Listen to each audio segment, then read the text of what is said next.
Рафаэль Дамиров. Кречет 2. Глава 1. Я не мог поверить своим глазам. Женщина-зомби разговаривает и называет меня по имени. Я присмотрелся к ее лицу и увидел человеческое тепло в ее глазах. Несомненно, она была человеком, но девочка точно зомби. Глаза мутные и кожа серая, но как человек может свободно разгуливать среди мертвецов? Все нормально. Улыбнулась женщина. «Я не зомби. Мертвецы не видят меня, когда рядом со мной Аида». Она кивнула на девочку и продолжила. «Меня зовут Лилия. Хан много о тебе рассказывал. Я сразу узнала тебя, Кречет». «Хан? Не может быть!» — воскликнул я. «Он жив?» «К сожалению, уже нет». На лице Лилии отразилась глубокая печаль. Он был за рулем бензовоза. На глазах женщины блеснули слезы. «Ты нашел остальных? Гектора, Энн и Рудова?» — спросила она. «Сожалею, я спрашивал у всех про старика, девушку и рыжего парня, но их здесь нет. Нам надо уходить. Мой друг уводит людей через западную стену. Идем со мной». Лилия кивнула, и мы побежали к выходу, что пробил Гидеон. Последняя вереница людей уже проскользнула через дыру и покинула лагерь. Мы были последними из своих. Молодец, Гидеон, увел всех. Только я об этом подумал, как мой взгляд невольно зацепился на одиноко лежащее тело сбоку от прохода. Знакомая зеленая футболка бросилась мне в глаза. Я пригляделся и похолодел. В луже собственной крови лежал Гидеон, а возле его плеча на заборе краснела корявая надпись, начертанная кровью. «Велиар». Вот сука! Как же так? Он убил бедного парня. Я только нашел его, я обязан полковнику жизнью и, получается, подвел его. Велиар, тварь, ты слышишь? Я приду за тобой, я выпущу тебе кишки и оставлю тебя вечно бродить по свету. Что случилось? Спросила Лилия. Это твой друг? Да, зашмыгал я носом. И сын полковника. Лес укрыл беглых рабов. Вдалеке полыхал лагерь апостолов, кишевший мертвецами. Большинство мародеров погибли от зубов оживших. Часть сгорела, а часть сумела скрыться в лесу. Но это была очень маленькая часть. Патронов у бандитов уже не было, и опасаться их не стоило. Бояться нужно оживших. Стая, что бесчинствовала в лагере, еще оставалась многочисленной и опасной. Когда она сожрет всех в лагере, то может вернуться в лес, и лучше нам не показываться ей на глаза. Я насчитал около 200 рабов. Остальные либо разбежались, либо погибли во время бойни. Нужно было придумать, как защитить людей. Лилия предложила на ночь укрыться в пещере, где они с ханом скрывались все это время. Напрямую через лес до пещеры оказалось недалеко, всего пара километров. Мы увели людей туда. На самом деле это оказалась не совсем пещера, а заброшенный рудник. Огромный, просторный, глубокий ход, прорытый в породе, терялся где-то в недрах земли. Я первым вошел в пещеру, как вдруг на меня бросилась тень. Я инстинктивно схватился за то место на поясе, где обычно висел у меня нож, но ничего не нащупал. Тень прыгнула мне на грудь и, радостно повизгивая, облизала лицо. «Локи!» — закричал я. «Не может быть! Ты как здесь? Ты нашел меня!» «Это собака Хана», — сказала Лилия. «Он ее очень любил». «Хан любил Локи?» Мои глаза полезли на лоб. Я многое пропустил.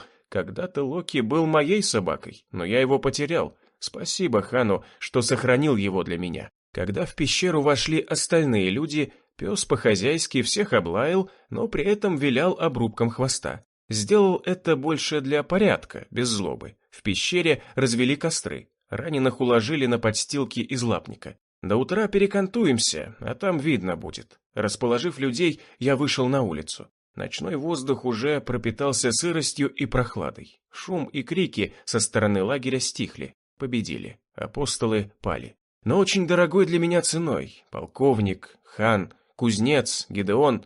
Слишком часто я теряю друзей. И вот я снова один. У меня остался только Локи. Сзади послышались тихие шаги. Я обернулся. Ко мне подошла стройная черноволосая женщина с волевым и красивым лицом. Я не сразу узнал Лилию. Она отмылась в реке от макияжа. Под ее одеждой краснели пропитанную кровью повязки. Свежие раны еще кровоточили. Сильная женщина. Она даже не морщилась, когда один из рабов, как оказалось в прошлом врач, делал ей перевязки из прокипяченных лоскутов ткани. «О чем думаешь?» – спросила Лилия и подошла ближе. «О том, что мы победили, но радости на душе почему-то нет».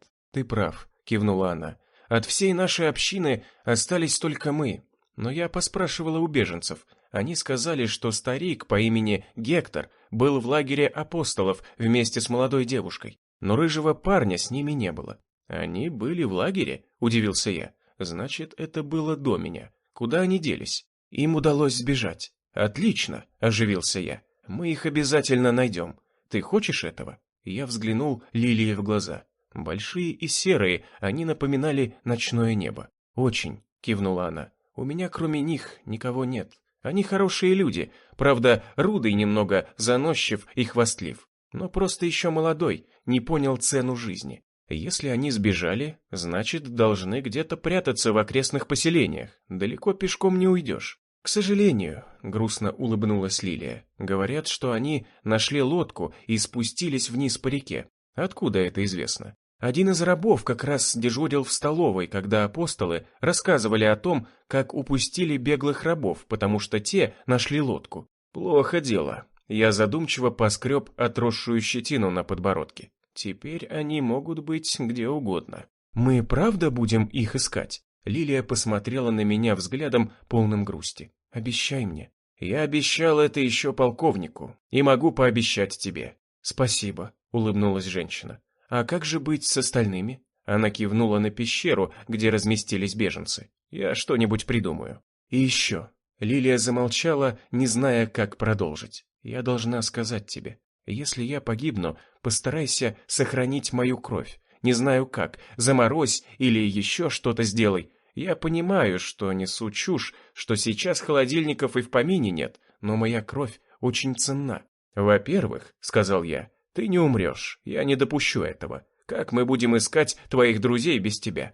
Я не знаю их в лицо, знаю только, что один из них рыжий. А во-вторых, что не так с твоей кровью? Это связано с тем, что мертвецы тебя не замечают в присутствии Аиды. Не знаю, но когда меня укусил зомби, я выжила». «Что?» Я на миг потерял дар речи. «Не может быть. Как?» «Я думаю, что у меня иммунитет. Меня кусали лишь раз. Так-то надо еще проверить, но специально этого делать очень не хочется». «Понимаю», — сказал я. «Но если все, как ты говоришь, у человечества может появиться шанс». «Если бы знать», — вздохнула Лилия, — «как этот шанс еще использовать? Мы должны найти врачей, лабораторию или еще что-то. Надо понять, в чем твой секрет. Я не хочу, чтобы надо мной ставили опыты. Нет, конечно, мы не дадимся прохвостам. Ты — разгадка к выживанию человечества. Надо найти честных врачей». «А разве такие бывают?» — улыбнулась Лилия.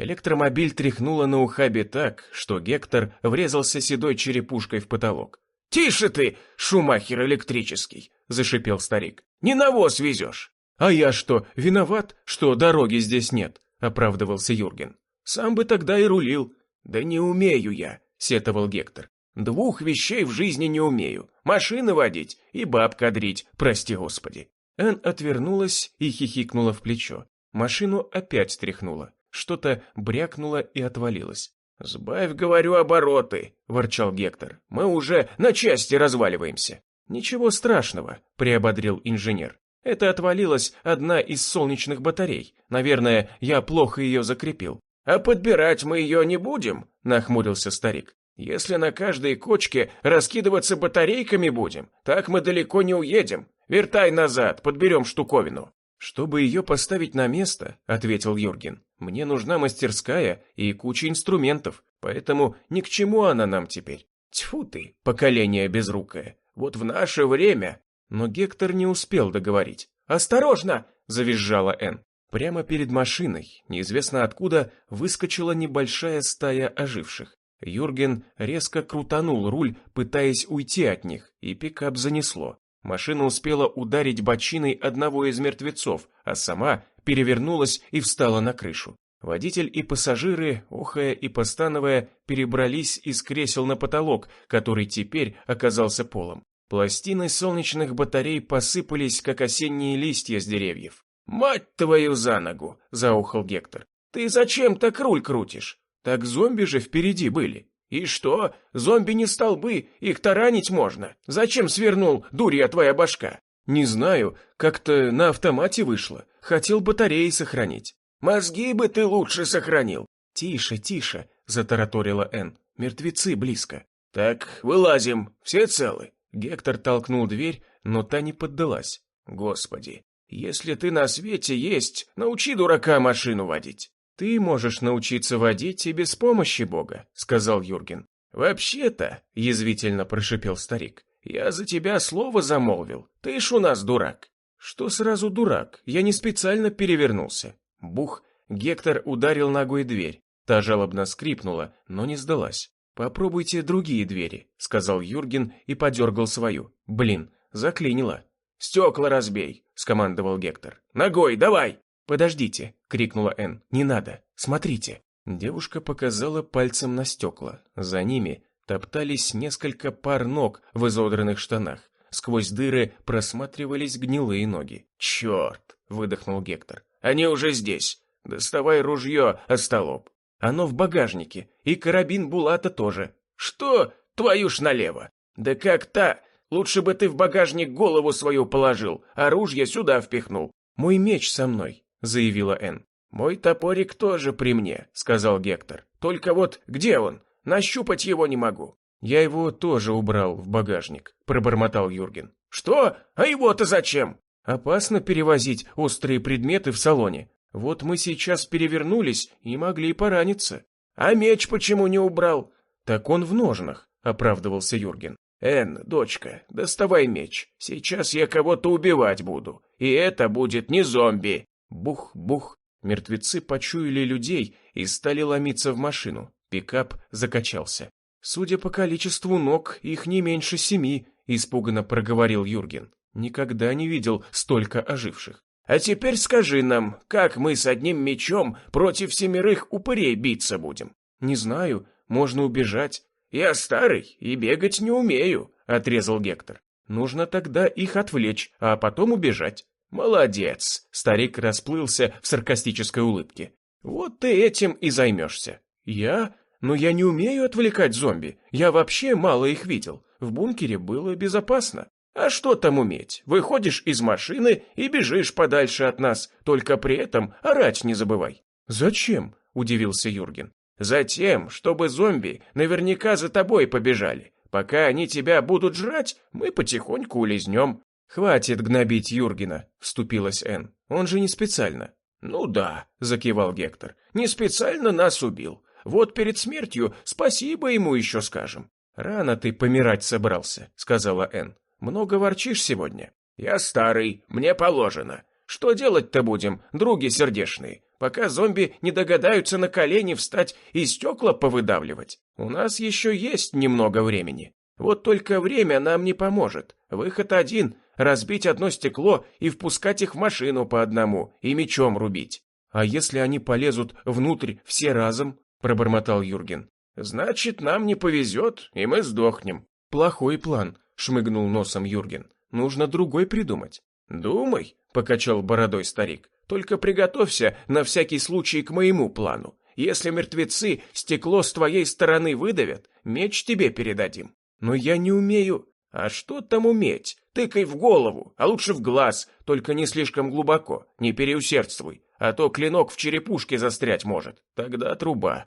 Юрген поежился. «Тогда давайте с вашей стороны стекло разобьем. Вы хоть умеете их убивать, а я никогда никого не убивал». «Ну вот», — скривился Гектор, — «теперь уже мой план не кажется тебе таким плохим. Энн, дочка, дай-ка старику твою железяку. Приготовьтесь». «Я сама», — покачала головой Энн. «Я знаю, как их убивать». «Это хорошо, а если рука дрогнет, дай-ка лучше старику, так надежнее будет». «Не дрогнет. После того, как я перегрызла горло людоеду, руки у меня больше не дрожат». При этих словах Юрген совсем сник. Он смотрел из-под лобья, как затравленный зверек, и проклинал тот час, когда согласился покинуть уютный и безопасный бункер. «Готовы?» — спросил Гектор. На раз, два, три я выбиваю стекло. Энн, кали сразу, я буду тебе помогать, ногами их прижимать». «Нет», — замотала головой Энн, — «они могут тебя укусить». «А что теперь делать?» — уже серьезно вздохнул Гектор. «Ох, чует мое сердце, что кто-то сегодня погибнет. Лучше это буду я. Вы молодые еще. Давайте. Приготовились. Раз, два». Но ударить по стеклу ногой Гектор не успел. Снаружи раздались какие-то странные звуки, похожие на хлюпанье, будто кто-то с силой вдавливал в болотную жижу палку. Ноги оживших развернулись и поспешили в сторону от перевернутого автомобиля. Опять раздался всхлип, и оживший упал с пробитой, точнее, с проколотой головой. За ним упал второй, третий. Кто-то мочил зомби снаружи. Всхлипы — это оказались удары в гнилые головы чем-то острым, но, судя по округлым дырочкам, это явно был не нож. «Выходим!» — крикнул Гектор. «Нужно ему помочь!» Бум-бум. Гектор молотил ногой по боковому стеклу, но то сразу не поддалось. Бум, и стекло, наконец, высыпалось. Первым выскользнула из машины Энн. Она выхватила меч и огляделась. То, что она увидела, заставило ее замереть от удивления. Мертвецы окружили воина в потертом камуфляже. В одной руке у него был нож, а другой руки не было. Вместо нее торчал длинный стилет, заостренный штырь. Им незнакомец ловко прокалывал головы мертвецов. Его лицо было замотано платком, на глазу черная повязка. Рыжие волосы светились на солнце. Из-под платка выбивалась рыжая борода. Он умело крошил оживших и особо не парился, что делал это в одиночку. Он почему-то показался Энн знакомым. Эти движения, фигура. Где я могла его видеть, подумала девушка. Воин повернулся к ней и улыбнулся прищуром зеленых глаз. «Ну, что встала? Ты будешь мне помогать или нет? А то с Гектора, смотрю, уже нет толку. Старый совсем стал». Энн как молнией ударила. Она узнала этот голос. Она не спутала бы его ни с кем. Не может быть. Энн бросилась парню на помощь. Сходу ударила ожившего мечом по шее. Удар получился отличный, но немного не хватило уверенности, чтобы снести голову с плеч. Но и так недурно. Зомби завалился с наполовину рассеченным шейным позвонком. Он лежал и вращал глазами, но не мог больше двигаться. Второго Энн убила с длинной дистанции колющим ударом прямо в пасть. Клинок срезал гнилой язык и, раскрошив зубы, пробил затылок. «Берегись!» — крикнул воин и, подскочив к Энн, пока та пыталась вытащить глубоко засевший меч, пробил встроенным стилетом висок мертвеца. Тварь уже почти вцепилась в Энн. Последний зомби брякнулся на землю мертвым. Энн отбросила меч и кинулась парню на шею. «Ты живой! Ты жив! Расскажи, как ты выжил?» — тараторила она, обнимая парня. «Вашими молитвами!» — усмехнулся Рудый и снял с лица платок-маску. Через всю его щеку проходил огромный шрам, а один глаз был закрыт черной повязкой. Глава 2. «Ну, уймись уже!» Рудый снял со своей шеи Энн и поставил ее на землю. «Дай хоть посмотрю на тебя. Красавица стала, только морда грязная. Соскучился по вам, как по картошке фри и холодной коле. Даже по старому пердуну скучал». Парень кивнул на застывшего от удивления Гектора. «Как я рад, что он еще не сдох. Коптит еще небо. Молодец. Боялся, что больше никогда вас не увижу. Но сраные боги услышали мои молитвы». «Рыжий, ты что ли?» Гектор, наконец, смог разговаривать. «Глазам не верю. Энн, ущипни меня. Я правильно понимаю? Наш негораздок выжил и прямо сейчас убил кучу зомби голыми руками?» «Ну, не голыми руками, а вот этим». Рудый повертел культей, продолжением которой был заостренный стальной штырь. Подошел к Гектору и ухмыльнулся. «А ты все такой же желчный старикашка». «Ну, извини», — ответил старик, — «не помолодел». Гектор и Рудый расплылись в счастливых улыбках и крепко обнялись. «Тише!» — ворчал Гектор. «Раздавишь старика. Здоровый стал, как медведь. Что с тобой произошло? Куда делся наш рыжий нытик-мажор?» «Сдох мажорчик», — улыбался Рудый, «когда картечь рукой словил и когда его ногами запинали. Но организм его выжил, чтобы переродиться и стать кем-то другим. «Ты пафосом не кидайся, понятней изъяснись, как ты выжил? Мы ж, стервец, тебя похоронили. Ну извините, что не сдох. Все расскажу, но потом. Долгая эта история. А это кто с вами?» Рудый кивнул на инженера. «Где остальные? Не нашлись? Полковник, кузнец, хан? И, черт побери, как вы смылись от апостолов?» «Это наш новый друг, Юрген», — ответил Гектор. «Человек-самоделкин, такие сейчас на вес золота. Правда, воин из него никудышный, совсем как ты раньше был. А своих мы окончательно потеряли. От апостолов чудом ушли. Повезло просто». Юрген подошел к Рыжему и протянул руку. «Рад с вами познакомиться. Спасибо, что спасли нас». «Давай на «ты», каланча». Рудый протянул в ответ левую руку, спрятав стилет за спину. «Конечно, давайте. То есть, давай». «Сколько зомби ты убил?» – спросил парень. «Ни одного», – промямлил Юрген. «Такой большой и не можешь за себя постоять? Просто как-то не было необходимости». «Ничего», – хмыкнул Рудый. «Несколько месяцев назад я тоже был таким, пока не встретил одного человека. Точнее, он меня нашел, полудохлого, истекающего кровью на пыльной дороге. «Ты познакомишь нас со своим спасителем?» – спросил Гектор. «Интересно узнать человека, который сделал из никчемного мажора годного бойца». Рудый вздохнул. Улыбка пропала с его лица. «К сожалению, он с вами встретиться не может. Я его убил». «Что?» – Гектор оторопел. Рудый шмыгнул носом и уже веселым голосом добавил. «Говорю же, потом расскажу. Долгая эта история. Ну что, неудачники, пора уносить свои задницы. Зомби здесь на каждом шагу. Что за хрень у вас вместо машины? Как она вообще ездила? Давайте поднимем вашу колымагу и попробуем завести». За несколько месяцев до этого Рудый лежал в луже собственной крови на лесной дороге. Ребра ломило так, что вздохнуть страшно. В голове крутилась лишь одна мысль. «Я не хочу умирать. Я должен выжить. Потому что я трус и боюсь сдохнуть. Больше всего на свете я боюсь червей и смерти. Чертовы апостолы знатно меня попинали. Но суки не заметили, что под рубахой у меня надет панцирь. Эту пластиковую хрень я нашел в спортивном магазине и никогда не снимал, никому не показывал. Не хотел, чтобы Гектор и Энн меня высмеивали. Они и так считали меня слабаком. Впрочем, я и есть слабак и трус. Я давно себя принял таким. В этом мире смелые долго не живут. Я посмотрел на свою правую руку и вскрикнул. Блять! Вместо кисти сплошное месиво. Кровь уже не так хлещет, но если не перевязать, умру. Я пробовал встать. Нестерпимая боль пригвоздила меня обратно к земле.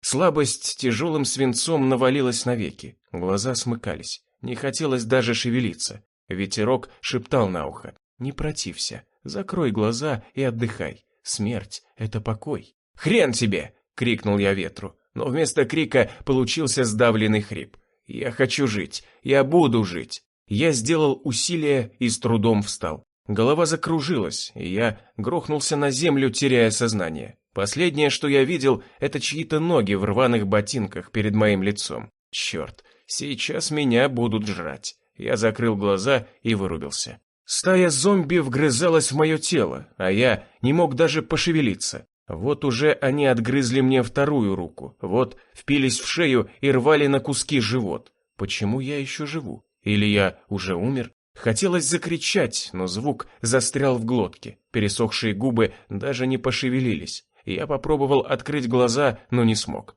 Но я явственно слышал жадное урчание и чавканье мертвецов. Странно, боли совсем нет. Лишь ноет раздробленная картечью кисть. Скорее бы сдохнуть. Тяжело слышать, как тебя пожирают заживо. Я собрался с силами и дернулся. «А ну, суки, оставьте меня, я еще живой!» Я вздрогнул и проснулся. Какой ужасный сон. К телу прилипла простынь. Жарко. Я откинул одеяло и с облегчением вздохнул. Как все-таки хорошо, что это всего лишь сон. Блин, я жив. Простынь и одеяло? Откуда? Я приподнялся на локте и огляделся. Я лежал на обычной старой пружинной кровати в комнате, стены которой увешаны головами зверей, рогатых и клыкастых. Бревенчатые стены без отделки, мебель, стол и стулья сколочена из грубых досок. Обстановка напоминала дачу или охотничий домик. Сквозь распахнутое, рассохшееся окно доносился птичий гомон и шелест листвы. Значит, я в лесу. На дворе белый день, но в комнате стоял полумрак. Я попытался встать, привычно опершись о кровать правой рукой, но вскрикнул от боли. Я забыл, что у меня нет правой руки. Культя замотана красными от крови бинтами. Сука, у меня нет руки. И только сейчас до меня дошло, что я плохо вижу. Сразу не понял, в чем дело. Потрогал лицо. Больно. Половина лица тоже замотана вместе с одним глазом. Похоже, глазу тоже хана. Ну все, теперь девки давать не будут. Да хрен с девками. Главное, что живой. Подумал я, пытаясь себя приободрить. Но получалось слабо. Живой калека – перспектива так себе. Дверь неожиданно распахнулась. Я вздрогнул, и в комнату вошел странного вида тип. Небольшого роста, но крепкого сложения. Одет в просторный халат из черной потертой ткани. А, не, это не халат. Кимоно, длинные волосы собраны в хвост. Глаза проницательные, как у моей первой учительницы. Бородка подстрижена, будто из барбершопа только что. На вид лет 40, а может больше. Кто этих мелких разберет? «Спасибо, что спас меня», — улыбнулся я незнакомцу. Тот с каменным лицом кивнул в ответ и поставил на стол миску с дымящимся варевом. Жестом пригласил меня за стол. Я с трудом поднялся с кровати, ноги подкашивались. Опираясь одной рукой о стену, я пробрался к столу и сел. Передо мной стояла тарелка с непонятной серой субстанцией, а рядом ложка из потемневшего дерева. «Что это?»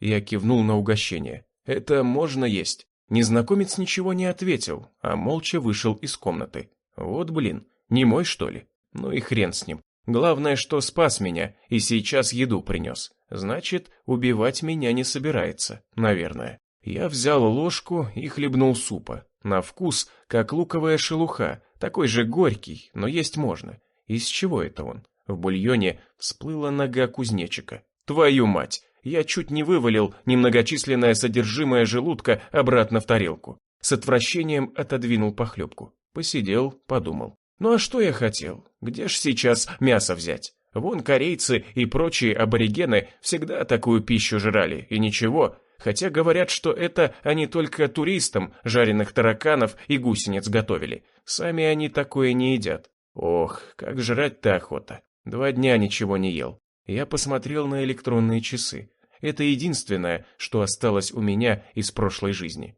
Благо, я их носил на левой руке, и они уцелели. Мой глаз никак не хотел фокусироваться на маленьких циферках даты. Я прищурился и охренел. Я пролежал без сознания почти неделю. Так вот почему так жрать охота. Но сразу есть много нельзя. Бульон с насекомыми не слишком калорийная пища. Этот в халате, наверное, понимает, что к чему. Я нехотя придвинул тарелку обратно к себе. Понюхал, словно пес, который нашел сомнительную падаль, вздохнул и залил ложку жижи себе в рот. Проглотил. Сдержал рвотный спазм и закинул следующую ложку, а потом еще.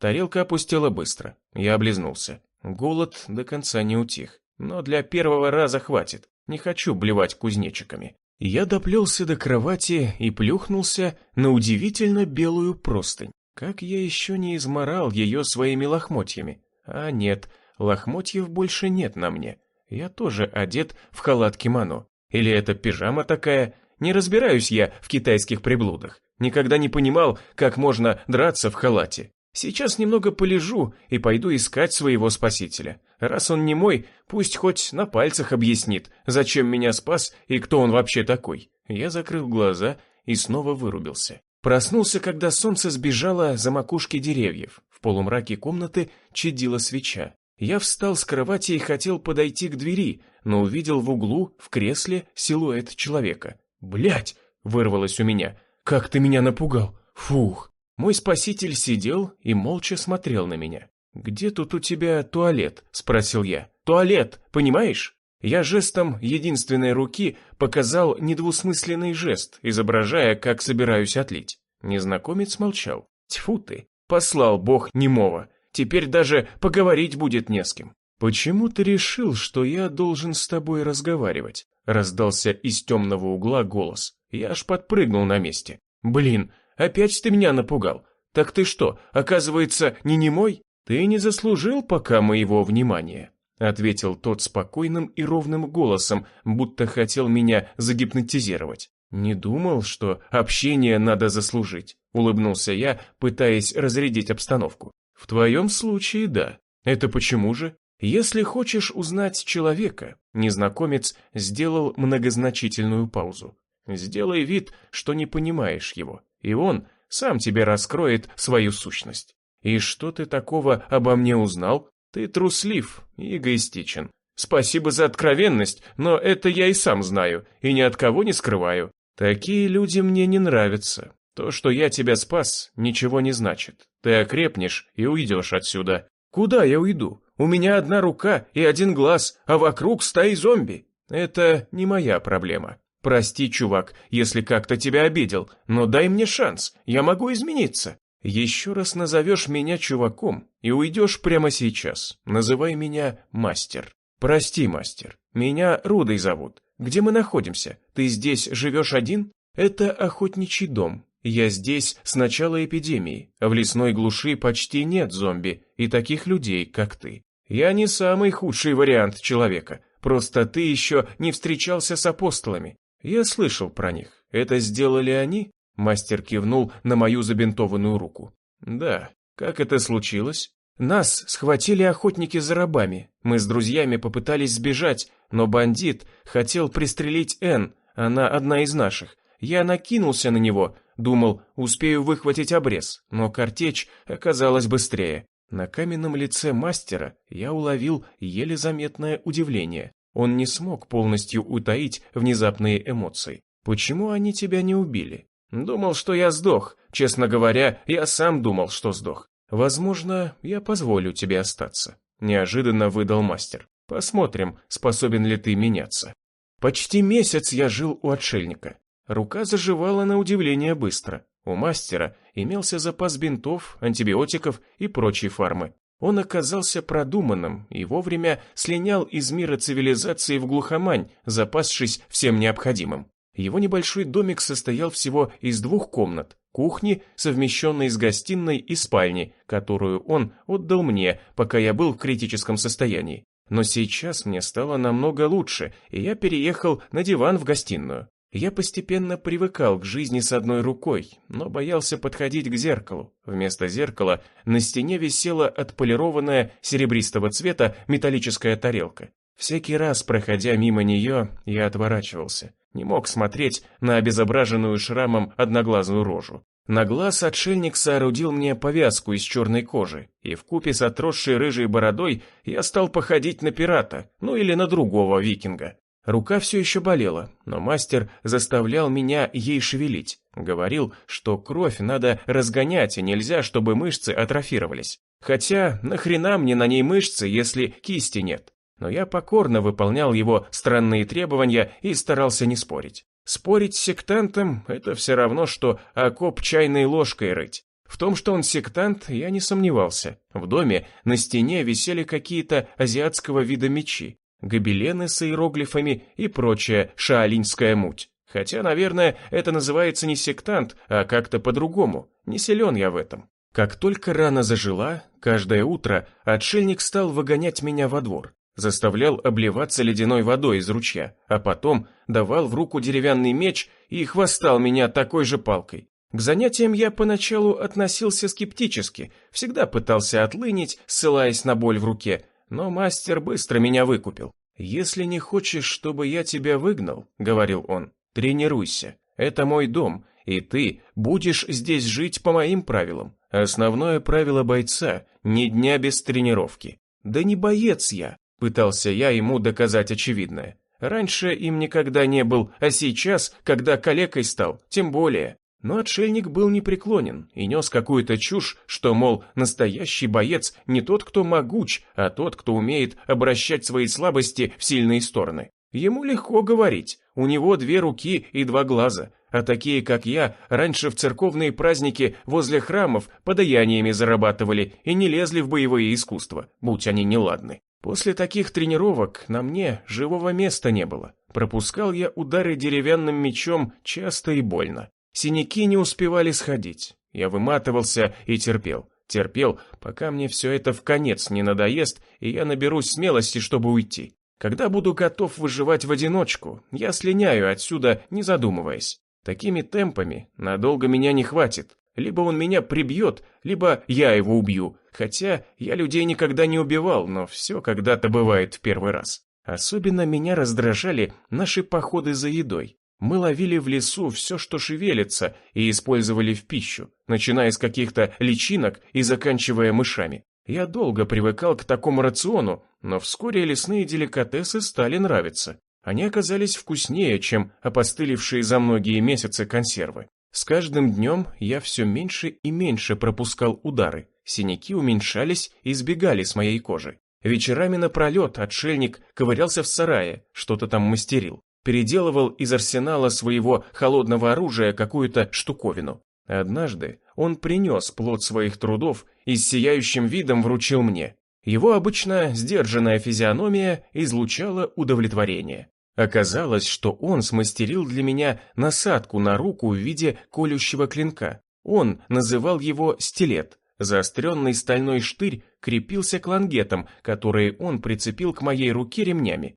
Я опробовал новое оружие и был от него в восторге. Колоть тренировочные мешки с песком оказалось очень удобно. Удобнее, если бы даже у меня была целая рука, и я держал бы в ней нож. Рукоять ножа надо сжимать пальцами, а стилет был продолжением моей руки, стал частью меня. Я словно с ним сроднился и на тренировках уже бился с мастером не палкой, а использовал стилет, обмотав острие тряпицей. Кроме боевой хрени, отшельник учил меня ориентироваться в лесу. Мы излазили все окрестности, и я уже знал, где какая деревушка. Зомби, что попадались нам на пути, мастер убивал мечом с такой скоростью, что из пистолета так не каждый бы смог. Когда-то Энн пыталась меня научить стрелять, но я не очень преуспевал в этом деле. Быстрее было забить мертвеца палкой, чем ждать, пока я попаду ему в голову. Я злился и психовал на Гектора и Энн. Какой же я был дурак, как мне их не хватает. Надеюсь, они еще живы. Вряд ли им удалось тогда сбежать, когда меня убили. Полжизни бы отдал, чтобы сейчас их найти. Вечерние сумерки отбрасывали длинные тени от разлапистых елок и навевали грустные мысли. Мы с мастером шагали по лесной тропе, возвращаясь с охоты. В этот раз добыча была посолиднее тараканов. Нам удалось поймать проволочной петлей жирного зайца. «О чем думаешь?» — спросил меня отшельник. «Да так, вспомнил друзей», — отмахнулся я. «Они живы?» «Не знаю, скорее всего, да». «Так почему тогда грустишь?» «Я плохо с ними поступал, а они меня терпели. Думают, что я умер, и запомнили меня, наверное, кретином. Ты можешь все исправить». «Как?» «Найди их». «Легко сказать. Их забрали в рабство апостолы. Я даже не знаю, где их поселение. А если бы знал, что бы изменилось?» «Ну, я попробовал бы их отыскать». «Хорошо», — невозмутимо ответил мастер. «Я пойду с тобой». Глава 3. «Зачем тебе это надо?» Я с удивлением уставился на отшельника. Мне надоело прятаться. Если человек живет мирной жизнью, он перестает быть воином. Судя по твоим рассказам, друзья у тебя хорошие люди. К тому же, мне давно хочется самому увидеть этих апостолов. Зачем? Хочу посмотреть, какого цвета их кровь, улыбнулся мастер. У слуг дьявола она должна быть черная. Спасибо тебе, что решил мне помочь. Я помогаю себе, ты — лишь средство. Меня охватила злость. Неужели тебе на меня совсем наплевать? Ты спас меня, выходил, учишь драться, а обращаешься со мной, как с пустым местом. Пока ты и есть пустое место». «Да ни хера!» — рявкнул я так, что сам от себя не ожидал. «Я не такой. Пока человек живет только ради себя, он всегда будет пустышкой», — спокойно проговорил мастер. «Да, я раньше был такой, но сейчас я готов пойти хоть на край света за Гектором и Энн, чтоб найти их. Лилия и доктор погибли у меня на глазах, у меня больше никого не осталось в этом мире».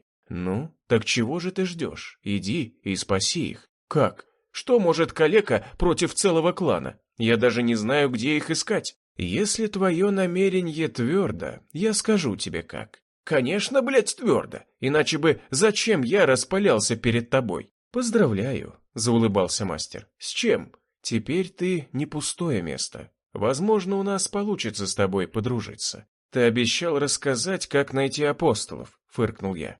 Отправимся завтра утром, ответил отшельник. Похоже, ты готов. Полночи я не мог заснуть, ворочался на продавленном диване и смотрел в потолок. Рука опять болела, хотя ее не было и в помине. Старая боль не хотела меня отпускать. Когда я, наконец, разберусь с ней? Скоро. Утром мы отправимся в путь, чтобы разобраться с болью. Я лично воткну стилет в глотку каждому апостолу, кто встанет у нас на пути. Сердце требовало возмездия, а мозг понимал, что с клинками против ружей не попрешь. Но мастер наверняка что-нибудь придумает. Он никогда не делает ничего наобум. Повезло мне, что я его встретил, хотя характер у него пиздец. Иногда даже хочется его убить. Утром отшельник поднял меня на тренировку. Я ни хрена не выспался и ворчал. Какая может быть тренировка, если мы сейчас идем искать апостолов? А кто сказал, что будет легко? Улыбался он. Разминка перед дальней дорогой нам не помешает. После тренировки на завтрак доели остатки жареного зайца. Мастер отодвинул тарелки по сторонам и разложил на столе старую карту еще советских времен. Многих поселков и дорог на ней не было, но общая картина местности просматривалась хорошо. Вот здесь отшельник ткнул карандашом в ленту шоссе, соединяющую Темногорск, Верхний Уральск и Яшму. Проходит основная дорога. Ты говорил, что бандиты напали на вас в Темногорске. Твой предшественник рассказывал, что они орудовали в Верхнем Уральске. В каком смысле мой предшественник? Я с удивлением вытаращился на мастера. Ты думаешь, ты один такой, кого на дороге мародеры бросили? До тебя я выхаживал еще одного. Апостолы подстрелили его и оставили истекать кровью на дороге. И где он сейчас? Он не прошел испытания, пожал плечами отшельник. Ты что, убил его? Не сразу.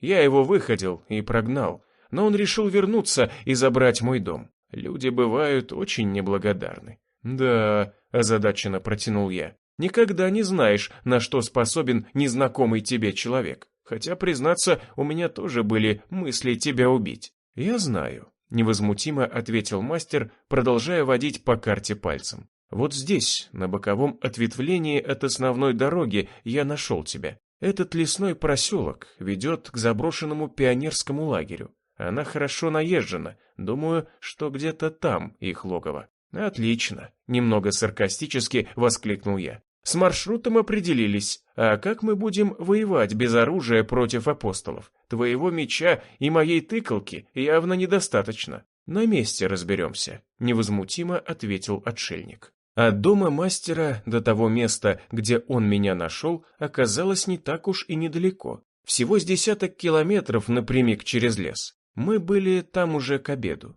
но даже такое расстояние невозможно пройти с ношей на плечах. Весил я тогда немного, не то что сейчас. Отъелся на корейских харчах и тренировками мышцу подкачал. Но даже мои прошлые 75 кило были неподъемными для обычного человека. Только сейчас я задался вопросом и спросил отшельника, «Как ты дотащил меня раненого до дома?» «Мне помогла зомби-повозка», — ответил тот с невозмутимым видом. Я смотрел на него и не мог понять, шутит он или нет. Лицо серьезное и сосредоточенное, впрочем, как и всегда. «Какая повозка?» Я думал, что мне послышалось. «Мое изобретение для перевозки тяжестей. Я так раньше припасы перевозил из окрестных поселений». «Какие еще припасы?» – удивился я. «Мы же хомячков жрем». «Припасы сложены в погребе на черный день. Если вдруг ранение будет, и я не смогу охотиться. Да и зима не за горами». Вот жук, все это время у нас под полом была нормальная жрачка, а этот прохвост кормил меня сусликами. Хотя нет худа без добра. Теперь я способен выжить в любых условиях и не сдохнуть с голоду, ведь крысы и тараканы везде есть. Главное таскать с собой сковородку, чтобы было на чем их жарить. «Ты так и не рассказал о зомби-повозке», — продолжил я. «Что это за хрень?» «Эта хрень спасла тебе жизнь. Смастерить ее несложно, для этого нужны 2 зомби. Я поймал их на шоссе, отрубил им руки и нижние челюсти, лишив их единственного оружия. К спинам прицепил оглобли, на которых соорудил настил из веток. На таком настиле ты ехал, я шел впереди, а зомби настырно шли за мной. Голод всегда гонит их за человеком, даже если у них нет зубов и рук. «Хитро!» — присвистнул я. К вечеру мы вышли к редколесью. В воздухе висел стойкий запах гари. На проселочной дороге шатались группы зомби. Нам то и дело приходилось прятаться в кустах. Снести бошки небольшой группе не проблема, только это все равно риск. Там, где бродит одна группа, может неожиданно появиться и вторая. Как учил отшельник, лучшая битва — это та, которая не состоялась. «Твою мать!» — шипел я, когда мы в очередной раз залегли в кустах. «Откуда здесь столько зомбаков? Да еще и половина черные, будто на костре обгорели». «Скоро мы это узнаем», — ответил мастер. «До лагеря уже недалеко. Примерно еще через час, когда солнце окрасило кровью макушки сосен, мы вышли в долину. Перед нами открылась страшная картина. Сгоревшее поселение, окруженное чистоколом, кишело мертвецами. Кругом валялись горы обгоревших трупов. Теперь уже не разобрать, кто это был, люди или зомби. Мы спрятались в кустах, присев на корточки, и наблюдали за лагерем. «Что здесь случилось?» – спросил я. «Откуда здесь столько зомби? Апостолов уничтожил пожар?»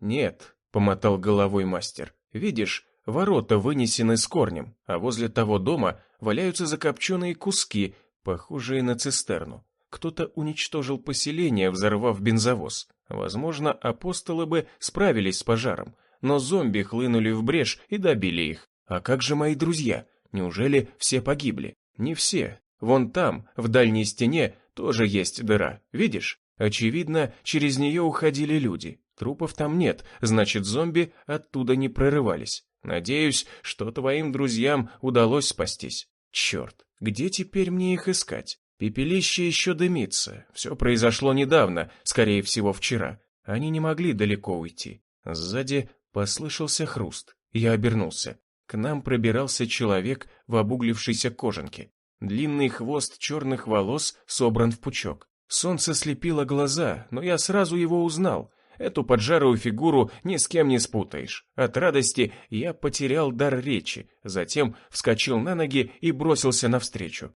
«Хан! Дружище, это ты?» «Стой!» — крикнул мастер и кинулся следом. Отшельник выхватил меч и сходу рубанул по шее хану. Острый клинок срезал голову, как тростинку. Она подкатилась к моим ногам, а тело еще постояло секунду и грохнулось на землю. «Ты что творишь?» — заорал я, но только сейчас заметил, что грудь хана разворочена так, что ребра прокололи куртку. Отрубленная голова смотрела на меня и вращала мутными глазами. Это был уже не хан. Я еле сдержал подступившие слезы. «Спи спокойно, мой друг». Я ударил стилетом голову в висок, и глаза ее потухли уже навсегда. Одного друга я нашел, остальных искать теперь стало страшно. Блять, как же мне хреново. Ты что прешь без разбору? Ты не видел, что он зомби? Ко мне подошел мастер, его привычное спокойствие сменилось на гнев. Он мог тебя укусить.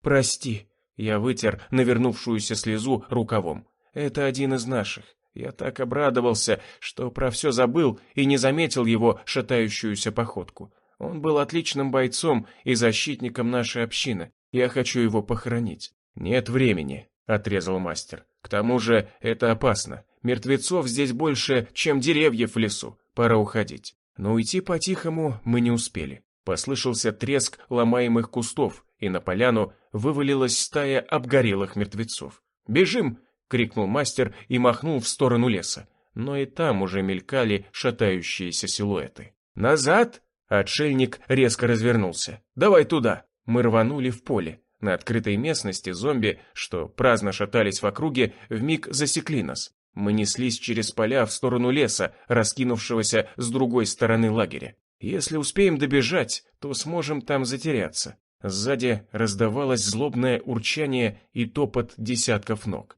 Я обернулся на ходу. Преследователи слились в одну стаю. Тот, кто мог бегать быстрее, вырвался вперед. Остальные растянулись на десятки метров в длинный, тянущийся за нами голодный шлейф.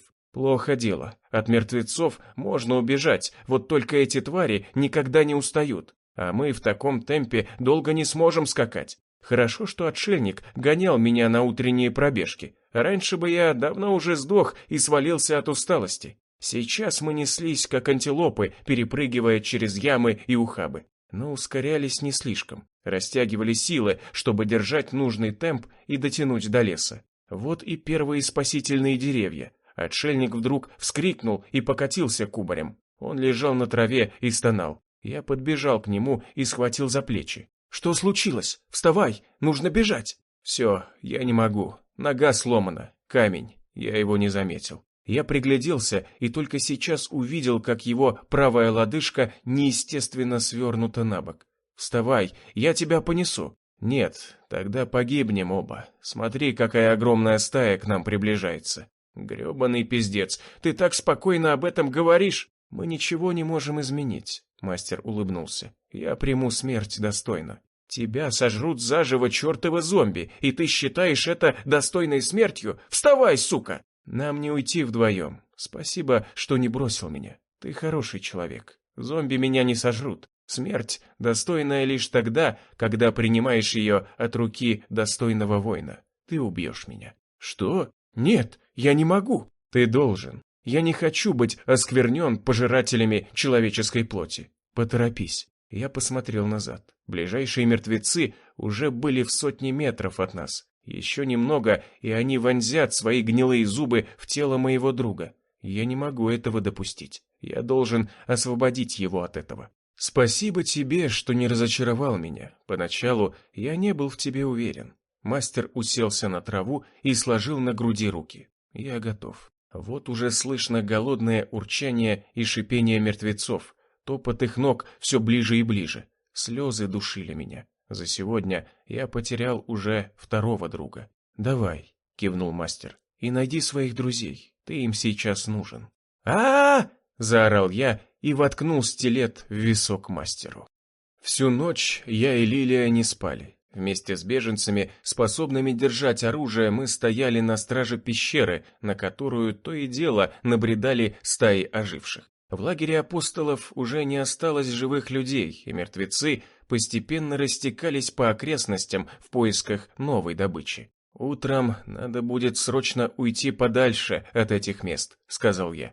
«Теперь здесь царство зомби». «Куда поведем людей?» — спросила Лилия. «В этом вся и проблема». Я задумчиво потер виски. 200 беженцев без оружия и без боевой подготовки — легкая добыча для мертвецов. Мы не сможем их всех защитить на открытой местности. Нам нужен транспорт. Транспорт был в лагере апостолов, но там почти все сгорело. Зомби лезли в огонь и разнесли его по всему поселению. «Есть еще способ уйти от мертвецов», — сказал я, поморщившись. «Не всем понравится». «Что за способ?» Лилия напряглась. «Если разбить людей на небольшие группы, человек по 15-20, то они смогут просочиться через лес и уйти от мертвецов. Конечно, часть из них погибнет, но так все равно у них будет больше шансов выжить. Ты хочешь разобщить людей? Мы поделим их так, чтобы в каждой группе были лидеры или воины, которые смогли бы позаботиться о выживших.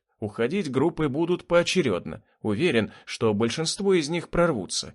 «Может, тогда лучше остаться в пещере?» — неуверенно предложила Лилия. «Подождем, пока ожившие сами не разбредутся по лесам». Я тоже об этом думал, но боюсь, что если нас найдет крупная стая или сразу 2 стаи, мы не справимся. К тому же люди будут голодать и слабеть с каждым днем. Нужно выбираться отсюда, пока есть силы. «Ты прав», — кивнула Лилия. «Утром разобьем людей на группы, возьмем с собой тоже человек 20 и будем выбираться отсюда». Я шагал впереди и вел за собой небольшую группу выживших. Из нормального оружия лишь у Лилии был пистолет. Остальных вооружить пришлось заостренными палками. Для твердости их концы обожгли на костре. Себе я вырезал березовую дубину. Не люблю копья, бита или дубина мне привычней. Наша группа покинула пещеру одной из первых. Вот уже почти 2 часа мы продирались сквозь чащу, не решаясь выйти на лесную дорогу, кишевшую мертвецами.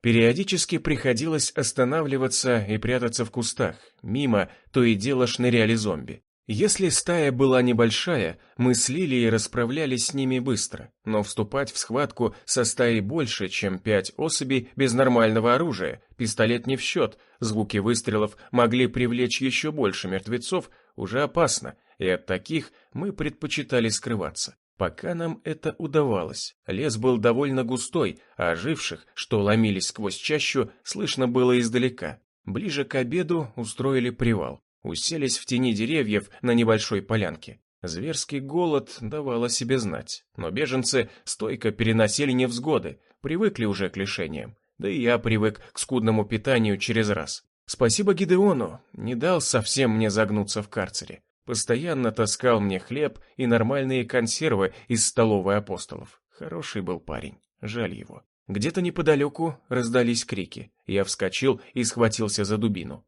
«Кто это может быть?» — спросила Лилия, сжимая биту. «Крики доносятся со стороны пещеры», — сказал я. «Скорее всего, это еще одна группа, которая пошла следом за нами. Они напоролись на оживших. Мы должны им помочь», — решительно заявила Лилия. «Нет», — возразил я, — «они справятся. У нас задача сохранить жизнь нашей группе. Нельзя нам туда». В том и был смысл разделения, чтобы не погибнуть всем одновременно. То есть ты дашь им умереть? Будешь спокойно стоять и ждать? Мы не можем оставить своих людей, пытался я переубедить Лилию. Я понимаю тебя, но тем самым мы подвергнем их опасности. Не думала, что ты такой эгоист, Кречет, фыркнула Лилия. Тогда я пойду одна. Женщина повернулась и побежала в сторону доносившихся криков. Да твою ж мать налево. Я плюнул и рванул за ней. Подожди, я с тобой.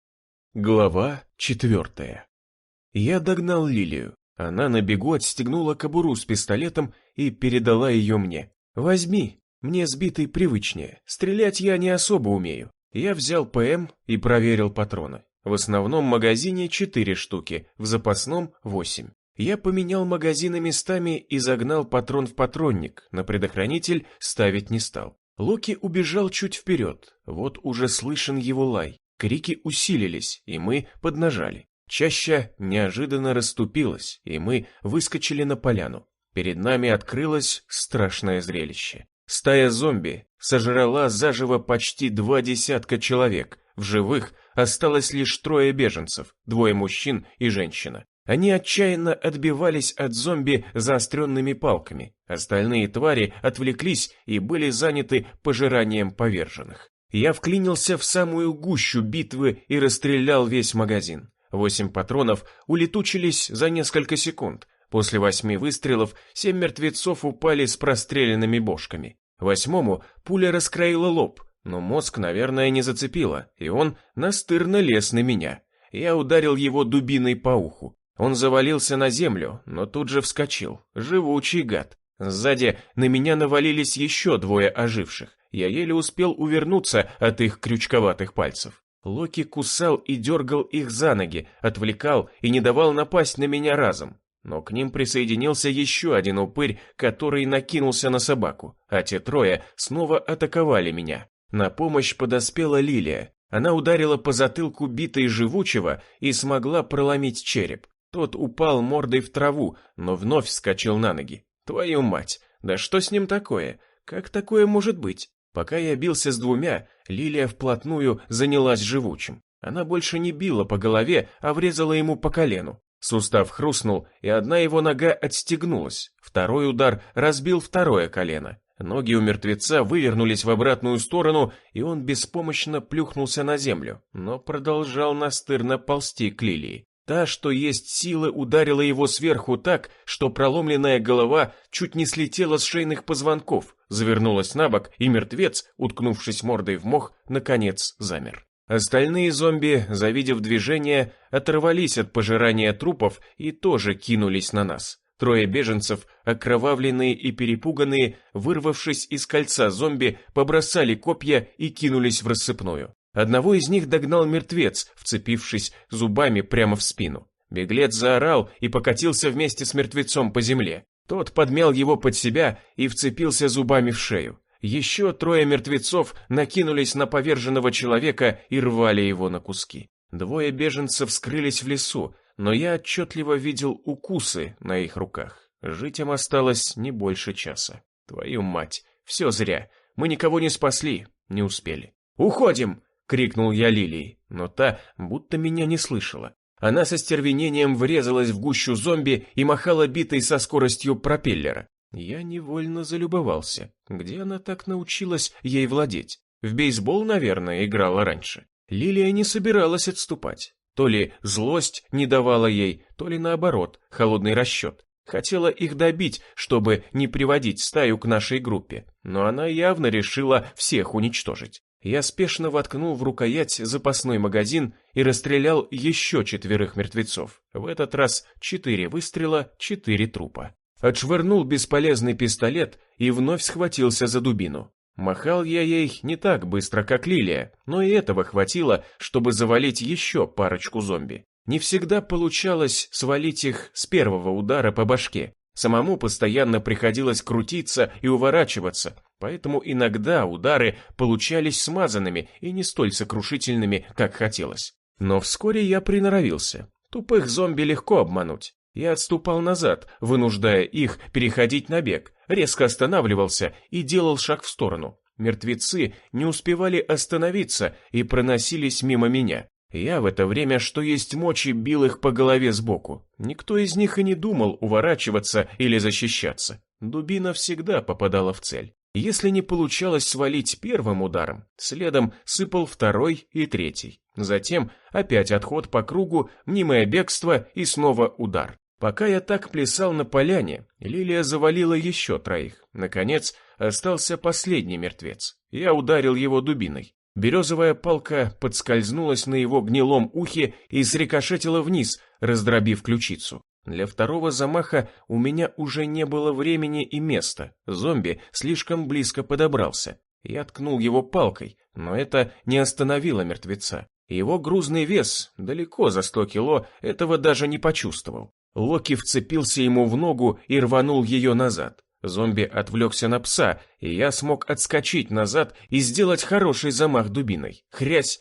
Удар по морде свернул мертвецу челюсть. Хрясь! Второй удар, наконец, достал до виска и проломил кость. Мертвец вытаращил глаза и завалился на землю, чуть не придавив собаку. Все. Тяжело дыша, я уселся на землю. Рядом примостилась Лилия. Она тоже была почти без сил. На рукаве ее рубахи проступила кровь. «Тебя укусили?» – обеспокоенно спросил я. «Не страшно», – выдохнула она. «У меня иммунитет». «Нельзя нам так рисковать», – поморщился я. «Если с каждой встречной стаей драться будем, долго не проживем». «Это не каждая стая». Лилия обвела печальным взглядом горы трупов. «Мы пытались их спасти». «Но все зря. Но мы же этого не знали. Согласен, сейчас стоило рискнуть, но потом мы так делать не будем, даже если будет возможность кого-то реально спасти». «А для чего нам еще жить?» – горько усмехнулась женщина. «Теперь есть для чего. Мы должны сохранить твою кровь. Она – ключ ко всему, что сейчас происходит».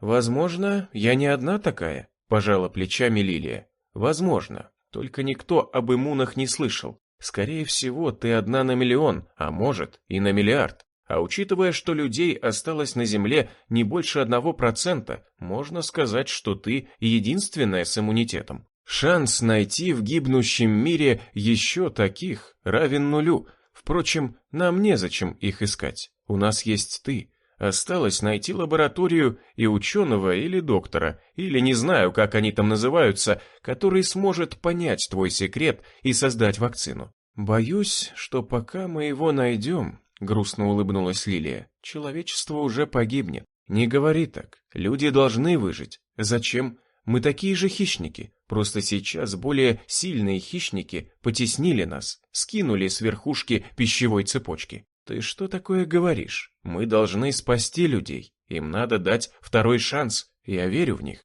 Прости, тихо проговорила Лилия. Не знаю, что на меня нашло. Возможно, гибель этих несчастных беженцев, что лежат у наших ног. Иногда надежда совсем покидает меня. Когда погиб мой муж, к жизни меня вернула жажда мести. Она двигала меня вперед и не давала раскиснуть. Теперь я отомстила. Апостолы уничтожены. Я лично раскроила голову убийце моего мужа, но легче мне не стало. Вместо жгучего чувства мести в душу пришла черная пустота. Нельзя, чтобы пустота завладела тобой. Ее надо заполнить чем-то светлым. Я знаю, я хочу думать, что все наладится, что я кому-то еще нужна, а на самом деле я никому не нужна, кроме как маленькой мертвой девочки. Ты нужна мне. Вместе мы попытаемся все исправить. Ты нужна людям, ты должна в них поверить. Сзади раздался шорох. Мы вскочили и схватились за оружие. На поляну вышли двое. Коренастый бородач и высокий худой мужик. По лохмотьям видно было, что они из бывших рабов. В руках коренастого был двуствольный обрез, у долговязого топор. Для рабов они неплохо вооружены. Я их сразу узнал. Они должны были охранять группу беженцев, которую только что положила стая зомби. Их я приставил лидерами к ним.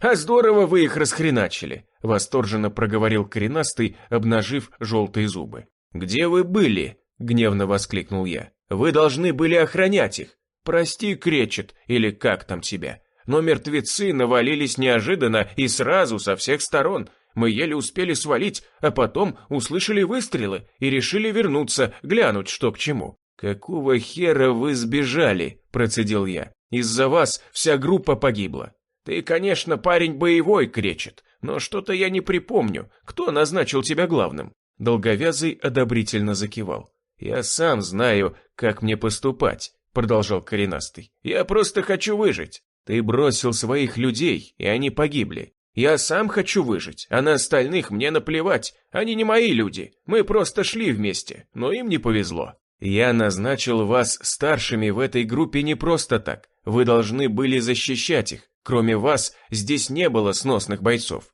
«Ну, это их проблема», — лыбился бородач, «что они родились травоядными, а не хищниками. Травоядных всегда жрут, таков закон природы. Ты и баба тоже хищники, а хищники должны держаться стаями. Так легче охотиться и выживать. Ты прости за дерзость, но мы хотим пойти с вами. Я видел, как вы деретесь, и готов признать твое старшинство». «Хорошо», — уже миролюбиво проговорил я.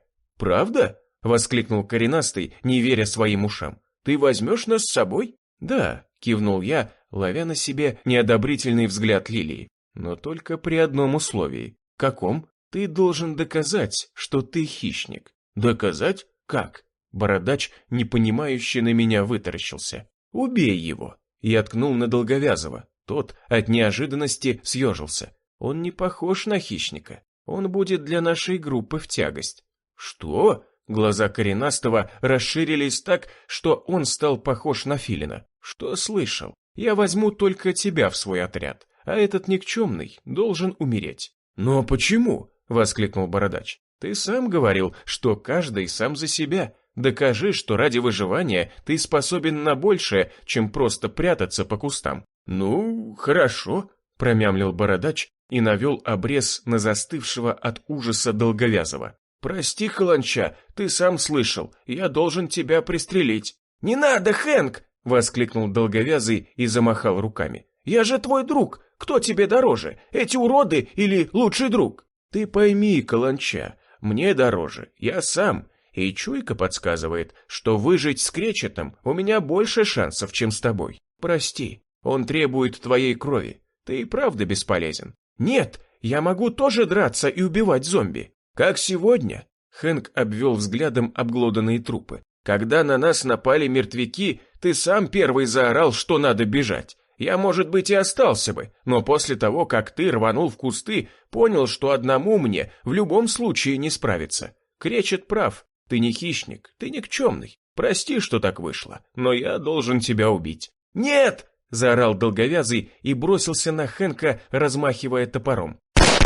Грянул выстрел, и картечь разворотила лицо каланче. Его зубы, глаза и язык разлетелись на кусочки. Он даже не смог закричать, а лишь захрипел и завалился на траву. Он еще дышал, когда Хэнк подошел к нему. «Прости, друг, я думал, в обрез заряжена пуля». Каланча что-то хрипел. Слова по интонации отдаленно напоминали «добей, добей», но без языка и без зубов трудно говорить. «Прощай», — сказал Хэнк и, выхватив нож, ударил друга в сердце. Тот дернулся и затих. Коренастый выдернул нож, обтер его о рубаху убитого и подошел ко мне. «Я выполнил твой приказ, Кречет. Я прошел испытание?» «Нет», — ответил я и размажил его голову березовой дубиной. Удар получился мощный, с разворотом. В этот раз бить мне никто не мешал, и дубина точно врезала по виску, раскроив кость. От такого удара один глаз бородача выскочил из орбиты и повис на жилке. Хэнк удивленно вздохнул напоследок и замертво упал на землю. «Ну вот», — проговорила Лилия, — «а говоришь, что я должна верить в людей». Я нагнулся к трупу бородача и задрал повыше рукав его грязной джинсовой рубахи. На его предплечье красовалась татуировка, перевернутая пятиконечная звезда в круге. «Это не люди», — сказал я, — «это апостолы». «Как?» — удивилась Лилия. «Наверное, они нацепили лохмотья и прибились к беженцам еще вчера. Я не знал их и прикрепил к этой группе. Сегодня, как только запахло жареным, эти выродки сбежали, а, услышав выстрелы, вернулись и засели в кустах. Думали, что смогут чем-нибудь поживиться, например, пистолет у меня забрать, когда меня сожрут. Но мы выжили, и Хэнк понял, что с нами выгоднее дружить. Но я заметил его татуировку, когда он вышел на поляну и махнул рукой. «А если бы они оказались не апостолами?» — спросила Лилия. «Ты бы их отпустил?» «Нет», — ответил я. «Я поступил бы точно так же». «Страшный ты человек, Кречет», — улыбнулась Лилия. «Такой же, как и я». Вдалеке раздались крики. Они доносились со стороны нашей группы. «Черт!» — воскликнул я. «Похоже, на наших тоже напали». Я подхватил трофейное оружие, обрез с несколькими патронами, нож, топор и рванул за Лилией. Та уже нырнула в чащу и спешила в сторону доносящихся криков. Вечер коснулся макушек деревьев красными лучами, когда несуразный электромобиль свернул с шоссе на обочину и углубился в лес. «Все», — сказал Юрген, — «батарея почти на исходе». «Сделаем привал», — сказал Рудый. «Ночью передвигаться опасно. Можно напороться на большую стаю. В темноте мертвецов не сразу видно. Разобьем лагерь вон на том пригорке. Там обзор хороший, а костер разведем в ложбинке». «А что это ты раскомандовался?» — проворчал Гектор. «Раньше дрожал, как осиновый лист, а теперь вылитый шорс». «Не знаю, дед, я такого зверя, но если хочешь, сам командуй. Только это место для привала самое лучшее». «Щорс, не зверь, а командир», — хмыкнул Гектор и задумчиво погладил бороду. «Ладно, место действительно хорошее. Просто не привык еще, что ты дельные вещи говоришь, а не брешешь попусту, как раньше». «А ты привыкай», — грозно проговорил Рудый. «Люди иногда меняются». «Это угроза?» — усмехнулся старик. «Нет, но вчера я убил своего друга». «Зачем? Ты так и не рассказал нам?» — воскликнула Энн. «Я добил его, чтобы тот не достался на съедение чертовым зомби». «Ужас, мне жаль», — прошептала Энн, хлопая выпученными глазенками. «Ты как?» «Уже нормально», — шмыгнул носом Рудый. «Поначалу чуть не сдох, но мне легче это воспринимать, когда я вспоминаю, что мой друг убил Хана». «Что?» — в один голос воскликнули Гектор и Энн. «Хан обратился», — грустно проговорил Рыжий. «Мастер избавил его от постыдной участи вечно бродить и жрать людей, и тем самым спас мне жизнь. Я не сразу заметил, что с Ханом что-то не так. Так обрадовался, когда увидел его и готов был расцеловать». «Почему ты сразу нам этого не рассказал?» – удивилась Энн. «Еще не привык рассказывать. Месяцы, проведенные с отшельником, научили меня молчать. Мы редко разговаривали. В основном все только по делу. Это касалось лишь тренировок и охоты. Жаль мастера, он дважды спас меня». «А Хана тебе не жаль?» – Энн укоризненно покачала головой. «Я смирился с потерей Хана, полковника и кузнеца уже давно. Я был уверен, что они погибли». «Почему?» – недоумевала Энн. «Потому что иначе бы они нас уже давно нашли». «Так, может, и с нашей потерей ты смирился?» – ехидно проскрежетал Гектор. «Тоже нас уже похоронил и забыл?» «С вашей нет. Вы мне дороги как никогда. Доктор и Лилия погибли, и теперь вы мне ближе всех на свете». После таких слов Энн не выдержала и обняла Рудова.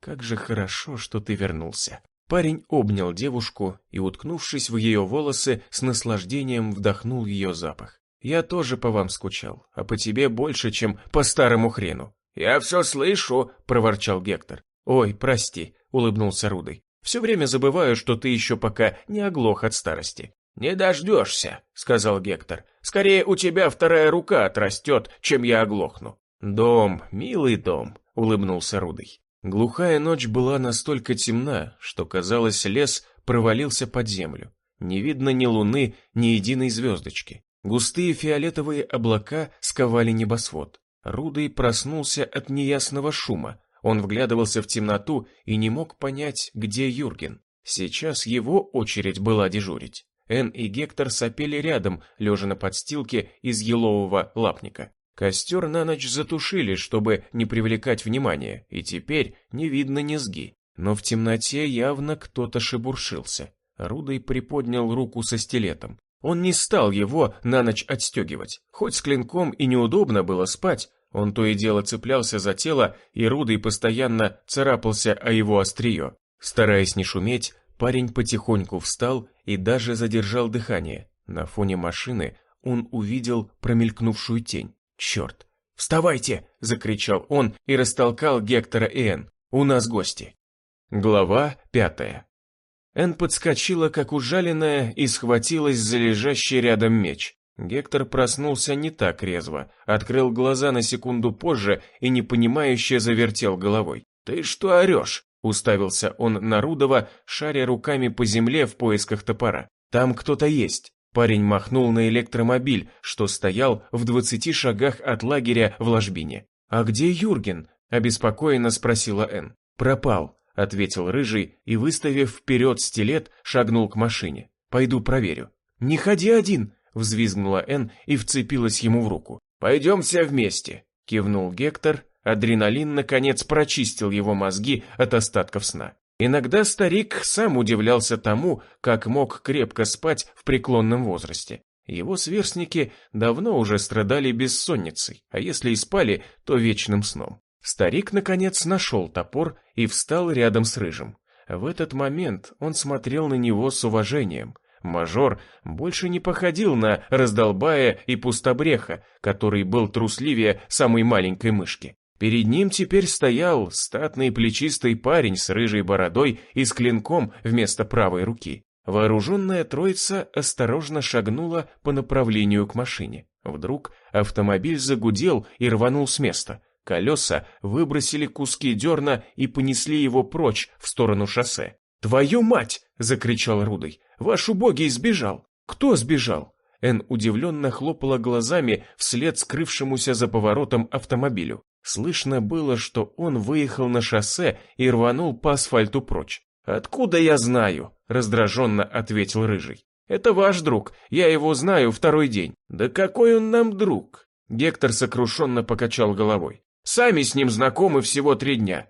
Эх, в машине все наши припасы остались. Теперь у нас совсем нет еды. Что же взбрело в голову этому недотепе Юргену?» «Все просто», — ответил Рудый. «Не захотел, наверное, с вами делиться запасом еды». «Нет», — ответил старик, — «он бы тогда вообще мог в бункере остаться. И про его запасы мы бы ничего не узнали. Что-то здесь нечисто. Не мог он так поступить с нами. Я в людях разбираюсь. Он неплохой человек». «Хреново, значит, разбираешься», — проворчал Рудый, «раз всякой шантропе доверяешь». «А ты не шантропа был? Тебе тоже не надо было доверять?» — огрызнулся старик. «Я? Другое дело. Я свой». «Согласен. Только сейчас время такое, что свои меняются так быстро, как день и ночь. Мы постоянно теряем своих, а новых не прибавляется. Вот и решили мы с Энн довериться этому прохвосту. Он, главное, таким добряком нам показался. А сейчас, гад, бросил нас посреди леса.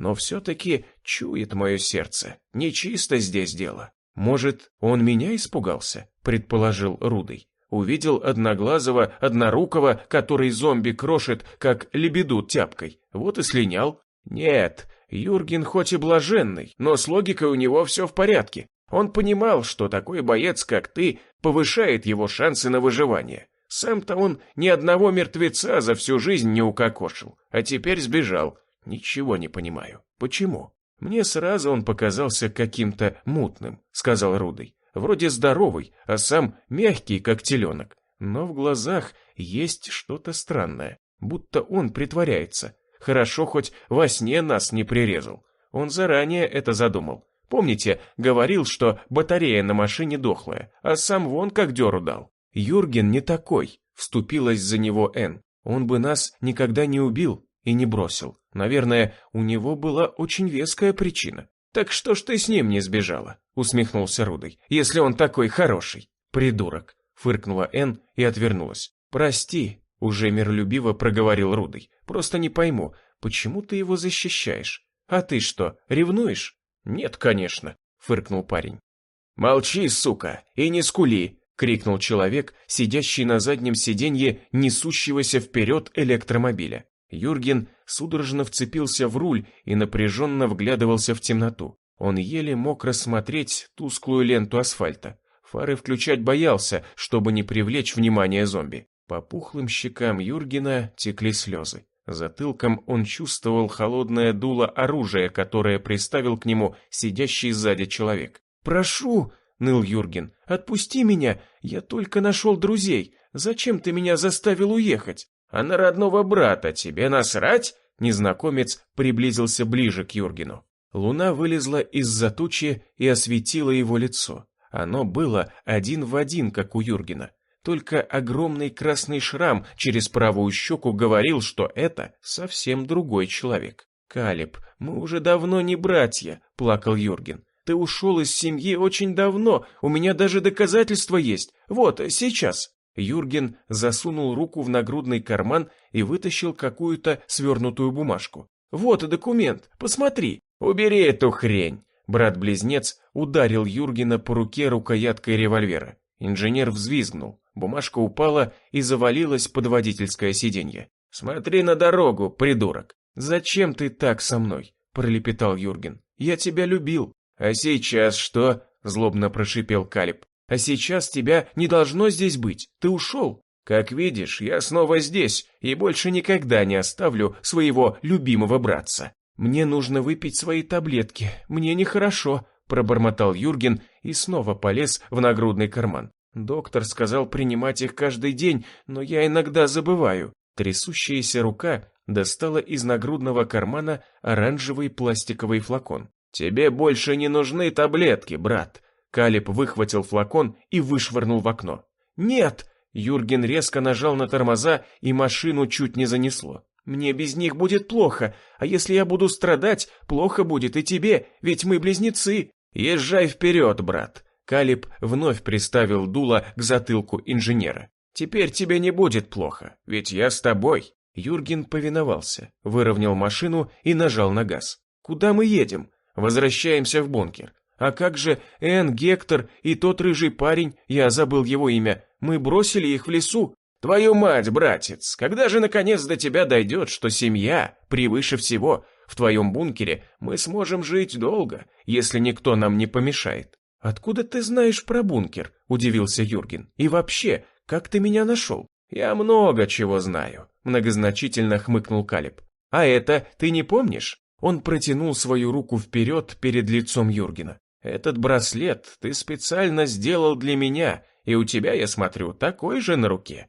Он подает сигналы геолокации, чтобы мы всегда знали, кто из нас где находится, и не потерялись». «Но геолокация сейчас не работает. Я думал, браслет бесполезен», — ответил Юрген. «Некоторые спутники еще работают на автомате», — ответил Калеб. «Тебе ли это не знать? Да и сам ты не снял браслет. Почему?» «Я носил его в память о тебе». «Память? Ты не хотел, чтобы я вернулся?» «Хотел, но знал, что это невозможно. А я тебя нашел, а ты почему-то не рад». «Я очень рад, Калеб, но как-то это все неправильно». «Что неправильно?» «Почему ты вернулся? Ты не представляешь, как мы с мамой страдали, когда ты ушел, когда ты не внял нашим мольбам, а заявился только сейчас». «А я соскучился», — оскалился Калеб. «А отец что, не страдал?» «Он слишком был занят работой». «Чертов ублюдок», — брызнул слюной Калеб. «Ему всегда было на меня плевать». «Не говори так. Он ушел с головой в работу, чтобы отвлечься. Он тоже переживал». «Если ты так страдал, почему ты не вернул меня?» «Я пытался», — оправдывался Юрген. «В бункере я построил центр связи». «Я видел. хмыкнул Калиб.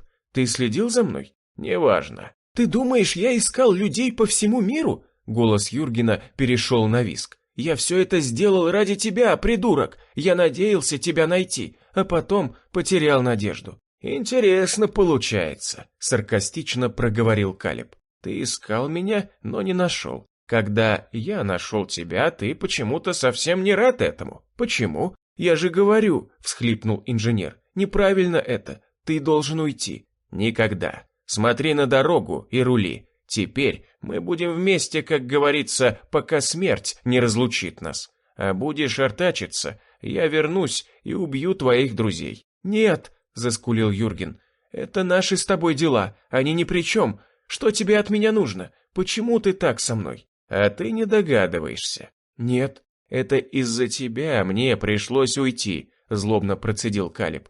И, вытащив откуда-то старую газету, швырнул ее в лицо Юргену. «Смотри, там все написано». «Помню эту газету», – тихо проговорил Юрген. «Я всегда ношу с собой такую же, но я все равно не понимаю, почему ты ушел». «А что мне оставалось?» – прошипел Калиб. «Внешне мы были с тобой одинаковы, но ты всегда прилежно учился и слушался родителей. Тебя все любили и прочили блестящее будущее, а на меня смотрели как на обязательный придаток, как никчемное приложение к талантливому братцу. А я не хотел учиться, я хотел заниматься спортом, но меня постоянно одергивали и ставили тебя в пример. Я вынужден был все делать как ты, ходить в ту же элитную школу, изучать те же гребаные науки, заниматься чертовой музыкой. Однажды мне это совсем надоело, и я ушел. Прости, я не знал. Ничего, брат, теперь нам никто не помешает быть вместе. Но я все-таки вернулся и убил бы твоих новых друзей. Вдруг они будут тебя искать? Нет, не делай этого. А что ты так за них беспокоишься? Я смотрю, они стали тебе дороже, чем я.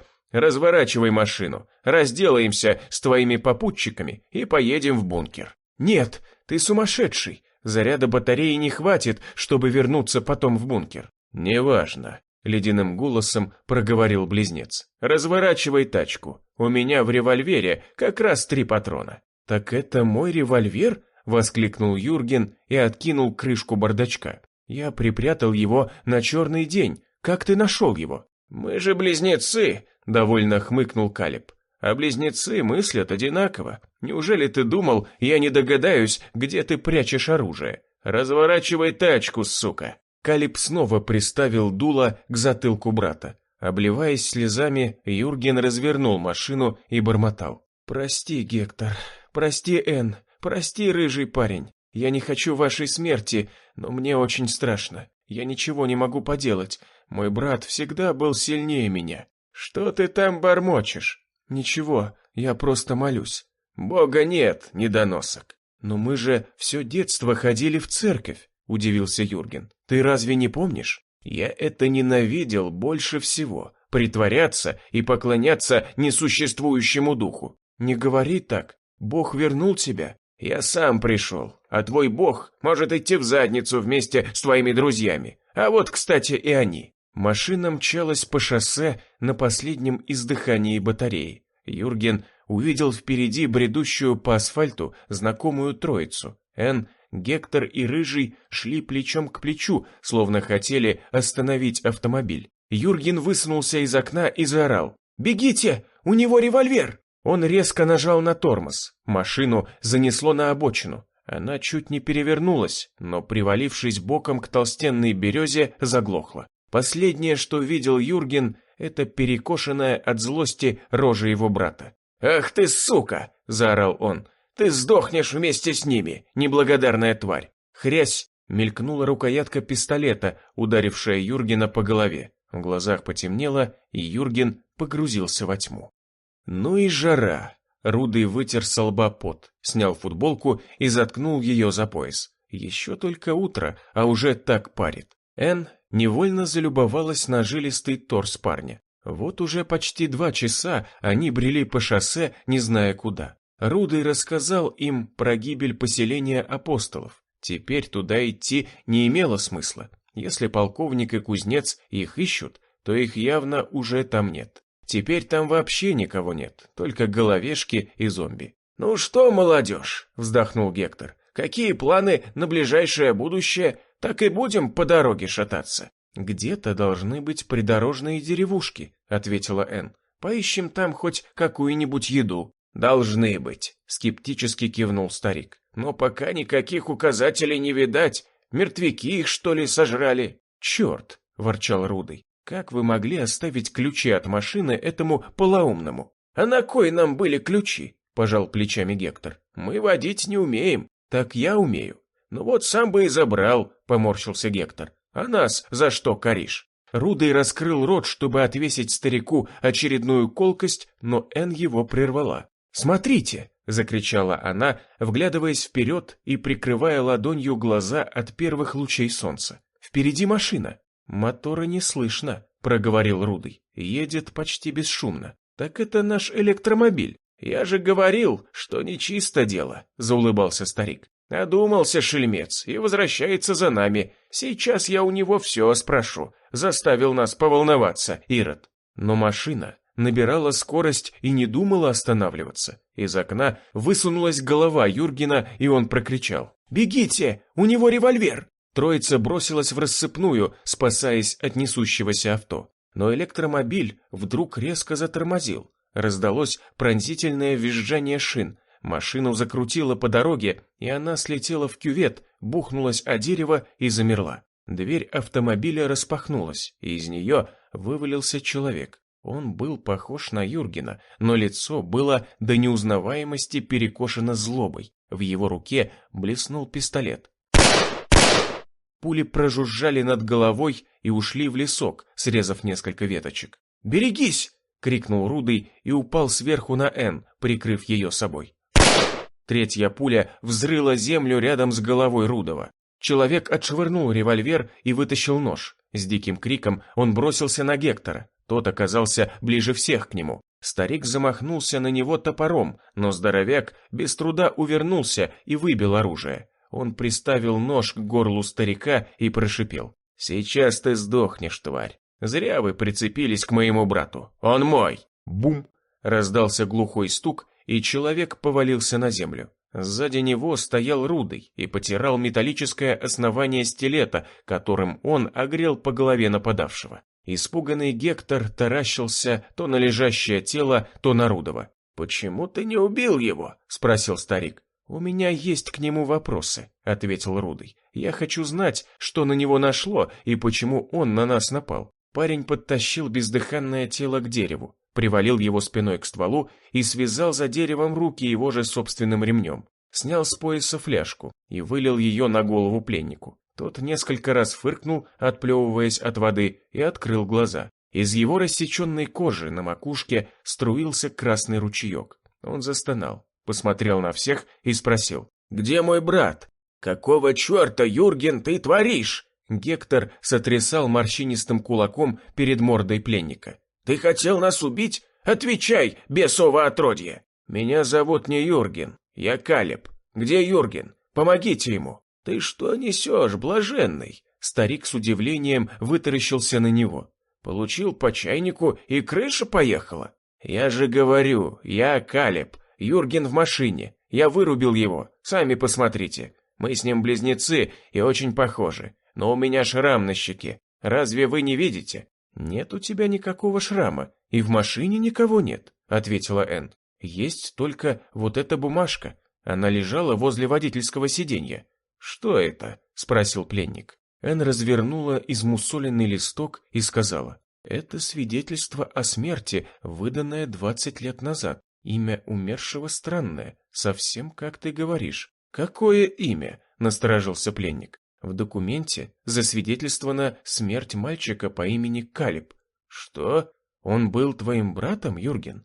Энн участливо погладила пленника по плечу. «Он умер еще 20 лет назад». «Смотрите!» — воскликнул Рудый. «Я еще кое-что нашел в машине». Рыжий развернул старую, измятую и уже напоминающую грязную паутину газету. «Здесь есть интересная статья 20-летней давности. Вот, смотрите». Рудый зачитал заголовок: «Страшная трагедия. Брат-близнец покончил с собой».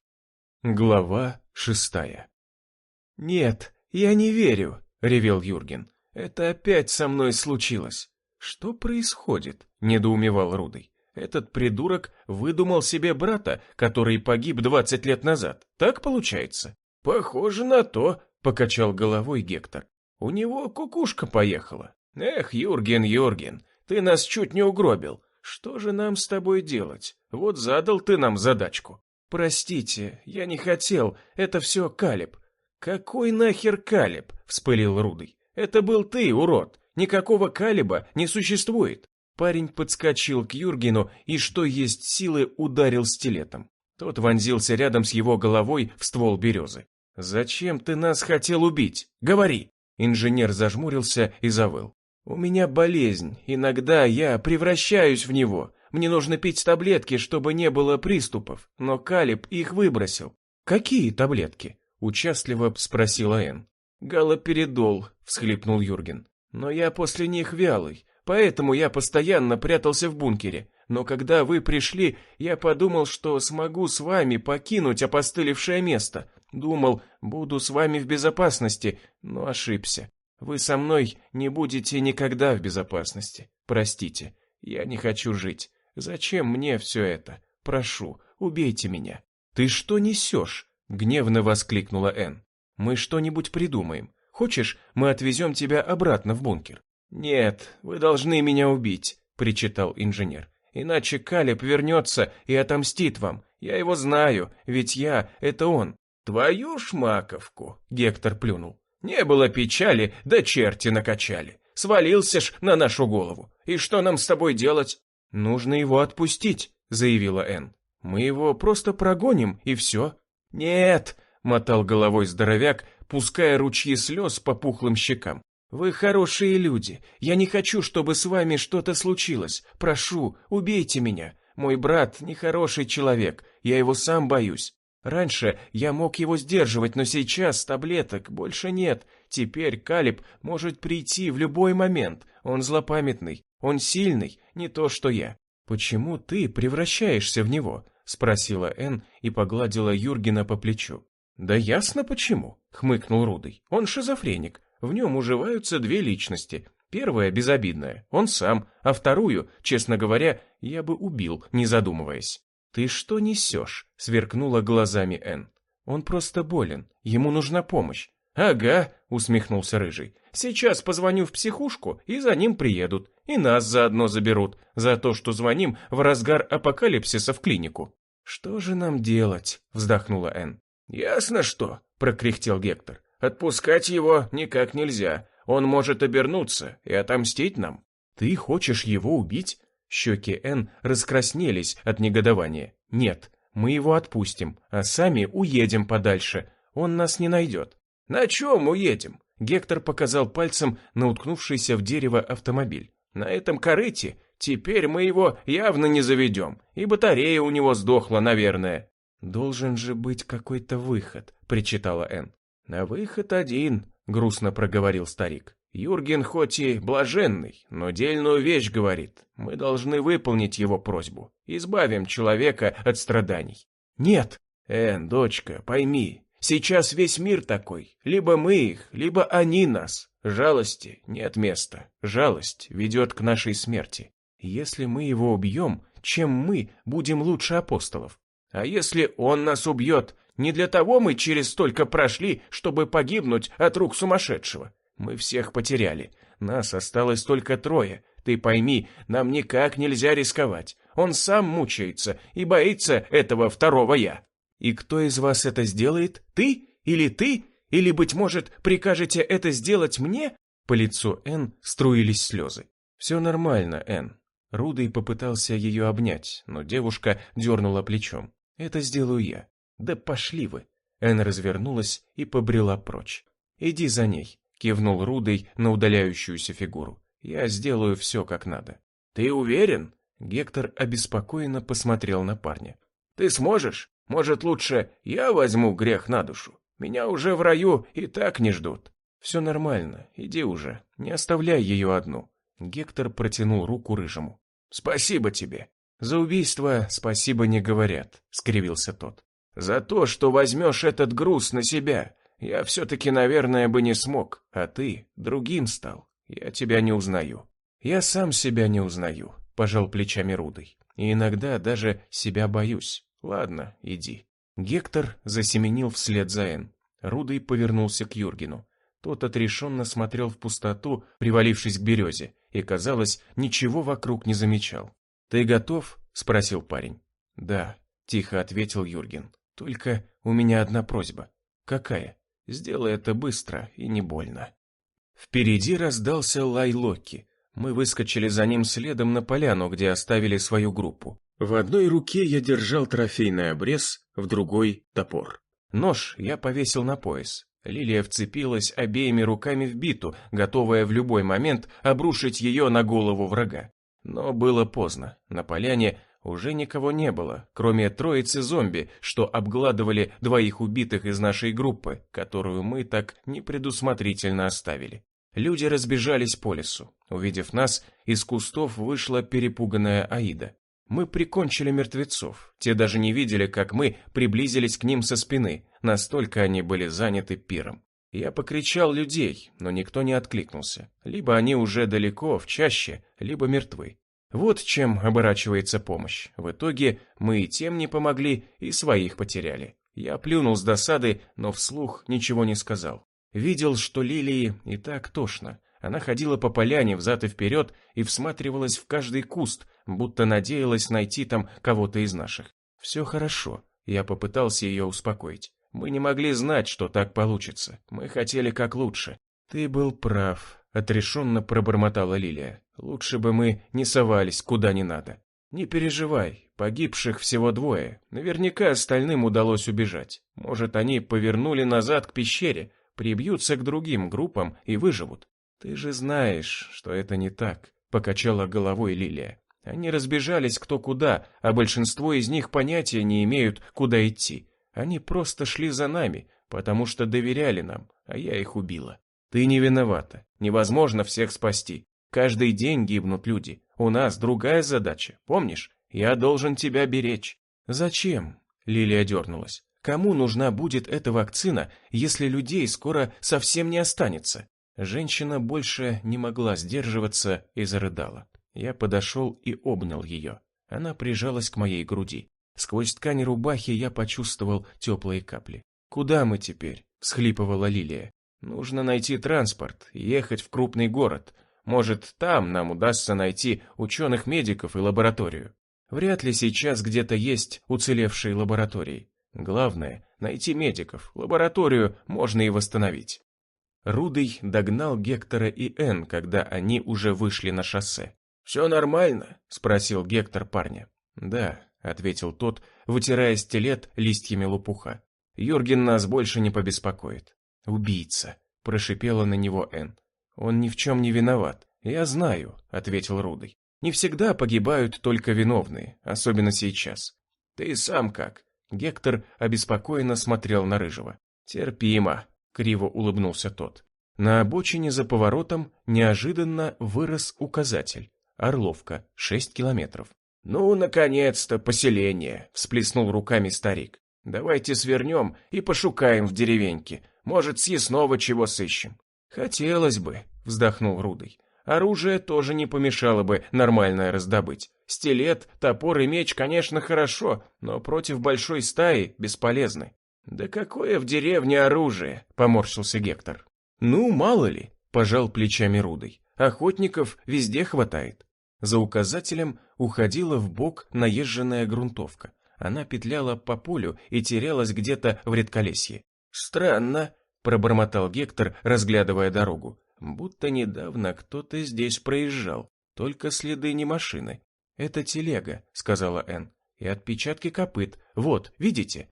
«А деревня, похоже, обитаема». Старик озадаченно почесал бороду. «Что делать будем, други? Пойдем туда, али как?» «А почему нет?» — пожал плечами Рудый. «Да потому что люди сейчас норовят убить друг друга», — ответил Гектор. «И каждый второй из выживших — бандит и мародер. Вон, даже мы теперь убивцы. Юргена сгубили». «Ты же сам это предложил», — негодующе посмотрел на него Рудый. «А теперь мне предъявлять будешь?» Да я не в укор. Я и сейчас считаю, что мы поступили жестоко, но верно. Просто для других мы можем опасными показаться, и они тоже ради своей безопасности захотят нас укокошить». «В кого мы превратились?» Энн покачала головой. «Теперь мы убиваем и людей». «Не переживай, дочка», — сказал Гектор. «Мы не самые страшные из людей. Чтобы выжить среди монстров, нужно самому стать чудовищем. Вот мы ими и становимся». «Вы так спокойно об этом говорите», — возмутилась Энн, «будто обсуждаете фильм». «А что изменится, если мы будем горевать?» Гектор прищурился. «Уже слез нету, кончились. Наши все погибли. Вы единственные, кто у меня остался в целом мире. Если мне придется убивать, чтобы защитить вас, я буду это делать». Рудый одобрительно закивал. «Гектор прав. Не мы такие, а мир такой. А ты вообще молчи». Энн гневно сверкнула глазами на Рыжего. «Убийца!» Сзади послышался еле слышимый скрип. Энн обернулась и воскликнула. «Смотрите, там кто-то едет». «Это что, телега?» Приглядевшись, сказал Гектор и снял с пояса топор. «Приготовьтесь, там могут быть душегубы». Энн вытащила меч, а у Рудова оружие всегда с собой. Он встал в боевую стойку, поглаживая клинок. Поднимая облака желтой пыли, к путникам приближалась старая телега, запряженная откормленной коренастой лошадью с аккуратно подстриженной гривой. «Не могу разглядеть, солнце слепит». Гектор всматривался вдаль, приложив руку к колбу. «Сколько там человек? Один, что ли?» «Один вроде», — ответил Рудый и опустил стилет. «Это хорошо», — с облегчением выдохнул Гектор. «Бандюки по одному не шастают». «Этого тоже убьете?» — капнула яда Энн. «Тише ты!» — шикнул на нее Гектор. «Он уже близко, услышит». Телега подъехала и остановилась возле путников. В повозке на ворохе соломы сидел архаичного вида мужичок в льняной косоворотке и серых штанах-шароварах. Вылитый крестьянин XIX века. Косматая борода и длинные русые волосы, стянутые на лбу ремешком, подчеркивали это сходство. «День добрый, люди добрые!» Мужичок лучезарно улыбнулся и отвесил головой поклон. «Вы заблудились или в гости к нам идете? И тебе не хворать!» На правах старшего разговор начал Гектор. «В Орловку мы идем». «Так нет больше Орловки», — всплеснул руками мужичок. «Сгорела вся. Могу в общину нашу вас подвести. Голодные, небось. Меня Аким зовут. Гостями нашими будете». «Что за община?» — насторожился Гектор. «Староверы мы», — улыбнулся Аким. «Жизнь почитаем. Живем в мире и согласии с природой-матушкой. Прыгайте в телегу. Пешком долго идти». «Прости, Аким, но мы должны это обсудить», — улыбнулся в ответ Гектор. «Как-то в гости сегодня не собирались». «Да, конечно, погутарьте», — махнул рукой Аким. «Да вы не беспокойтесь, у нас народ правильный, каждую жизнь ценит, потому как жизнь — это свыше подарок нам, забирать ее только Бог может, а людям убивать — грех смертный». Гектор отозвал в сторону друзей. «Ну, что думаете?» «Да вроде безобидный дядька», — пожал плечами Рудый. «Одна старушка тоже безобидной казалась», — нахмурилась Энн. «А потом чуть нас не съела, а ее сынку мне пришлось кусок шеи откусить». Рудый с удивлением уставился на Энн. «И ты еще мне будешь предъявлять Юргена? Это другое, мы защищались». «Хватит трындеть», — шикнул Гектор. «Решайте, что делать будем? Орловки нет, значит, либо назад надо вертать, либо с ним идти». «Не знаю», — жалобно протянула Энн. «Не хочется как-то к людоедам или другим извращенцам попасть. Но кушать очень хочется, а он накормить обещал». «Я бы рискнул», — сказал Рудый. «Не похож он на людоеда или бандита. Набожный и добрый слишком. Если у них все такие, то нам нечего бояться». «Ладно», — кивнул Гектор. «Проверим, что за староверы. Надеюсь, они нас не сожрут. А если сожрут, то пускай подавятся». Еще час тряслись на разбитой телеге по полю. Аким постоянно болтал и пытался шутить, и вскоре всем надоел. Но приходилось слушать его из вежливости. Впереди замаячила шатающаяся фигура. Гектор приготовил топор, а Энн схватилась за меч. Аким глянул на них осуждающе и проговорил. «Вы что удумали?» «Как что?» — ответил Рудый, поглаживая острие стилета. «Убьем гада?» «Нельзя!» — замахал руками крестьянин. «Это ж божьи твари!» «Так вы что, Кустистые брови Гектора полезли на лоб. «Мертвецов не трогайте!» «Я же говорил!» Аким остановил лошадь. «Мы никого не убиваем!» «Так это же не люди!» Рудый ткнул стилетом на приближающегося ожившего. «Они гниют заживо! Это даже не животные!» «Все одно!» — мотал головой Аким. «Убивать грешно! Только для пропитания, если, то да, коровку или овечку зарезать. На то Бог глаза закрывает. А если тебя сожрать хотят?» Рудый с ехидством уставился на мужичка. «Это считается грехом?» «Все мы существа одного Создателя, так уж заведено. Кто-то ест кого-то. Не нам судить, правильно это или нет. Мы в согласии с природой живем и слушаем Отца нашего». «Тьфу ты!» — Гектор скривился. «Мы думали, вы людоеды или еще лиходеи какие, а вы наоборот, эти пацифисты. Только скажи мне, мил человек, как вы тогда от мертвяков отбиваетесь? Почему они вас не сожрали до сих пор?» «А вот как», — сказал Аким и вытащил из вороха соломы длинную палку с 2 проволочными электродами на конце. На втором конце палки была примотана какая-то коробочка, похожая на батарею или конденсатор. Зомби поравнялся с лошадью и так оскалился, что его гнилой рот чуть не порвался. Он не верил своим глазам. Столько вкусного сидело на телеге, плюс еще жирный конь. Но люди прельщали его больше, и мертвец, одетый в лохмотья синей спецовки, протянул крючковатые пальцы к телеге. Аким ловко ткнул его электродами прямо в лоб и нажал на тумблер на коробочке. Послышалось жужжание, между концами проволоки проскочила искрящаяся дуга. Мертвец задергался, словно оказался на электрическом стуле и упал на обочину. Он больше не шевелился. «Он что, сдох?» — спросил Рудый. «А говоришь, вы их не убиваете?» «Не сдох, а отключился», — назидательно проговорил Аким. «Минуты 2 валяться будет. Бывает и больше, а бывает, что и всего на несколько секунд замирают. У всех по-разному. Бог его знает, от чего это зависит. Может, кто покрепче, тот быстрее очухивается, а может, у кого мозгов больше, на того сильнее ток действует. Ведь по голове разряд-то бьет. Но мне все равно. Мы таким способом и себе жизнь сохраняем. И тварь не обижаем Божью».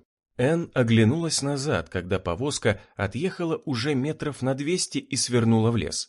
Мертвец зашевелился и встал на ноги. Он крутил головой и не понимал, где находится, словно ему сделали лоботомию. А после того, как очухаются, старовер кивнул на заторможенного зомби. Еще минут 10 в себя приходят и скушать человека не могут. «Хитро придумано», — Гектор одобрительно закивал. «Только ж потом он все равно в себя придет и назад вернется. Я бы его убил». «А когда в себя придет», — усмехнулся Аким, — «нас уже тут не будет». «А кто такое оружие придумал?» — поинтересовалась Энн. «Так оно давно у нас такое, почитай, уже лет 5». Аким с довольным видом почесал бороду. «Там ничего хитрого нет. Палка с проволокой, да конденсатор с батареей. А батареи от всего используем. От игрушек, раций и прочей ерунды». «Так мертвецы ожили не так давно», — удивилась Энн. «Года еще не прошло. Мы эти палки-выручалки использовали, чтобы воришек гонять. Пока все не началось, у нашей общины сад был, лучший в области. Только лезли туда все, кому не лень. Знали, что староверы люди безобидные, вот и пришлось выдумать хитрую оглоблю. На человека она не так действует, просто щипнет больно и все. Но этого хватает, чтобы окрестным воришкам охоту отбить лезть в наш сад. Это мертвые падают, как подкошенные, а человеку вреда нету. Ну вот и приехали». Лес расступился, и перед путниками открылось удивительное зрелище. Гектор, Энн и Рудый раскрыли рты. Глава 7. Архаичного вида поселения из нескольких десятков бревенчатых домов, больше похожих на терема, раскинулось в живописной долине на излучине реки. Добротные строения из кругляка украшены резными ставнями и башенками. От нынешнего мира, с одной стороны, поселок отгорожен обрывистым берегом реки, с другой – проволочным забором, таким прозрачным и хлипким, что, казалось, его может порвать дуновение ветерка.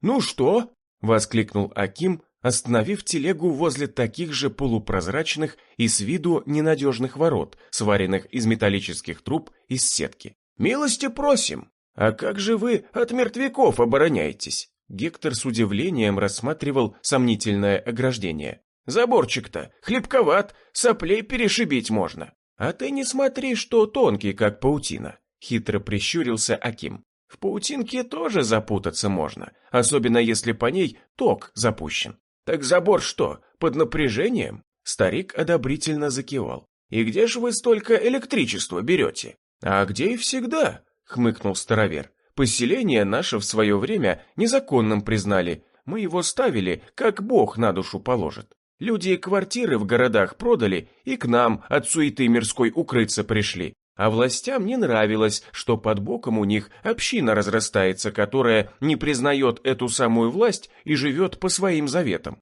Вот нам свет-то и не провели. Пришлось ставить ветряные генераторы. Вон, видите, мельницы крыльями машут. Только не мельница это, а хитрые машины, что ветром свет вырабатывают.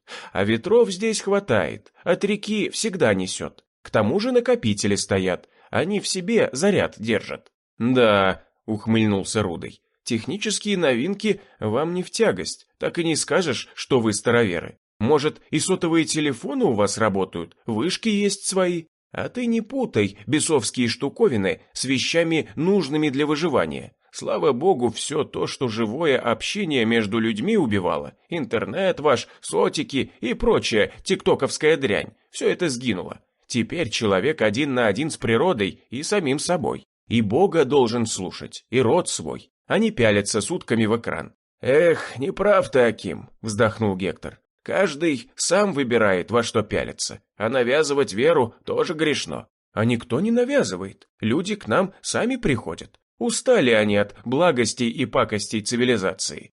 Ворота распахнули два стражника, больше похожих на славянских витязей. Поверх льняных рубах на них были одеты кольчуги с стальными пластинчатыми нарукавниками. На спине у каждого приторочен круглый щит, а в руках копья, только вместо наконечников электроды. От копий идут провода к большим автомобильным аккумуляторам, стоящим возле стражников. Повозка въехала в поселение, и народ высыпал из домов, с любопытством разглядывая гостей. Мужчины одеты в холщовые и льняные рубахи и свободного кроя штаны, напоминавшие шаровары. Женщины в длинные выбеленные платья с пояском на талии. Детей немного, но есть. Одеты в простые рубища, что девочки, что мальчики. Если бы не ветряные генераторы и проволочный забор, что опоясывал поселение по дуге и примыкал к излучине реки, можно было бы подумать, что произошел провал во времени. «Знакомьтесь!» Аким не по годам резво спрыгнул с телеги и широким жестом указал на путников. «Это наши новые члены общины. Они мыкались по свету в поисках безопасного места. Теперь они будут с нами. Прошу любить и жаловать». Народ одобрительно загудел, а Гектор подошел к Акиму и прошипел на ухо. «Благодарю, мил человек, за гостеприимство, но что-то я не помню, что мы обсуждали наше вступление в общину». «А что тут обсуждать?» – пожал плечами Аким. «Люди вы хорошие, сразу видно. Здесь безопасно и есть еда. Вам понравится. Не думаю, что вы захотите нас покинуть. А что взамен? А ничего. Бога нашего почитайте и работайте в меру сил на благо поселка. Слишком хорошо, чтобы быть правдой». Старик нахмурился. «А мы люди прямые, говорю как есть. Человечество жить должно, а не выживать. С нами вы в безопасности будете. А как же апостолы? Как вы уживались с мародерами?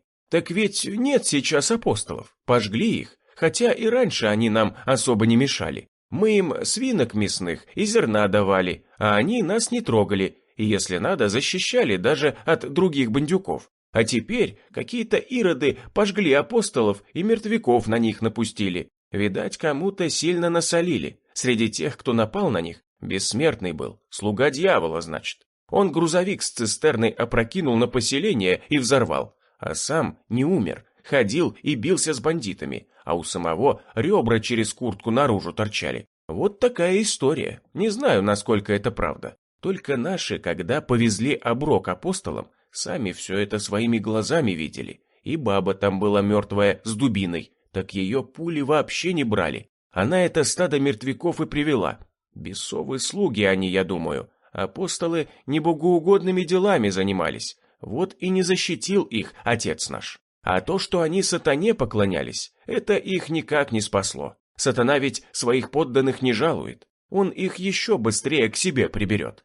Нельзя дьяволу поклоняться, смерть накличешь. Ясно, кивнул Гектор. Теперь у вас вообще жизнь наладилась. Дань платить не надо. А посевы вы как возделываете? А вот с посевами сейчас туго. Запасы зерна еще с прошлого года остались, а трактор сейчас, сам понимаешь, заправлять нечем. Вот и перешли мы на коровушек и свинок. Сена и травы в округе на 10 ферм хватит, а свиней отходами кормим. Хватает пока.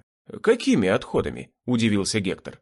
Всякими, отмахнулся Аким. Сами потом все увидите. В хату проходите, за столом поговорим. Старовер пригласил путников в просторный и светлый терем. Внутри он еще больше напоминал музей или инсталляцию исторического фильма. Вдоль бревенчатых стен растянулись тесанные широкие лавки, стол, стулья и шкафы-буфеты. Все изготовлено из дерева и без единой капли краски или лака. Пахло хвоей и вареным мясом. В просторную гостиную вышла дородная хозяйка в широком сарафане. Чмокнула сквозь шерсть бороды в щеку Акима и разулыбалась, указывая пухлой рукой на широкий стол. «Садитесь, меня зовут Бажена.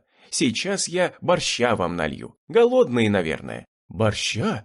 Рудый чуть не подавился слюной. «Мы такого с самого начала эпидемии не ели. И сало еще нарежу», — улыбнулась Бажена. «Ух!» Рудый от восторга чуть не расцеловал толстуху. «Нравится мне у вас. Что же мы раньше на вашу общину не наткнулись?»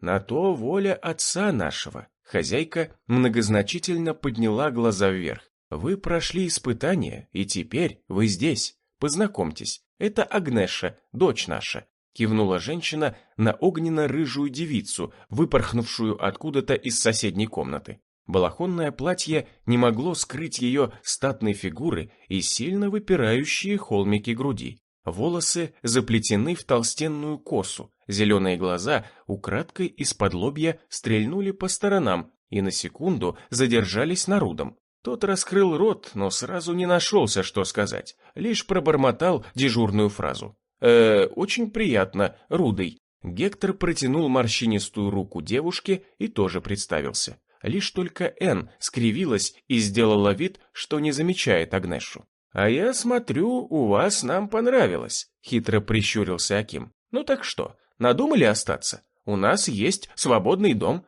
Хозяева погибли на сенокосе. Не всегда мертвяков вовремя удается заметить. Погибают наши. Поэтому нам новые люди и нужны. Община должна разрастаться. А вы часом не муж с женой?» — спросил старовер, посмотрев на Рудова и Энн.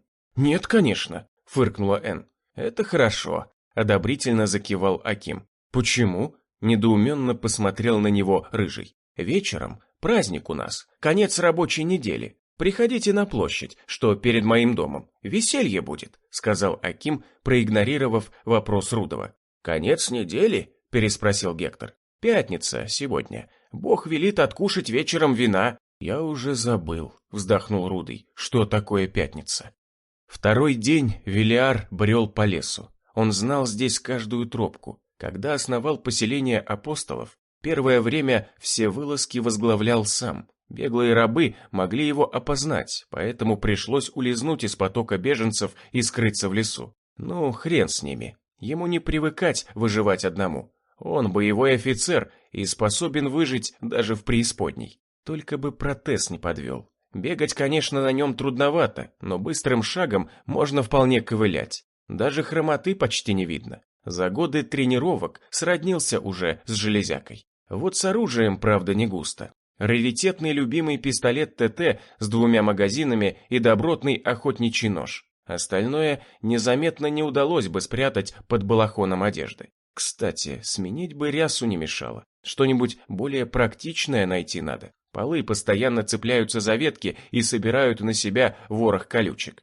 Велиар остановился на залитой солнцем полянке, где росла земляника. Ягода не могла утолить голод, но порция глюкозы поддерживала силы. Вот уже который день он периодически останавливался и ползал по траве, собирая мелкую и еще немного зеленую ягоду. Он уходил подальше от сгоревшего поселения. Не вышел сразу на шоссе, хотел срезать через лес, но немного заблудился и теперь лишь примерно знал, где находится. Одному выжить трудно, Велиар это прекрасно понимал. План простой – найти какую-нибудь общину или банду и прибиться к ней. Если люди годные, то можно свергнуть их лидера и захватить власть. Нет, возродить апостолов уже не получится. Слишком много ресурсов потребуется. Оружие, еда, рабы, техника. Когда все начиналось, с этим гораздо было проще. А сейчас почти все растащили. Техника сдохла, а бензина больше нет.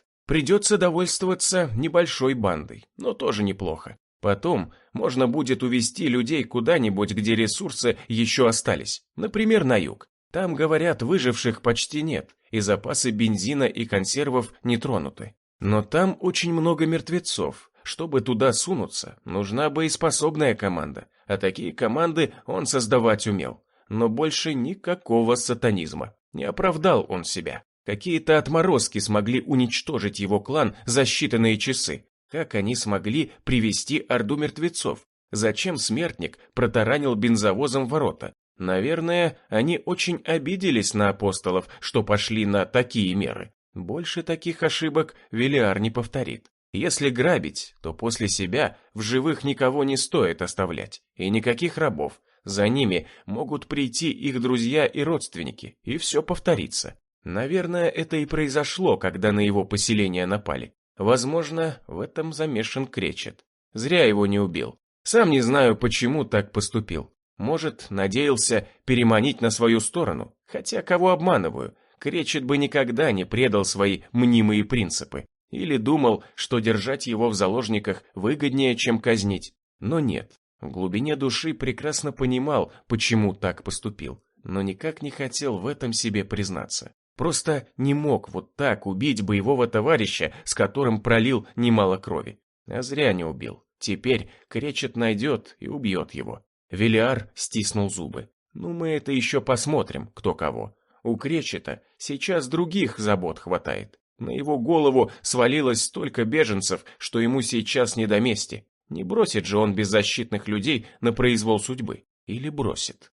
Я заглянул внутрь провалившейся на обочине спортивной двухдверки. Двери и окна плотно закрыты. Внутри никого, но самое главное, в замке зажигания торчит ключ. Машина здесь недавно, ее явно не успели оприходовать. Стоит на видном месте на обочине шоссе. Может, сломалась? Я выставил обрез перед собой. Лилия встала рядом с битой наготове. Нажал на ручку и резко распахнул дверь. Так и думал. На заднем сиденье закопошились двое оживших. Голый парень с девкой. Они рванули вперед, но, мешая друг другу, застряли в узком дверном проеме. Я шагнул назад, уступая дорогу Лилии. Не хотел тратить драгоценные патроны. Та поняла меня без слов и сходу ударила парня по затылку, пока тот выкарабкивался из авто на четвереньках. Парень уткнулся мордой в траву и затих, а ноги его еще оставались в машине. По ним ползла голая подружка, тряся синюшными прелестями.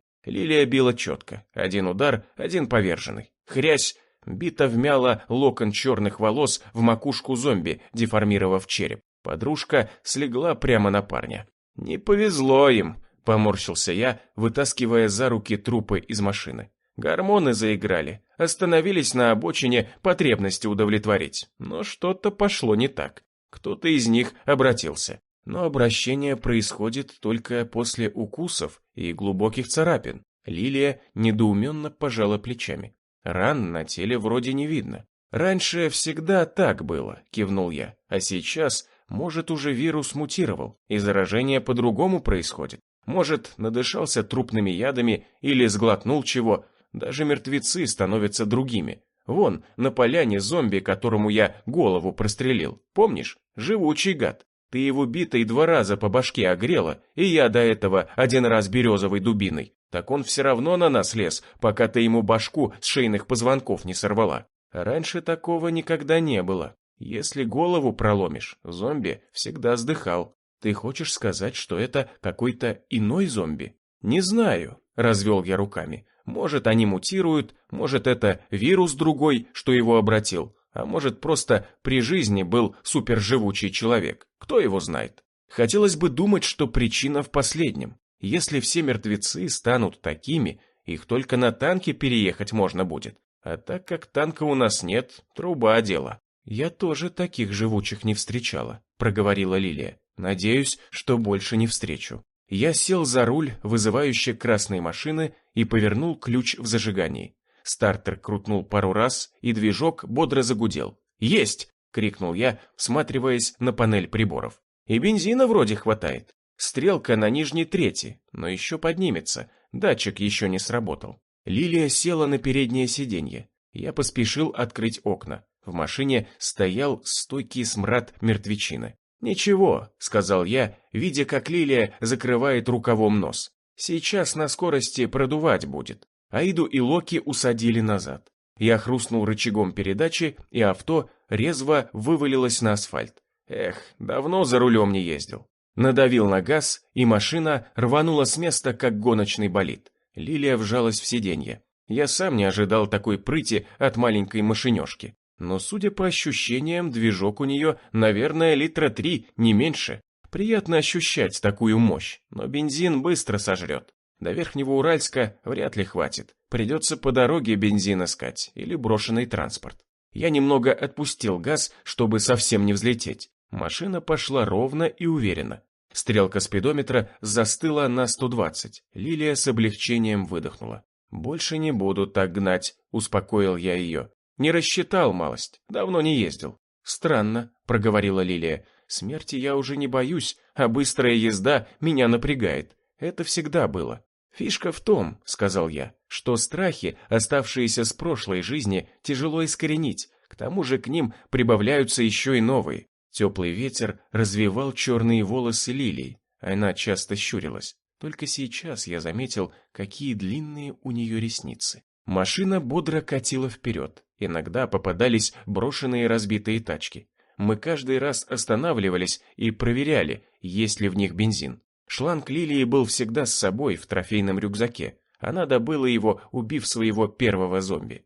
Как я понял, произошло это совсем недавно. А до этого она притворялась беззащитной и робкой женщиной, которая только и делала, что страдала и пеклась о своем муже. Не верится, что Лилия была раньше такой. Но, судя по ее рассказам о себе, это была правда. «Смотри», женщина вывела меня из раздумий. «Кто там впереди? Это что, люди?» Я резко нажал на тормоз. Шины завизжали, и машину чуть понесло боком. Запахло сжженной резиной. Глава 8. Впереди, навстречу нам, шла группа примерно с десяток человек. Они не прятались, будто были полностью уверены в своих силах. Но оружия в руках видно не было. Не было даже палок или чего-то подобного. «Странная группа», – пробормотал я, вглядываясь вдаль. «Идут спокойно, будто на прогулку вышли. Может, это ожившие?» Лилия приложила ладонь козырьком к лбу. «Не похоже. Шагают ровно, ноги не волочат, мертвецы так не передвигаются. Что делать будем?» – обеспокоенно спросила Лилия, поглаживая биту. «Нам через них пройти нужно, назад поворачивать никак нельзя, бензин на исходе. Объехать их не сможем, пузатерка по лесу не пройдет, на первой же кочке застрянет. Я думаю, будет все нормально. С виду они вполне безобидны, одеты не как бандюганы, оружия нет, не мародеры, это точно». Я выровнял машину и чуть надавил на газ. Автомобиль неспешно катил по асфальту, громко шурша шинами. На скорости этот звук почти не слышен. Сейчас он казался нестерпимым из-за нарастающего напряжения. Вот до незнакомцев осталось шагов 100. Они увидели нас и явно прибавили шагу. Я вновь остановил авто. Черт, что они делают? Они? Лилия удивленно вытаращилась вперед. Они бегут к нам. Разворачивай машину. Нет. Я сунул в руки Лилии обрез. Стреляй, если что. Я надавил на газ, и спортивка, с визгом прокрутив шины, прыгнула вперед. Через несколько секунд стрелка спидометра показывала 100. Все, больше нельзя скорость набирать. Люди бежали прямо на машину и махали руками. Они не думали сворачивать. Я их разглядел. Твою мать, это не люди. Серо-синяя кожа, мутные глаза и голодный оскал. Это зомби. Но как они так быстро передвигаются и почему не нарушена координация? Поздно об этом размышлять. Я вывернул руль, пытаясь объехать толпу. Если воткнуть в стаю, машине кранты.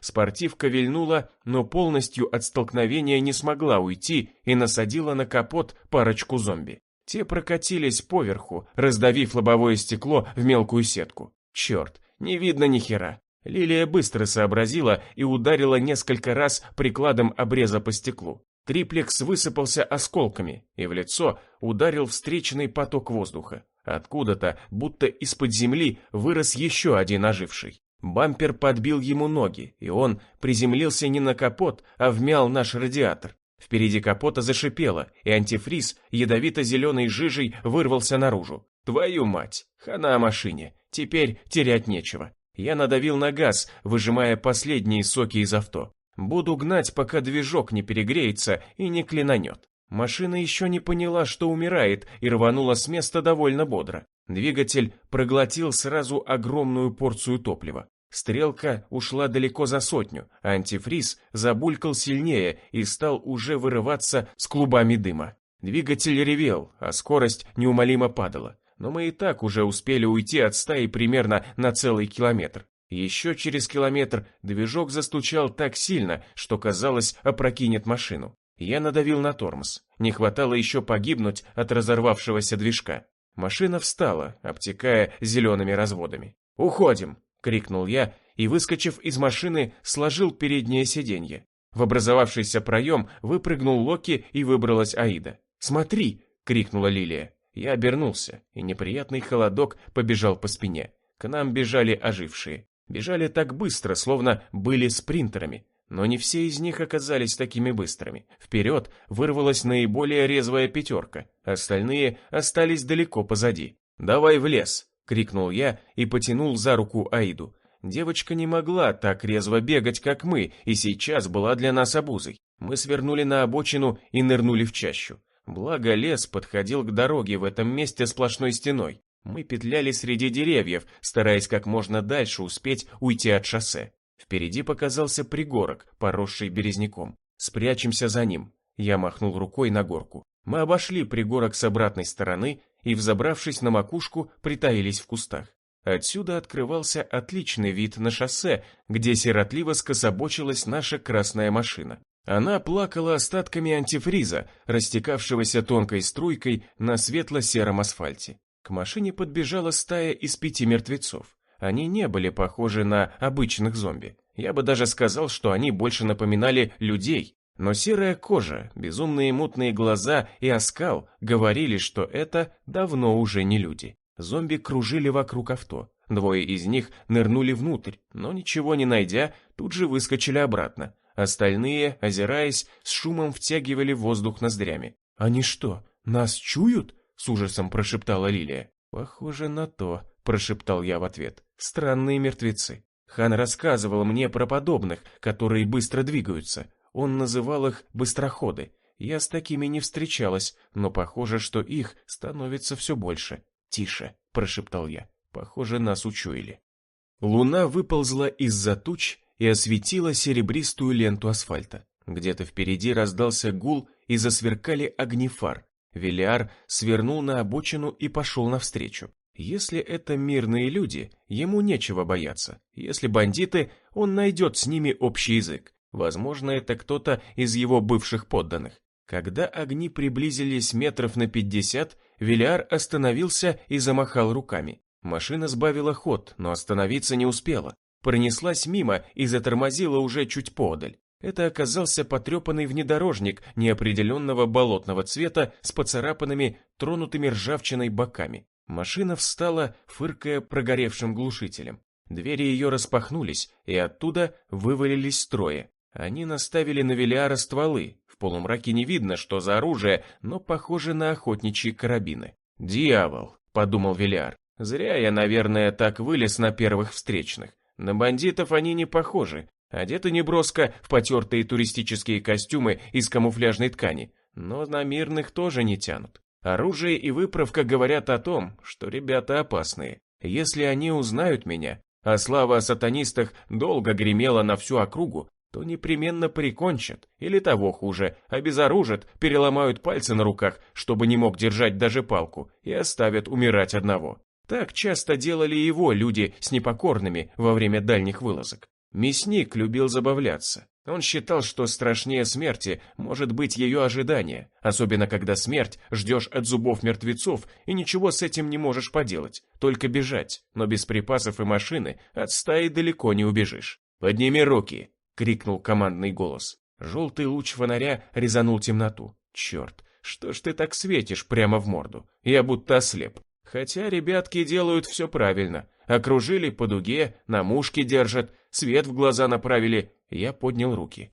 «Кто такой?» — спросил все тот же голос. Если скажу, что беглый раб, что сбежал от апостолов, вряд ли поверят. Одноногих рабов не бывает. Таких никчемных в плен не брали, а сразу ликвидировали. И ТТшник с 2 магазинами тоже на подозрение наведет. Но не скажу же я им, что я главарь некогда самой могущественной банды на Урале. Я пытался разглядеть своих пленителей. Тот, что светил лучом в морду, он, наверное, главный. К нему и обратился. «Меня зовут Вэл». Чтобы не париться с именем, я просто сократил свое прозвище до 3 букв. Я служил в банде апостолов. Они захватили меня в плен, и чтобы выжить, мне приходилось делать все, что они скажут. Но на апостолов напали. Неизвестные сожгли поселение и уничтожили клан. Тогда я сбежал. Я больше не хочу быть мародером. Лучше сдохнуть одному, скитаясь среди зомби, чем снова стать одним из них. Надеюсь, вы не такие, как они. Обыскать его». Главный опустил фонарь, и я его разглядел. Это был жилистый, крепкий, но уже не молодой мужчина, с лицом, изрезанными морщинами и висками, тронутыми сединой. В руках он сжимал не карабин, а старый добрый автомат Калашникова. 47-я модель, калибра 7,62 мм. Такого человека вместе с броником прошьет и не заметит. У других оружие попроще. Охотничьи вепри калибра 5,45 мм, но тоже неплохо. Небольшое дерево насквозь пробивают, а человека или ожившего тем более. Пистолет и нож нашли у меня быстро. Да я их и не прятал особо. Сказал же, что в прошлом апостол. Никто из них не удивился, когда нашли у меня оружие. «Все, уходим», — сказал старший. «Как?» — воскликнул я, театрально всплеснув руками. «Вы меня бросите без оружия? Ты же сам хотел один бродить», — усмехнулся старший. «Вот и броди. Я думал, вы мне поможете?» «Почему мы должны помогать тебе, апостол? С такими, как ты, разговор у нас был короткий. Пуля в лоб и в канаву. Но тебе повезло, что вас разбили. Может, стоило тебя все-таки добить, но не хочу марать руки. Убивать безоружных не мое. Тебя и так скоро сожрут. В этом районе много бегунов». «Каких бегунов?» Я сделал вид, что очень испугался его слов. «Увидишь, когда они тебя догонят и начнут жрать». Черт, наверное, я зря сказал, что апостол. Ребятки это явно не оценили, но зато безоговорочно поверили. Сейчас надо идти ва-банк. «Я же говорил вам», — всхлипнул я, — «меня заставили. У меня была сестра в лагере клана. Если бы я не согласился работать на них, ее бы убили. А теперь она мертва, и я сам бы перегрыз глотку каждому из них. Но все кончено. Апостолы разбиты, а я не знаю, что мне делать». «Пойми, Вэл», — уже спокойно проговорил старший, — «я не могу рисковать своими людьми и тащить в общину неизвестно кого, тем более бывшего апостола. Проваливай, пока я добрый, и скажи спасибо, что не пристрелил тебя. И еще, постарайся нам больше не попадаться, иначе мы подумаем, что ты специально это делаешь, и тогда точно тебя пристрелим». «Да что вы за люди!» — крикнул я, сотрясая кулаками. Я уже знал, что бесполезно их убеждать, но не мог же я так быстро отступить. Это разбило бы мою легенду, тогда меня бы точно пришили. «А сейчас нет людей», — ответил старший. «Тебе ли не знать, апостол? Есть мертвые и выжившие, и те убивают. Кто лучше это делает, тот и будет существовать дальше. Раньше мы принимали всех в свою общину, но часто это оборачивалось трагедией. У нас небольшая община, и я больше не намерен терять людей. Вот если бы ты был доктор или снайпер, или еще кто-то, кто был бы для нас полезен, то другое дело. В прошлом я солдат. Ты?» Главарь смерил меня насмешливым взглядом. «Солдаты так не ноют. Может, ты и умел воевать раньше, но сейчас ты тряпка, сразу видно. Еще и хромаешь. Какой из тебя боец?» Вот черт, переборщил я все-таки с образом безобидного. Может, надо было, наоборот, свои сильные стороны показывать? Ну нет, тогда бы они точно пришили бывшего апостола. Мои мысли прервал топот множества ног. Из темноты выскочили двуногие тени. Они отрезали нас от джипа и неслись прямо на нас. «Твою мать!» – заорал старший. «Бегуны!» Втягивая воздух ноздрями, твари взяли наш след и нырнули в лесок прямо в том месте, где мы свернули. Вот черт! Я вжался в мох, а одну руку положил на Локи, придавив его к земле. Бежать поздно. Если у них такой нюх, то и слух наверняка хороший. Хруст любой веточки услышат. Остается только ждать и надеяться, что нас не заметят. Хотя, чего мы так боимся? Их всего 5. Мы с Лилией положили стаю гораздо более многочисленную. Но то были обычные шатуны, а с этими я еще не сталкивался. Неизвестно, что от них ждать. «Давай я их отвлеку», – прошептала Лилия. «Мы пойдем с Аидой к ним навстречу. Мертвецы не видят во мне человека, когда девочка со мной рядом. Я смогу их увести». «Нет», – замотал я головой. «То были обычные зомби, а это альфа. Хрен знает, как они себя поведут. Давай без глупостей. Полежим тихо, может, мимо пройдут». Но Лилия уже не слушала. Она позвала Аиду и аккуратно, стараясь не шуметь, стала спускаться вниз. Я сжал обрез и поправил висящий на поясе нож. Жаль, в пистолете патронов больше нет. Я посмотрел на приклад обреза. Фрагмент патронташа, прикрепленный к его прикладу, полон патронов, но их всего 10. Плюс в стволах 2 штуки. Но если с пригорка стрелять, толку не будет. Кучность у обреза почти нулевая. Он больше для того, чтобы в упор бить. Тем более патроны, судя по маркировке на бумажных прокладках, снаряжены картечью. Самое то для войны с мертвецами, но опять-таки, если с небольшого расстояния бить. Издалека картечь разлетится по сторонам так, что ни одна дробина может в цель не попасть. Ствол слишком короткий, и дульного сужения, естественно, нет никакого. Все эти мысли пронеслись в голове со скоростью звука, и я принял решение. Я не мог допустить, чтобы Лилия так рисковала. И окрикнуть ее не мог, твари уже совсем близко. Четко шли по нашему следу, словно ищейки. Поэтому я осторожно стал спускаться следом. Локи приказал лежать на пригорке. Присмотрю за Лилией из-за кустов. Надеюсь, быстроходы меня не заметят. Я пробирался как мышь, даже старался дышать через раз. Лилия меня не видела, но я никак не мог ей сообщить о том, что рядом. Я притаился в зарослях шиповника. Густая поросль надежно скрывала меня, но колючие побеги царапали руки и лицо. Вот Лилию заметили. Твари перешли на бег и подскочили к ней. Суки, они поняли, что она человек. Аида не помогла. Первая тварь прыгнула на Лилию, но та махнула битой и с разворотом впечатала ей удар прямо в голову. Бита откинула зомби в кусты, но ублюдок вскочил на ноги, как ни в чем не бывало. Я выпрыгнул из укрытия и всадил заряд картечи прямо ему в морду. Голову разворотило так, что она стала похожа на кровавый вулкан. Зомби завалился в траву, но его собратья напали разом. Второй выстрел почти в упор положил еще одного. Я отшвырнул бесполезный обрез. Перезарядить все равно не успею. И схватился за нож. Лилия сумела сбить с ног еще одного, но тот тоже никак не хотел сдыхать, хотя удар биты пришелся прямо по голове. Я прыгнул на него сверху и вдавил его голову ботинком в мох. Хрясь, клинок моего ножа проткнул черепушку. Я выдернул нож и тут же упал, придавленный телом напавшего на меня зомбака. Он подскочил ко мне так быстро, что я даже не успел увернуться. Тварь вцепилась зубами мне в руку, прокусив рубаху. Ну, пиздец, теперь я сдохну. В голове промелькнуло 1000 невеселых мыслей. Но так просто не сдамся. Пусть я умру, но захвачу с собой несколько тварей. Зомби вцепился в меня, и мы катались по земле, а я бил тварь ножом со скоростью отбойного молотка. Я кромсал его рожу, плечи, выколол глаза, стараясь достать до мозга, но никак не получалось нанести сокрушительный удар и пробить череп.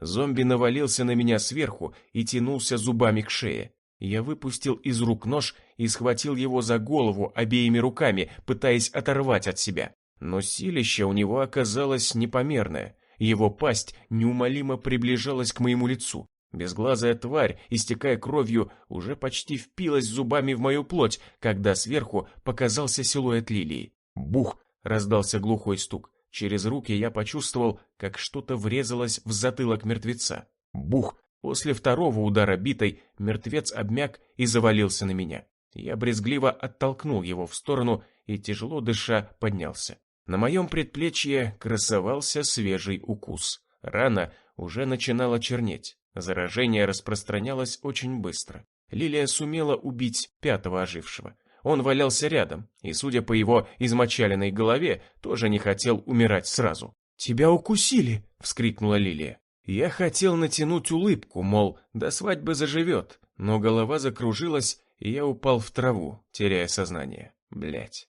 какой скверный конец, промелькнула в голове последняя мысль. Глава 9. Последнее, что я видел перед тем, как отключиться, это то, как Лилия наклонилась надо мной с ножом в руке. Она разрезала себе ладонь и прижала ее к моей ране. Я почувствовал тепло ее крови. Она смешалась с моей, и место укуса зажгло. Я закрыл глаза и отключился.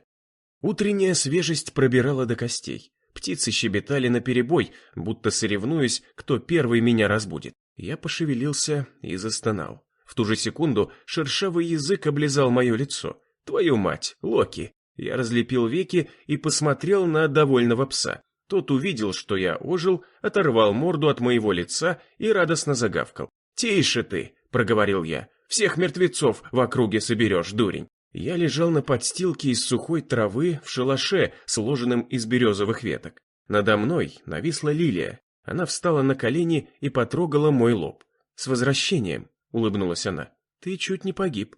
«Почему я не обратился?» — спросил я. «Моя кровь нейтрализовала яд зомби. У нас получилось. Нам не нужна лаборатория и ученые для создания вакцины. Я и есть ходячая вакцина. Спасибо, что спасла мне жизнь, но лаборатория нам все-таки нужна. Зачем? Твоей крови на всех не хватит. Людям нужны тысячи, а может даже сотни тысяч доз. Долго я пролежал? Почти сутки. Ого! Слюна быстроходов, наверное, сильнее, чем у обычных зомби, предположила Лилия. Ты почти сразу отключился после укуса. Я попробовал встать на ноги, но слабость повалила меня на землю. Черт, ругнулся я. Чувствую себя инвалидом. Не вставай, у тебя еще жар. Лилия заботливо уложила меня на подстилку. Сейчас будем завтракать. Ты любишь жареных на костре белок? Белок? Локи поймал несколько штук. Теперь с голоду мы не умрем. Молодец. Я потрепал привалившегося рядом кобеля за ухом. Хороший пес. А пиво ты не можешь раздобыть? Хотя бы пару баночек. Локи мотнул головой, словно сказал нет, и положил голову мне на грудь. Двуногие тени выскочили прямо передо мной. Это оказались ожившие, но их плоть была без следов разложения. Старший хвастнул автоматной очередью по ближайшим тварям. Пули скосили их, и зомби завалились на асфальт, но тут же вскочили на ноги. Выстрелы его напарников из карабинов откинули их еще на несколько шагов и повалили снова на землю. Но через секунду твари вновь были на ногах. Твою мать, этого не может быть. «В голову бейте!» — закричал старший и выпустил остатки магазина в мертвецов. Но попасть в лоб скачущим тварям совсем непросто. Пули били их по плечам и груди, дырявили живот и откидывали назад, но мертвецы настырно лезли на нас. Лишь двое из них упали с пробитыми бошками. И то, как мне показалось, в их головах было несколько пробоин. Одной пулей в голову их не получалось убить. Один из стрелявших спешно перезаряжал вепря. Пока он менял магазин, на него навалилось сразу две твари. Он даже заорать не успел, как они разорвали ему зубами горло так, что чуть не оторвали голову. Сильные суки. «Дай мне мой пистолет!» – заорал я и тряхнул старшего за плечо, пока тот тоже менял магазин. Он на секунду замешкался, посмотрел на меня, будто раздумывая, и, запустив руку за пазуху, вытащил ТТшник и протянул мне. «В голову бей!» «Знаю!» – отмахнулся я и прицелился. Пуля попала в висок твари, что жрала человека. Зомби завалился сверху на жертву, но, пошатываясь, стал подниматься. «Что за нахер?» – крикнул я. «Они бессмертные? Одной пули мало. Стреляй по две в голову!» – крикнул старший и застрочил короткими очередями. Я бил прицельно и четко, тело помнит, стрелял с 2 рук, будто в тире. Мертвецы отвлеклись на пожирание поверженного и дали нам несколько драгоценных секунд. Автоматная очередь скосила еще 2, пробежав строчкой по их лбам. После таких повреждений зомби больше не встали. Я стрелял по 2 раза в каждого. 2 пуль хватало, чтобы разнести их мозги. Только после этого мертвецы падали и больше не поднимались. Мертвецы облепили еще одного стрелка. Он пытался отбиться от них прикладом, но те навалились на него с 2 сторон, разрывая на части его плоть. «Дьявол! Будьте вы прокляты!» — закричал старший и полоснул очередью по шевелящемуся клубку тел, пытаясь добить своего и пришить тварей. Я лихорадочно сменил магазин и бахнул в голову мертвеца, что прыгнул на нас. Он уже был так близко, что выстрел получился почти в упор. Пуля вошла в глаз и выскочила сзади, разворотив затылок. Зомби рухнул нам под ноги и вцепился руками в ботинок старшего. Тот не устоял на ногах и завалился на асфальт. Зомби тянул его к себе, пытаясь вцепиться зубами в его ногу. Старший направил автомат в оскаленную морду и нажал на спуск. Сухие щелчки возвестили о том, что магазин пуст. Я ударил тварь протезом ноги прямо по зубам. Это отвлекло мертвеца, и он впился в мою искусственную ногу, выкрашивая свои зубы о титан. Я наклонился и ударил рукояткой пистолета по его развороченному затылку. Моя рука увязла в мякоти мозга. Вторым ударом я превратил его мозг в кашу. Только тогда зомби обмяк и свалился. Старший вскочил на ноги и, отбросив автомат, схватился за нож. Но на нас больше никто не нападал. Гора трупов лежала возле, пуская темно-красные ручьи. В живых остались только мы вдвоем. Старший тяжело дышал и постепенно приходил в себя. Я повернулся к нему и сказал: «Теперь ты веришь, что я был солдатом?» Тот протянул мне руку. «Меня зовут Вульф». Огромный костер выбрасывал сноп искр в ночное небо. Он освещал всю площадь возле дома Акима, полную народа. Веселье было в самом разгаре. Тут же на вертелах жарили молочных поросят. Музыканты-староверы брякали веселые незатейливые мотивы на семиструнных гитарах. Всюду стояли деревянные столы, полные угощений. Какие-то лепешки, печеные сладости, бутыли с мутноватым самогоном и кувшины с домашним вином. Кто-то отплясывал под музыку, кто-то чокался деревянными кружками, а кто-то затеял игру и прыгал через натянутую веревку. Гектор, Энн и Рудый сидели на лавке и наблюдали за праздником. Они уже наелись и сидели, цедили вино. «А неплохо они устроились», — сказал Рудый. «Мир погиб, а им хоть бы хны. Мне кажется, им даже лучше, когда людей стало меньше». «Странно все это», — пробормотал Гектор, озираясь по сторонам. «Везде голод и разруха, а у них изобилие, как в харчевне». «Ничего странного», — раздался сзади переливчатый молодой женский голос. «Мы всегда были запасливы и смотрели наперед». Это была Агнеша. Ее рыжие волосы горели в отблеске костра красным светом. Балахон она сменила на более узкое платье, подвязав высокую талию пояском. Девушка села рядом на лавку и продолжила. «Мы никогда не стремились контактировать с внешним миром и жили обособленно, обеспечивали себя всем необходимым. Это нас и спасло. У нас свои кузницы, свои мастерские, поля и фермы. Наши амбары всегда были полны зерна, муки и сахара на годы вперед. Вы считаете, что мир погиб, а для нас он остался почти прежним. К ожившим мы относимся с терпимостью. Наше поселение далеко от крупных дорог и городов. Большие стаи сюда не забредают, и одиночек мы обездвиживаем током, связываем и отвозим в карьер.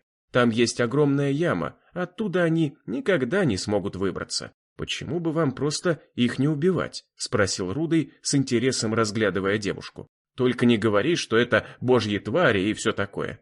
Нам вера не позволяет. Староста не позволит их убить». «Староста? Он главный в нашем поселении. Его слово — закон. А ты бы смогла убить ожившего?» «Наверное, да», — поморщилась Агнеша. «Они такие мерзкие. Только я вам этого не говорила. Почему вы не пьете вино? Давайте я вам еще кувшин принесу». «Это можно», — улыбнулся Рудый. Агнеша упорхнула, а Рудый смотрел ей вслед с застывшей на лице глупой улыбкой. «Растянул лыбу!» — Гектор помахал перед лицом парня рукой. «Ты своих живчиков попридержи на привязи. Неизвестно, что тут за порядки по части любовных ухаживаний. Нагонят нас в зашей из-за твоих донжуанских поползновений, а мы уже привыкать к хорошей жизни стали». «Да-да», — поддержала старика Энн. «Что ты так таращишься на нее? Было бы на что там смотреть». «А вот смотреть там как раз есть на что». Гектор хитро прищурился. «Эх, был бы я годков на 20 помоложе». «И ты туда же», — фыркнула Энн. «Она же рыжая». «Была у меня одна рыженькая», — мечтательно проговорил Гектор, поглаживая бороду. «Ну что, други, чокнемся? Сейчас Агнеша второй кувшин с вином принесет, а мы еще этот не оприходовали». «Странное вино», — проговорила Энн, сделав несколько глотков. «А мне нравится», — весело сказал Рудый. 100 лет уже не бухал. Пока жил у мастера, так вообще забыл, как выглядит алкоголь и человеческая еда». «Ты сильно-то не налегай», — проворчал Гектор. «Глаз у тебя один, и тот уже косит. Не хватало нам еще тебя на себе тащить». «Не ворчи, старый, меня никто не перепьет. Годы тренировок в ночных клубах. Смотри». Рудый вылил из кувшина остатки вина себе в кружку и залпом опустошил ее. Смачно выдохнул и заживал куском жареного мяса. Я как стеклышко. Подошла Агнеша с кувшином. Парень встал и протянул руки, чтобы взять его, но пошатнулся и чуть не завалился на землю. Энн вовремя его подхватила и усадила на скамью. «Стекло, говоришь?» — сверкнул глазами старик. «Кривое какое-то стекло получается». «Странно», — пробормотал Рудый, хлопая глазами. «Вино слишком пьяное, но мне хорошо. Его потихоньку надо цедить», — улыбнулась Агнеша. «Разом пить нельзя». «Это почему?» — удивился Рудый. «На травках оно настоянное, что настроение добавляет», — сказала Агнеша и, поставив кувшин на лавку, вновь упорхнула. «Тьфу ты!» — тряхнул бородой Гектор. «Так напиток с наркотой, что ли? То-то, я думаю, мне так пригоже стало. Не пейте больше эту дрянь». «А я и не пила почти», — ответила Энн и отставила кружку.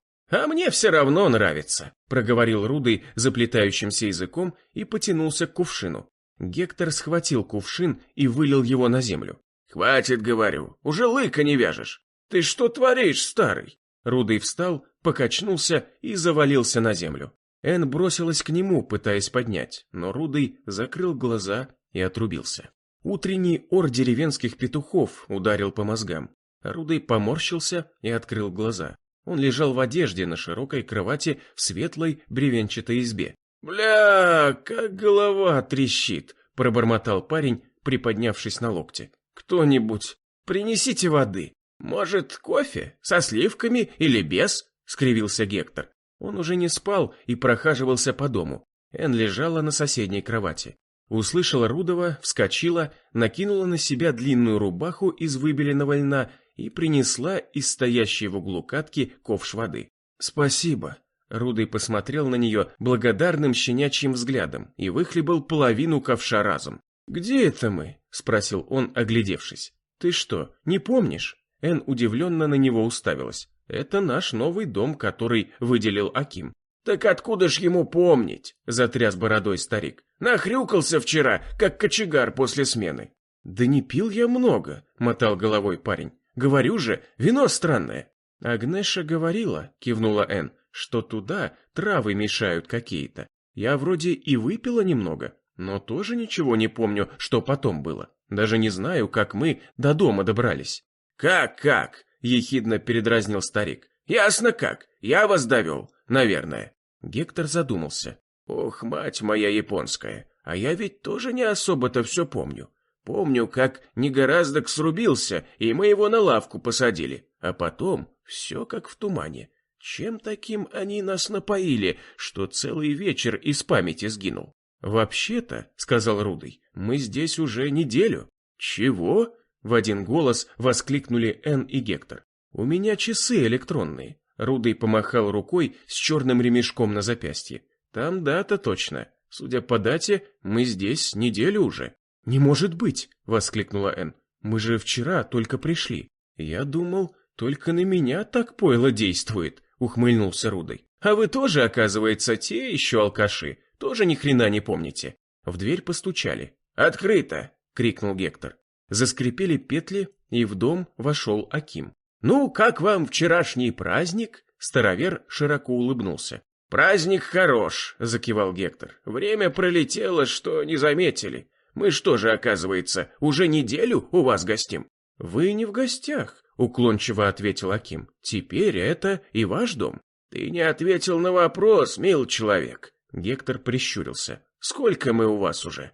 «А что дни считать?» — улыбился Аким. «Я сам даже не помню. У нас по вере календарь не надобен». «Как это?» — удивился Гектор. «Посты, праздники же вы блюдете?» «Какие праздники?» «Ясно какие», — развел руками старик. «Православные, что Христа почитают». «А на кой нам Христос? У нас свой Отец Небесный». «Погоди, так вы что, не православные? Ты же сам говорил, что староверы».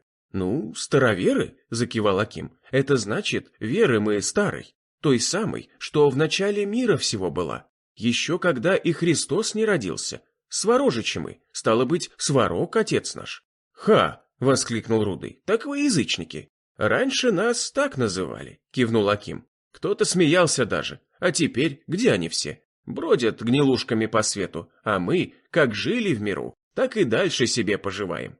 «Ясно», — сказал Гектор. «Нам, конечно, у вас хорошо, но мы, пожалуй, оставим вас, пора нам». «Отчего ж?» — выпучил глаза Аким. «У нас есть друзья», — пробормотал Гектор, — «которых надо найти». «Так вы ж говорили, все ваши погибли». Сворожич прищурился. «Не нужно вам уходить. Сегодня вечер особенный будет. Отец наш благословит новые семьи».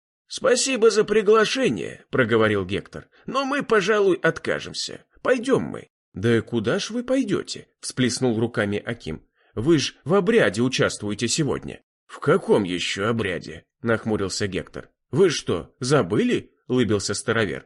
«Вина сегодня много не кушайте. От него, конечно, хорошо бывает, но память потом плоха становится».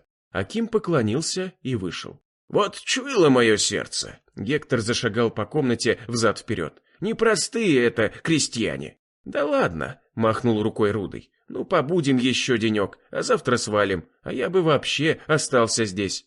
«Ага!» — проворчал Гектор. «Если мы целую неделю забыли, что дальше будет? Не заметим, как от старости умрем и очнемся в гробу? Или в чем там они людей хоронят, не знаю».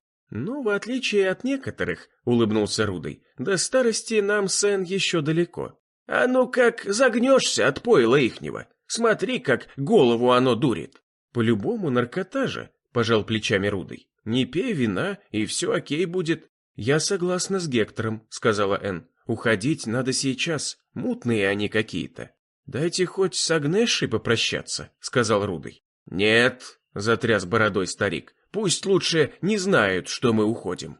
Гектор выглянул в окно. «Ушел Аким вроде, пошли». «Как мы выйдем из поселения?» — встрепенулась Энн. «С одной стороны река, а с другой забор под напряжением». «Выйдем через ворота», — сказал Рудый, поглаживая стилет. «С охранником я разберусь». «Ты что?» — воскликнула Энн. «Убьешь его, как Юргена?» «Не волнуйся, просто оглушу. Воевать нам со староверами нельзя. Они хоть и не убивают никого, но мало ли что им в голову взбредет». Рудый толкнул дверь и вышел на крыльцо. «Далеко собрались?» Перед крыльцом стоял Аким, а за его спиной с электрическими копьями стояли два крепких бородача. «Прогуляться», — ответил Рудый. «Сними эту штуку, а то поранишься, не дай бог». Аким указал на стилет, привязанный к руке Рудова. «Он мне вместо руки уже», — улыбнулся парень. «Как родной, я им спину чешу». «Сними», — процедил Аким. «У ваш староверов. Здесь тебе оружие ни к чему, здесь все в безопасности». «Не могу», — пожал плечами Рудый и шагнул дальше, намереваясь пройти. Аким махнул бородатым, и те прижгли Рудова электродами в грудь. Раздался треск, и тело парня задергалось. Он упал на землю и потерял сознание. Глава 10. «Вы что творите?» — крикнул Гектор и бросился на староверов с кулаками. Но электрокопья, направленные в его сторону, быстро охладили его пыл и остановили. «Ничего с ним не будет, через минуту оклемается», — вкрадчивым голосом проговорил Аким, отстегивая стилет с руки Рудова. «А вы пока в дом вертайтесь и вечера обождите. Не ходите сегодня гулять. Примета плохая, перед обрядом на людях показываться». «Я хочу поговорить со старшим», процедил Гектор, сузив глаза. «Позови старосту». «А на кой он тебе?» «Вы не можете держать нас в плену. Вам вера не позволяет. Я расскажу ему о твоем самоуправстве». «Так вы не в плену, вы дома», – слащавым голосом пел староста. «Как вы не разумеете, а сбегать из дома грешно, не по-людски это. Мы вас приютили, обогрели, а вы сварога гневите». «Позови старосту, я хочу посмотреть ему в глаза». «Так смотри», – пожал плечами Аким. «Я староста». «Ты?» «Я человек простой, властью не испорчен и чинами не хвастаюсь, но управлять общиной годно могу. Так что ты там мне хотел сказать?» «Ничего», – прошипел Гектор и помог Рудому подняться. Тот очнулся и непонимающе крутил головой, глянул на пустой обрубок своей руки и все понял. «Не досуг мне с вами лясы точить, приготовлений много», – сказал Аким. «Ступайте в дом, хорошего вам дня. А хлопчики эти возле дверей ваших постоят, на всякий случай. А харчей вам сейчас принесут, так что отдыхайте». Аким развернулся и ушел. Рудый еще пошатывался, но уже без посторонней помощи смог взобраться на крыльцо и войти в дом. Гектор плотно закрыл за всеми дверь и выглянул в окно. «Стоят дуболомы, не пройдем. Что делать будем, други?» «Вот суки!» – распалился Рудый. «Я даже не ожидал, что током меня долбанут». «А если бы ожидал, что с того?» – вопросительно уставился на него Гектор. «Драться с ними нельзя у всех на виду. Вмиг орава набежит». «Знать бы, что за ритуал они задумали», – вздохнула Энн. «Надеюсь, не сожжение на жертвенном костре, как делали апостолы». «Ну не», – сказал старик. «Они же боговерующие, а не сатанисты». «Да сектанты они», – крикнул Рудый. «Это еще хуже, убил бы всех». «Ну ты язык-то попридержи», – осек его Гектор. «У тебя сейчас минус рука и минус клинок. Ничего мы с ними не сделаем. Тут нужно дипломатически подойти к делу. В лоб не будем лезть, а как только представится удобный момент, постараемся улизнуть». «Ага», – Рудый скептически покачал головой. «Если доживем до этого момента». «Не каркай», – поморщился Гектор. «Веди себя тихо и покорно, а там будем посмотреть, что дальше делать». В дверь постучали. Все переглянулись, и спустя пару секунд Гектор крикнул. «Открыто!» Дверь распахнулась, и в комнату вплыла Агнеша. В ее руках была корзина, накрытая белым полотенцем.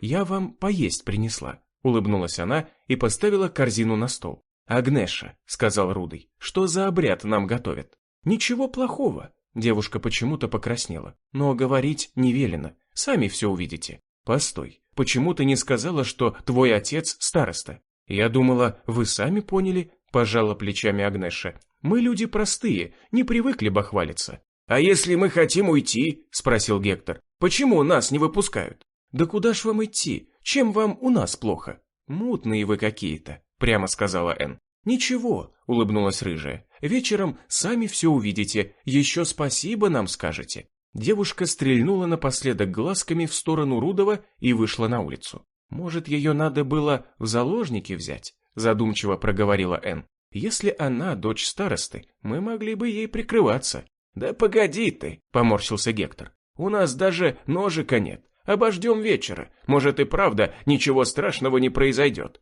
Обычный обряд посвящения в общину или что-то в этом роде. Ну, на крайний случай придется испить кровь молодой козы или что там они наливать будут. Наркоту? А пусть так. Все лучше, чем на электричество лезть. Поживем, присмотримся, не понравится, смоемся».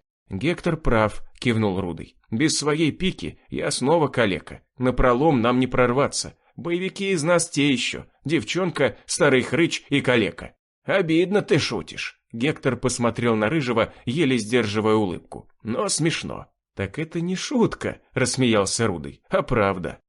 Придорожная деревенька смотрела на нас с пустыми глазницами разбитых окон. Локи шнырял между домами, деловито обнюхивая каждую кочку. Аида и Лилия шли чуть позади меня, держась за руки. «Похоже, что все дома давно разграблены», — сказал я, обыскав очередное жилище. «Возле шоссе все повыгребли», — кивнула Лилия. «Нужно искать поселение подальше от дороги». «Но тогда мы уйдем от нашей цели», — покачал я головой. «Нам нужно попасть в крупный город, а это путь по шоссе. Но без припасов мы не дойдем, а если будем их искать, удалимся от нашей цели. Получается замкнутый круг». Да, но как-то вырваться из него надо. Следующий дом, что попался нам на пути, выглядел солиднее остальных. Двухэтажный коттедж из красного кирпича как-то не вписывался в местный антураж. Он, конечно же, был подчищен выжившими, но мое внимание привлек подземный гараж. Толстенные железные ворота плотно закрыты на 2 внутренних замка.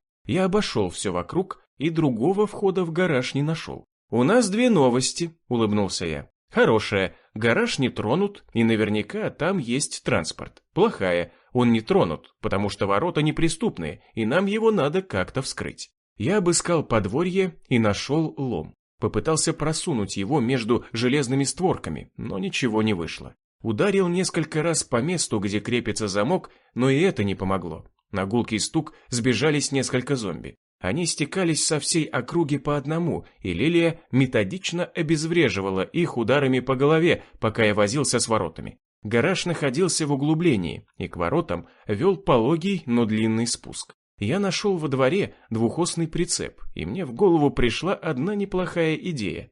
Я поставил прицеп на край спуска к гаражу, подложив под колеса чурки, чтобы тот не скатился раньше времени. Мы с Лилией нагрузили прицеп кирпичами, поддоны с которыми стояли тут же. От тяжести рессоры прицепа просели, а шины расплющились. Ну все, я вытер со лба пот, думаю, хватит. Я выдернул из-под колес чурки и подтолкнул прицеп. Тот, качнувшись, медленно покатился вниз, постепенно набирая скорость. Через несколько метров он несся уже словно локомотив. Бух! Удар от столкновения напоминал больше взрыв. Ворота вмялись внутрь, и засовы выскочили из пазов. «Есть!» – радостно крикнул я. «Замки сломаны».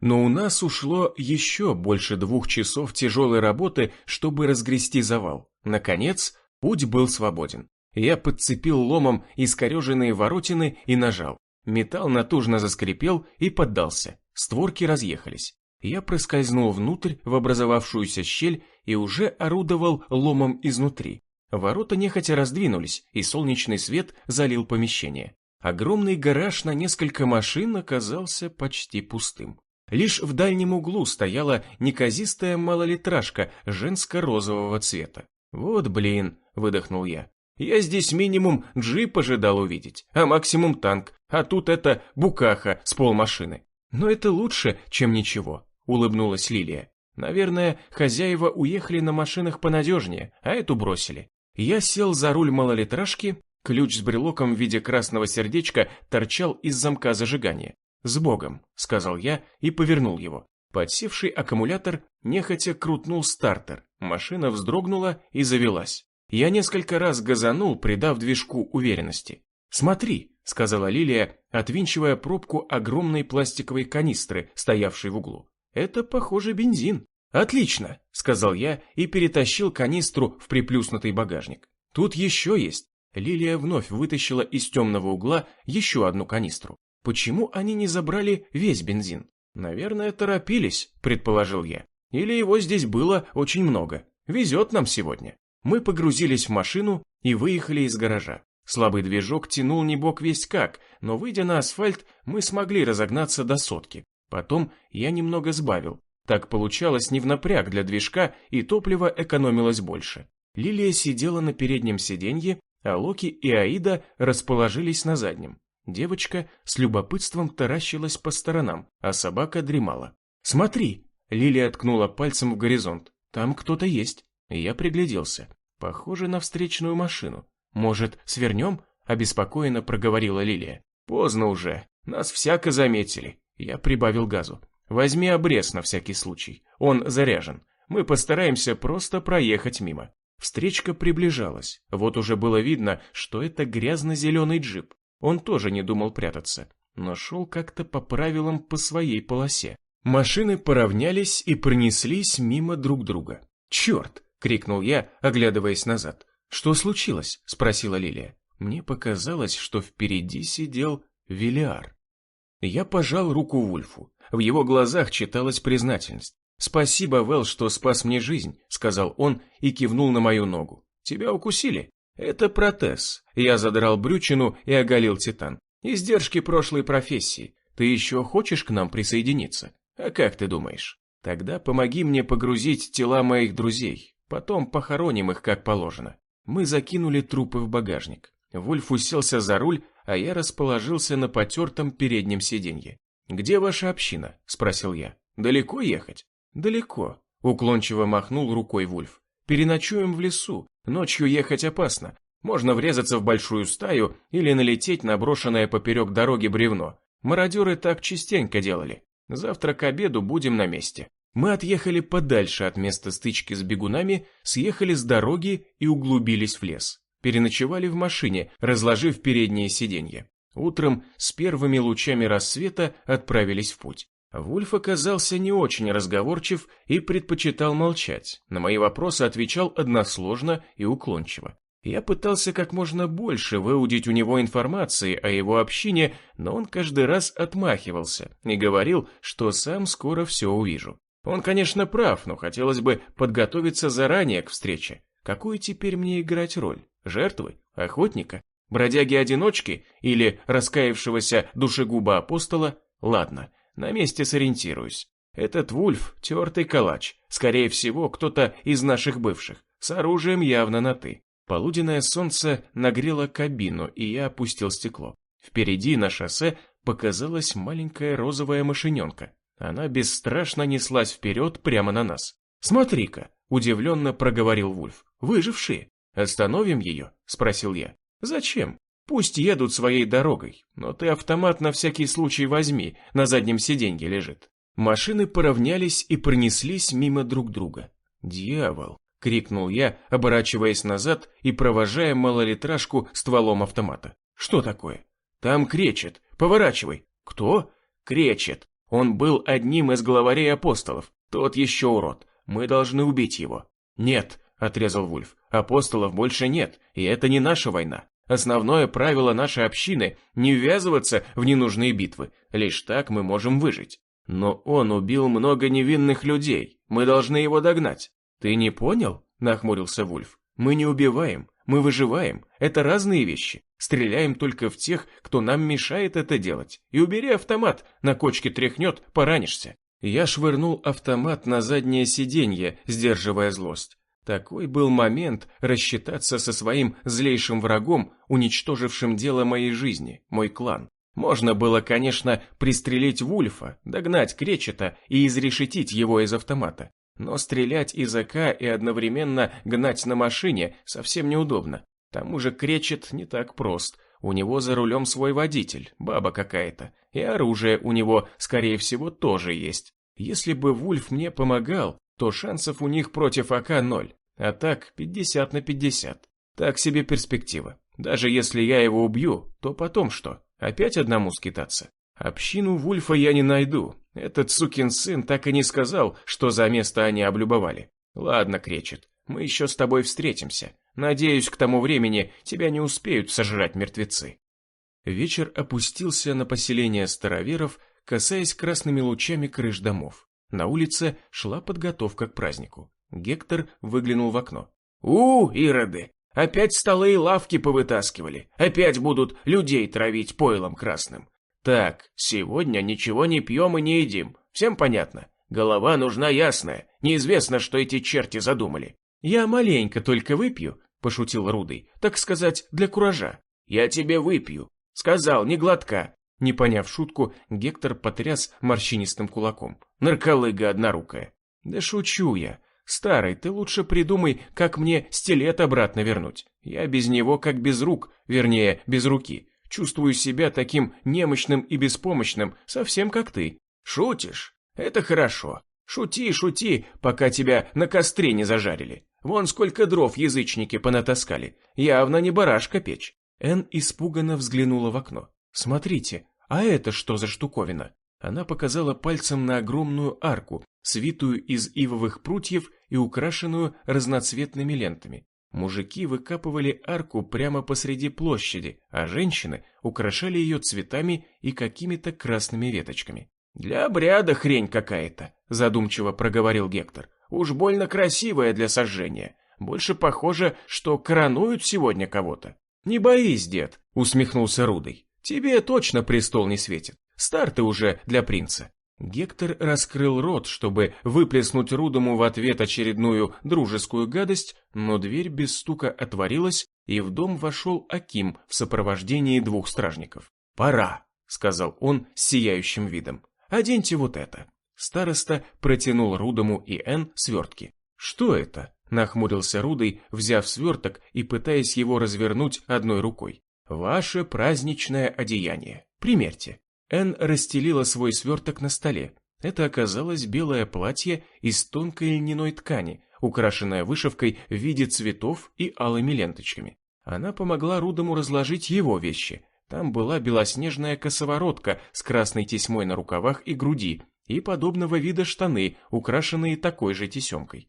«А мне что?» — хитро прищурился Гектор. «Праздничная одежа не положена?» «Извини, Гектор», — усмехнулся Аким. «Но ты для этих делов уже все соки растерял». «Каких таких делов?» Старик сверлил его взглядом. «Так свадьба у молодых». «Свадьба?» — в один голос воскликнули Энн и Рудый. «Но мы не пара», — неуверенно проговорила Энн. «Конечно, не пара», — закивал Аким. «Сварог сегодня 2 свадьбы благословит. Рудова и Агнеши, и твою с Торином». «Что?» — взвизгнула Энн. «С каким еще Торином?» «Да ты не переживай», — улыбился староста. «Парень он хороший, хозяйственный. Правда, годков ему уже под 40. Засиделся он в девках. Давно жениться пора было. Но, сами видите, община у нас обособленная, каждый второй друг дружке уже брат и сестра двоюродная. Нельзя кровушку мешать, а то бесы народятся. Раньше люди к нам из города новые приходили, в общину вступали, а сейчас нет больше людей, а жить общине надо. Сами видели, сколько детей у нас, нет почти. Негоже стариков плодить, человеки новые нарождаться должны. «А вы меня спросили?» — крикнула Энн и швырнула в Акима кружкой. Тот увернулся, и глиняные черепки разлетелись со звоном по полу. «А у нас по обычаю невесту не спрашивают», — угрожающе прошипел староста. «Одевайтесь». Глава 11.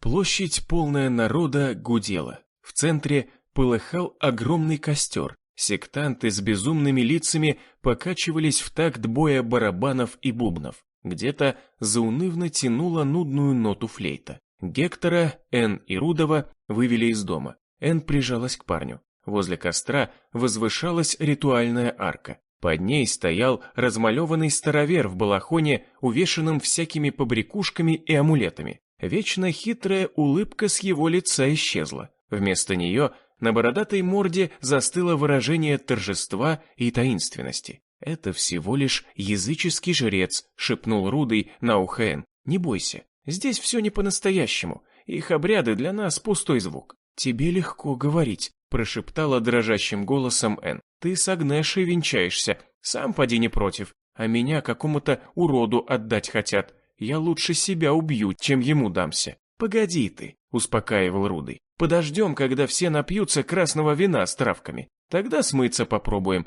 Я не позволю к тебе и пальцем прикоснуться. Обещай, что поможешь мне сбежать». «Конечно, обещаю». К ним подошел Аким и воздел руки к небу. «А вот и наши молодые. Сегодня Сварог благословит союз в 2 новых семьях». Гектора стражники оттеснили на край площади, а навстречу Энн и Рудому вышла Агнеша и волосатый, безобразный детина с лицом гоблина и фигурой старого гоблина. Энн чуть не вскрикнула от омерзения, но вовремя сдержалась. Артачиться сейчас ни к чему, сейчас надо усыпить бдительность. Пусть считают, что она смирилась с замужеством. «Ты права», — наклонился к ней Рудый. «У тебя действительно урод конченый. Агнеша получше будет». «Заткнись», — сверкнула глазами девушка. «Без тебя тошно». Староста увидел, что они переговариваются, и поспешил пресечь разговоры. «Возьмите за руки каждый свою пару и подойдите к священным вратам». К Рудому подплыла Агнеша. Она сияла от счастья и протянула ему руку. Тот нехотя взял ее. «Ты разве не рад сегодняшнему дню?» — пропела она, улыбаясь. «Я думала, что нравлюсь тебе». «Нравишься», — кивнул Рыжий. «Но не слишком ли быстро все у нас происходит? Мы даже на свидание не ходили ни разу. В наше время все делать надо быстро, иначе можно не успеть пожить». Энн схватил за руку волосатый. Он неотрывно смотрел на нее, чуть ли не пуская слюни. Его довольная и счастливая морда больше напоминала кирзовый сапог. Неудивительно, что он до сих пор не был женат. Добровольно на такую образину вряд ли бы кто-то позарился. Ну разве что старая больная обезьяна, но такой среди староверов не было. Пары встали перед старостой, и народ затих. Присутствующие, а их было несколько сотен, одеты в праздничные белые одежды, на головах у многих венки из полевых цветов. У девушек цветы вплетены прямо в косы. Передние ряды держали в руках факелы, и площадь напоминала действо древнего славянского ритуала.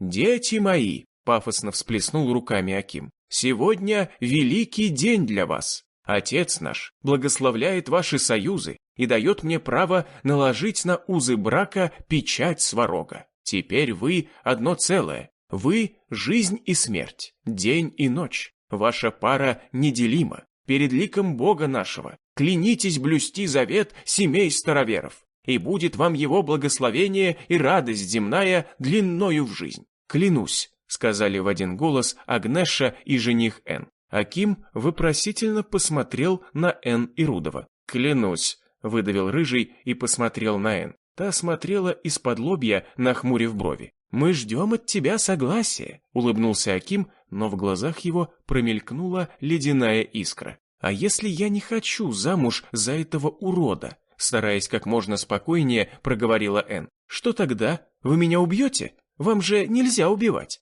«Ты не можешь отказаться», — еле слышно прошипел Аким. «Я просил о проведении ритуала у нашего отца Сварога. Он дал согласие, обратного пути нет. Ты должна покориться его воле. Я тебя надолго не задержу. Скажи, клянусь, я наложу печать на узы, и вы уйдете в опочивальню, а мы продолжим гулянье в вашу честь». «Что?» — голос Энн дрогнул. Она до сих пор надеялась, что этот игрушечный ритуал никак не обязывает ее спать с женихом-уродом, по крайней мере в первую ночь. Она надеялась избежать этого, а потом при удобном моменте улизнуть. Но сейчас Аким ясно дал понять, какие у них правила. Если она выйдет замуж, ее согласие уже никто не будет спрашивать. Этот урод возьмет ее силой. Вон как он на нее смотрит, как голодный ротвейлер на кусок докторской. Уже насквозь глазами просверлил, никак дождаться не может. «Я не согласна выходить за него замуж», — громко заявила Энн. «Но тогда», — гневно проговорил староста, «ты должна будешь ответить перед отцом нашим. Тебе придется покинуть нас навсегда и уйти в его царство». «Что это значит?» — спросила Энн. «Ты освободишься от земной бренности и отправишься в иной мир. Вы меня убьете? Да вы даже мертвецов не убиваете, вам вера запрещает. Ты будешь скормлена свиньям», — спокойно проговорил Аким. «Они — твари божьи и не ведают, что творят». «Так вот какими отходами вы их кормите?» — воскликнула Энн. «Вы скармливаете им людей, но это убийство». «Нет», — замотал головой Аким, — «на то воля Сварога. Мы бросаем живых людей в загон, а то, что свиньи с ними делают, это уже не в нашей власти и не ляжет грехом на нас. Мы пред Богом чисты. Ну так что, ты клянешься в верности Торину?» По щекам Энн текли слезы. Она с отвращением поглядывала то на своего жениха, то на старосту. «Я клянусь», — прошептала девушка, — «что если вы меня хоть пальцем тронете, я убью вас». «Торжественная благодать свалилась на плечи деве», — громко на всю площадь проговорил Аким. «И она не ведает, что говорит. Ее прошлая жизнь не отпускает, но мы должны помнить, что истинная вера приходит не сразу. Я завершу обряд без ее клятвы и наложу печать отца нашего. У нее от счастья помутился разум, но это временно, и когда она проведет ночь с мужем, будет смотреть на мир другими глазами и будет умолять Сварога принять ее клятву. А сейчас, именем отца нашего и силой рода нашего, я объявляю вас...» «Нет!» — закричала Энн и побежала прочь от арки. Но стражники подхватили ее на руки и поволокли обратно. Она брыкалась и визжала, но не могла вырваться. Наконец, извернулась и вцепилась зубами Верзиле в ухо. Тот заорал и отшвырнул ее в сторону. Энн упала на землю с окровавленным ртом, а стражник держался за откушенное ухо. Его напарник схватил электрокопье и ударил Энн, но за мгновение до встречи электродов с телом девушки кто-то схватил копье сзади и рванул на себя. Стражник не был к этому готов, и копье выскочило из его рук. Он удивленно повернулся назад. Перед ним стоял Рудый. Он воткнул копья электродами стражнику прямо в глаза и нажал на кнопку. Ток ударил его в морду, а острые электроды выкололи глаза. Дико крича, он упал на землю. Толпа хлынула на Рудого и повалила его. Гектор не успел сделать и 2 шагов, как его тоже скрутили. «Вы недостойны отца нашего и рода нашего!» — брызгал слюной Аким. «Завтра на рассвете вы будете отданы на перерождение. Вашими проводниками в иной мир станут свиньи. Большего вы не заслужили. В яму их!» Розовая малолитражка въехала в мертвый город. Вечерний Уральск выглядел будто огромное заброшенное кладбище. Ветер перекатывал измятые грязные бумажки по пыльным улицам.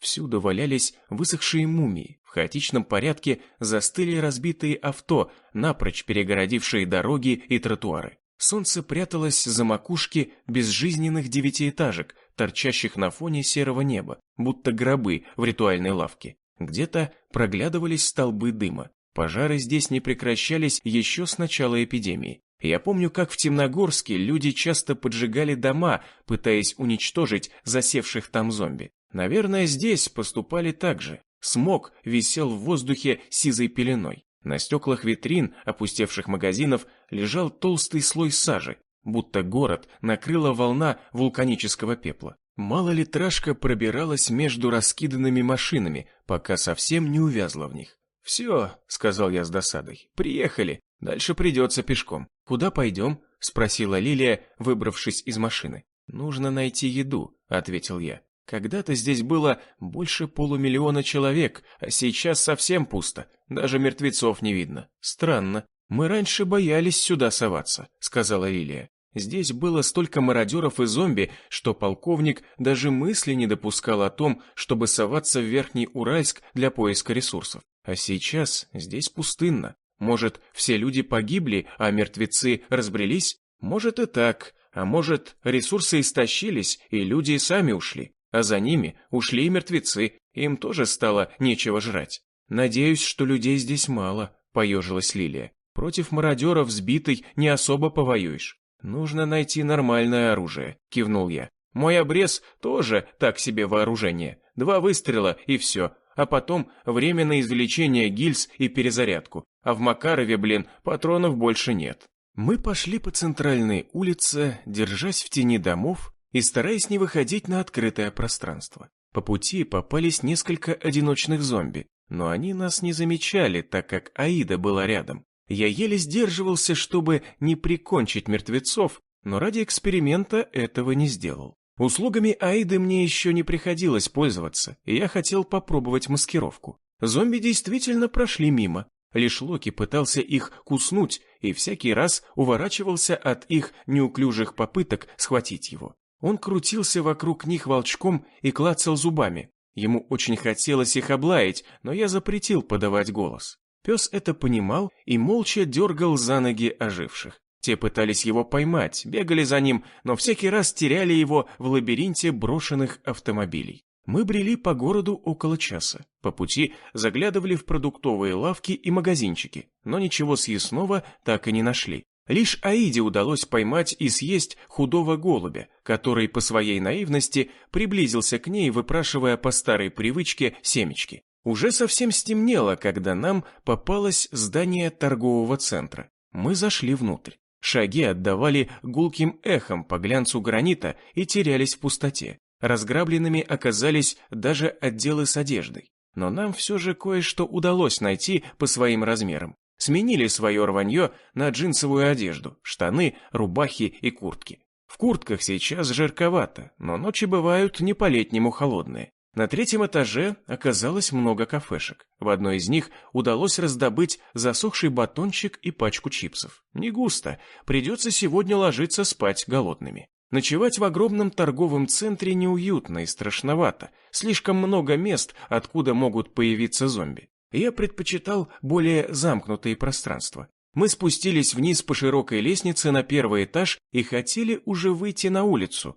но за стеклянными дверями замаячили чьи-то силуэты. Я прильнул к грязному стеклу и всматривался в улицу ночного города. Огромная стая зомби брела по дороге. Мертвецы будто мигрировали, шли не спеша в одном направлении. Их поток и не думал кончаться. Теперь город не казался таким пустым. Первое впечатление о нем оказалось обманчиво. «А откуда их столько?» – спросила Лилия, перебирая биту в руках.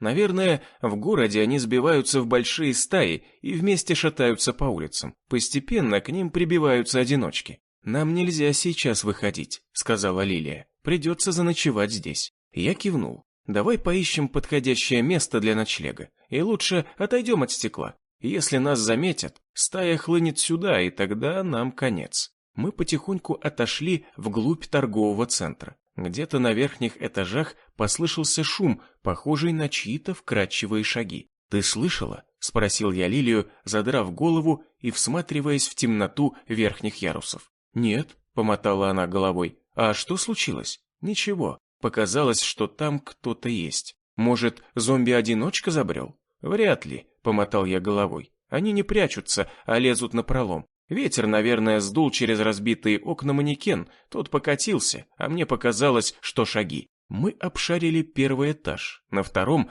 ночевать не рискнули. Если что случится, сбежать труднее будет. И нашли отдел, где когда-то продавались дорогие диваны. Небольшой зал вмещал в себя всего 5 диванов, остальные были, наверное, в каталоге. Судя по их цене, основная торговля была на заказ. «Уютненько», — сказал я и закрыл за нами дверь. «Еще бы стены не были стеклянными». «Так даже лучше», — сказала Лилия. «Если что, никто незамеченным к нам не подберется». Мы повернули 2 дивана спинками к стеклу, чтобы снаружи не видно было, что кто-то на них лежит. Я прислонил изнутри к двери манекен, взятый в соседнем отделе. Если кто к нам пожалует, манекен грохнется и разбудит нас. Вообще, конечно, лучше спать по очереди, раньше всегда так делали. Но в последнее время чувство страха и опасности у нас притупилось, а усталость и недосып накапливались.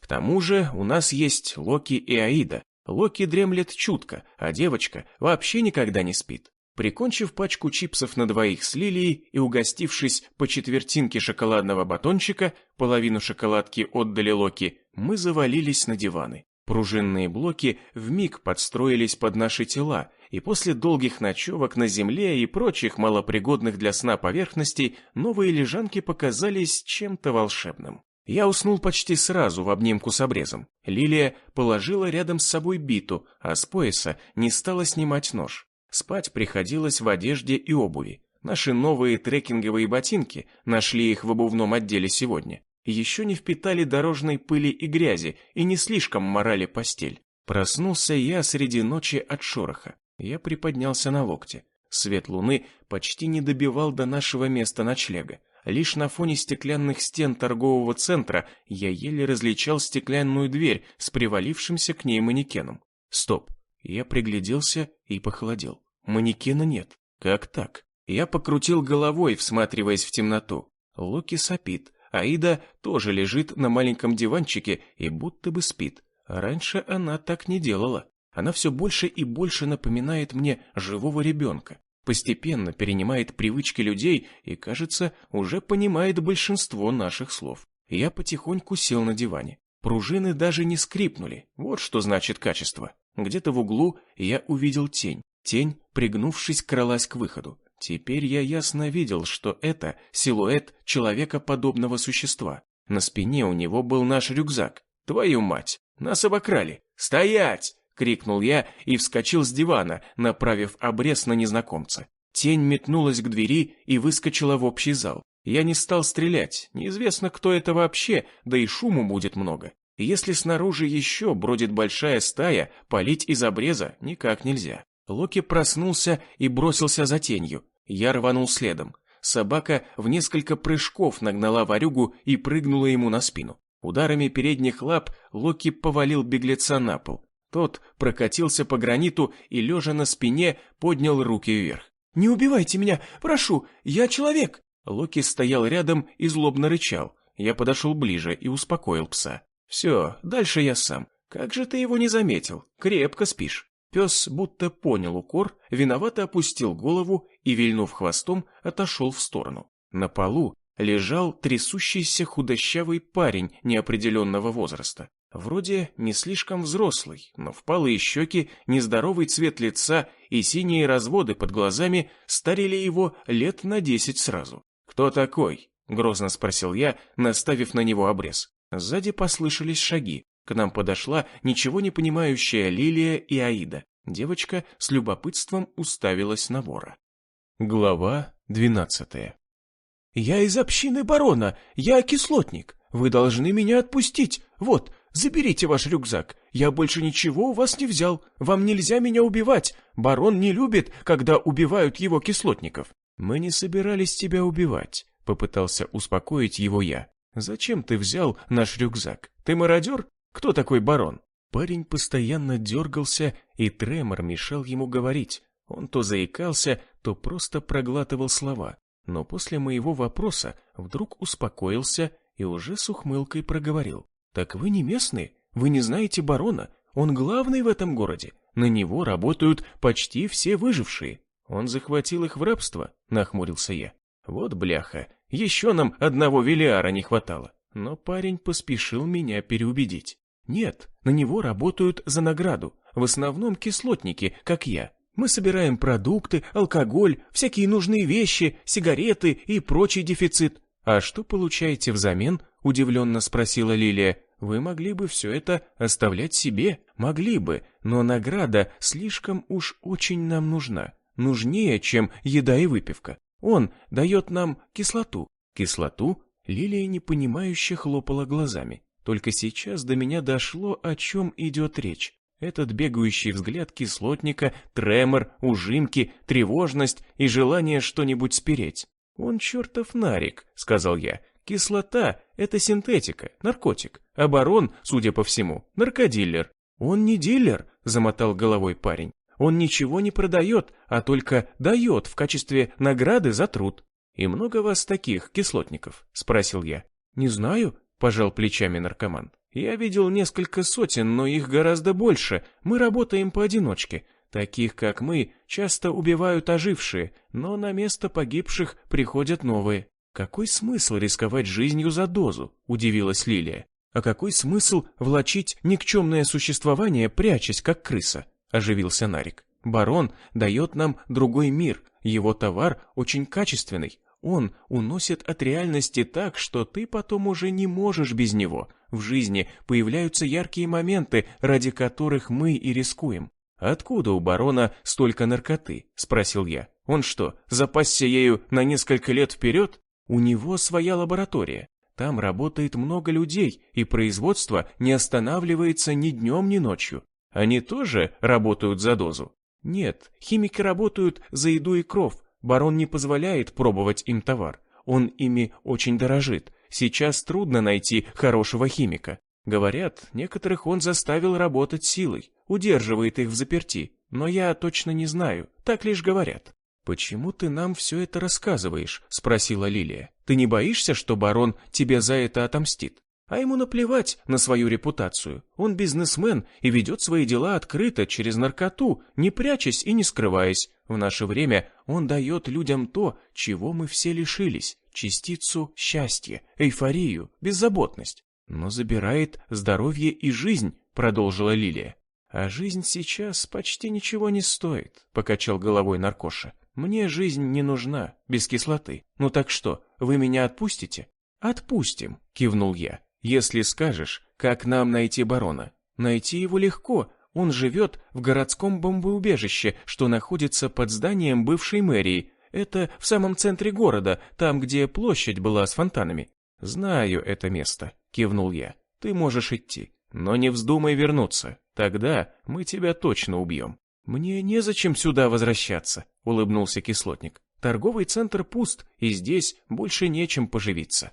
Наркоман, оглядываясь, пятился назад, словно боялся, что я пущу ему пулю в спину. Он не заметил Аиду и наткнулся на нее. Испуганно дернулся и взглянул ей в глаза. Только сейчас он разглядел, кто она такая. «Она что, зомби?» — вскрикнул он и ударил девочку, пытаясь оттолкнуть ее от себя. Аида встрепенулась и вцепилась ему в руку зубами. а заорал наркоман и, выдернув руку, рванул прочь. Он скрылся из виду и больше не появлялся. Нам остаток ночи пришлось спать по очереди. И на всякий случай мы перешли в другой торговый зал, где когда-то продавался спортивный инвентарь. Лавки для жима приспособили под лежанки. Первым на дежурство встал я. Если повсюду шастают кислотники, без часовых никак нельзя. Да и Нарик какой-то мутный, не верю я ему. Может, решит вернуться и сотоварищей приведет. Зря его отпустили. Я уже привык, что все, кто нам встречается, живыми не уходят. Почему теперь так? Никто не знает, но только так проще выжить. И может, мы проживем чуть дольше, когда так поступаем. На день или год. Раннее утро протиснуло лучи сквозь мутные стекла торгового центра. Я проснулся, когда Лилия дежурила. Она сидела на каком-то тренажере с моим обрезом в руках. «Доброе утро», — улыбнулась она. «Какие планы на сегодня? Ты вчера спрашивал у того парня про барона. Зачем он нам?» «У него есть лаборатория», — ответил я. «Но она для производства наркотиков. Все лаборатории похожи. Возможно, там есть биохимики. Они смогут создать вакцину.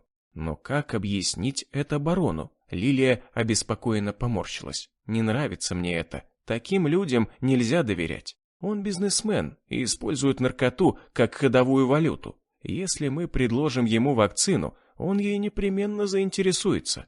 Но, конечно же, такой человек ни в коем случае не должен знать о тебе как об источнике исходного материала для вакцины. Скажем, что у нас есть биоматериал, который мы нашли в заброшенной секретной лаборатории и который уже испытали на себе. Нам просто нужно заморозить образец твоей крови. Хотя, как это сделать без холодильника, ума не приложу. Без морозилки ничего не выйдет. Нужно придумать что-то другое. Мы ломали голову над непростой задачей. Как заставить наркобарона сотрудничать с нами и при этом обезопасить себя?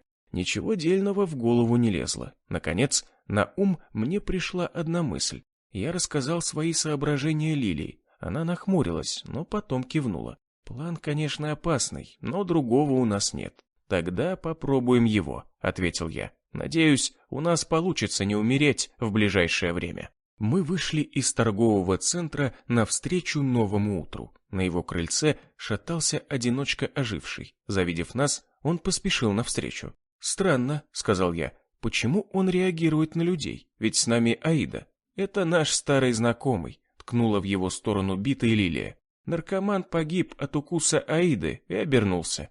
Зомби приблизился, и я узнал в нем вчерашнего воришку. «Все ясно», — сказал я. «Укушенные Аидой могут видеть в нас людей». «Скорее всего так», — кивнула Лилия. «А может, кислота еще при жизни разъела его мозг, и этот зомби не совсем обычный». Бух! Хлесткий удар битой по голове подарил кислотнику вечное забвение.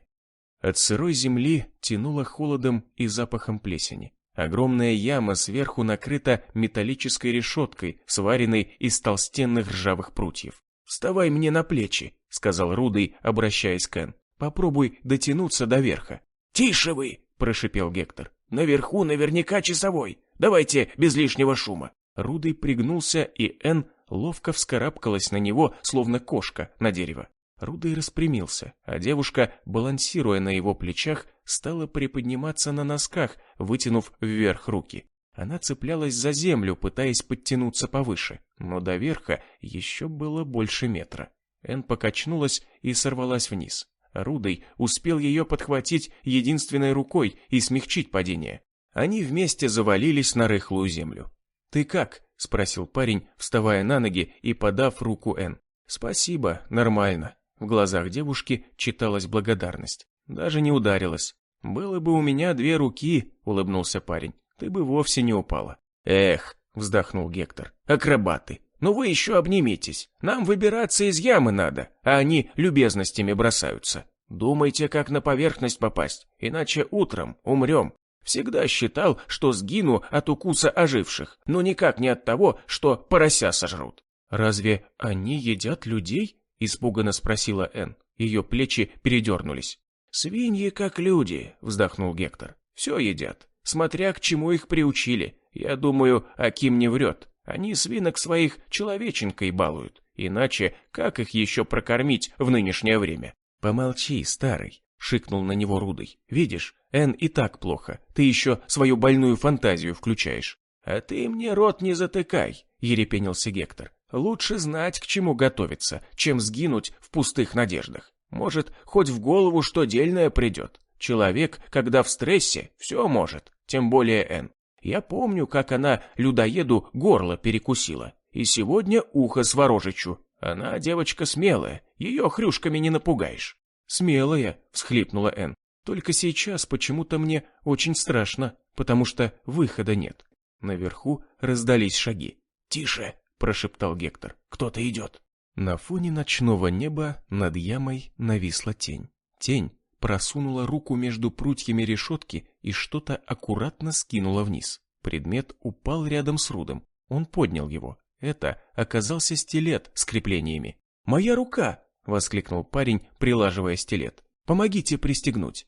Тень наверху на мгновение скрылась, послышался скрежет, и решетка поехала в сторону, освободив лаз. В яму упал моток веревочной лестницы. Он развернулся и нижними концами достал до дна. «Скорее!» – приглушенно крикнул Гектор и первым полез наверх. За ним пыхтел Рудый. С одной рукой это давалось крайне тяжело. Энн карабкалась последней. Гектор ступил на поверхность, где его встретила тень.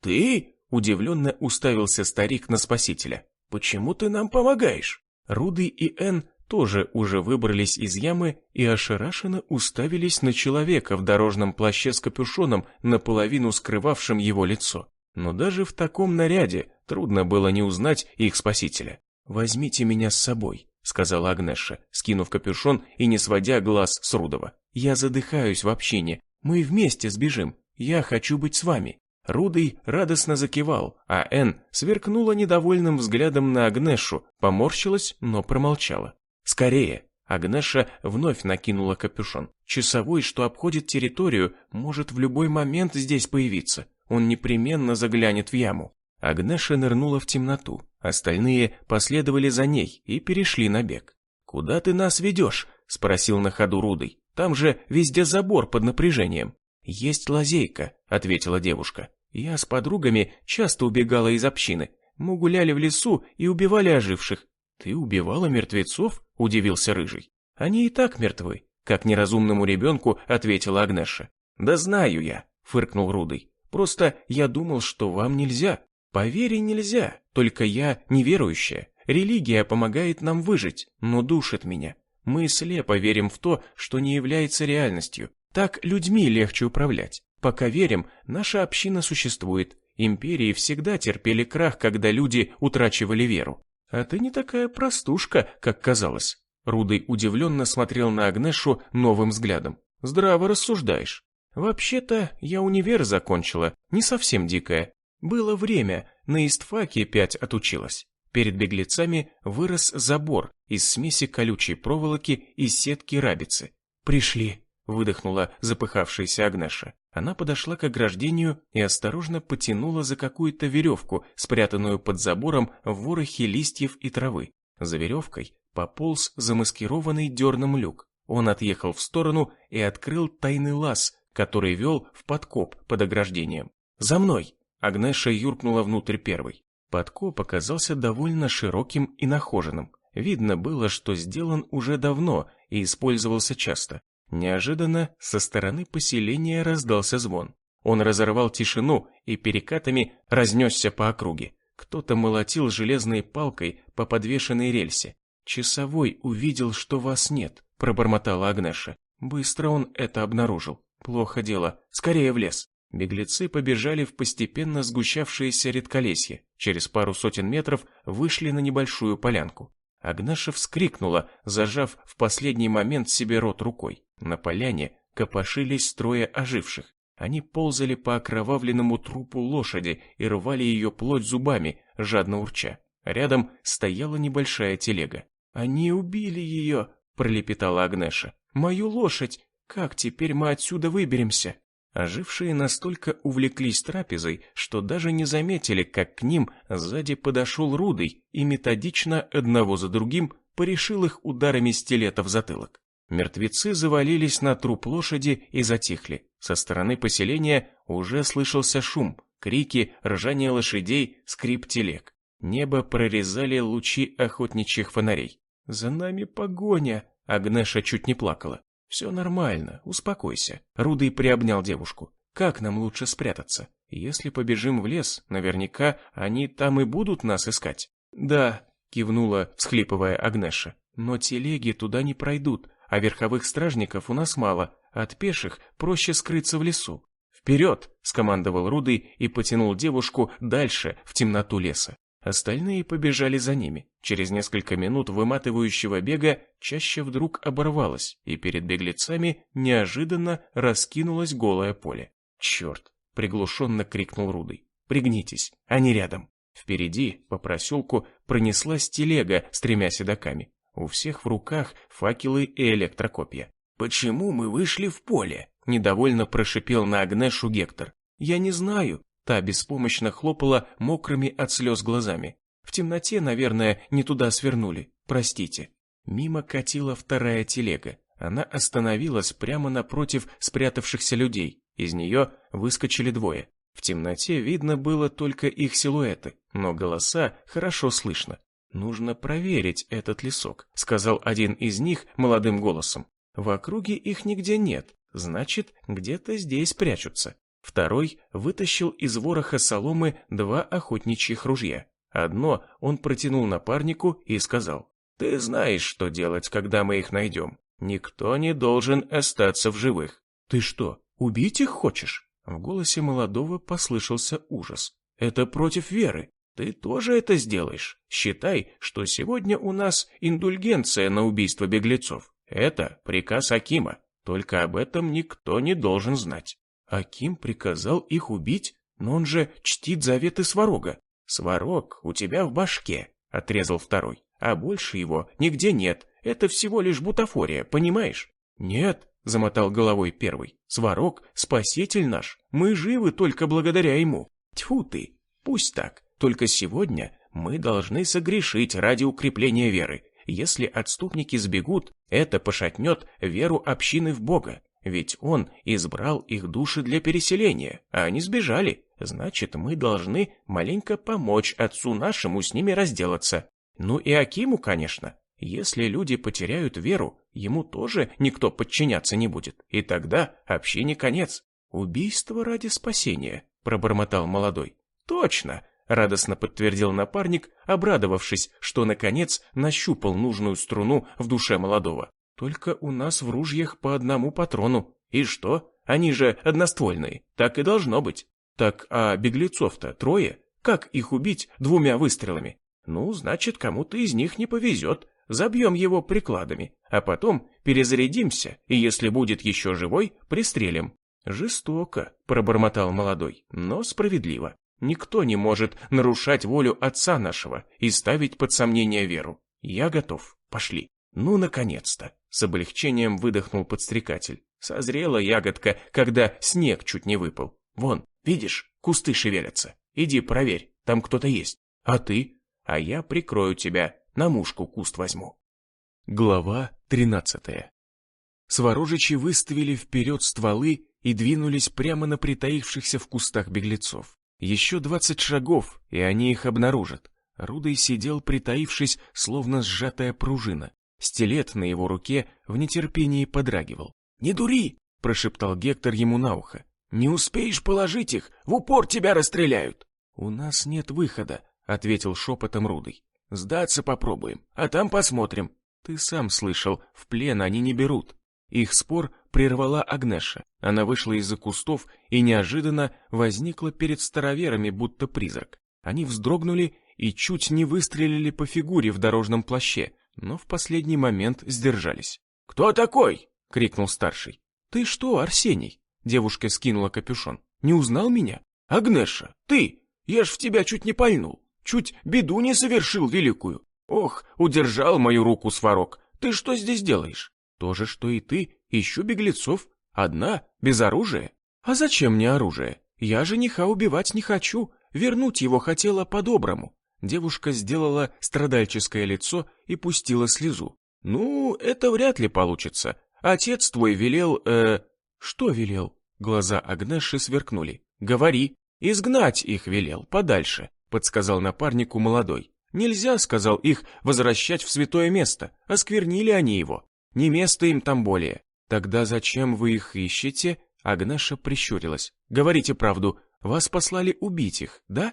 Девушка накинулась на староверов, сотрясая перед их бородатыми мордами кулаками. Она встала между ними и притаившимися в кустах людьми, отвлекая Сворожичей своим гневом. Рудый понял ее тактику и, пригнувшись, прошмыгнул за спины староверов. Ударил стилетом в спину одного и сразу второго. Потом опять первого и второго. Плоть всхлипнула кровью. За пару секунд он нанес 4 смертельных удара. Сворожичи сдавленно крякнули и свалились замертво мордой в траву. Агнеша взвизгнула и, прикрыв рот рукой, отпрыгнула в сторону. «Отвернись и не ори!» — шикнул на нее Рудый и нанес еще по контрольному удару стилетом в висок каждому. «Они же и так мертвые!» — пролепетала Агнеша. «Зачем добиваешь?» «А я не врач, проверять не буду». Рудый вытер рукавом лоб. «Так надежнее, чтоб по свету мертвыми не бродили, если что. Спасибо, что отвлекла, ты спасла нас». «Получается, я их убила?» — всхлипнула Агнеша.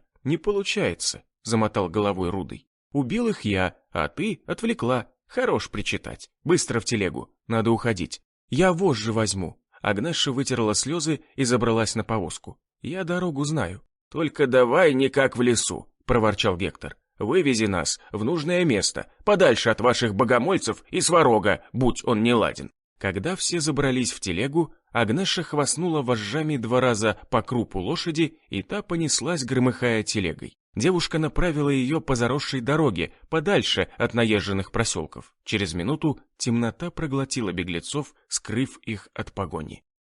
Старый джип свернул на грунтовку, и отлетающие от колес камни защелкали под днищу. На обочине торчал указатель «Исправительная колония номер 3/12». «Мы что, в зону едем?» — спросил я Вульфа. «Там наше поселение», — кивнул он и неожиданно добавил. «Расскажи о себе, Вэл, и что за странное у тебя прозвище, что оно означает?»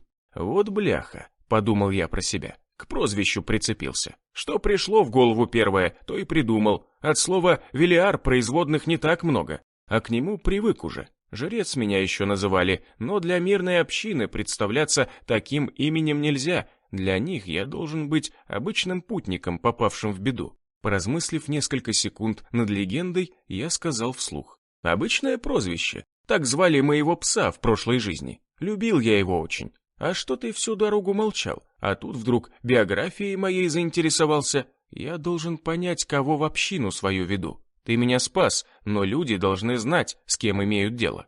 Я почти все тебе рассказал. До эпидемии сидел дома на пенсии по инвалидности и бухал. Потом затесался к апостолам. Они меня взяли из-за моего боевого опыта. Как-никак в горячих точках приходилось бывать. В вылазки с апостолами не ходил, прикрывался своей ногой. Хотя она особо меня не напрягает. Бегать, конечно, не могу, но быстрым шагом, пожалуйста.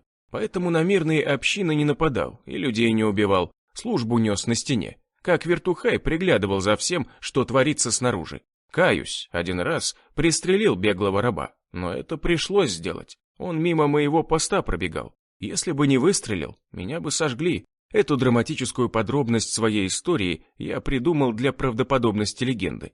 Апостолы всех провинившихся заживо сжигали. Так они сатану славили и верили, что он дает им силу. Придурки. Сатана всегда был только сам за себя. Первых, кого он сожрет, если будет голоден, это своих сторонников, потому что они ближе всех к нему, и не надо напрягаться и искать других. Не понимали они этого, это их изгубило. «А что сестра?» — спросил Вульф. Я лихорадочно прокрутил в мозгу наши прошлые разговоры. Блять, про сестру-то забыл. Я же ему сказал, что она в заложниках у сатанистов была. Вот я разведчик хренов, чуть не прокололся. Пока жрецом был, совсем страх и осторожность потерял. А может, просто старею, уже полтинник не за горами. Погибла сестра, шмыгнул я носом. Когда на лагерь напали зомби, ее укусили. Нет больше у меня никого.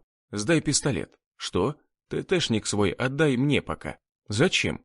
Я напрягся, готовый в любой момент выхватить нож и чиркнуть по горлу попутчика, хотя он за рулем, и на скорости это делать крайне опасно. Ты вообще не будешь человек новый, оружие тебе там не положено. Когда заслужишь доверие нашего главного, тогда верну. А если мертвецы нападут, я их зубами должен рвать? Там нет мертвецов, там тюрьма. Так может, я договорюсь с вашим главным? Нет, замотал головой Вульф. Он очень подозрителен и тщательно проверяет людей перед тем, как принять их в общину. Ты с ним не договоришься. Почему ты решаешь за него? Мутный ты какой-то. Что-то не договариваешь. С виду был как тряпка, а в деле оказался бойцом. Говоришь, сестра погибла, а грусти в тебе совсем нет. Мир безумен, и я стал таким. Душа моя зачерствела, но иногда пробиваются старые страхи. Вот я и говорю, мутный ты. Сдай пистолет, Вэл. Держи. Я протянул Вульфу ТТшник, борясь с желанием прострелить ему голову. Где его община, я и так знаю. Теперь он мне не нужен. Тем более, что он меня почти раскусил. Но это же почти, значит, можно все еще исправить. Чертов проныра оказался прозорливее, чем я думал. Надо как-то аккуратнее теперь с ним. Да и убивать его уже поздно. Вон вдалеке уже видны очертания тюрьмы. Могут выстрел услышать, да и машину уже они наверняка срисовали. Ладно, пусть живет.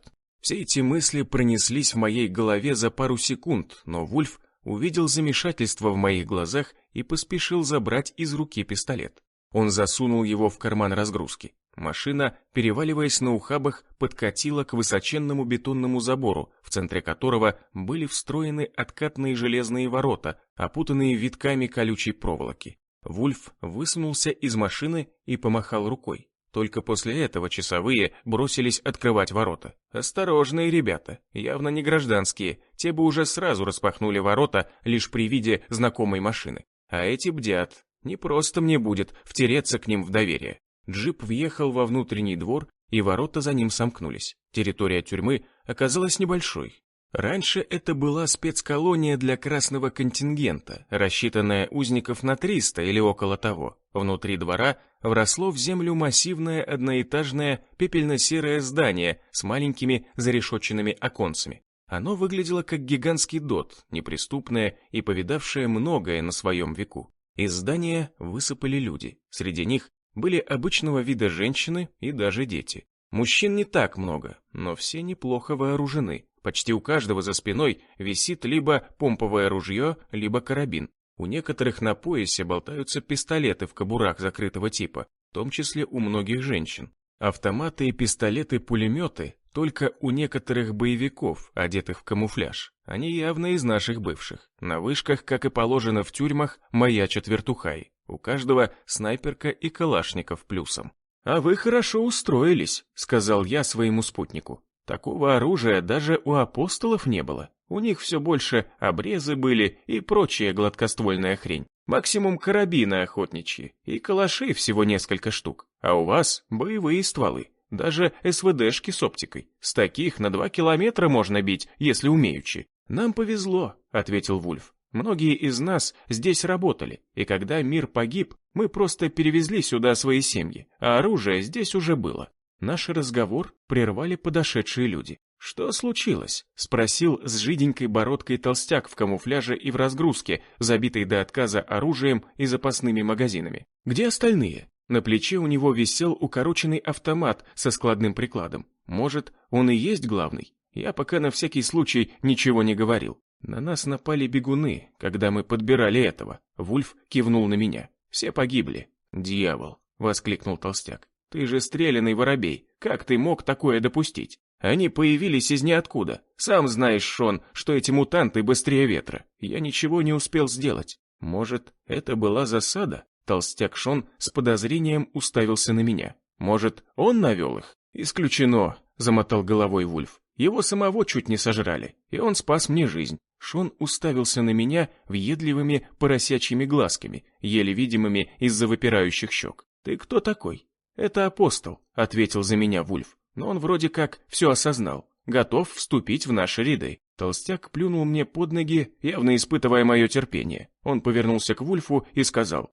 «Ты знаешь правила, он должен пройти проверку. То, что он спас нашего командира, это пойдет плюсом, но правила для всех едины. Конечно, кивнул Вульф. Я забрал у него пистолет, у него остался только нож. Твою мать, эти слова чуть не вырвались у меня вслух. Так получается, Вульф у них главный. Тот тип, который всех подозревает и с которым я не смогу договориться насчет ношения оружия. Вот зараза, как же я его не раскусил. Выделите Вэллу комнату и проводите его. Отдал распоряжение Вульф. Ко мне подошла уже немолодая женщина с непослушной копной седых волос на голове, выцветшими голубыми глазами и умным пытливым взглядом. «Меня зовут Кира», — улыбнулась она не по годам белозубой улыбкой. «Пойдемте, я вас провожу». «Я Вэл. Давай без церемоний на «ты». «Давай. Есть хочешь? Скоро обед. Мы питаемся в тюремной столовой, я покажу». «Черт возьми, это самая хорошая новость за последние несколько дней. Давно я нормально не ел». Мы вошли внутрь самой тюрьмы, преодолев 2 тамбура, отгороженных решетками. Сейчас решетки были открыты, но если зомби проникли бы на территорию, помещение вмиг превратилось бы в настоящую крепость. Если внутри есть запасы еды и воды, можно выдержать любую осаду. Эх, вот где надо было строить поселение клана, а не в пионерском лагере. Сюда, если даже горящий бензовоз прорвется, здание устоит, а гореть здесь нечему, сплошной бетон. Мы оказались посреди просторного длинного коридора, по бокам которого располагались камеры с двухъярусными нарами. Камеры в основном на 4 человек каждая. Попадались также и на 2, реже одиночки. На нарах расстелены настоящие постели с одеялами и подушками. На столиках, приваренных к полу, книги, бутылки с водой, очки и прочие предметы быта мирной жизни. Тюрьма напоминала пансионат, где отдыхающим запрещали выходить за территорию в связи с неблагоприятной эпидемиологической обстановкой. Люди с любопытством выглядывали из камер, рассматривая новичка. Белый день на дворе, а они сидят без дела. Странно. Кира, словно угадав мои мысли, сказала: «Сейчас время перед обедом, и у большинства перерыв. Лишь те, кто несет службу на вышках и на воротах, работают посменно. Им нельзя отлучаться даже на минуту. Стоят по 2 часа, потом меняются, 2 часа отдыхают и опять на пост. Все как принято было до этого. Эти правила кровью написаны. Не мы их придумали. Для женщины ты хорошо осведомлена в таких делах. Я работала здесь». «Ого!» – удивился я. «И звание есть?» «Капитан», – улыбнулась Кира. «Капитан внутренней службы. Завскладом была. И сейчас я что-то вроде завхоза. Сколько всего в вашей общине человек? Тебе разве Вульф не рассказывал?» «Нет, мне кажется, он почему-то не особо мне доверяет. И Шону я явно не понравился. Командир у нас скрытный, никогда не ясно, как он к тебе относится. Зато Шон эмоций не прячет. Он неплохой человек, просто импульсивный немного. И говорит то, что думает. Дипломатия явно не его конек. В общине нас около 100. Точно не могу сказать, эта цифра меняется почти каждый день. Кто-то погибает на вылазках, кто-то приходит новый, иногда умирают от болезни здесь внутри. Есть у нас несколько хроников. А чем люди у вас занимаются? Мы называем себя затворники, потому что большинство людей ни разу не вышли за пределы территории тюрьмы. Им и здесь находится работа. Электрогенератор мы переделали на тепловой, и кочегарка работает днем и ночью. Дрова привозим из соседнего леса. Есть у нас бригада лесорубов. Каждый день они пилят бревна и привозят их на грузовике. Есть отряды добычи ресурсов. У них самая опасная работа. Вылазки бывают занимают по несколько дней. Они ищут бензин и продукты. С таким отрядом ты и приехал. Вульф ваш командир и сам участвует в вылазках, удивился я. Редко, но бывает и такое. В этот раз он пошел, чтобы самому убедиться, что апостолов разбили. Мы с ними не сталкивались, повезло, но много слышали об их зверствах. Ты был один из них. Расскажи, это правда, что они хуже зверей? Правда, кивнул я. Основную часть клана составляли отморозки. Они признавали лишь власть сильного и власть страха. Чтобы держать их в узде, их главный устраивал показательные казни. Любой поступок, направленный против клана, карался смертью, прилюдно. «Этот жрец хуже сатаны», — пробормотала Кира. «Но он умелый политик». «Не совсем умелый», — поморщился я. Общину он все же просрал, а сам погиб в пожаре. Я лично видел его обгоревший труп. Если бы он не сгорел, я бы сам его порешил. Не нравилось мне там, давно хотел сбежать. «Ну, теперь все позади», — улыбнулась Кира. «Вижу, ты хороший человек. Если будешь приносить пользу, тебя примут в общину. А что вы делаете с теми, кто не прошел проверку? Раньше тех, кого не принимали в общину, отпускали. Таких было немного. Но последние двое, которых изгнали, вернулись потом с отрядом побольше и попытались захватить тюрьму. Мы отбились, и теперь Вульф вряд ли будет отпускать изгоев. То есть, если меня не примут, то убьют. Не знаю. Но ты не волнуйся, ничего сверхъестественного от тебя не ждут. Работай на благо общины, не перечь командирам, не устраивай ссоры и распри и не подрывай авторитет Вульфа. Он так щепетильно относится к своей персоне, удивился я. Он напоминает мне диктатора. Нет, ему все равно на себя, но он понимает, что сейчас, как на войне, выжить можно, если все беспрекословно подчиняемся только одному генералу. Как только начнется демократия, община погибнет. Сам понимаешь, ты же был в клане. Был, кивнул я, и, кажется, попал в новый. Ну нет, замотала головой женщина. Мы другие, мы не убиваем людей и не грабим, мы просто выживаем. А вот и твое новое жилье. Кира показала на крайнюю камеру-одиночку. Ого, у меня отдельный люкс. Новички живут отдельно, и на ночь мы их запираем. Зачем? Я все больше и больше удивлялся новой общине. Чтобы горло никому ночью не перерезали. И такое один раз было, вздохнула женщина. С тех пор и закрываем, ничего личного, таковы правила. Да, я понимаю, сказал вслух я, а про себя подумал. Знала бы ты, кто я на самом деле, вы бы меня уже убили бы раз 10. Моя комната-камера оказалась довольно просторной. По площади она чуть уступала четырехместкам. Нары с ватным матрацем, столик с приваренной лавкой и в углу унитаз. Но туалетами внутри камер никто не пользовался. Водопровод в помещении был. Кира сказала, что автономная насосная станция работала исправно, снабжая общий туалет, душевой зал, прачечную и столовую. После обеда обязательно приму душ. О таком можно только мечтать. Даже у меня в лагере не было такой роскоши. Тюрьма оборудована всем необходимым для автономного существования. Как поведала Кира, здесь даже оказался огромный запас сухого пайка. Питание заключенных нельзя было прерывать, права человека, мать их. Паёк хранили на случай перебоя с кормежкой, которые были за всю жизнь существования тюрьмы всего лишь один раз, когда размыла дорогу. «Располагайся», — сказала Кира. «Через полчаса я зайду за тобой и проведу в столовую». «Да я уже расположился», — ответил я. «У меня нет вещей, а те, что были, ваши забрали, пистолет и нож. Я просто посижу, тебя подожду». «Хорошо», — ответила она и скрылась за решеткой. Ее гулкие шаги, отдававшие эхом по коридору, становились все тише по мере удаления. Я завалился на кровать. Постель непривычно белая и пахнет свежестью. У них тут все как у людей. Неплохо я устроился. Сейчас главное не наскочить и пройти проверку, а потом... Глазам не верю. Возле моей решетки выросла знакомая фигура. «Велиар, ты что ли?» Глава 14.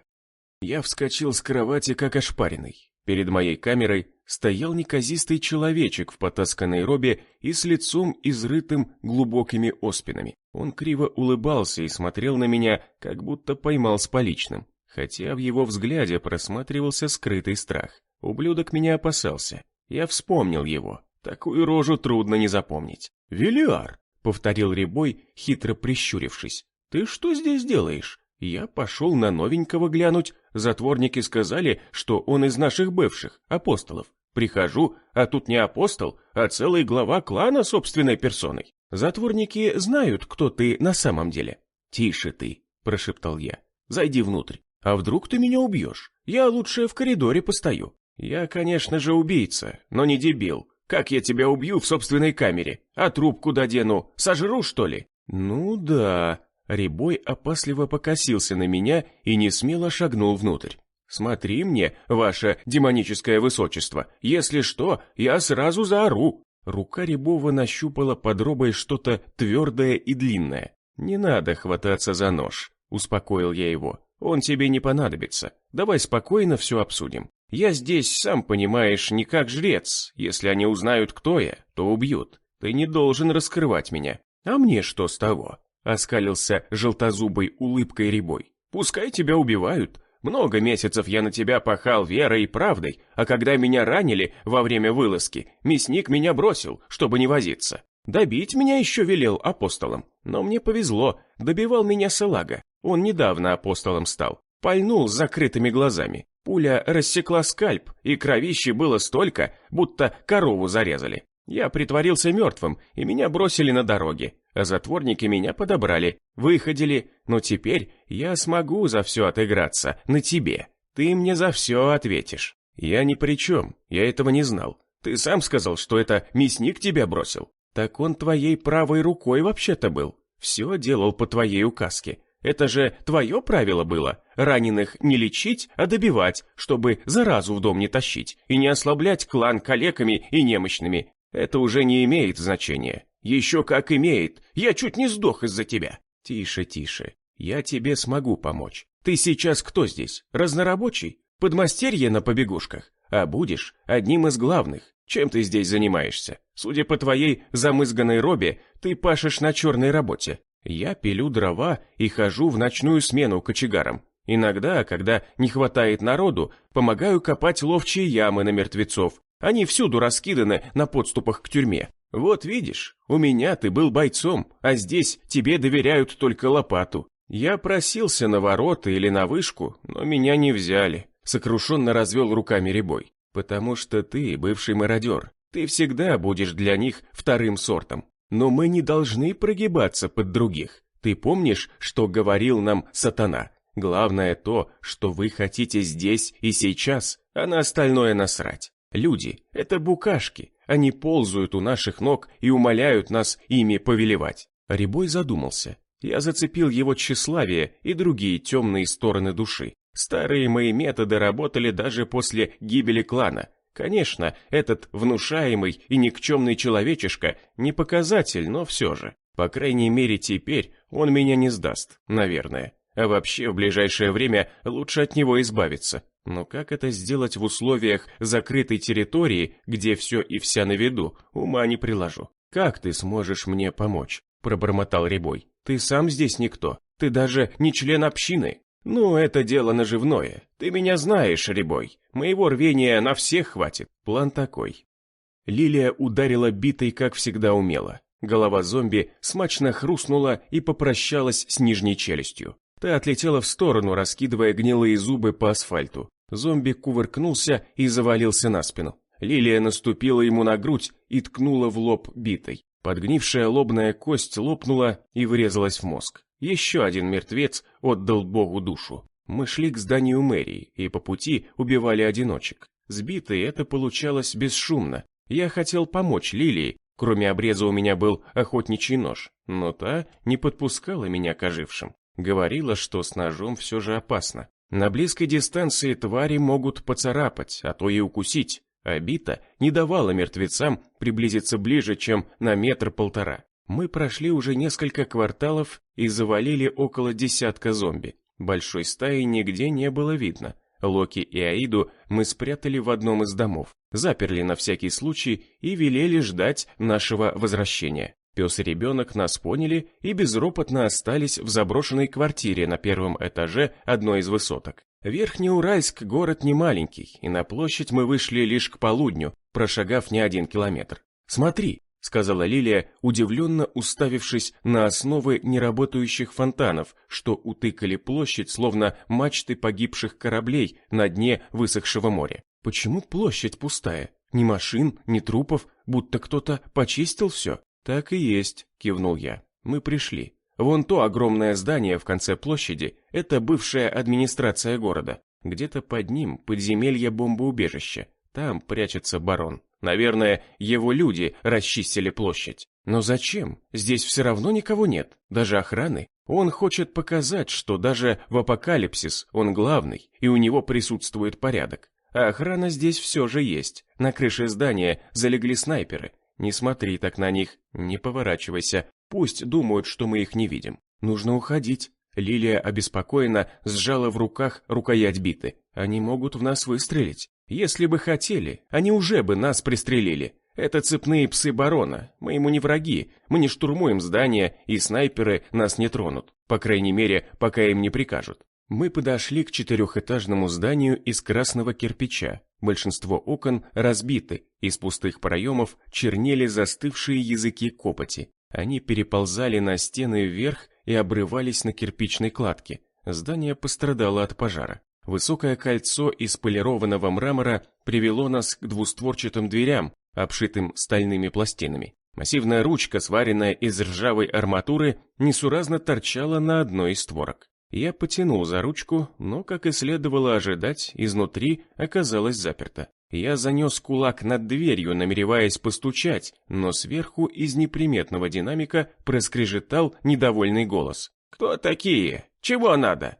«Мы пришли из Темногорска. У нас к барону есть дело, которое его может заинтересовать как делового человека. Прием кислотников на сегодня окончен. Если у вас есть товар, приносите его завтра. Мы не кислотники, и это важнее, чем товар, продукты и даже оружие». Динамик помолчал, а потом проговорил. «Положите все ваше оружие у дверей. Сами встаньте на колени спиной к двери и поднимите руки». Я стоял и переминался с ноги на ногу. Либо они раскусили нас и посчитали опасными, и тогда труба дело, либо они со всеми незнакомцами так поступают. Я боролся с желанием послать нахрен динамик и свалить отсюда. Такой прием мне не нравится. Похоже, что у нас будут проблемы. Лилия первая решилась. Она сняла с пояса нож и положила его вместе с битой под дверь. Я посмотрел на нее. Ее подбадривающий взгляд придал уверенности. Что ж, если сегодня сдохнем, то я ей еще это припомню. Начну с моих любимых слов. Я же говорил. Я снял с плеча обрез, вытащил нож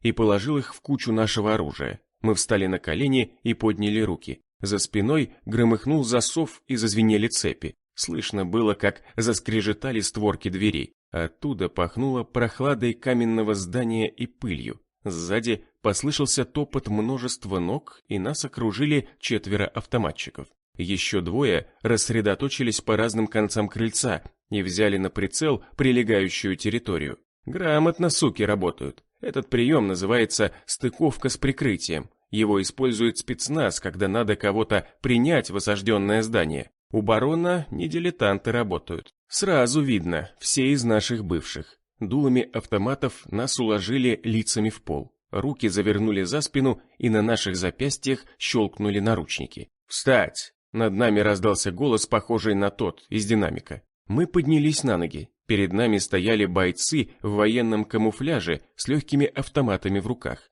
Модель не особо распространенная, похожа на Абакан калибра 5,45 мм.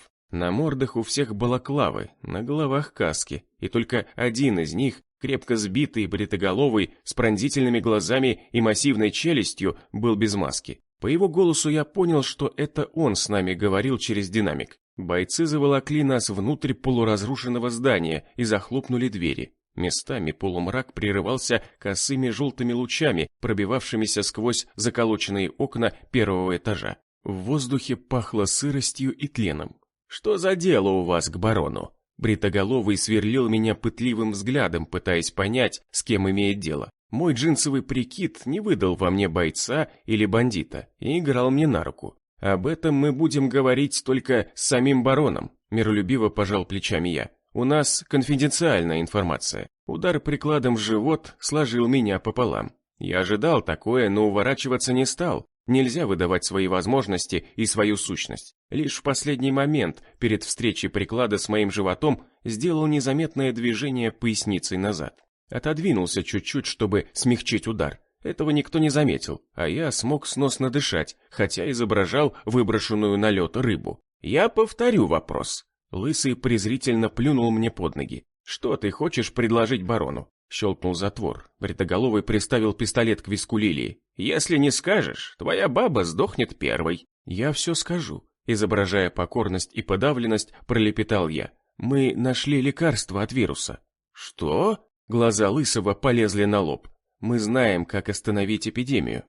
Полночи телега тряслась по ухабам бездорожья. Агнеша гнала лошадь окольными, только ей известными путями, подальше от наезженных дорог и открытой местности. Держалась вблизи холмов и редколесья. Измученная лошаденка уже еле передвигала ноги. «Все», — сказала Агнеша, остановив телегу, — «больше лошадь не выдержит, ей надо отдохнуть». «Да и я уже не могу», — пробормотала Энн. Лицо ее приобрело зеленоватый оттенок. «Меня укачало. Ты могла бы выбирать дорогу и получше, все ямы собрала». «Нельзя нам по дороге», — скривилась в ответ Агнеша. «Там сворожичи рыскают». «Не ругайтесь, девоньки», — прокряхтел Гектор, слезая с телеги. «Заночуем в этом леске. Здесь и ручей рядом, а утром двинем дальше». «Не знаю», — замотала головой Агнеша. «Опасно посветлу передвигаться, за нами погоня». «Ну, а что нам?» — развел руками старик. «Поселиться, что ли, здесь? Поедем опять по бездорожью.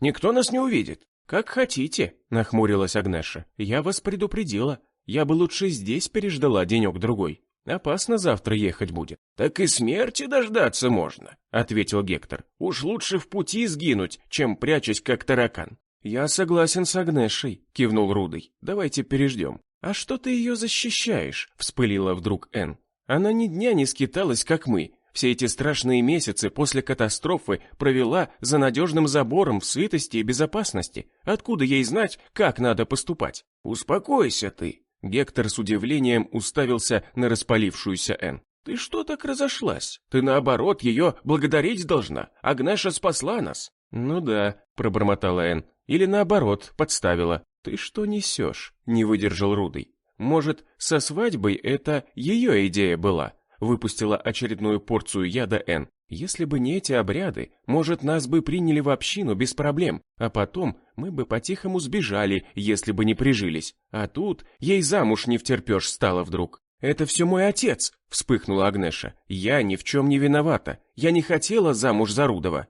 «Не хотела?» Рудый вопросительно на нее уставился. «Ну, то есть, может, и хотела бы, но не так». «Врет она!» — крикнула Энн. «Все подстроила, а когда не срослось, пришлось ей с нами бежать, а теперь завела неизвестно куда». «Энн, дочка!» — Гектор уставился на девушку удивленными глазами. «Эка тебя понесло! Не перегибай! Агнеша нас спасла! Успокойся! Завтра с утра двинемся в путь, уедем подальше от этого гиблого места и забудем все это, как страшный сон». «Сама не знаю, что на меня нашло», — растерянно пробормотала Энн. «Простите, я, кажется, наговорила лишнего». «Бывает», — улыбнулся Гектор. «Все мы человеки, не роботы и не зомби. Нервы, они ж не железные. Вы пока укладываетесь спать, надо сил набираться. В телеге соломы полно, все влезем. А я пока лошадь распрягу и кручу ее свожу. Пить животинка хочет». Утро разбудило путников щебетанием птиц и стрекотанием кузнечиков. На березе, под которой примостилась телега, подрались какие-то птахи. Они громко чирикали и сыпали сверху перьями. «Подъем, лежебоки!» Гектор уже запрягал лошадь. «Итак, рассвет проспали». «Да еще подремать маленько, старый», — проворчал Рудый. «Никуда дорога от нас не денется». «Вставай, жопа ленивая! Чем раньше уйдем отсюда, тем скорее будем в безопасности». Рудый нехотя открыл глаза и осмотрелся. Энн тоже уже проснулась и потягивалась, свесив с телеги ноги. «А где Агнеша?» — удивленно спросил парень. «На ручей пошла». Гектор махнул рукой в сторону леска. «Умыться». Рудый спрыгнул с телеги. «Пойду тоже морду сполосну». Парень побрел в направлении, которое показал Гектор, и не видел, как Энн сверлила его в спину недовольным взглядом. Рощица спустилась в ложбину, и вот уже слышно было журчание воды. Густые ивовые заросли по берегу ручья скрывали его от глаз. Рудый протиснулся сквозь кусты и очутился на зеленом берегу, где ручей делал поворот и образовывал небольшую, но глубокую заводь. Рудый замер с раскрытым ртом. В заводе по пояс в воде стояла Агнеша. Огненные волосы мокрыми прядями струились по ее обнаженному телу. Высокая грудь вздымалась, чуть прикрытая распущенными волосами. Девушка плескалась, а завидев Рудова, ничуть не смутилась, улыбнулась и проговорила. «Не хочешь искупаться?» Рудый покраснел и отвернулся. «Я, наверное». «Ну тогда залазь в воду», — хохотнула девушка. Парень повернулся и, опустив глаза, забрел в воду прямо в одежде. «Ты что?» — удивилась Агнеша. «В одежде будешь купаться?» «Ну да, постирается заодно». Рудый уселся на дно. Из воды торчала только его голова. Он не мог оторвать взгляда от девушки. Та, как ни в чем не бывало, плескала на себя воду, терла бронзовую кожу. «Ну где вы там?» За кустами раздался скрипучий голос Гектора. «Долго будете еще морды полоскать? В путь пора, шевелите колготками». «Все нормально», — шепнул я Лилии, — «не бойся. Нас сразу не убили, значит, поверили». «Я и не боюсь», — шепнула она в ответ. «Просто погибать нам никак нельзя. Аида и Локи заперты в доме. Никто, кроме нас, не знает, где они. Если с нами что-нибудь случится, уверен, что Локи догадается выдавить стекло. Но ты права, без нас им будет туго, поэтому мы не умрем». «Что вы там шепчетесь?» — рявкнул Бритоголовый и ткнул меня стволом в спину. «Заткнитесь, или получите пулю в затылок». Нас вели какими-то темными коридорами. Лестница спускалась вниз. Под ногами хрустели осколки бетона и стекла. На стенах тускло светили заскорузлые лампочки. У них есть электричество. Наверное, приспособили солнечные батареи. А может, где-нибудь в подвале есть генераторная или что-то в этом роде. Лестница углубилась в подвальную сырость и уткнулась в массивную железную дверь с грубыми сварными швами. Ее явно делали на заказ уже после начала апокалипсиса. С эстетикой не заморачивались, делали упор на прочность и надежность. Лысый подошел к двери и постучал кулаком. Гулкое эхо ударов разнеслось по подземелью. В двери скрипнуло маленькое смотровое окошко размером с блюдце. В дырке показался глаз охранника. Он внимательно осмотрел присутствующих. «Открывай, пес!» — проворчал Лысый. «Не видишь? У нас гости!» Глава 15. Лязгнула задвижка, и толстенная дверь отъехала вперед, открывая вход в подземный коридор. Яркий свет ударил по глазам. С освещением внутри нового помещения явно было получше. Мы попали в просторный тамбур. Ключник по имени Пес закрыл за нами дверь. В тамбуре он был один. Дальняя стена помещения представляла собой решетку из толстенных, как в зоопарке, прутьев. За прутьями стояли два автоматчика. Если бы враг обманул пса и проник внутрь тамбура, дальше бы все равно не прорвался. Продуманная система отсечения гостей от внешнего мира устроена как в тюрьмах. Только после того, как массивная дверь была заперта, автоматчики открыли решетку. Они одновременно повернули два ключа в коробчатых замках. Механизм щелкнул, и решетка отъехала в сторону. Она на электрическом приводе, значит, проблем с электричеством у них нет. Странно, что освещение снаружи хромает, а здесь его много. Хотя, наверное, они специально так сделали, чтобы не привлекать излишнего внимания к зданию мэрии. Автоматчики с почтением поприветствовали Лысого, назвав его Кастетом. Видно, что он занимает далеко не последнюю ступеньку в их клане. Нас повели дальше. Коридор сузился, веяло прохладой. Но подземной сырости и запаха плесени не чувствовалось. Вентиляция здесь работала исправно. Барон позаботился о своем комфорте. Коридор петлял, разделялся на множество ответвлений, каждая из которых заканчивалась железной дверью. Настоящая подземная крепость, больше похожа не на бомбоубежище, а на бункер для долговременного проживания. По пути попадались залы побольше. Они были без дверей. Скорее всего, это помещение общего пользования. Из одного такого пахнуло едой и паром. Наверное, это была столовая. В другом слышались оживленные разговоры, смех и негромкая музыка. Это что-то типа общей комнаты отдыха. «Как вы узнали про жнецов?» — спросил меня Кастет. «Каких жнецов?» — не понял я. «Про нас, твою мать! Ты что, не знал, что наш клан так называется?» «Не знал? Все, что нам известно, это то, что вы обмениваете наркоту на товар, и за всем этим стоит барон.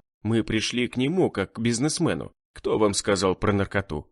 «В городе об этом все знают», — уклончиво ответил я. «Не стоит им рассказывать, как мы нечаянно убили их кислотника. Навстречу нам попадались боевики, похожие на наших конвоиров. На всех военные комки, на некоторых даже натовские. Все вооружены до зубов, в разгрузках топорщатся карманы с запасными магазинами и гранатами. Если бы не разношерстная форма, я бы подумал, что попал в военную часть, где дислоцируется спецназ. Но бородатые морды с криминальным прищуром говорили об обратном. Бетонный коридор, выкрашенный в мышиный цвет, уперся в очередную железную дверь, над которой висела камера видеонаблюдения. Кастет даже не стал стучать, его морду срисовали по камере, и дверь открылась. Нас затолкали внутрь, и я на секунду замер от удивления. Просторный зал, раньше, наверное, предназначавшийся для проживания большого количества людей, теперь превратился в роскошные апартаменты, стены которых были отделаны красным деревом, а пол застелен коврами.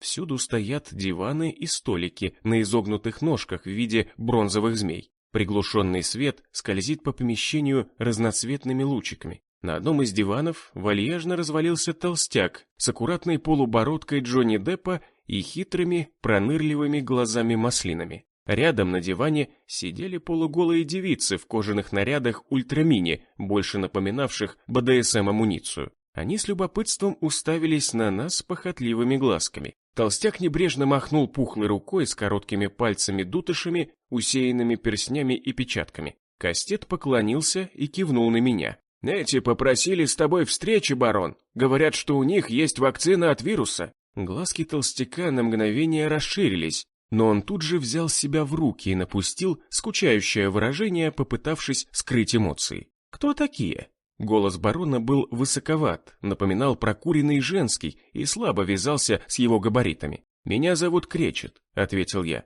«Это моя жена, Лилия». Так звучало правдоподобнее, не хотелось выдавать ее как боевую подругу. Мы свободные скитальцы. Кастет немного неправильно выразился. Лично у нас нет вакцины, но в Темногорске мы нашли секретную лабораторию, ее бросили военные. Там занимались разработкой вакцины. Мы обшарили лабораторию, когда искали лекарства для обмена на еду и патроны, и наткнулись на морозилку с ампулами. Думали, что это обезболивающие или наркота какая-то, и взяли их с собой. По пути на меня напал оживший и укусил. Я почти умер, но вколол себе ампулу, чтобы не так больно было умирать, и укус прошел. Я провалялся сутки с лихорадкой и в беспамятстве, но не умер, и теперь стою пред вами. Я закатал рукав и показал розовый шрам от укуса. Его очертания очень напоминали человеческий прикус. «Этого не может быть», — поморщился барон. «Ты ничего не путаешь?» «Клянусь, это был укус мертвеца. Спросите у моей жены. А где остальные ампулы? Мы обменяли их на оружие по пути в Верхний Уральск, но оружие твои люди у нас забрали. А если сейчас я брошу тебя к мертвецам?» Задумчиво проговорил барон. «Они тебя покусают, и ты выживешь?» «Не думаю», — замотал я головой, изобразив испуганный вид. «Вакцина работает, скорее всего, разово, как лекарство. Поэтому мы к тебе и пришли. У тебя есть спецы в лабораторных делах. У нас есть место, где сохранились записи и первоначальные материалы. Мы вместе могли бы воссоздать вакцину. Ты смог бы ее продавать, и немного нам бы тоже перепало. Ты хочешь стать моим партнером?» Толстяк почесал бородку и странно хрюкнул. «Да, я прошу тебя отправить со мной твоих ученых. Они на месте оценят ситуацию. Может, удастся перенести лабораторию к тебе в бункер. Если нет, то мы восстановим ее на старом месте». «Попахивает каким-то разводом», — скривился барон. «Что ты хочешь взамен, партнер?» 20% от продажи каждой дозы вакцины. «Немного ли?» Барон опять хрюкнул. Я пытался не рассмеяться, но вокруг все стояли с серьезным видом. «У тебя нет ученых, нет солдат, нет ресурсов, чтобы восстановить лабораторию. 10%, не больше». «Хорошо», — кивнул я, немного поразмыслив и сделав вид, что это решение мне далось нелегко, хотя сам прекрасно понимал, что как только дело выгорит, барон сразу меня уберет. Да хер с ним, тем более никакой лаборатории в реале не существует. Наша задача выманить ученых из плена жнецов и увезти их в Темногорск. До начала катастрофы там куча всяких лабораторий была, начиная с университетских и заканчивая всякими частными медицинскими шарашками. Центрифуги, термостаты, амплификаторы и прочая хрень найдется в них, уверен. Если поскрести по всем сусекам, то можно собрать нормальную лабу. Но барон так просто ученых не отпустит. Наверняка отправит их с кучей своих боевиков. И это самое опасное в моем плане. По дороге они все как-то должны погибнуть. Но я ошибался, когда думал так. Это оказалось далеко не самым опасным. То, что произошло дальше, порушило мой план почти на корню, но отступать уже было некуда. Пронырливая жирная тварь меня перехитрила. Такого поворота я никак не ожидал. «Хорошо», — улыбнулся барон, потирая пухлые ручки. «Я дам тебе ученых и солдат. Ты покажешь им эту чертову лабораторию, но твоя баба останется здесь. Она будет гарантом сделки. Если ты меня обманешь, она будет умирать медленно. Впрочем, как и ты, когда я найду тебя. Без нее мне трудно будет найти дорогу», — пожал плечами я. «Я плохо ориентируюсь в Темногорске, а она там выросла». «Ничего страшного», — оскалился барон. «Я дам тебе проводника из местных. Мои жнецы из разных городов. Подберем тебе самых лучших. Но смотри, если обманешь». «Если бы я хотел тебя обмануть, я бы пришел к тебе один», — отрезал я. «Лаборатория существует, и я покажу ее». А про себя подумал, ну пиздец, надо было правда одному идти. Теперь и Лилия в заложниках, а источник вакцины – это она. Нахрена мне будут нужны ученые без нее? И как теперь ее вызволить? Но время еще есть. Будем думать. Я мельком бросил взгляд на конвой. Автоматы в присутствии барона они убрали за спины. Но я не смогу до них добраться. Руки скованы наручниками за спиной. Если бы хотя бы впереди были связаны, можно было бы рискнуть, вырвать автомат и покосить очередями жнецов. «Когда отправляемся в путь?» – спросил я, пытаясь напустить на свой голос деловитую беззаботность. «Завтра утром», – кивнул барон. «Отряд с тобой пойдет небольшой, человек 10. Апостолов больше нет, и дороги сейчас свободны. Из ученых я отдам тебе одного. Но один может не справиться», – попытался возразить я. «Он лучший в своем деле», – отрезал барон. «Береги его. Если не вернешь мне его живым, твоя баба тоже умрет». Барон опять мерзко хрюкнул и переключился на девиц. Те картонно заулыбались и, закинув на него длинные ноги, стали гладить его по лоснящейся морде и короткой шее. Телега скрипела и нехотя катилась по бездорожью. Гектор то и дело охал, подпрыгивая на повозке и потирая отбитые бока.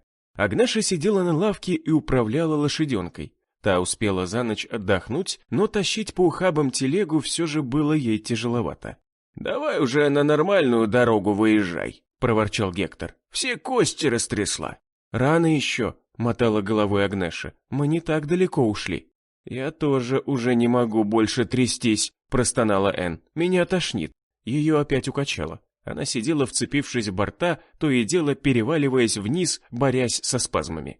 «Выезжай на дорогу». Рудый мягко коснулся плеча Агнеши. «Иначе наши попутчики не выдержат». «Ну, как знаете», — нахмурилась девушка и повернула лошадь. Через полчаса тряски телега выкатила на наезженный проселок, а еще через час на асфальт. Лошадь плелась уж не так вяло, но приближался полдень, и жара давала о себе знать.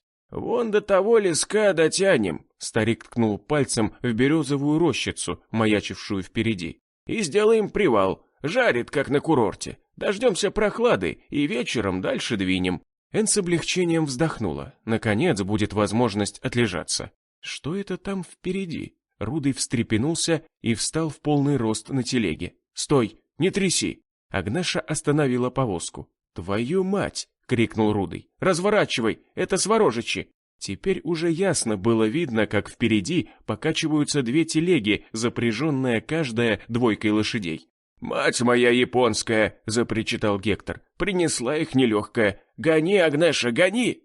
Девушка развернула лошадь и хвастнула вожжами по крупу. Лошаденка послушно перешла на бег, чеканя копытами по тверди нагретого асфальта. «Эх, плохо дело!» — качал головой Гектор. «У них по две кобылы запряжены, не уйти нам!» «Давай сворачивай!» — крикнул Рудый. «Мы там не проедем!» — взволнованно ответила Агнеша. «В траве и кочках увязнем!» «Ножками побежим!» — крикнул парень. «Нам главное до леса успеть добраться». «Не успеем!» — всхлипнула Агнеша. «Их повозки легкие и с двумя лошадьми. Пройдут там и нас догонят. Но и по прямой шансов тоже у нас нет. Говорила я вам, переждать нужно было». «Да что уж теперь!» — вздохнул Гектор. «Гони, дочка!»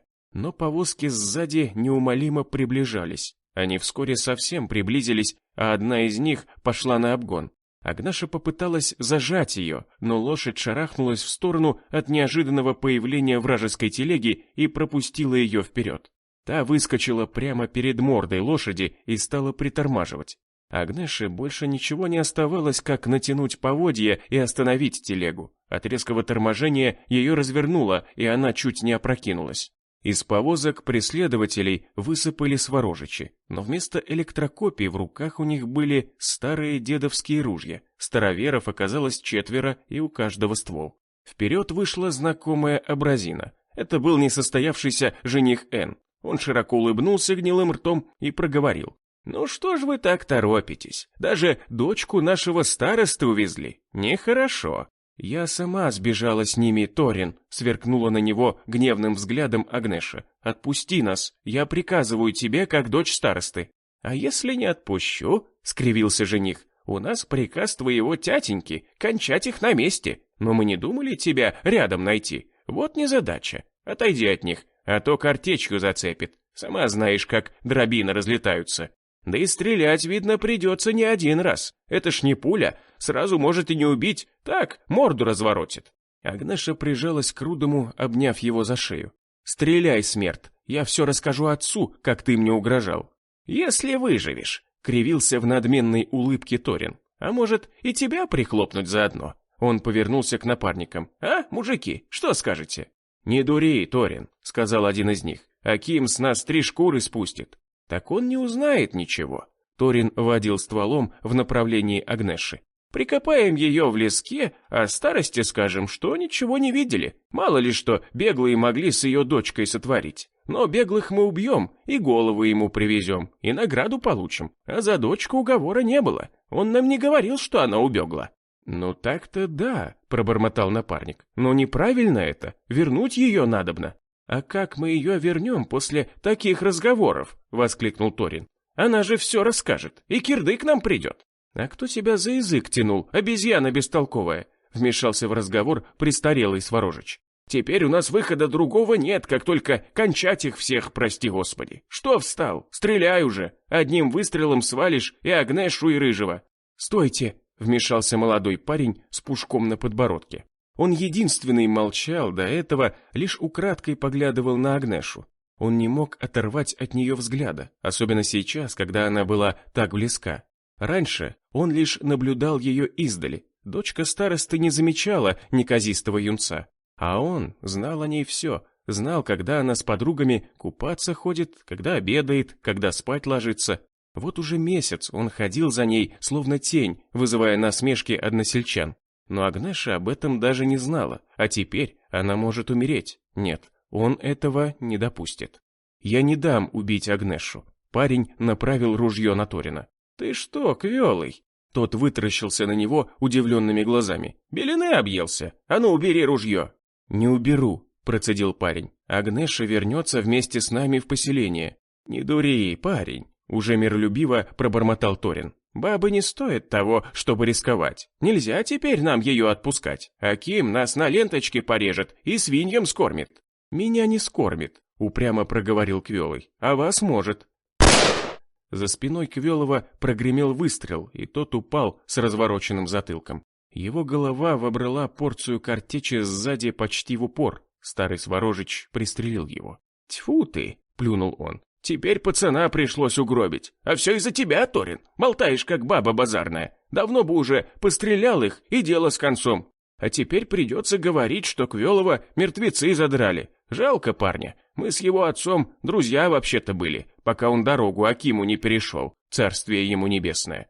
«А что я?» — оправдывался Торин. «У меня в ружье 1 патрон заряжен. На всех не хватит. Вот с вами и хотел согласовать». «Хорош трындеть». Старик Сворожич переломил ружье и, вытащив гильзу, вставил новый патрон. «Стреляй уже».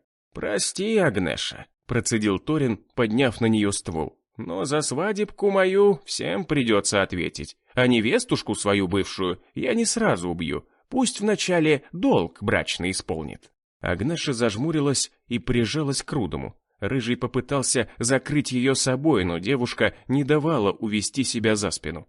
Гектор и Энн застыли от ужаса под прицелами ружей. Палец Торина плавно потянул спусковой крючок. Глава 16. Это мгновение показалось вечностью. Торин наслаждался и упивался своей властью над пленниками. Он медленно тянул спусковой крючок ружья, как вдруг вдалеке послышался рев мотора. Торин опустил ружье и с удивлением уставился вдаль. «Кого там нелегкое несет?» — пробормотал он, щуря поросячьи глазки. «Скорее!» — крикнул старик Сворожич. «Уберите труп Квелова. Там машина какая-то едет, а она одна вроде. Обождем, пока проедет, тогда их и прикончим, мало ли кто там». «А вы молчите!» — пригрозил Торин пленникам. «Полезайте в телегу и сидите тихо. Если что, пальну без предупреждения». Гектор, Энн, Рудый и Агнеша разместились в своей телеге под прицелами ружей. «Если там лохи», — кивнул Торин на приближающийся автомобиль, «может, тоже их вольнем? Заберем машину?» «На кой черт нам машина, если бензина у нас нету?» — проворчал старик. «Ну, может, у них еще есть чем поживиться?» «Видно будет», — буркнул старый Сворожич. «Ствол убери за спину, не отсвечивай ружьем». Машина неслась, как гоночный болид. Теперь было видно, что это огромный, похожий на крокодила черный глянцевый седан с мощным движком. Машина пронеслась мимо стоящих на шоссе телег, чуть замедлилась и резко затормозила. Седан с визгом развернулся, поливая все вокруг клубами белого дыма от визжащих об асфальт шин. Седан встал чуть поодаль и рычал мотором, будто всматривался в странных путников. За тонированным стеклом внутри ничего не видно. Дверь распахнулась, и из машины вылез Верзила с дробовиком наперевес. Он стоял со стороны солнца. Из-за слепящего света пленники не могли хорошо его разглядеть. Лишь Энн прошептала: «Почему его фигура кажется мне знакомой?» «Тебе показалось, дочка», — ответил Гектор, приложив руку козырьком к колбу и пытаясь разглядеть громилу. «Такого здоровяка мы бы запомнили». «Он что, один?» — прошипел Торин. «Похоже на то», — закивал старик Сворожич. «Иди проверь, что ему надо, а мы за пленными приглядим». Торин поднял одну руку вверх в знак приветствия и мирных намерений и пошел вперед. Ружье он держал в другой руке стволом вниз.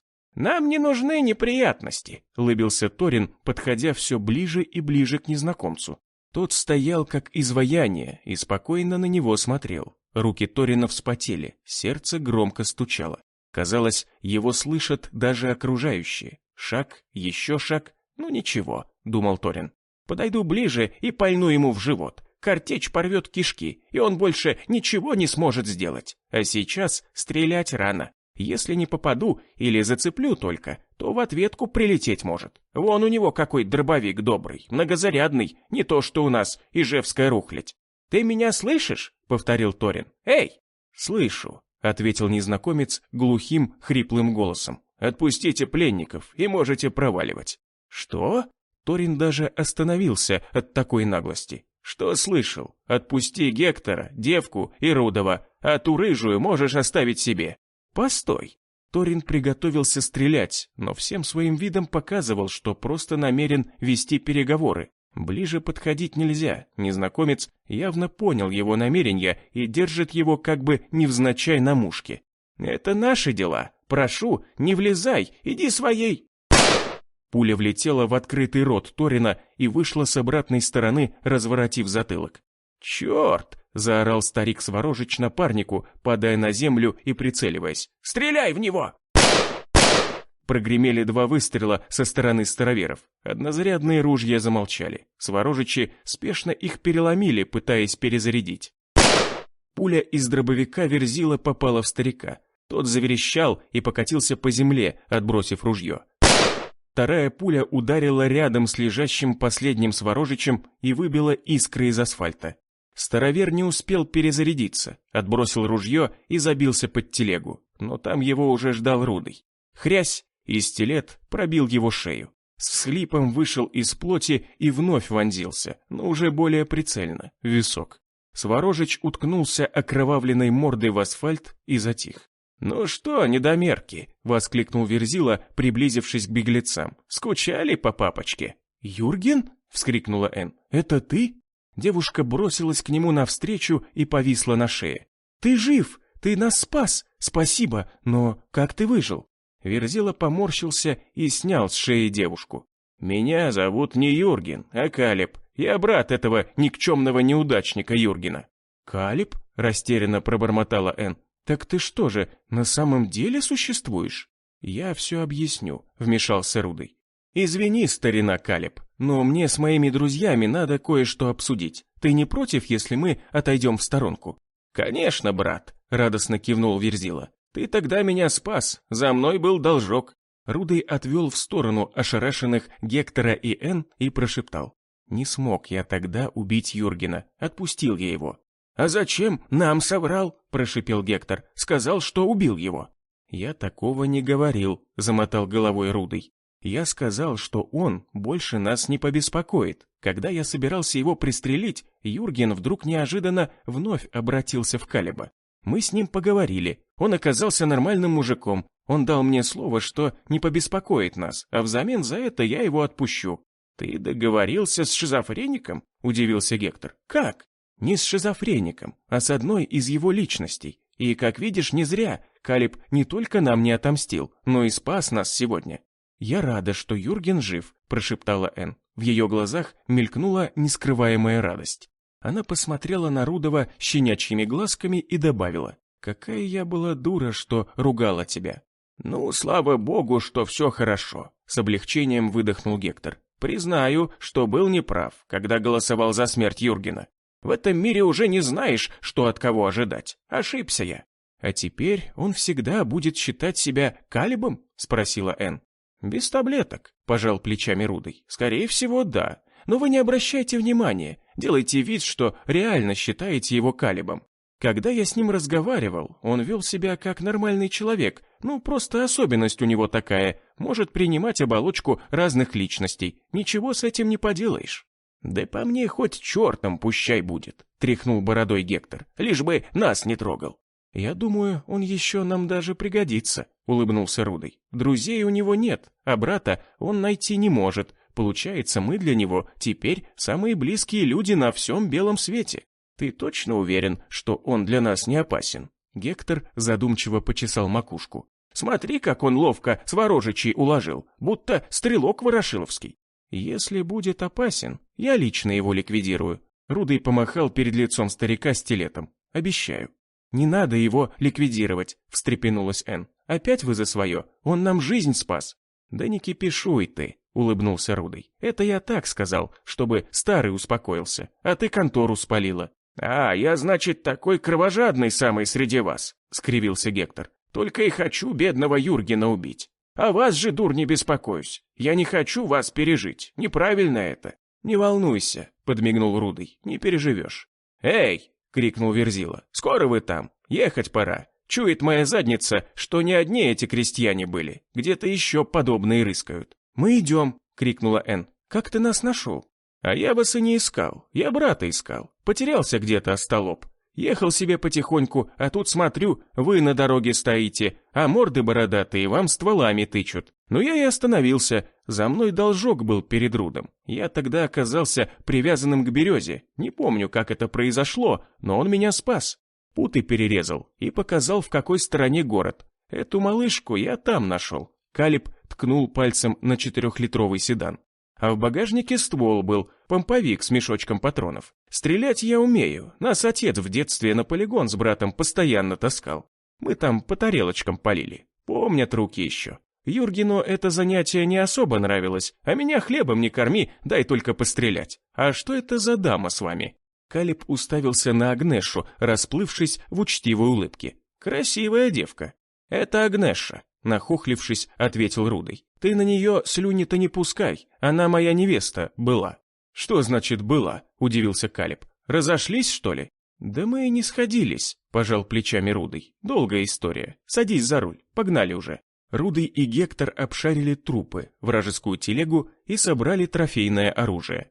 Разжиться удалось 4 одностволками 12-го калибра, небольшим запасом патронов, чуть больше 5 десятков, деревенским хлебом и салом. Рудый уселся на переднее сиденье, девушки и старик на заднее. Просторный кожаный салон оказался на удивление чистым. Внутри даже пахло освежителем. Машина явно хранилась в каком-нибудь гараже. «Классная тачка», — присвистнул Рудый. «Ну что?» Калиб газанул на нейтралке, и мотор бодро рыкнул. «Куда едем?»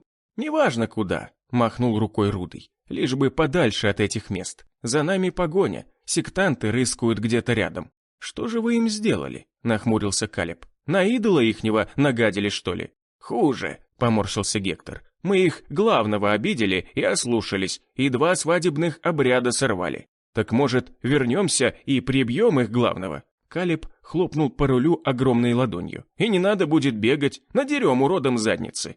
«Опасно это», — возразил Гектор. «К тому же с нами его дочь». О, как все запутано. Калиб надавил на газ, и машина рванула вперед. В обед Кира пришла за мной и отвела в тюремную столовую. Помещение оказалось просторным и, на удивление, светлым. Окна были обычных размеров, но перечеркнуты толстенными прутьями решеток. Столы наполовину пустые, затворников собралось не больше 70 человек, остальные, наверное, на боевом дежурстве или на вылазках. Я набрал положенную себе пайку на пластиковый поднос и сел за дальний столик в углу спиной к стене, чтобы беспрепятственно обозревать помещение. Вот в столовку зашел Вульф в сопровождении толстяка Шона. Они сели за командирский стол, рядом с такими же мордоворотами. О чем-то оживленно разговаривали. Шон изредка на меня поглядывал, словно речь шла обо мне. В столовую протиснулся Рябой. Он хотел было присоединиться ко мне, но я взглядом показал, чтобы проваливал. Все и так знают, что я из бывших апостолов. Не стоит нам кучковаться у всех на виду. Рябой еле заметно пожал плечами и подсел к каким-то работягам в замасленных спецовках. Я погрузил ложку в суп и попробовал похлебку. Суп из тушенки показался божественным. Я не заметил, как за минуту опустошил тарелку и придвинул к себе второе блюдо. Да здесь, как в настоящей столовке, было первое и второе. На второе, правда, отварные макароны без мяса и прочих котлет, но все же. Не возражаешь, если я присяду? Я так увлекся едой, что не заметил подошедшего. Я поднял голову, передо мной стояла Кира с подносом. Седые волосы она аккуратно убрала в пучок. Сколько ей, интересно, лет? А не такая она уж и старая, как показалось на первый взгляд. Ей бы патлы покрасить, и 10 лет точно можно сминусовать. «Конечно, садись», — кивнул я. «Как тебе наша еда?» — поинтересовалась Кира, усаживаясь. 100 лет так вкусно не ел. Пока скитался, вообще ничего не жрал. У меня хорошая новость. Кира хитро прищурилась. Вульф согласился назначить меня твоим куратором. Куратором? Я непонимающе завис с ложкой в руке. У каждого новенького, кто не прошел испытание, есть куратор. Он за него отвечает, помогает адаптироваться и информирует о всех решениях общины, касающихся его. О, ну круто. Другого куратора я бы и не хотел. Я здесь больше никого не знаю, разве что вон того замызганного оборвыша с лицом, как наждачная бумага. Я кивнул на Рябова. Не помню, как его зовут, но точно знаю, что он тоже служил в апостолах. «Да», — кивнула Кира, — «его мы нашли раненым, и теперь он стал затворником». «Вот как?» Я сделал нарочно удивленное лицо. «Значит, и у меня тоже есть шанс стать одним из вас». «Шанс есть у каждого».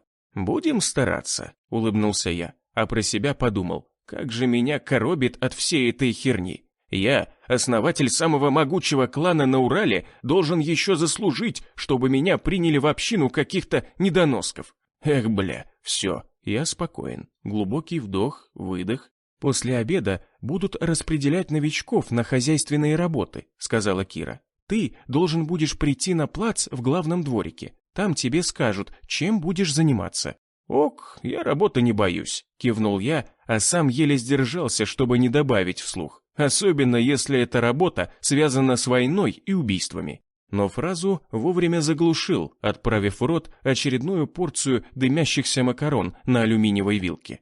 «Отлично», — улыбнулась Кира. «Постарайся проявить себя в добросовестном труде. Я, как куратор, в этом заинтересована. Да и тебе будет проще тогда стать одним из нас». После сытного обеда, хотя, наверное, зря я так натрескался, сразу нельзя после голодовки, Кира показала мне, где находится плац.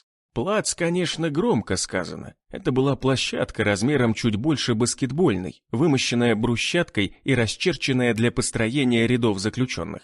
Кроме меня, новеньких оказалось еще двое. Потертого вида женщина среднего возраста и два неприметных мужичка, больше напоминавших собирателей, которые служили у меня в клане добытчиками ресурсов, такие же худые с измученными лицами. Может, они и есть из бывших собирателей, кто знает. Главное, чтобы меня не опознали, но не должны. На людях я всегда показывался в балахоне с капюшоном и морал лицо эпичным гримом. Теперь во мне трудно узнать того пафосного жреца.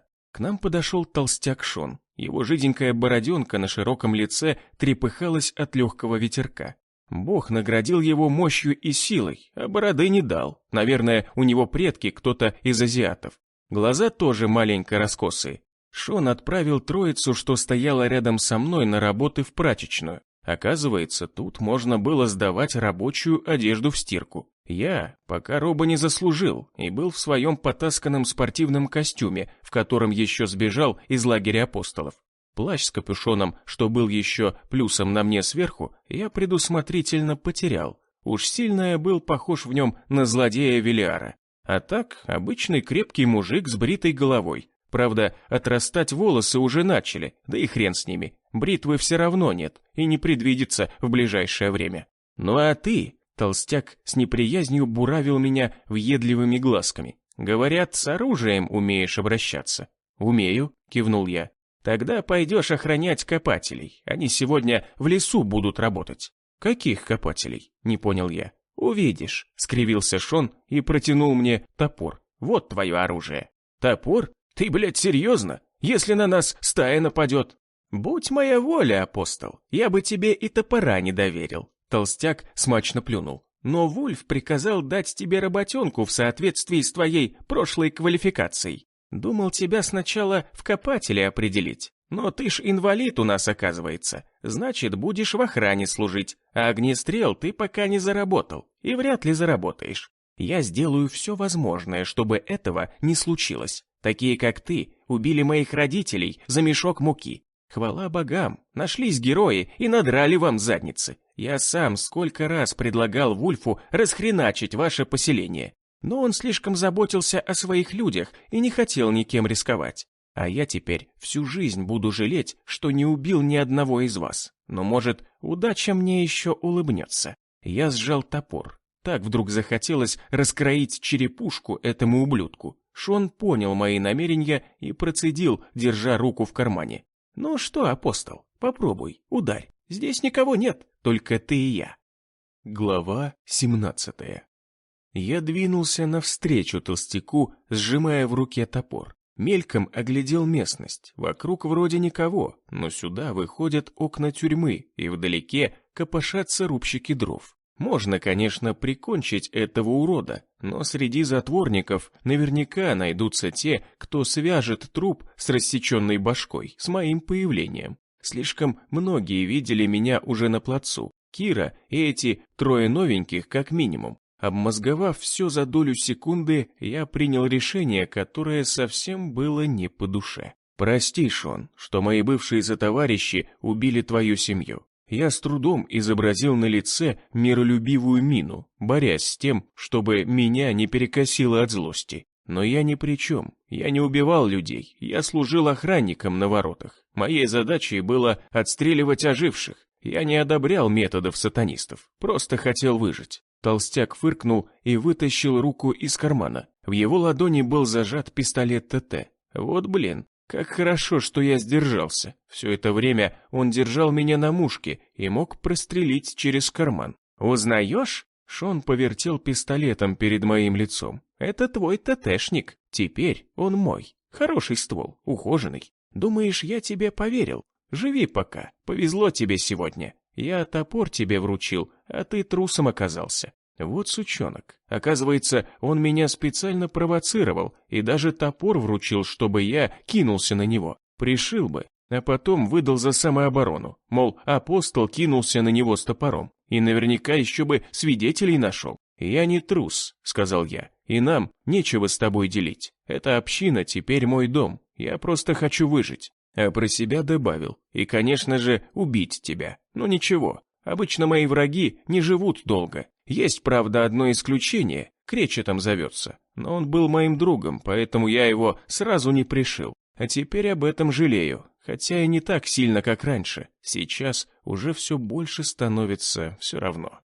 Я стоял в тени раскидистой сосны и наблюдал, как копатели роют яму. Оказывается, копателями затворники называли членов общины, задействованных на рытье ловчих ям. Эти ямы, глубиной около 3 метров, усеяли окрестности вокруг территории тюрьмы. Их даже не надо было маскировать и накрывать чем-то. Тупые зомби падали туда ночью пачками. Они не удосуживались их обходить и сваливались вниз прямо друг на друга, ломая гнилые хребты и кости. Каждое утро отряд копателей обходил ямы и добивал мертвецов пожарными баграми. Таким способом затворники постоянно снижали численность праздно шатающихся в окрестностях их поселения мертвецов. Лесорубам, сборщикам трав, чайных и лечебных, охотникам и прочим вспомогательным промысловикам это значительно облегчало жизнь, и поселение было защищено от неожиданного наплыва огромной стаи. Если скопище зомби приближалось к тюрьме,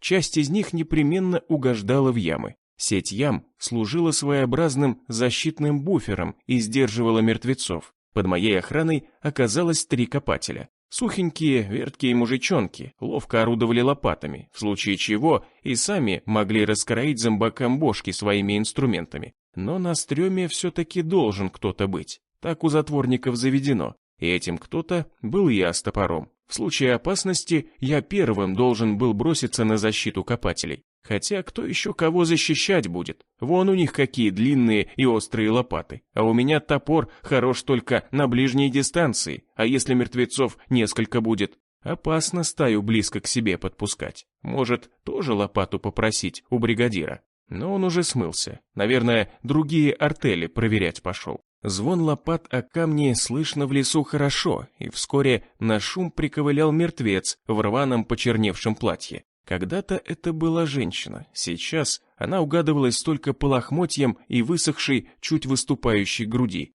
Зомби, завидев людей, ускорил шаг, вытянул вперед гнилые руки и зашипел. «Осторожно!» — крикнул я. «У нас гости!» Но копатели смерили зомбака беглым взглядом и, как ни в чем не бывало, продолжили рыться в земле. «Ты ж охрана, ты и разберись!» — бросил один из них с седой щетиной и со шрамом на полщеки. Встреча с ожившими для них уже превратилась в обыденность. Одиночных зомби они вообще не опасались. Я почему-то считал, что если человек не боец и не солдат, то при виде приближающегося мертвеца он должен орать и истерично бить его чем ни попадя. Лопатой, например, а тут 0 эмоций. Будто к нам пришел не зомбак, а доставщик пиццы. Хотя нет, на доставщика бы они среагировали более бурно. Эх, пиццы охота. Клац! Зомби щелкнул челюстями, уже мысленно пожирая меня. Он был уже метрах в 2.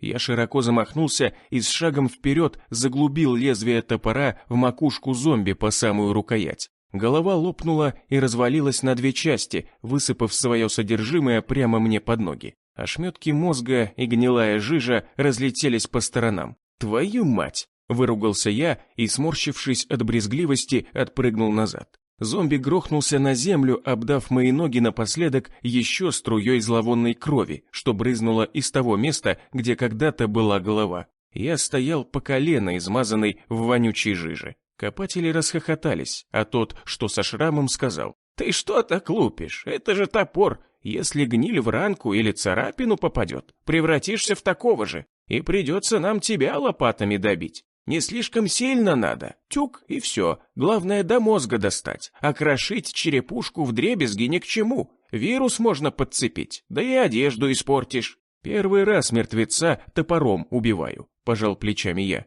«Все как-то пулей предпочитал». «А ты привыкай к топору. Патронов на всех не напасешься. Мы ямы вблизи поселения роем. Нам в охрану только таких, как ты, с топорами дают. Здесь не так много мертвецов, чтобы ружья охране выдавать. Да и наши близко, если что. Если пулей хочешь бить, просись в отряд, что на вылазки ходит и ресурсы собирает по заброшенным поселениям. Вакансия там всяко есть, потому что текучка там, не живут они долго». «Спасибо за совет», — процедил я. «Как-нибудь сам разберусь». Мой первый рабочий день тянулся мерзко и долго. Запах мертвечины без сил до тошнотиков, и штаны теперь придется выбросить. До утра нас слили и заперли в одной из комнат бункера, больше напоминавшей камеру. Бетонные стены, покрытые волнистой штукатуркой советских времен, железная с облупившейся краской дверь с проплешинами ржавчины. Окон, естественно, нет, но есть стол, прикрученный к полу, и 2 панцирные кровати со скрипучей сеткой, застеленные пожелтевшими ватными матрацами. Не 5 звезд, но лучше, чем спать на полу или на земле. Наверное, это у них что-то вроде изолятора. Сами жнецы, так называли себя члены клана барона, живут в условиях получше. Видел я мельком их жилые отсеки. Там даже постельное белье есть и диваны. Не такие, как у барона, но все же. Не успели мы обжиться, как замочная скважина заскрежетала от поворота ключа. Дверь распахнулась, и на пороге, в сопровождении 2 автоматчиков, появилась пухлая тетка с короткими ножками, когда-то белым, а теперь с серыми разводами фартуке. В руках она держала поднос с 2 металлическими тарелками и краюхой серого хлеба. Повариха поставила поднос на стол и улыбнулась. «Поешьте, пожалуйста, это я готовила». Толстушка посмотрела на Лилию, и улыбка с ее лица исчезла. Она будто бы увидела привидение. Спешно забрала поднос и, не сводя с нас то ли удивленного, то ли испуганного взгляда, скрылась в коридоре. Дверь захлопнулась, скрежетнув закрывающимся замком. Дымящийся суп наполнил камеру ароматом мяса. И черт побери, судя по запаху, это была не тушенка, а настоящее мясо. Мы с Лилией схватились за алюминиевые ложки. «Подожди», — сказал я, — «давай я первый попробую. Может, там отрава». «Если бы они хотели нас убить», — помотала головой Лилия, «то не заморачивались бы так с супом и поварихой. Пуля в лоб куда проще и надежнее». «Ты права», — кивнул я и накинулся на свою тарелку. «Черт, как же вкусно! Просто ты отвык от нормальной еды», — улыбнулась Лилия, — «и от свежего мяса». «Это да. Интересно, где они его берут? Похоже на дичь. Среди кислотников, что работают на них, наверное, есть охотники. Почему толстуха на тебя так посмотрела? Вроде тетка добрая, румяная, а как тебя увидела, в лице поменялась». «Не знаю», — пожала плечами Лилия, не отрываясь от похлебки. «Я думала, мне показалось, а ты тоже заметил. Завтра утром я уйду на поиски несуществующей лабы. Скорее всего, тебя оставят в этих апартаментах. Держись, я постараюсь вернуться с подмогой, ведь вакцины у нас нет. Я больше беспокоюсь за Аиду и Локи. Они заперты в квартире. Я попробую завтра их вытащить, но если не получится, то Локи сам сообразит, как выбраться. Он умный. Выдавит стекло или разгрызет раму. Такой пес не пропадет. Главное, чтобы они с Аидой вместе держались. Не хочу их совсем потерять. Какой у тебя план? Я убью отряд, который барон отправит вместе со мной, и вернусь за Аидой и Локи. На это понадобится, возможно, не один день, а потом буду думать, как вытащить тебя. Как ты сможешь ликвидировать целый отряд, да еще и без оружия? Нахмурилась Лилия. Пока не знаю, но что-нибудь придумаю. Может, по пути их сожрут зомби, а я им просто не буду мешать. Знаю я в Темногорске места, где их кишит. Поведу туда жнецов. Я хочу тебя попросить. Если будет возможность, ты можешь сделать для меня кое-что? Да, конечно. В Темногорске, на северной окраине города, есть небольшая церквушка. Ее легко найти, она одна там. Внутри лежит тело моего мужа. Похорони его, пожалуйста. Его звали Доктор, кивнул я. Я знаю. Мы, когда вас искали, видели его. Полковник распорядился его закопать. Все нормально. Я лично рыл могилу. Слава богу. Лилия с облегчением выдохнула. Все эти месяцы меня мучила мысль, что я бросила его там, и его тело терзают мертвецы. Утром нас разбудил лязг двери. Без окон и солнечного света, правда, трудно было понять, что утро уже наступило, но внутренние часы подсказывали, что пора просыпаться. В камеру вошла вчерашняя повариха. Похоже, что барон заинтересовался нашим предложением. Держит нас как пленников, но кормит как своих гостей. Вчерашняя тетка принесла поднос с завтраком, железный потускневший чайник и миску с бутербродами из масла и хлеба. Неплохо жнецы устроились, масло откуда-то взялось, и хлеб явно свежий, значит, пекарня у них своя. Хотя, укусив бутер, я понял, что это не масло, а маргарин долгого хранения. Но в условиях апокалипсиса и это казалось божественным угощением. Толстушка не сводила глаз с Лилией. Она поставила поднос на стол, чуть замешкалась и не сразу ушла, а тихо прошептала, обращаясь к ней. «Это вы? Что?» — не поняла Лилия. Повариха наклонилась к уху Лилии и шепотом попыталась спросить. «Это вы убили...» «Эй!» — прервал ее грубый голос автоматчика. «Мария, давай быстрее, тебя на кухне ждут. С пленными нельзя болтать». «Иду», — ответила Пышка, натянув на холеное, розовощекое лицо матрешки дежурную улыбку. «Уж и спросить нельзя. Хотела поинтересоваться, нравится ли им моя стряпня». «Не видишь, как уплетают? Конечно, нравится», — сказал автоматчик и захлопнул за Марией дверь. «Вкусный хлеб», — кивнула Лилия, заталкивая в рот сразу половину бутера. «Это повариха», — сказал я. «Она явно что-то про тебя знает. Кого ты там убила?» «Я много кого убила», — пожала плечами Лилия. «Не знаю, что она там хотела предъявить». «Смотри, чтобы не отравила тебя, когда меня не будет. Проверяй еду. Ешь сначала маленький кусочек, подожди немного, а потом все остальное. Думаешь, когда ты уйдешь, меня также будут кормить? Может, барон просто перед тобой показуху устроил. Ты же идешь за вакциной для него, а только выйдешь за порог, все может измениться. Надеюсь, что ты ошибаешься. Барон бизнесмен, хоть и криминальный. Ему выгодно, чтобы с тобой ничего не случилось. По крайней мере, пока я не покажу его людям лабораторию.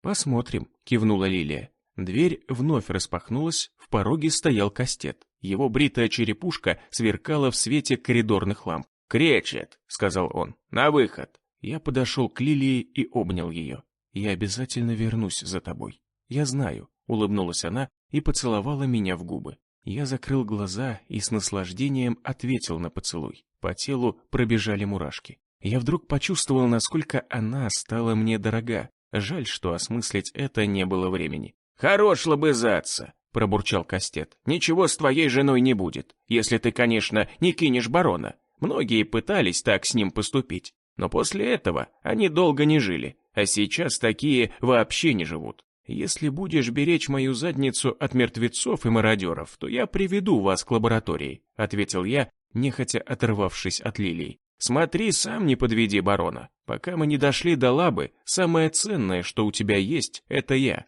Я вышел из камеры, бросив на Лилию прощальный взгляд. В ее глазах стояла тревога, но было видно, что боится она отнюдь не за себя. Мы поднялись из бункера наверх и вышли на поверхность через здание мэрии. На площади уже толпились кислотники, оборванцы с изможденными лицами и впалыми боками. Они притащили с собой рюкзаки, набитые добычей. Каждый подходил к лотку, выставленному прямо на крыльце здания, и обменивал добычу на шприц с коричневато-белой жидкостью. Их руки тряслись, а глаза горели. Им было плевать, что они не ели уже несколько дней. Кислотники без колебания выкладывали на лоток, охраняемый расчетом автоматчиков, консервы, упаковки с крупами и прочий сухпай. Ценность добычи оценивалась старичком в белом замызганном халате, после чего, в зависимости от значимости предложенного, старик выдавал кислотнику 1 или 2, реже 3 шприца. 4 полагалось за оружие и патроны,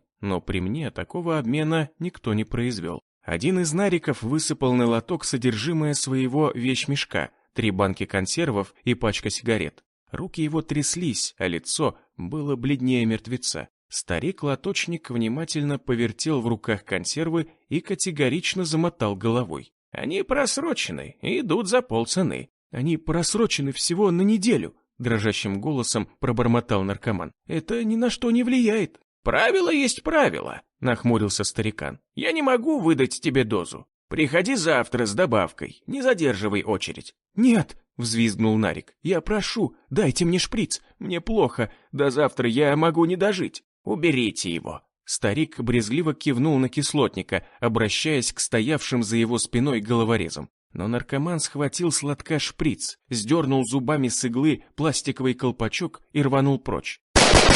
Прогремела автоматная очередь и пересекла по диагонали спину беглеца аккуратными дырочками. Кислотник упал и из последних сил воткнул шприц себе прямо в грудь. На его умирающем лице застыла блаженная улыбка. Черный крокодил, урча мотором, несся по бескрайней глади шоссе. Стрелка спидометра ушла далеко за 100. «Не гони так!» — шипел Гектор на Калиба. «Расшибемся! Уже уехали далеко от Сворожичей, можно избавить!» «Не бзди, дед!» — прохрипел тот. «Сейчас в авариях никто не погибает, время не то». «Гектор прав», — вмешалась Энн. «Калиб, пожалуйста, сбавь скорость. На дороге могут попасться ожившие или брошенные машины. Мы можем врезаться». «Ладно», — здоровяк с сожалением приотпустил газ. «Эта малышка не рассчитана на размеренную езду». «А мертвецов таранить она рассчитана?» — ехидно спросил Гектор. «А ну как, радиатор расшибем или еще чего сломаем?» «Надо будет перед капотом лист металла приварить». Калиб задумчиво поскреб щетину на лице. «Или отбойник какой-нибудь. Но не умею я мастерить. Вот у Юргена руки золотые». Гектор еле сдержался, чтобы не съязвить. Мол, ты и Юрген один человек, и какого хрена ты не можешь то, что может другая твоя личность. Но вовремя осекся и замолчал. Неизвестно, как повлияет на поведение Калиба эта претензия. Лучше пусть считает себя отдельным человеком. Так всем спокойнее, по крайней мере пока. «Не хочу никого расстраивать», — сказал Рудый. «Но у нас 2 новости. С какой начать?» «Давай с плохой», — махнул Гектор. «У нас бензин заканчивается». Рудый ткнул на панель приборов. «Эта тачка жрет за двоих». «А хорошая какая новость?» — спросил старик. «А кто сказал, что она хорошая? Я говорил, что новости две». «Не томи уже», — проворчал Гектор. «Говори, что случилось?» «Похоже, у нас гости». Рудый ткнул вперед стилетом. На горизонте, на сужающейся полоске шоссе, маячили пятна. Они двигались навстречу. Глава 18. «Не было печали, да черти набежали!» — запричитал Гектор, вглядываясь в горизонт. «Это что там, машины?» «Похоже на то», — кивнул Рудый. «Разворачивай шушлайку!» — старик похлопал по плечу Калиба. «Скорее!» «Бензина почти нет, не уйдем», — ответил тот. «Может, мимо проскочим?» «Это явно не сворожичи», — сказал Рудый. «Те только на телегах ездят. Может, это мирные люди, община какая-нибудь?» «Давай сворачивай на обочину», — приказал Гектор. «Ну их к бесу, не верю я больше людям». «Раздери меня, мертвец», — ругнулся Калиб. «Да куда тут сворачивать? Чистое поле кругом, хер куда спрячешься. Они нас уже точно заметили. Если это бандюки, все равно уже пешком от них не уйдем. У них вон какие джипы, по полям проскочат со свистом. Пока мы на своих двоих ковылять будем, перестреляют, как куропаток на таку. Лучше попробуем проехать мимо, может, не тронут». «Гони тогда», — махнул Гектор. «Насколько еще бензина хватит?» «Да хрен его знает, машина дергаться уже начала», — вздохнул Калиб. «Может, с километра еще. Ружья уберите, не светите стволами». 3 разношерстных внедорожника с усиленными передними бамперами чуть замедлились и уже приближались, не торопясь. Скорость держали примерно километров 40 в час. Теперь уже было хорошо видно, что машины прокачаны для боевых условий. Лобовые и боковые стекла зарешочены. На морды наварены стальные трубы. На крышах рамные багажники с привязанными к ним баулами и мешками. На передних крыльях железные пластины с шипами длиной с палец. Настоящие танки. Такие сквозь стаю мертвецов пройдут, как через кисель. «Затормозили, гады», — сокрушенно покачал головой Гектор. «Заинтересовались нами». Передний джип вдруг вырвался вперед и, проехав мимо, резко остановился, перекрыв седану пути отступления. Остальные 2 джипа остановились впереди, встав боком и напрочь перекрыв дорогу. Из танков высыпали люди, одетые в камуфляж и со стволами в руках. Калиб остановил машину. «Что делать будем? Может, на таран? Тачка крепкая, если ударить между машинами, можно попробовать пробиться». «Ты видел, сколько у них карабинов?» — проворчал Гектор. «Вон, даже автоматчик один. Покрошат нас в капусту мигом. Сдаваться надо». «Опять?» — жалобно протянула Энн. «Людоеды, апостолы, сворожичи, снова в рабство или плен? Неужели на всей земле не осталось больше нормальных людей?» «Осталось», — поморщился Гектор. «Только все они сидят в этой машине. Ну что, други, выходим? Чтоб все сдохли, кроме нас, прости господи». Калиб распахнул дверь и потянулся за дробовиком. «Оставь его». Рудый положил руку на ружье. «Сам погибнешь и нас за собой потянешь. Не стоит». Здоровяк вздохнул, выпустил из руки дробовик, оставив его на сиденье. Первым из машины вылез Гектор. Он демонстративно поднял руки. Стрелки рассредоточились и взяли седан в полукруг. За Гектором последовали Рудый и Калиб.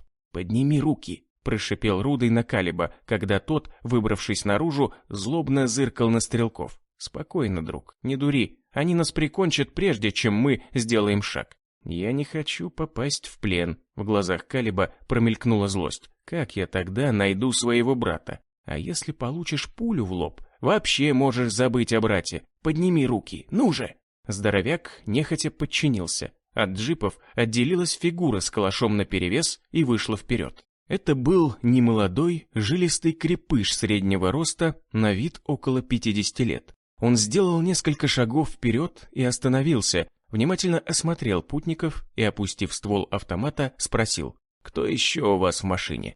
«2 девушки», — миролюбиво проговорил Рудый. «Они безоружны, просто боятся выходить». «Вижу, что вы не апостолы». Крепыш махнул своим, и те тоже опустили стволы. «Мы думали, встретили недобитков. Бывают, попадаются на дороге остатки мародеров. Особенно, когда видишь такую тачку, как у вас, чертовы сатанисты начинают везде мерещиться». «Апостолов уничтожили», — сказал Рудый. «Я лично видел пепелище их лагеря». «Знаю», — кивнул Крепыш. «Оттого мы стали безбоязненно курсировать по шоссе, не прячась по лесным проселкам. Я слышал, что их уничтожил смертник на бензовозе. Он протаранил ворота поселения, и туда хлынули полчища зомби, которых привела странная женщина». «Женщина?» — переспросил Рудый. «Может, это была мертвячка?» «Не думаю. Эта женщина была похожа на зомби, но когда мертвые прорвались, она достала дубину. Мне рассказали, это бывшие рабы, некоторые из них живут сейчас у нас в общине. Мертвецы не способны держать в руках оружие, это был человек. Но как ее не сожрали зомби, никто не знает. Этой дубиной она убила их главного, причем одним отточенным ударом по голове». «Главного?» — вмешался в разговор Гектор. «Велиар погиб?» «Убитого вроде звали Мясник», — ответил Крепыш. «Мясник был не главный», — замотал головой старик. «Он был цепным псом Велиара. Этот сукин сын называл себя посланником сатаны. Он стоял за всем. Он нечасто появлялся на людях, лишь когда проводил страшные обряды по сожжению людей. Велиар управлял кланом через командиров, полностью полагаясь на этого выродка, мясника». «Вы точно не бывшие апостолы?» — насторожился Крепыш. «Ваша осведомленность наводит на подозрение». «Мы с этой девушкой», — Гектор показал на Энн. Обе девушки уже осмелились выйти из машины. «Почти месяц провели в их лагере. Были рабами, но нам удалось сбежать». «Понятно. Кстати, меня зовут Вульф. Я глава общины затворников. Мы мирные люди, никого не грабим и не убиваем, если, конечно, нас не трогают». «Я Гектор. Это Рудый, Энн, Калиб и Агнеша. Она дочь главы клана Староверов. Неприятные личности. Людей в открытую не убивают, но принуждают их вступить в клан. Нас чуть не скормили свиньям. Спасибо Агнеше, спасла нас. Теперь она с нами». «Староверы?» Вульф задумчиво потер седые виски. «Не слышал про таких. В глухомане живут, обособленно, вдали от дорог, верст 300 отсюда». Гектор махнул рукой на синюю дымку холмов, поросших лесом. «У них хозяйство свое, и запасов года на 2 вперед. Нету необходимости по поселениям шастать. Сидят как черти в табакерке, но в руки им лучше не попадать. На людях против смертоубийств проповедуют, а мы, когда сбежали, чуть не пристрелили нас 2 раза, как зайцев гнали. Но мы сумели смыться. Спасибо этому здоровяку Калибу. Пострелял их, когда нас схватили». Гектор понизил голос так, чтобы его слышал только Вульф, и добавил. «Калиб человек странноватый, но хороший. Если что, не обращай на него внимания. Ему немного кукушку подправить надобно». «Ясно». Вульф повесил автомат за спину. «А как выглядит этот Велиар? Если никто не видел, как он погиб, значит, пёсий сын еще может коптить небо. Такие так просто не подыхают». «А кто же его знает?» – пожал плечами Гектор. «Как выглядит он сейчас? Он все в полумраке нам являлся, да еще в капюшоне демоническом. А когда скидывал его с головы, то особо тоже ничего не видно было. Он морду размалевывал почище портовой шлюхи. Губы синие, как у мертвеца, а под глазами черные круги дьявольские делал. Черепушка у него лысая была. Но такие, сам знаешь, почти у каждого второго, если возраст уже. Ты сам тоже, смотрю, не богат на волосы». «Что ж», Вульф закусил губу и нахмурил лоб. «Тяжело будет по такому описанию его опознать. Даже если встретим, не поймем, что это он и есть. Вряд ли этот урод до сих пор в гриме ходит, а других примет нет». «Чего нет, того нет», — развел руками старик. «Я сам видел его всего пару раз, и то издалека». «Погодите», — вмешалась в разговор Энн. «Мне показалось, что Велиар немного хромает». «Да?» — удивился Гектор. «А я не заметил. Может, показалось?» «Не знаю». Энн задумалась, силясь вспомнить образ ее злейшего врага. «Точно уже не помню». «Да и черт с ним, с этим Велиаром», — махнул Вульф. «Бог ему судья. Вы про себя расскажите. Куда путь держите?» «Так в никуда», — развел руками Гектор. «Вот только что от Сворожичей убегли, а теперь новая беда. Бензин у нас почти кончился. Не поделитесь канистрочкой?» «Мы как раз с вылазки возвращаемся. Припасов и бензина набрали». Вульф кивнул на забитые до отказа внедорожники. «Можем и поделиться. А вообще, давайте лучше к нам присоединяйтесь». «К кому к вам?» «К общине нашей. Затворники мы. Где обитаем, не скажу. Сами понимаете, время сейчас такое. Только если с нами поедете, тогда сами все узнаете. Но поселение наше в безопасности и хорошо охраняется. Есть оружие, патронов, правда, не густо. Не жируем, конечно, но и не голодаем пока. А мы вам зачем? Гектор прищурился. Лишние рты плодить? У нас не так. Каждый отрабатывает кусок хлеба. Кто в охране, кто на лесопилке, кто в группах добычи задействован. На хозработах люди заняты, прачечная, столовая, рытье ловчих ям по периметру лагеря, охотники еще есть. Кто к чему больше приспособлен, тот тем и занимается.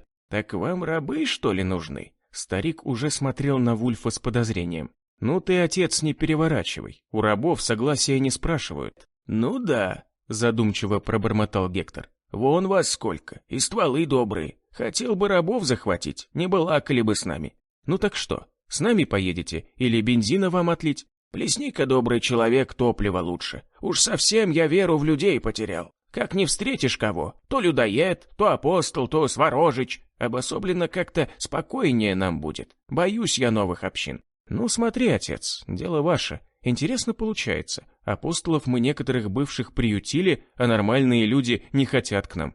Апостолов? Удивился Гектор. Да, пришлось. Но один еще на испытательном сроке, его Вэл зовут. Инвалид он, вместо ноги протез титановый. А другой Рябым себя называет. У него лицо как после оспы, в рытвинах все. Но тот все осознал, его свои чуть не пришили и подыхать на дороге бросили. Он теперь сам их ненавидит. А Вэл мутноватый, но мне жизнь спас, когда на нас мертвецы напали. Вот я его и взял с испытательным сроком. Не помните таких в лагере апостолов? Когда в рабстве были, может, встречались с Рябым и Вэлом. И можете что-то еще поведать из их биографии? Про себя-то они лишнего ничего не сказали. Наговорить всякое можно. «Помню я Рябова», — кивнул Гектор. «У него морда на кирзовый сапог похожа была. Человечек гаденький был, но не зверствовал. Трусоват он. Надсмотрщиком одно время к нашему бараку был закреплен. А вот одноногого инвалида не припомню. У сатанистов все вроде цельные были. Они ж, ироды, даже раненых добивали, чтобы не возиться с ними и не ослаблять клан.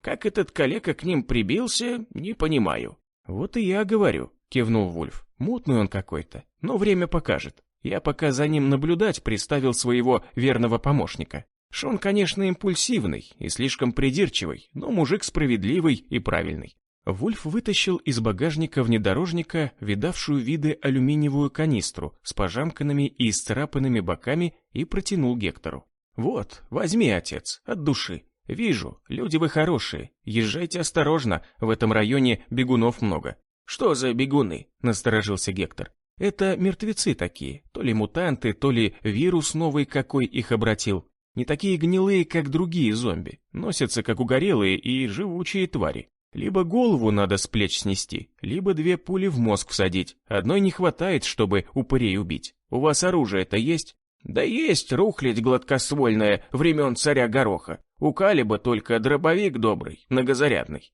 Гектор взял в руки канистру, постоял, подумал и протянул ее обратно. «С вами поедем. Убедил ты меня. Влезем в машины. Своего крокодила здесь бросим. Бензина жрет больше, чем грузовик. Расточительно на таком ездить». «Отлично», — повеселел Вульф. «Место найдем, потеснимся. Вот только здоровяка проблематично впихнуть будет. Придется в багажнике ему ютиться». «Я не поеду», — сказал Калиб, нахмурившись. «Мне брата надо найти». «Да какого брата?» — не выдержал Гектор. «Ты и есть он, вернее, тебя зовут Юрген». «Да», — кивнул Калиб. «Мы с ним близнецы, и иногда мне кажется, что я это он. Но все же мы абсолютно разные. Он слишком слаб и добр для этого мира. Ему не выжить без меня. Я должен ему помочь». «Нет никакого Калиба, дурья твоя башка. Ты на самом деле и есть Юрген». «Я вижу, что вы считаете меня сумасшедшим, но все же я найду своего брата. Вы убеждаете меня в том, что я сбрендил для того, чтобы я пошел с вами. Я вас понимаю, вы не хотите, чтобы со мной случалась какая-нибудь хрень. Мертвецы сожрали или бандиты прирезали, но со мной мой верный друг». Калиб достал из машины помповый дробовик. Его вороненая сталь хищно поблескивала. «Это Ремингтон 870 на 8 патронов 12-го калибра. Из такого слона можно завалить. Буду благодарен, если все-таки отдадите мне бензин». «Тьфу ты!» — махнул с досадой Гектор и протянул канистру. «Держи, тебе не топливо нужно, а таблетки». «Все мы в какой-то мере помешаны, и мир безумен». Большинство просто не хотят этого признавать», — улыбнулся Калиб. «Если вдруг встретите Юргена, скажите, что его брат ищет. Прощай, друг». Рудый подошел к здоровяку и протянул ему руку. «Жаль, что у тебя другая дорога, и жаль, что у нас нет этих чертовых таблеток. Может, тогда бы ты пошел с нами». «Не грусти, рыжий». Калиб сгреб Рудого в медвежье объятье. «Мы еще с тобой повоюем». «Эх», — вздохнул Гектор, — «хороший ты человек. Кабы не такой дурак, так вообще цены бы тебе не было. Прощай, Калиб Юрген. Может, свидимся еще. Береги себя и брата». «И тачку береги», — добавил Рудый. «Хорошая у тебя машина, почти как у меня была до всего этого». Подошла Энн и тоже обняла Калиба, чмокнув его в щеку. «Спасибо, что спас нас. Может, все-таки с нами поедешь? Вместе потом найдем твоего брата?» «Не, один я быстрее управлюсь. Да и не так страшно одному. Ответственность за других всегда сложнее нести. Это что у тебя, слезы? Да вы что, рано меня хороните. Я же не на смерть иду. Приключения, мать их». Второй день доберман смотрел в окно и ждал хозяина. Но Кречет не появлялся. Пес лежал на широком подоконнике и смотрел, как ветер гоняет мусор по пустынным улицам мертвого города. Иногда мимо ковыляли ожившие. Локи поначалу прятался от них, как учил хозяин, но вскоре ему это наскучило. Если мертвецов было немного, то он с упоением обгавкивал их через стекло, прыгал на подоконнике и зазывал мертвецов. Те, толкаясь, спешили схватить пса, но утыкались в твердь стеклопакета. Раздавливали о него гнилые десна, царапая его зубами. Тогда Локи спрыгивал с подоконника и прятался. Через некоторое время мертвецы уходили.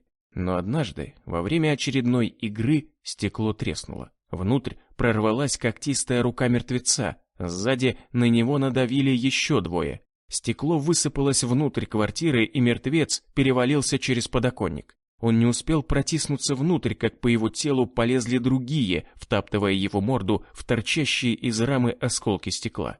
Двое оживших перевалились вовнутрь и попытались схватить пса. Они неуклюже нагибались и тянули когтистые пальцы. Локи куснул одного за ногу и с легкостью увернулся от зомби. Пес вскочил на спину барахтающегося на подоконнике мертвеца, которого пригвоздили собратья к торчащим осколкам, и, перемахнув дальше, спрыгнул на газон. Аида осталась внутри, но Локи никуда не убегал. Несколько раз громко гавкнул, выманивая мертвецов обратно наружу. Те полезли через окно разом и совсем свернули шею придавленному зомби. Тот полз по стене и, упав в траву, замер. Двое оживших, вскарабкавшись на подоконник, вывалились наружу, как кули. Один из них сломал ноги. Он попытался встать, но конечности вывернулись в обратную сторону. Прорезав подгнившую плоть и пропоров рваные штаны, наружу вылезла серая бедренная кость. Зомби завалился и пополз к собаке, перебирая по земле руками. Его ноги волочились безжизненными плетями. Второму мертвецу повезло больше.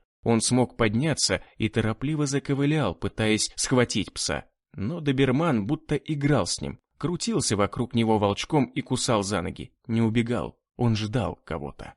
Глава 19. Мертвец злился и клацал зубами. Кидался за псом, махал руками, спотыкался и падал. Вставал и упорно пытался поймать собаку. Но Локи всякий раз с легкостью уходил от него. Цеплял его зубами за ботинки и ронял на асфальт. Во время очередного падения зомби грохнулся навзничь и ударился затылком о бордюр. Жалобно всхлипнула затылочная кость, и черепушка выбросила на побеленный бордюр красно-серую жижу. Мертвец дернулся и обмяк. Больше он не вставал. В проеме выбитого окна появилась Аида. Она вскарабкалась на подоконник и аккуратно перелезла через раму, усеянную стеклом. Посмотрела вниз, сгруппировалась и спрыгнула на газон. Ловкость и координация у девочки были значительно выше, чем у обычных зомби. В этом она напоминала обычного ребенка, неугомонного и непоседливого. Локи подбежал к девочке, и та его погладила. Она часто видела, как это делают Кречет и Лилия, и только сейчас попробовала это сделать сама. Пес завилял обрубышем и прищурился от удовольствия. Солнце завалилось уже за остовы высоток, бросая прощальные тени на мертвый город. Девочка и собака зашагали бок о бок по пустынной улице. Кислотник сдох, пробитый автоматной очередью, но никто даже глазом не моргнул. Ни жнецы, ни сами кислотники, что толпились в очереди у лотка обмена ресурсов. Все к этому уже привыкли. Почти каждый день кто-то из нариков срывался с катушек и пытался стащить шприц. Им уже было все равно. От пули даже проще умереть, чем загнуться в муках от ломки. Что за наркотик производили жнецы? Он явно вызывал сильное привыкание. К нам подошли еще несколько жнецов. Вместе с Кастетом я насчитал 10 человек. Все в военной экипировке, в разгрузках и вооружены так, будто собрались штурмовать Аль-Каиду. Где же они столько экипа и оружия набрали? Будто заранее знали и готовились к апокалипсису. С ними был еще странноватого вида тип. Даже в жару он напялил мешковатый, мышиного цвета пиджак с вытянутыми карманами и давно потерявшие стрелки совковые широкие брюки. Это был старикан неопределенного возраста. Скорее всего, 60+, высокий и худой, как швабра, и немного сутулый. Всклоченные седые волосы давно не видели ножниц и никак не хотели лежать на голове ровно. Торчали в разные стороны, словно антенны у гуманоида. За тяжелыми роговыми очками прятались пытливые, но в то же время немного отстраненные блеклые глаза. Седая бородка редкими островками утыкала морщинистое лицо. «Здравствуйте, меня зовут профессор Зиновьев». Старикан протянул мне на удивление прохладную ладонь. Я в ответ протянул свою. Он сжал ее не по-стариковски бодро и крепко. «Кречет», — представился я. «А зовут вас как? Почему вы назвались своей фамилией?» «Меня все так называют». Профессор обнажил в улыбке не по годам белые зубы. «Сейчас это мое имя, фамилия и научный псевдоним в одном лице, так сказать. Когда-то в исследовательских кругах профессора Зиновьева знали все, а теперь я занимаюсь производством наркотических обезболивающих. Это, конечно, нужное дело, но совсем не то, чем я хотел заниматься. Тем более, когда мир на грани вымирания». «Обезболивающих?» — не понял я. «Вы серьезно? А вы не знали?» Зиновьев приподнял над дужками очков кустистые брови. «Здесь, в бункере у барона, есть своя лаборатория. Мое детище. Мы производим седативные галлюциногены. Сейчас это очень нужный и востребованный товар. Много людей погибает в муках от укусов зомби. Наши препараты позволяют им забыться и провести последние дни жизни без адских мучений». Профессор, я, конечно, не хочу вас расстраивать, но человек погибает от укуса зомби в течение нескольких минут, максимум часа. Он, конечно, мучается, но это очень быстротечные муки. Он просто физически не успеет приобрести ваш препарат для облегчения страданий. «Как?» — Зиновьев тряхнул головой, будто дятел. Большой нос усиливал его сходство с этой птицей. Но барон заверял меня, что он поставляет всем нуждающимся этот препарат буквально за символическое вознаграждение, а иногда и совсем безвозмездно. Посмотрите вокруг, профессор. Эти люди с рюкзаками и есть потребители вашего вещества. Они такие худые и изможденные, пробормотал старик. Они все укушенные? Ага, иглой вашей наркоты. Это кислотники. Барон посадил их на иглу, и взамен за дозу они готовы мать родную продать. Ваши отравы используются не как обезболивающее, а как рычаг добровольного рабства. Рабы долго не живут. Их убивает либо наркота, либо зомби. Но вырваться из этого круга они не могут. Ваше зелье слишком быстро вызывает привыкание. «Не может быть», — пролепетал Зиновьев. «Я чудовище. Наркотик нельзя вкалывать больше одного раза, иначе образуется зависимость. Но я действительно думал, что помогаю людям». «Тише, профессор, тише». Я взял Зиновьева за локоть и отвел чуть в сторону, так как на нас уже начали коситься жнецы. Пусть все так и считают. Теперь, когда вы знаете правду, ваша жизнь может быть в опасности. «Моя лаборатория теперь работает в автономном режиме», — вздохнул старик. «Теперь я там особо и не нужен. Может, поэтому барон сплавил меня как отработанный материал в эту экспедицию?» «Не думаю. Вы же знаете, какая цель нашей поездки в Темногорск?» «В общих чертах», — пожал плечами Зиновьев. «Там обнаружили некую секретную лабораторию, в которой имеется прототип вакцины». «Все правильно», — кивнул я. «И какова ваша задача?» «Запустить лабораторию, а по возможности наладить аналогичное производство здесь, в бункере барона. Только я сразу хочу сказать, что это невозможно. У нас нет оборудования и платформ для выращивания биокультур. Я это как биотехнолог со стажем заявляю. В старой лаборатории еще можно поковыряться, но создать новую в таких условиях — увольте. Мы ничего не будем здесь создавать. Возможно, мы вообще не найдем эту лабораторию. Как так? Глаза профессора приподнялись над очками. Вы забыли, где она находится? Или думаете, что ее уже уничтожили? Это долгая история. Я вам объясню по дороге, на привале, без лишних глаз и ушей, когда удостоверюсь, что вам можно доверять. Кстати, не знаете, чего мы ждем? Почти полчаса уже стоим на площади. Ждем, когда транспорт подъедет. Старик вытащил измятый платок и вытер мокрый лоб. Гаражный бункер отсюда в паре километров. Там жнецы свой автопарк хранят. Откуда у них столько оружия и снаряжения? Спросил я. Так до всего этого барон вообще-то наркодилером крупным был. Потом у него какой-то раздор с подельниками случился, и он сюда перебрался из столицы. На все деньги купил оружие и нанял людей с боевым опытом в качестве личной охраны. Ждал все, когда за ним придут, но никто не пришел, а случилась эпидемия. Все это вооружение ему и пригодилось. Он сразу захватил это здание и обосновался в бомбоубежище. Я думал, он людям помогает, а он как творил темные делишки, так и продолжает. «Сколько у него людей?» — спросил я уже как можно тише. Я точно не знаю, но самих жнецов около 100 примерно, плюс химиков человек 20. Химиков? Так называют тех, кто в лаборатории работает. Мои сотрудники, так сказать. Они не все работают добровольно, кого-то барон заставил, но я в это не вникал.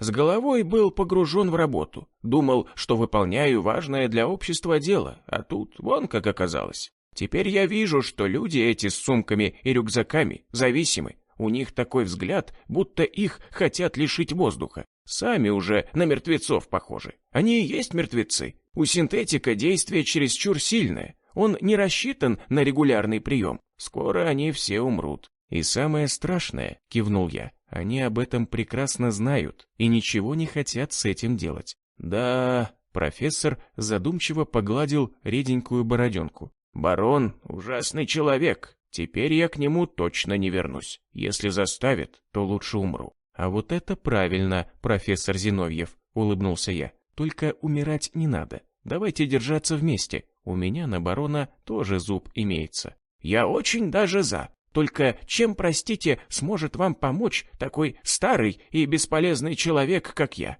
Ну, не прибедняйтесь, профессор. Ваша сила не в кулаках. Буду рад помочь, улыбнулся Зиновьев. Мне многое надо исправить. Наломал я дров, так сказать. Ну вот, одного союзника в стане врага я завербовал. Дедок вроде неплохой, но слишком уж наивный, что ли. Все они люди науки такие. Как можно создать фабрику по производству наркоты и думать, что это на благо человечеству? Но главное, что он все осознал. Посмотрим, можно ли на него положиться. Проверочку ему небольшую устроить, что ли? Мои размышления прервал рев автомобильного двигателя. На площадь выкатил, твою мать, это что за монстр? Похоже, что раньше это был КамАЗ. Огромная махина неспешно катила по площади, громыхая броней. Бока и перед наглухо зашиты листами железа. Окна и кабина перечеркнуты густой сеткой наваренных арматурин. Впереди что-то типа ковша тарана. Такой не только стаю снесет, но и ворота протаранит. Огромные колеса с грязевым протектором, как у трактора. Вместо кузова бронированный фургон. Вот это тачка. На такой даже сейчас хоть на край света не страшно. Только бензина, наверное, жрет, но у жнецов его пока хватает. Барон наверняка сразу прибрал к рукам все заправки в городе, пока там еще было топливо. «Что встали?» — гаркнул на нас с Зиновьевым Кастет. «Грузитесь, мать вашу!» Мы влетели в фургон. Сзади откидывался люк с выдвижной лестницей. Внутри оказалось довольно просторно. По бокам вдоль всего борта растянулись мягкие лавки, обитые дермантином. Над потолком примостились полки, забитые спальными мешками, посудой, котелками и консервами. Хорошо жнецы подготовили машинку для путешествий. Любит барон основательность. В этом он, конечно, молодец. Жаль, что придется его убить. Хотя нет, не жаль. Сколько он людей загубил наркотой своей, и сколько еще загубит. Убью я его обязательно, если сам, конечно, выживу. Двигатель заревел, машина дернулась и двинулась вперед. Черт, а я надеялся, что по пути наш отряд сожрут зомби. На таком танке мертвецы жнецам не страшны, придется придумать другой план. Вот уже несколько дней я работал в охране копателей. Работенка оказалась не пыльная. Стой себе в теньке с топором в руках, да поглядывай по сторонам. Топором владеть научился быстро. Тут главное силу рассчитать и не бить со всей дури по гнилой башке. Конечно, некоторым и посильнее вдарить нужно, смотря какой мертвец. Если свеженький и крепенький, то в удар больше вкладываться нужно. Если гнилой совсем, то аккуратно бить надо, чтобы не забрызгаться. А если сухой, как мумия, то вообще без разницы. Можно лупить со всей дури. Крови в таких почти нет, не забрызгают. Но тут тоже главное не переусердствовать. Слишком сильный удар может вывести из равновесия, если топор вдруг мимо скользнет или слишком башка сухая и некрепкая окажется. А на ближней дистанции точку опоры потерял, считай пропал. Второго замаха можно не успеть сделать. Эти гады только с виду неуклюжие, а когда на расстоянии вытянутой руки от тебя находятся, в человека вцепляются со скоростью кошки. В общем, работал я исправно, и никого из моей артели не сожрали.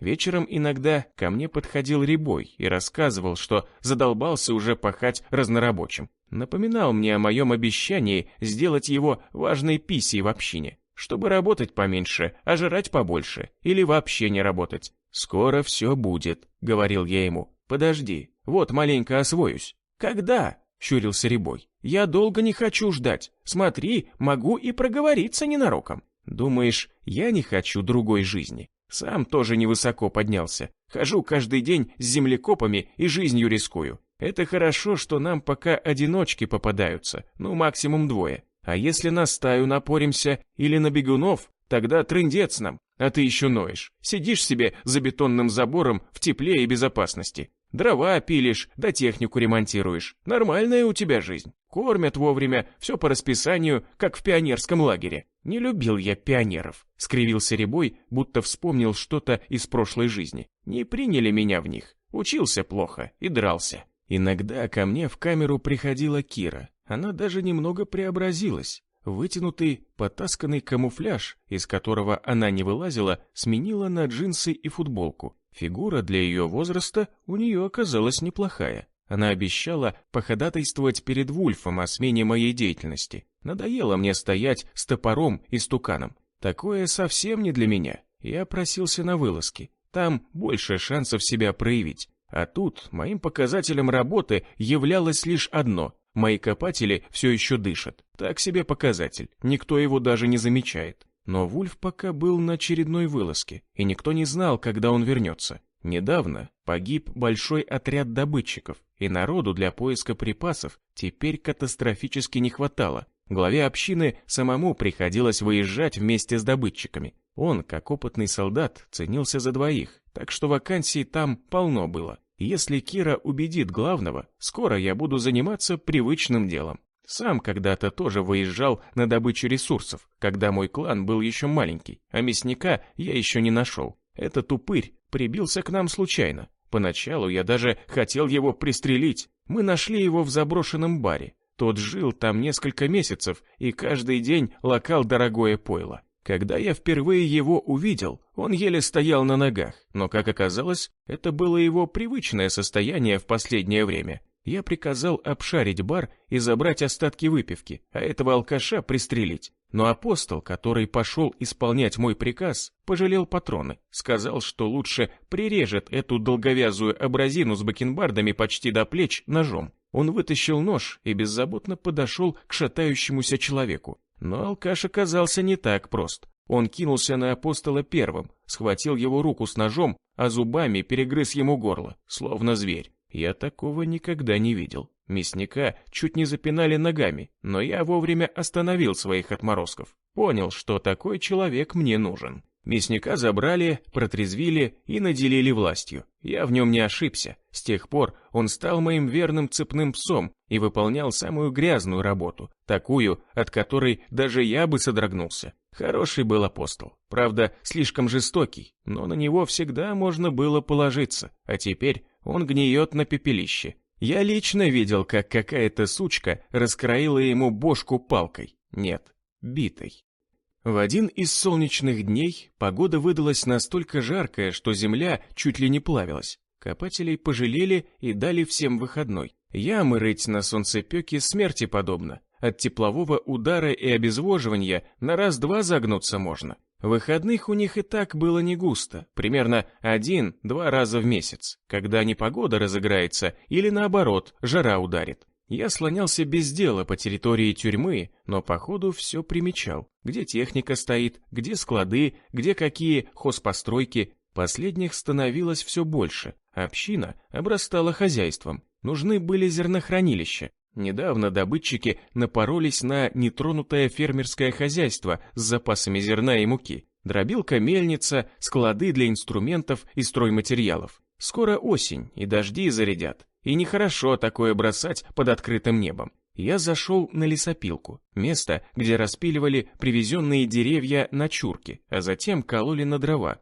Пилили на козлах двуручными пилами. Бензопилы у затворников тоже были, но ради экономии бензина и масла ими пользовались только на заготовке леса за самим периметром. А рабочей силы внутри и так хватало, поэтому деревья разделывали дедовским способом. Половина добытых дров уходила на топливо для теплового генератора. Тот обеспечивал электричеством все поселение, а половину складировали в огромный ангар, запасы на зиму. По холоду добывать древесину сложнее, и кроме генератора придется еще отапливать помещение. Молодец, Вульф, с умом все организовал. Жаль, что я его раньше не встретил. Может, в апостолы бы завербовал, хотя такой тип с принципами в сатанисты вряд ли бы пошел, наверное. «Велиар!» — раздался за моей спиной голос, когда я стоял, прислонившись к поленнице. Я вздрогнул и обернулся. Передо мной стоял Рябой. Я огляделся, вокруг вроде никого. «Чё орёшь?» — прошипел я.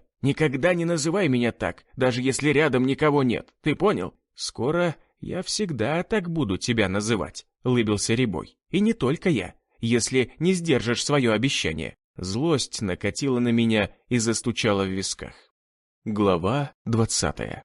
Я готов был прибить Рябова прямо здесь и сейчас голыми руками, вогнать его чертов язык глубоко в глотку, но нельзя. Вокруг поддоны с поленьями. Нас вроде не видно, но в любой момент здесь мог появиться кто-то из работяг. Я унял гнев, несколько раз вдохнув и отключив на секунду сознание. На лицо натянул улыбку и проговорил, обращаясь к Рябому. «А я как раз тебя искал, друг». «Зачем?» — скривился Рябой. «Есть новости? Если нет, то тебе же хуже. Даю тебе 2 дня максимум. И не называй меня другом, мы с тобой скорее партнеры». Вот сучонок, вот шакала кусок. Я еле сдержался, чтобы не выкрикнуть эти ругательства вслух. Какой-то запердыш смеет угрожать мне, главе клана, еще и диктовать свои условия. С этим надо что-то срочно делать. Если даже он меня не сдаст, то мое самолюбие точно не выдержит такого испытания. Нужен твой совет.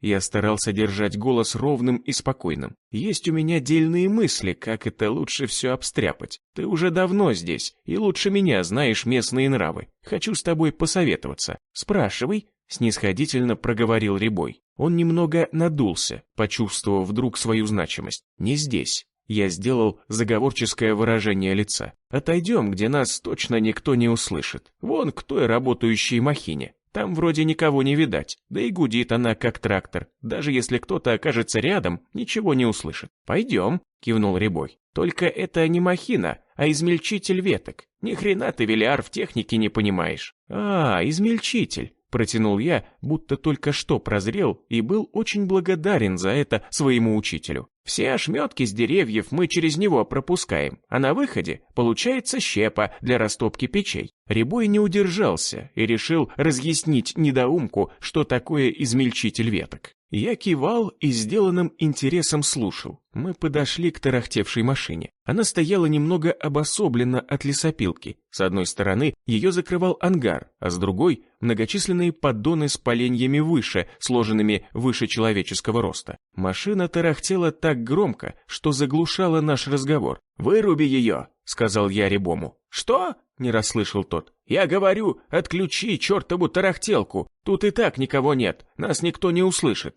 «А!» — кивнул Рябой. «Ща!» Он подошел вплотную к агрегату и чуть наклонился к тумблеру. Он не видел, что я следовал за ним как тень. Я стоял почти вплотную, и когда он поравнялся с коробом мясорубки, я схватил его за ноги и втолкнул внутрь железного бака, что вел к бешено крутящимся ножам. Рябой даже вскрикнуть не успел, как его голова оказалась раскрошена вдрызг. Я подтолкнул тело поглубже, держа задергающиеся в конвульсиях ноги. Из машины вместо опилок полетели ошметки мяса, осколки костей и брызги крови. Я отскочил в сторону, чтобы не заляпаться. Огляделся. Никто меня не увидел. Я спешно нырнул в проход между поленницами. Все, дело сделано. Теперь главное смыться незаметно, чтобы никто не видел, что я был возле измельчителя. Я проскочил мимо нескольких рабочих. Те не обратили на меня никакого внимания. Уверен, что они даже меня не запомнили, и поспешил укрыться внутри здания тюрьмы. Уже спиной слышал, как на лесопилке началась суматоха, крики и беготня. Рябова нашли, вернее то, что от него осталось.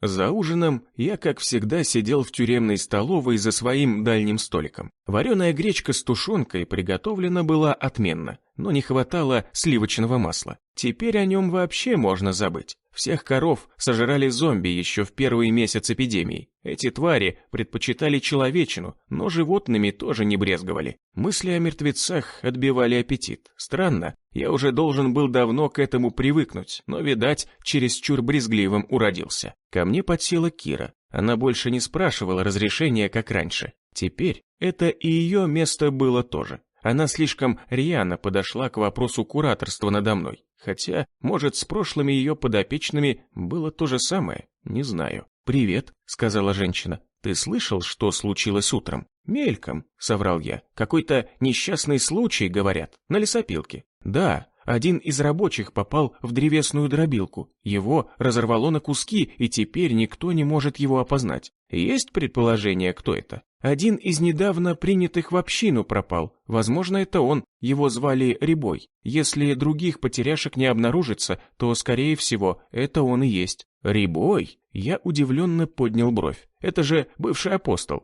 Он, как и я, имел темное прошлое. Ты знал его?» «Так, поверхностно. Неприятный был человечек. Но если вы его взяли в общину, значит, вас устраивал». «Работал он нормально», — кивнула Кира. «Не лез куда не надо. Тихий был и незаметный. Большего я о нем не знаю. Как он умудрился попасть в мясорубку?» «Не знаю», — пожала плечами Кира. «Может, подскользнулся или специально залез? Суицид решил совершить. Теперь уже не узнаем. А может, помог ему кто?» «Не, врагов у него не было. Наши все там работают спокойные, бывших бандитов нет. А почему ты такое предположил? Ты что-то видел?» «Да нет, просто всех людей невозможно знать. Это хорошо, что ты в своих уверена». «Уверена», — кивнула Кира. «И в тебе хочу быть уверена. Вижу, что человек ты неплохой. Скоро вернется Вульф. Я поговорю с ним насчет тебя. Может, тебя переведут на другую работу. Я хочу на вылазки, добытчиком». «Зачем?» – удивилась Кира. «Это самая трудная и опасная работа, и к тому же к ней допускаются только члены общины, а ты на испытании. И долго будет длиться это испытание? Обычно месяц-два, у всех по-разному. Но если что-то полезное и грандиозное совершишь на благо общины, и ни у кого больше не возникнет сомнений в твоей преданности общему делу, то тебя сразу примут.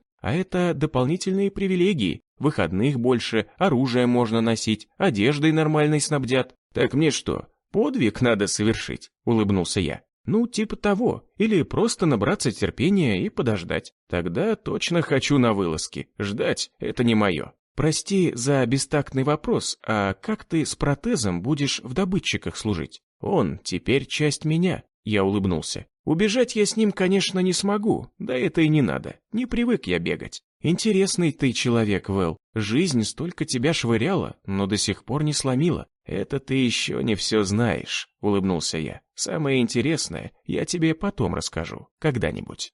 3 внедорожника свернули с шоссе и тряслись по грунтовке. Редколесье сменялось открытой степью. Энн выглянула в зарешоченное окно. Вдалеке, в дымке, вырисовывался силуэт странного города. Он был похож на крепость Острог, только сделан явно не из дерева и бревен, а из бетона и кирпича. Хорошая крепость, надежная. Скорее всего, туда они и направляются. На душе стало спокойнее. Неужели, наконец, нашли нормальную общину? После стольких мытарств и злоключений, после стольких смертей, Энн стала вспоминать каждого погибшего. Она нередко это делала, не хотела никого забывать. Если когда-то случится такое с ней, она бы не хотела, чтобы ее тоже забыли. Особенно Рудый. Черт, девушка невольно покраснела. Почему я так часто о нем стала вспоминать? Только что хотела перебрать в памяти всех павших, а тут взгляд скользнул по рельефным плечам рыжего парня, и я обо всем забыла. Еще и выскочка эта бесполезная рядом с ним сидит.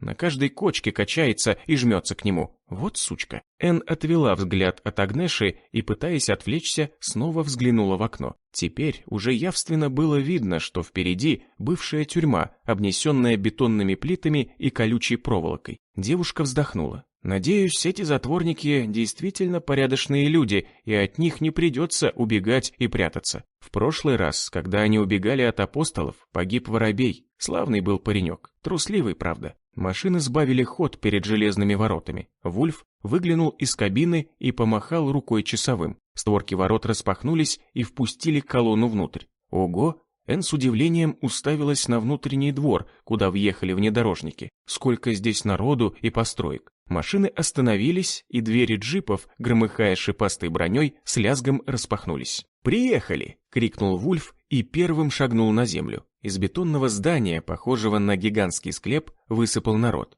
Люди встречали добытчиков. Прибывшие были чьими-то мужьями и братьями. Судя по радостным возгласам, в этот раз группа вернулась без потерь. К Вульфу подошел толстяк, увешанный оружием, как новогодняя елка, игрушками. Они обнялись. «Что нового, Шон?» — спросил его Вульф. «Без особых происшествий, шеф», — ответил здоровяк. «Одного охотника зомбаки задрали. Он потом сам к нам пришел уже без одной руки с обглоданной мордой. Один погиб на лесопилке, упал в дробилку. Апостол бывший». «Кто?» — насторожился Вульф. «Вэл?» «Нет, другой. Тот живой. Он с копателями работает. Просится с вами на вылазки». «С нами?» — удивился Вульф. «Инвалид хочет стать добытчиком?» «Да какой он инвалид? Больше придуряется. Скачет так, что почти не видно, что хромой. А ты сам рассказывал, как он с оружием управляется. Не знаю. Я слежу за ним, но пока ничего подозрительного он не учудил вроде. Я бы лучше его вообще изгнал от греха подальше и не принимал в общину». «Ты же знаешь новые правила», — нахмурился Вульф. «Теперь мы никого не изгоняем. Либо они с нами, либо мы их...» «Да знаю», — махнул рукой толстяк. «Вот я и предлагаю сделать либо». «Не могу я», — покачал головой Вульф. «Он мне жизнь спас». «Ну смотри, мое дело предупредить. Я, как старший безопасник, умываю руки. Хочешь нести за него ответственность? Пожалуйста. Лишь бы потом мне не пришлось сказать. Я же говорил». «Не придется. У каждого должен быть шанс. Мужик он вроде неплохой, просто странный. Все они немного странные вначале, а потом убивать начинают». «Это ты про кого?» «Да так», — отмахнулся Шон, мысли вслух. «Вот это хоромы!» Гектор осмотрел просторную камеру на 4 человек. По бокам расположились двухъярусные нары. В центре, под маленьким зарешоченным оконцем, примостился железный стол с лавками. «А по мне так тесновато», — поморщился Рудый. «Чур, я сверху сплю». «У нас принято, что до вступления в общину, — сказала их провожатая по имени Кира, — новички живут отдельно от остальных, так что пока придется вам ютиться всем вместе, и девочкам, и мальчикам в одной комнате». «За мальчика спасибо», — расплылся в улыбке Гектор. «Давненько меня так никто не называл. Уже почитай, как годков 40. Да вы не беспокойтесь, мы, можно сказать, семья. Привыкли вместе жить». «Это хорошо», — кивнула Кира. «Я буду вашим куратором, чтобы вам легче было адаптироваться в новом социуме». «Слова-то какие умные говоришь», — восхищенно проговорил Гектор. «Эх, мне бы годков 20 долой». «Скоро ужин», — продолжила Кира. «Я за вами приду и провожу в столовую». «Мать честная», — всплеснул руками старик. «Тут еще и кормят по расписанию. Господи, ты услышал меня». «У нас каждый обязан работать на благо общины», — сказала Кира. «Поэтому не нужно беспокоиться о пропитании. Это на себя берет община». «Вот это правильно», — одобрительно крякнул Гектор. «Все общее. Колхоз называется. Было такое в молодости». «Ну нет», — улыбнулась Кира.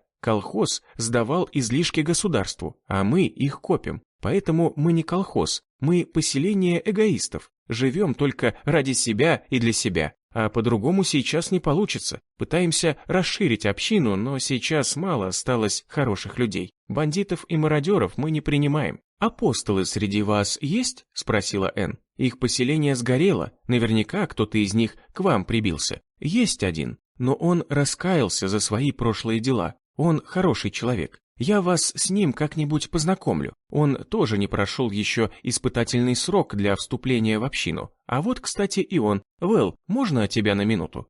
Очередной трудовой день закончился, а до ужина еще оставалось полчаса. Сегодня я убил аж 3 зомби, что пытались подобраться к моим копателям. Пришлось даже топор после них точить. Затупился немного, пока я кромсал твердолобых свежаков. Они обернулись недавно и оказались довольно крепкими. Я зашел в помещение тюрьмы и направился к своей камере. В соседней была какая-то движуха. Возле входа стояла Кира. Она что-то объясняла людям внутри соседней камеры. Сегодня эта камера еще пустовала. Наверное, туда поселили новичков. Ну правильно. Сегодня же отряд Вульфа вернулся. Наверное, кого-то еще привезли. Кира обернулась и увидела меня. «Вэл, можно тебя на минуту?» Я подошел к соседям и заглянул в камеру. Старик, похожий на монаха-отшельника, рыжий одноглазый демон со стилетом вместо руки, молоденькая девчонка и сочная роскошная девица с огненными волосами. Ничего себе компашка. «Познакомьтесь», — сказала Кира.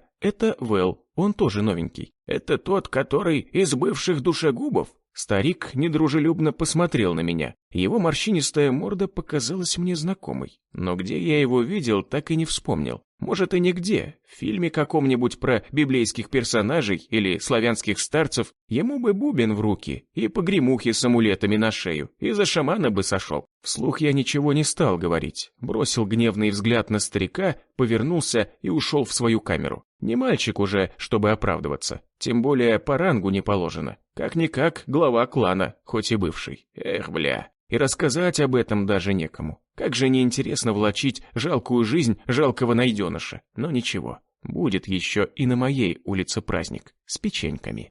Лилия вздрогнула, когда дверь ее комнаты, больше напоминавшей каземат, лязгнула задвижкой. В проеме появился жнец. «Выходи», — буркнул он, — «тебя переводят в другую комнату». «Ну вот», — подумала Лилия, — началось. Сейчас ее посадят в общую камеру. Женщина опустила глаза в пол и сделала кроткий вид. Пусть думает, что я его боюсь. Сейчас зазевается, попробую его долбануть о стену головой. Потом заберу автомат, что висит на плече, и буду прорываться. Кречет все равно не сможет их одолеть. Слишком их много. Придется мне ему помочь, самой выбираться. Лилия встала и пошла навстречу жнецу. Но тот предусмотрительно снял с плеча автомат и щелкнул рычажком предохранителя. Ствол он держал направленным на женщину. Лилия замедлила шаг. Она такого явно не ожидала. Цепной пес хорошо надрессирован и отлично знает, как нужно вести себя с пленниками. Он принял все меры предосторожности, будто перед ним стояла не беззащитная женщина, а матерый вояка или даже кречет. Лилии пришлось подчиниться. Она вышла в коридор и зажмурилась. Освещение здесь было куда лучше, чем в ее застенках. Коридор немного попетлял, обогнул несколько больших залов. В некоторых были открыты двери. Лилия рассмотрела множество кроватей с тумбочками, как в казарме. Жнецы живут по-спартански, не то что барон. А ее, наверное, сейчас вообще в погреб засунут или в общую камеру. Лилия уже начала скучать по своей одиночке. «Направо!» — гаркнул конвоир, и Лилия свернула в небольшое ответвление. Коридор уперся в железную дверь. «Ну вот», — подумала Лилия, — «моя новая камера. Надеюсь, она не слишком ужасна и окажется не намного хуже предыдущей». «Там открыто», — сказал жнец. Лилия с удивлением потянула за массивную железную ручку, сделанную в виде змеи. Дверь недовольно скрипнула и отъехала назад. Лилия замерла на пороге. То, что оказалось внутри, она никак не ожидала увидеть. Глава 21. Просторная комната, от которой веяло домашним уютом, никак не походила на отсек бункера. Мягкий теплый свет лился от потолочных светильников и рассеивался по бежевому ковру. У дальней стены приютилась двуспальная кровать, накрытая пушистым пледом в тон интерьеру. Комната напоминала неплохую жилую квартирку-студию с барной стойкой, затейливыми шкафчиками и большим диваном для семейных посиделок. Полупрозрачная дверь в углу комнаты чуть приоткрыта, за ней проглядывается душевая и туалет. Лилия замешкалась. Она посмотрела по сторонам, но в комнате никого не было. Она вопросительно взглянула на конвойного. Тот кивнул на дверь. «Проходи. Барон распорядился тебя поселить в комнате для гостей». «Меня?» Лилии до сих пор не верилось. Ей казалось, что сейчас навстречу выйдет истинный хозяин комнаты. Она не понимала, за что ей такая благодать. Что барон задумал? Неужели он так хочет завоевать благосклонность Кречета? Вряд ли. Кречета здесь нет, а барон бизнесмен, он бесплатно даже пальцем не пошевелит. Лилия вошла внутрь. Жнец закрыл за ней дверь. Сзади послышалось скрежетание ключа в замочной скважине. Все-таки она по-прежнему пленница. Ее заперли в золотой клетке. Лилия раздвинула створки шкафа-купе. На плечиках развешен женский гардероб из новой одежды ее размера. Тут было все, начиная от платья и заканчивая практичным камуфляжным костюмом из крепкой ткани и со множеством карманов. Лилия прошла дальше и очутилась в душевой. Небольшая комнатка, зашитая кафелем, сияла белизной. Ей казалось, что она попала в номер хорошей гостиницы, а не в подземелье. Для полного сходства не хватало только окон с тяжелыми портьерами. Лилия разделась и залезла в душевую кабину. Повернула сверкающий серебром кран, и шуршащие струи ударили по коже теплыми дождиками. Женщина закрыла глаза, наслаждаясь давно забытыми ощущениями. Простояла под душем полчаса, не смея прервать купание. Только когда вода стала чуть прохладнее, наконец нашла в себе силы выключить кран. Растерлась пушистым полотенцем, что висело на хромированном змеевике, и пошла выбирать одежду. Поборов желание принарядиться в соблазнительное платье и немного поразмыслив, она отбросила непрактичную одежду. Сейчас не то время, чтобы разгуливать в таком одеянии. Примерила спортивный костюм. Он пришелся впору, но ткань непрактична. Колючки в лесу или когти зомби быстро превратят ее в лохмотья. Примерила джинсы. Они показались ей слишком узкие, хотя и по размеру. В таких только в ночные клубы ходить. В итоге остановилась на камуфляже. Он сел, как вторая кожа, не стеснял движений и был очень удобным.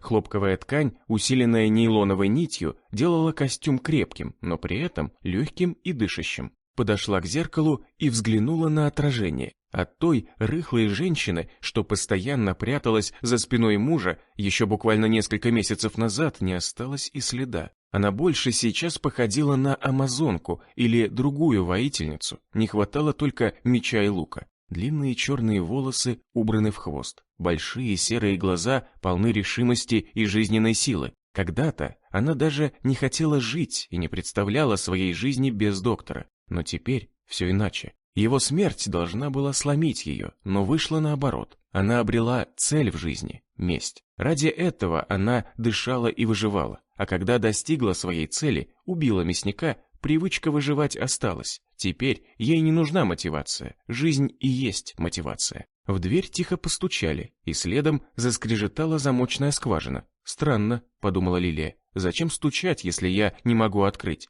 Кто-то по ту сторону двери хотел показаться очень вежливым. Дверь распахнулась. На пороге стоял толстяк в белой, как снег, рубашке и черных брюках. Он сиял белозубой улыбкой, будто увидел в Лилии давнюю знакомую, которую очень был рад видеть. За спиной барона просматривался силуэт автоматчика. «Можно войти?» – спросил барон. «Это твой бункер», – пожала плечами Лилия. «Даже если я скажу «нет», ты же все равно войдешь». Барон сделал вид, что не слышал укора. Он вошел в комнату, и дверь за ним закрыл конвойный. «Наше знакомство началось немного неправильно». Барон подошел к барной стойке и открыл навесной шкафчик, взял бутылку вина с этикеткой на французском языке. «Предлагаю познакомиться поближе и все обсудить». «Что именно?» «Наш союз». Толстяк вытащил откуда-то штопор. Судя по всему, он был здесь уже много раз. «Вы с Кречетом станете моими партнерами. Если лаборатория заработает, все человечество захочет приобрести у нас препарат. Мы станем очень богаты». «Деньги сейчас не в ходу», — Лилия нахмурилась. «Что толку от богатств? Мы введем свою валюту». Барон разлил вино по бокалам. «Сейчас в Верхнем Уральске валютой служит вещество, которое позволяет забыться. Потом это будет вакцина. И не только в этом городе. Уверен, что в окрестностях Москвы и Питера много выживших. Пока мы туда не суемся, там слишком много зомби, но впереди зима. Уверен, что с приходом морозов большинство тварей превратятся в ледышку, и мы сможем освоить новые территории. «Появились другие виды зомби», — сказала Лилия. «Они более живучие и быстрые, такие вряд ли замерзнут». «Да, слышал про таких», — кивнул барон, протягивая Лилии бокал. «Но это нам на руку. Чем больше опасность от мертвецов, тем востребованнее будет наш товар. Если все зомби сдохнут, я разорюсь. Что тебе нужно от меня?» Лилия отпила вино. Давно она не пробовала ничего подобного. Она еле сдержалась, чтобы не опустошить бокал залпом. «Ты же не просто так пришел. Почему я не могу прийти просто так к своему будущему партнеру? Если лаборатория заработает, зачем тебе вообще нужны будут партнеры?» «Хороший вопрос». Барон подлил себе еще вина. «Возможно, кречет мне будет и не нужен, а ты могла бы стать моей помощницей. Я без мужа ни в чем участвовать не буду. Мы найдем тебе лабораторию, а ты нас просто отпустишь». Толстяк приблизился к Лилии. Он смотрел на нее сальными глазками и продолжал улыбиться, не обращая никакого внимания на категоричный тон Лилии. «Зачем тебе кречет? Если хочешь, я дам ему много припасов, машину и оружие. Видно, что он умелый боец, он выживет, а ты останешься здесь, чтобы стать твоей блядью, как эти полуголые девицы. Ну, зачем же так грубо?» Толстяк попытался приобнять Лилию, но та увернулась и сделала шаг назад. Барон что-то еще говорил, но женщина его уже не слушала. Гнев застилал ей глаза. Сердце бешено колотилось, норовя выпрыгнуть из груди. В голове крутилась только одна мысль — бежать из проклятого подземелья. Неожиданно толстяк схватил Лилию за плечи и попытался повалить ее на кровать, но та ударила фужером по подлокотнику. Бокал рассыпался, а в руке осталась хрустальная ножка. Лилия замахнулась и вонзила ее в глаз барону. Тот отпрянул и повалился на пол. Он выл и катался по ковру, оставляя кровавый след от вытекшего глаза. «Ах ты, сука! Я убью тебя!» Дверь распахнулась, и в комнату влетел охранник. Но Лилия была уже готова. Она спряталась за дверью и набросилась на жнеца со спины, обрушив на его голову табурет. Охранник упал лицом вниз и попытался подняться, но второй удар табуретом по затылку впечатал его морду в ковер. Жнец больше не шевелился. Лилия сняла с его плеча автомат и взвела затвор. Она видела, как это делали жнецы и мародеры, и сообразила, как дослать в казенник патрон.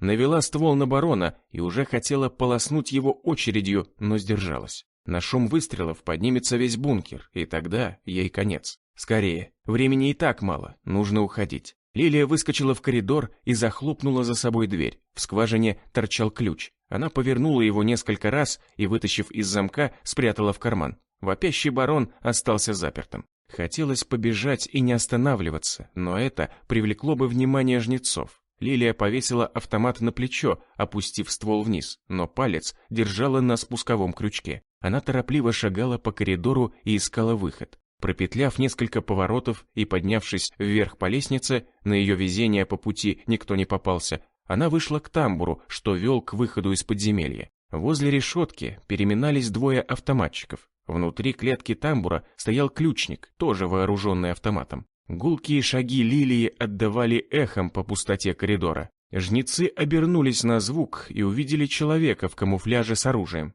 Издалека они не сразу поняли, что это женщина, и потеряли несколько драгоценных для них секунд. Когда женщина приблизилась уже шагов на 20, один из них рассмотрел ее и окрикнул: «Ты кто такая? Что здесь делаешь?» Но было уже поздно. Лилия перешла на бег и одновременно исчертила пространство впереди себя полосами автоматных очередей. Даже целиться особо не пришлось. Жнецы опомниться не успели, как словили по несколько пуль каждой и попадали, словно подкошенные. Лилия подбежала к решетке и откинула задвижку. Бросила почти пустой автомат и схватила новый у одного из трупов. Открыла замок второй двери и очутилась в полумраке прохлады лестничной клетки. Сзади уже слышался топот множества ног. Женщина взбежала по бетонным ступенькам и очутилась на первом этаже здания администрации. Вот и входная дверь. Лилия толкнула ее, но та оказалась заперта. Лилия ударила ногой. Массивная деревянная дверь колыхнулась, но выдержала. Лилия сделала шаг назад, навела ствол на замок и нажала на спуск. Короткая очередь разворотила замок и выбила щепу с полотна двери. Бух! Ударом ноги Лилия, наконец, откинула дверь вперед, выскочила на улицу и побежала, что есть мочи, через площадь. Возле уха прожужжала пуля. Снайпер, что сидел на крыше, не сразу среагировал на бегущую женщину, и Лилия успела далеко отбежать. После первой, пролетевшей мимо нее пули, она резко свернула в сторону, и как раз вовремя. Следующая пуля ударила в то место, где она только что была, и щелкнула по асфальту, выбив искры. Вечерний сумрак не давали снайперу хорошо прицелиться. Он привык бить по праздно шатающимся на площади зомби или по слетевшим с катушек кислотникам, когда те устраивали бучу вблизи лотка обмена. Но бегущая мишень – это совсем другое, и оказалось ему не по зубам. Тем более, что обычная оптика прицела в темноте почти бесполезна, и приходилось стрелять почти на ощупь. Жнец в очередной раз прицелился, но обзор перекрыли бегущие фигуры с автоматами. Это погоня за Лилией. Снайпер больше не рискнул стрелять, опасаясь попасть в своих. Лилия, наконец, пересекла площадь и нырнула в прилегающий сквер. Резко повернула направо и, пригнувшись, юркнула в кусты сирени. Полосуя темноту лучами фонарей, мимо пронеслись 4 жнецов. На крыльце администрации послышались крики. Лилия осторожно выглянула из кустов. Там маячил пухлобокий силуэт. Он что-то орал и махал одной рукой, второй держался за глаз. Из недр здания появились еще жнецы. Они бросились прочесывать территорию. Плохо дело. Если рассредоточиться, то обнаружат Лилию. Женщина почти ползком попыталась уйти как можно дальше от площади, но заросли кустов неожиданно оборвались, и впереди обнажилась поляна, поросшая лишь далеко стоящими друг от друга березами и соснами. Оставалось только одно — спрятаться прямо здесь. Лилия огляделась в поисках подходящего дерева. Раскидистая сосна росла поблизости. Короткой перебежкой она добралась до нее и, укрывшись за стволом, вскарабкалась по нему наверх. Широкая крона вмиг поглотила ее, спрятав от посторонних глаз. Вовремя. Мимо пробежал расчет жнецов, вооруженных помповыми дробовиками. Они цепью прочесывали сквер. «Черт!» — крикнул один из них. «Девка как сквозь землю провалилась». «Почему такой кипиш?» — спросил другой. «Что она такого сделала?» «Выколола барону глаз и убила 3 наших». «Ну нихера себе, опасная сука». «Да, только не вздумай в нее стрелять. Барон приказал взять ее живой».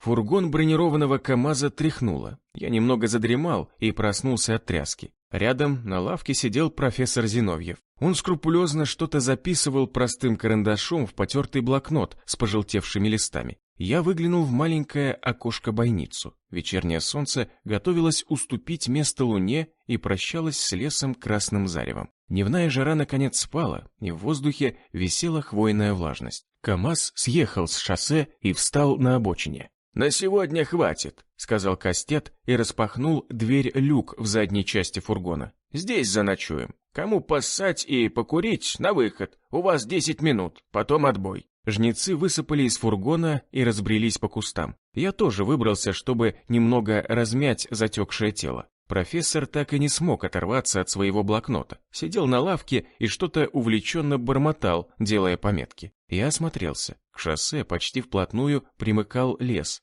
Жнецы встали прямо на обочине. Даже не удосужились свернуть поглубже в чащу, чтобы укрыться. Они настолько уверены в своих силах, что ни от кого не прячутся. С их броневиком и вооружением это понятно. Не просто мне будет вывести их из строя. Тем более, как это сделать, я еще не придумал. Мне удалось даже стрельнуть сигарету одного из них. 100 лет не курил, но сейчас затянулся с наслаждением. Второсортный табак Петра показался самым желанным в мире. Сигареты исчезли так же быстро, как оружие. Не знаю, откуда берут их жнецы. Наверное, они многим чем успели запастись в свое время. Хорошо встречать апокалипсис вооруженной до зубов банды. Хотя бандитами они себя не считают, но они ничуть не лучше. Убивают людей наркотой и зависимостью, а сами живут за их счет. Жнецы что-то обсуждали, шутили и негромко гоготали. Я улучил момент и отошел в сторону. Обошел вокруг машины, нашел бронированный бензобак, и настроение мое упало. Крышка бензобака была на замке. Твою мать, я хотел сыпануть туда песка и вывести из строя эту крепость на колесах. Если бы мы шли пешком, мне бы проще было разобраться со жнецами. А так одному против почти десятка головорезов шансов 0. Мой план рухнул, придется придумывать другой, причем срочно. Скоро мы приедем в Темногорск, а там нет никакой лабы. «Пакуемся», — скомандовал Кастет, запульнув бычок умелым щелбаном далеко в кусты. «Люк задраем до утра». Жнецы, оживленно галдя, погрузились в фургон. Я забрался предпоследним, последним был Кастет. Он напоследок внимательно оглядел шоссе, вглядываясь в черноту. Я хотел было предложить ему припарковаться подальше, в лесу, но в последний момент передумал. Пусть КамАЗ будет видно. Может, на нас нападет огромная стая и всех убьет. Хотя мне умирать неохота. Меня Лилия ждет. Я представил ее красивое лицо с немного заостренными волевыми чертами, и на душе стало теплее. Нельзя мне подыхать. Кто-то же должен ее оттуда вытащить. Черт. Дернула же нас обратиться к барону. Все из-за этого бреда с вакциной. Быть может, она уже никому не нужна. Пока мы будем ломать голову, как ее сделать, людей почти не останется. Но одно хорошо. Теперь у меня есть свой профессор-биотехнолог. Если вызволить Лилию, старикан наверняка придумает, как сделать из ее крови вакцину. Но пока даже ему я не говорил наш с Лилией секрет. Профессор, конечно, мужик правильный, но кто знает, как он себя поведет, когда его тряхнут жнецы. Вдруг сдаст нас с потрохами. После короткого перекуса консервами легли спать. На пол постелили туристические карематы и спальники. 3 худых уместились на лавках. Я не относился к числу задохликов, и мне пришлось укладываться на полу, бок о бок с врагами. Не спал лишь 1 часовой. Он сидел в кабине на водительском месте и крутил головой по сторонам, готовый в любой момент завести машину и выехать на шоссе. Теперь я понял, почему жнецы не спрятали броневик в лесу. Они делали ставку не на скрытность, а на прочность брони и мощь авто. При любой опасности они смогут уехать, а если враг будет не слишком силен, то смогут принять бой. Но в этот раз жнецы ошиблись. Никогда нельзя недооценивать врага. Даже если этот враг слабее тебя. То, что случилось этой ночью, послужило им уроком. Я уже почти заснул под мерный храп профессора, как вдруг почувствовал запах гари. Открыл глаза и увидел, как красные отблески пробиваются сквозь забрала зарешоченных окон. «Подъем!» – заорал я. КамАЗ съехал с шоссе и встал на обочине. Глава 22. Я вскочил и принялся расталкивать спящих жнецов. Твою ж мать, нас подожгли. Часовой храпел в кабине. Через переход из фургона виднелся его силуэт, со свесившейся на грудь головой. От моего крика он вздрогнул и тоже вскочил, бухнувшись головой о потолок кабины. Первым пришел в себя Кастет. Он схватил автомат и заорал на часового. «Заводи машину, ублюдок! Ты все проспал!» Перепуганный часовой повернул ключ в зажигании, двигатель чихнул и завелся. Водитель надавил на газ, и машина резко рванула вперед, но тут же качнулась, чуть не опрокинувшись. Под колесами послышался треск, будто они пытались перемолоть бревна. Броневик еще раз дернулся, пытаясь выбраться из ловушки, но тщетно. Под его колеса явно что-то подложили. «Сейчас на воздух взлетим!» — крикнул Кастет. «Если бензобаки взорвутся, сгорим заживо! Прикройте меня! Всем приготовиться покинуть машину! Открывайте люк!» Я знал, что их ждет, если открыть люк, поэтому схватил перепуганного Зиновьева и затолкал его под лавку. Сам укрылся под соседней. Это не моя война. Нам сейчас главное выжить. Возможно, напавшие — наши союзники. Люк распахнулся, и первый жнец спрыгнул на землю. Но еще в полете его скосила пуля. Со стороны зарослей откуда-то из темноты забахали выстрелы, и пули влетели в фургон, выбивая искры по железной обшивке. 2 жнецов с криками попадали, сраженные пулями. Кастет укрылся за проемом люка. «Выходим одновременно через двери кабины и через люк!» — крикнул он. «Приготовились! На счет 3! 1, 2, 3!» Двери кабины распахнулись, и оттуда попрыгали жнецы. Стрелки переключились на них, пытаясь достать.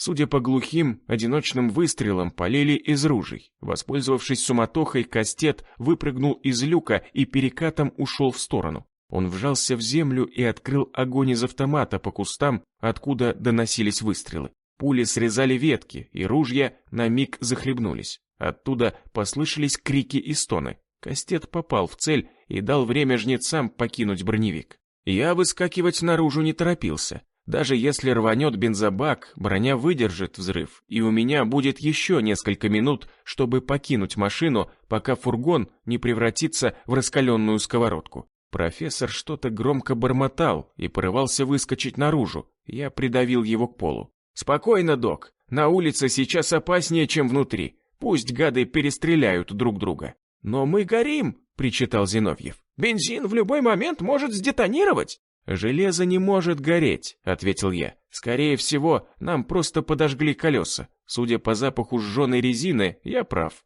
Так что прижмите задницу, товарищ Зиновьев, целее будет». Профессор хотел что-то возразить, но залетевшая внутрь шальная пуля со звоном ударила где-то над его головой и, разлетевшись на кусочки, посыпалась по стальному полу. Зиновьев закрыл голову руками и уткнулся лицом в пол. Автоматные очереди заглушали ружейную пальбу. Жнецы освоились и задавили напавших на нас стрелков. Ружья в ответ бухали все реже и вскоре совсем замолкли. Напавшие не ожидали, что в броневике окажется столько автоматчиков. Автомат в наше время большая редкость. «Пора!» — крикнул я и дернул за руку профессора. Он, не по годам резво, выскочил из-под лавки и побежал за мной. Мы выпрыгнули в распахнутый люк, и я потянул Зиновьева в сторону подальше от броневика. Пламя жрало колеса и предательски нас осветило. Стали лопаться колеса. Я почувствовал удар горячего воздуха в спину. Зиновьев от звука упал и вжался в траву. Я схватил его за ворот и поволок дальше, в лес. Через несколько метров мы укрылись в зарослях кустарника. Лопнуло следующее колесо. Хана броневику. Но я этого и хотел. Сзади раздалось шуршание. Я обернулся. Из кустов на меня смотрели дуло двустволки. «Тише!» — прошипел голос человека, который держал оружие. «Если пикнете, пришью». Стрелять он в нас не собирался. Просто мы заняли его позицию. Уйти незаметно от нас не получилось бы, и убивать нас не вариант. В стволе всего 2 патрона, и нас 2. Если выстрелит, то вызовет на себя огонь жнецов, а сам в это время окажется с разряженными стволами. Я поднял руки и проговорил. «Мы тебе не враги, мы сами пленники у жнецов. Стреляй в них, а лучше уходи». Силуэт с ружьем замер, не зная, как поступить. Видно было, что ему очень хотелось смотаться в гущу леса, но он боялся получить от нас пулю в спину. Откуда ему было знать, что мы безоружны? А если он и догадывался, что оружия у нас нет, то мы могли закричать и направить в его сторону шквал автоматного огня своих сотоварищей. Я решил попробовать развеять его сомнения. Меня зовут Кречет, я не из клана жнецов, Но договорить я не успел. Незнакомец вдруг перевел стволы на меня и прошипел. «Кречет? Ах ты, сука! Это ты погубил наш лагерь! Зря Велиар тебя не убил!» Я видел, как апостол уже почти нажал на спуск, но я был готов. Нырнул в сторону. Грохнул выстрел, пуля прошла рядом с головой. Я почувствовал, как она всколыхнула мои волосы. Второго выстрела стрелок не успел сделать. Я вцепился в ружье 2 руками и резко вывернул его. Слышно было, как хрустнули суставы апостола. Он вскрикнул и выпустил ружье. Прикладом я ткнул его в живот. Апостол сложился пополам. Подсечкой я сбил его с ног и наступил ему на грудь, приставив к колбу стволы. «Откуда ты меня знаешь?» «Я помню, как ты появился в нашем лагере», — скривился апостол. «Ты пришел, притворившись ложком, сказал, что ищешь выживших людей, но Велиар тебя узнал, зря он тебя не убил. Ведь ты пришел нас уничтожить. После твоего прихода все и началось. У нас было все. Рабы, оружие, еда. А теперь мы скитаемся по лесам, живем впроголодь и грабим проезжающие машины. Все из-за тебя, сука. Это ты во всем!» Хрясь, я ударил прикладом апостола по голове, не дав ему договорить. Он вырубился. Я отставил ружье в сторону, встал на колени возле бездыханного тела и, обхватив голову 2 руками, резко рванул ее в сторону. Хрустнули шейные позвонки, и апостол умер, даже не вздрогнув. «Зачем вы это сделали?» — негодовал Зиновьев. «Он же был без оружия, он пленник». «Здесь не война, профессор», — грустно улыбнулся я. «Он не пленник, а недобитый враг. Он мог лишнего наговорить жнецам, это могло навредить нашим планам». «Так это вы уничтожили клан апостолов?» — удивился Зиновьев. «Нет, Это сделали мои друзья, но я в этом участвовал. Опасный вы человек. Профессор испуганно смотрел на меня. Теперь вы собираетесь уничтожить жнецов. А вы им сочувствуете? Нет, но там есть химики. Они ни в чем не виноваты. Их заставляют это делать. Я постараюсь их вызволить, но не обещаю.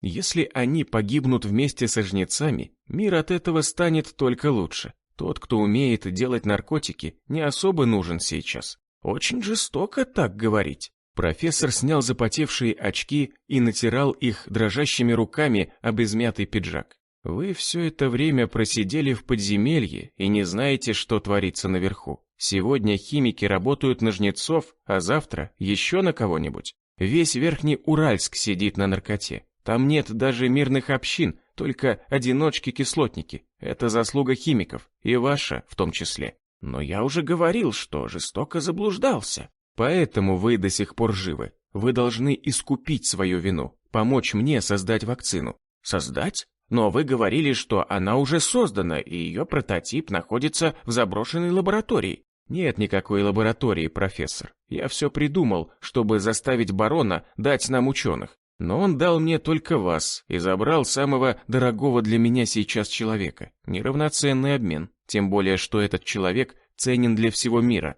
В каком смысле? И как я вам помогу создать вакцину? Без исходного материала на это нужны годы и тысячи клинических испытаний. Считайте, что исходный материал есть. Он находится в крови моей подруги. Той самой, что осталась у барона? Да, у нее иммунитет. Как? Такое возможно? Только не забывайте, Зиновьев, что это наш с вами секрет. Я рассказал его вам, потому что мы скоро будем в Темногорске, и вы и так поймете, что никакой лаборатории не существует. Но что мы скажем Кастету и его людям? Профессор взволнованно всплеснул руками. Когда они поймут, что лаборатории не существует?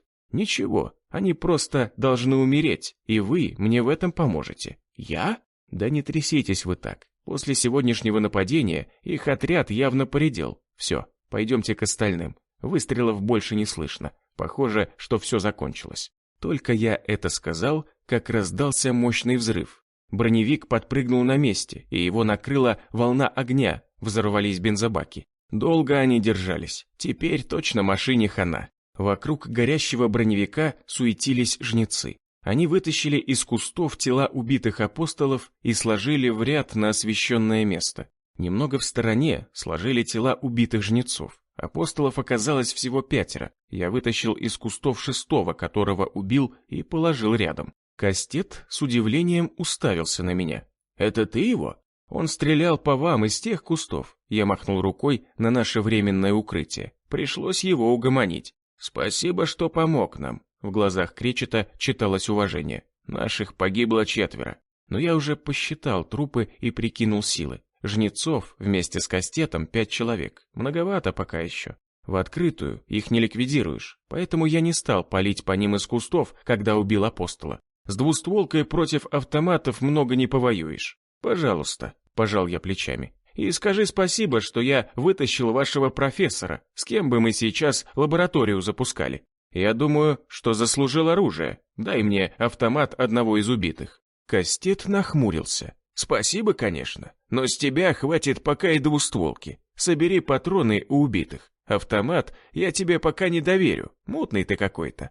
Вот увижу лабораторию своими глазами, тогда посмотрим. Не увидишь, подумал я про себя. Сначала сдохнешь. Ну что ж, ружье так ружье. Это лучше, чем совсем ничего. Какие планы? Спросил я Кастета. Переночуем в лесу и вернемся в Верхний Уральск за подмогой и техникой. «Зачем нам возвращаться?» – удивился я. «Недобитки могут еще шнырять в окрестностях», – задумчиво проговорил Кастет. «Нам надо выполнить задание, мы ослаблены и без техники». До Темногорска осталось всего ничего. Я махнул в сторону холмов, которые уже окутала предрассветная дымка. В Верхний Уральск возвращаться пешком сейчас опасно. В Темногорске разживемся транспортом. «Но нас мало», – возразил Кастет. «А я тебе и говорю, дай мне автомат, и уже будет +1, справимся. А до Верхнего Уральска мы можем не дойти, если по дороге апостолы шныряют, да и зомби особо живучие и быстрые могут попасться. А если и дойдем, то не все. Зиновьев точно не дойдет. И барон вам тогда бошки открутит, потому что без профессора лабу не запустить». Кастет задумчиво потирал виски, морщился и вздыхал. Видно было, как в его бритой голове роятся тысячи мыслей. Он покряхтел и, наконец, проговорил. «Может, ты и прав. Лучше продолжить путь. Возьми автомат, но смотри, если обманешь, умирать будешь долго». «А мы и так уже почти все трупы», — улыбнулся я. «Если не получим вакцину, скоро кроме зомби на земле никого не останется».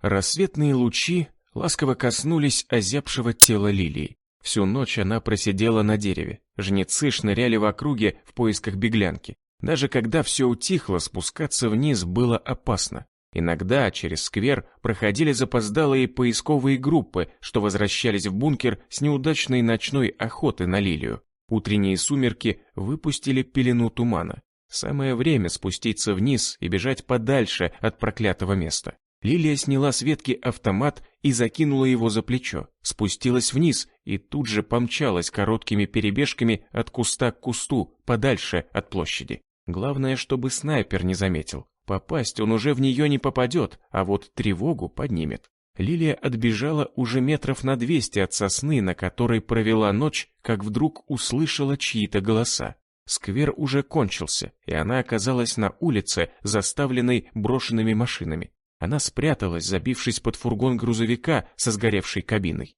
Мимо прошагала стайка кислотников. С утра пораньше они уже шли обменивать добычу на дозу и о чем-то оживленно переговаривались. Следом шагали еще двое. Когда они поравнялись с фургоном, Лилия расслышала их разговор. «Сколько?» – удивленно воскликнул один из них. «100 доз? Не может быть!» «Да-да», – подтвердил второй. «За поимку девки барон обещал 100 доз». «Так это на всю жизнь хватит», – мечтательно проговорил первый. «Если доза в день, то 100 дней. Я столько и прожить-то не планировал». «Но где ты ее сейчас найдешь?» – сокрушенно вздохнул первый. «Она сбежала и убила несколько жнецов. Видать, баба непростая. Еще, говорят, автомат с собой прихватила». «Так давай вместе искать», – предложил первый. «Если найдем, то 50 доз тебе, а 50 мне. Если она с автоматом, то по одному нам не справиться. Да и вдвоем тоже против автомата бесполезно. Ну почему же? Я тут припрятал в развалинах пару ружей. Не хотел их сейчас обменивать. Ждал, когда в цене вырастут. С оружием сейчас, сам знаешь, все хуже и хуже». «Так что ты раньше молчал? Далеко развалины?» «Да минут 20 отсюда. Сейчас добычу обменяем и пойдем заберем. Поймаем эту сучку». Кислотники удалились в сторону администрации. Лилия проводила их прицелом автомата. Очень хотелось нажать на спуск. Злость ее распирала. Теперь на нее будут охотиться еще и обколотые утырки. До чего же низко пали люди? Хотя это уже не люди. Они даже знают, что скоро умрут и все равно колят себе эту гадость. Во всем виноват барон. Скоро в Верхнем Уральске вообще не останется нормальных людей. Одни наркоманы, а потом и те вымрут. А потом барон пойдет осваивать другой город и перенесет свою лабораторию. В этом Лилия была уверена. Такие, как он, никогда не остановятся, пока не сдохнут. Значит, надо его остановить. Она больше не сожалела о том, что они с Кречетом обратились к нему за помощью в создании вакцины. Теперь они знали положение дел изнутри и какой он урод. И сейчас главный их враг не зомби, а жнецы. Они забирают последние людские жизни, и с этим надо что-то делать. Лилия выбралась из-под машины и побрела вглубь города. Петляла кривыми улочками и маленькими переулками, старалась избегать широких проспектов и открытых мест. Теперь каждый житель этого города, скорее всего, ее враг. Теперь ей придется убивать каждого встречного кислотника. Барон объявил за нее награду, а эти утырки за дозу мать родную продадут, не то что Лилию. Через несколько кварталов Лилия нашла нужный дом. Она подошла к разбитому окну квартиры на первом этаже. На осколках стеклопакета засохшая гнилая кровь. Тут явно побывали зомби. Может, тот, что лежит сейчас с разбитой о бордюр головой? Сердце Лилии сжалось. Она перелезла через окно. Входная дверь была заперта, а ключ был у Кречета. Стараясь не порезаться, спрыгнула на пол и очутилась в знакомой комнате. Огляделась. Выдохнула с облегчением. Их здесь не было. Значит, Локи и Аида живы и успели убежать. Вот только как они разбили стекло? Кречет говорил, что пес умный, но похоже, что окно выдавил зомби. Теперь уже не важно. Главное, что они выжили. Только как их теперь найти? Надо приходить сюда каждый день. Может, собака и Аида тоже сюда вернутся. Тем более Лилии надо дождаться Кречета. Когда Кречет разберется со жнецами и вернется в Верхний Уральск, наверняка первым делом посетит это место. Вряд ли жнецы дали ему возможность прийти сюда перед поездкой в Темногорск. Значит, надо ждать его здесь. Он вернется, там, где оставил Локи. Лилия осмотрелась. Квартира пригодна для жилья. Диван, мебель и прочие нужности не тронуты. Но оставаться постоянно здесь опасно. Слишком близко к администрации, и через выбитое стекло ее могут услышать зомби. К тому же здесь, неподалеку, проходит тропа кислотников. Нужно поискать себе другое убежище. Женщина осторожно забралась на подоконник и спрыгнула на землю. Ее тут же подхватили две пары чьих-то сильных рук. Кто-то выхватил у нее автомат. «Попалась, сучка!» — проговорил хриплый голос. «Всю ночь за тобой бегали, тварь!» Глава 23.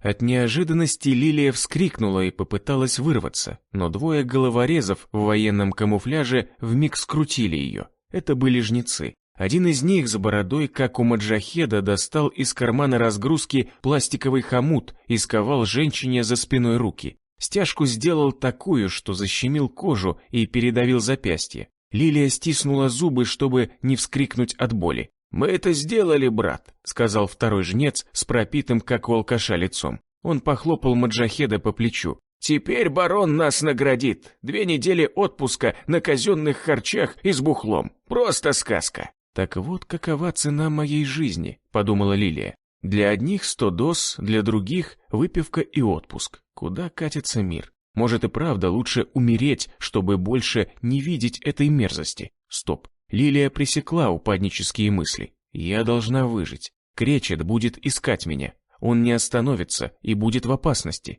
Еще я должна найти Аиду и Локи. И мы должны создать эту чертову вакцину и избавить город от барона. Иначе он, как зараза, скоро перекинется на другие поселения. Неизвестно вообще, сколько осталось выживших. Говорят, что они есть только здесь, на Урале. Если это так, то барон вскоре всех добьет. Он должен сдохнуть. Не знаю как, но должен. «Шагай давай, что встала?» Жнец с мордой алкаша ткнул в Лилию стволом автомата. «Уж барон тебе устроит встречу. Вначале он выколет тебе глаза за то, что ты сделала с ним, а потом, наверное, нам отдаст. С женщинами у нас напряг. Барон всех себе забрал, а тобой он поделится». Жнец гоготнул желтозубой улыбкой и мечтательно закатил глаза, представляя Лилию связанной и обнаженной. Лилия плюнула в его морду. Алкаш побагровел и ударил ее наотмашь по щеке.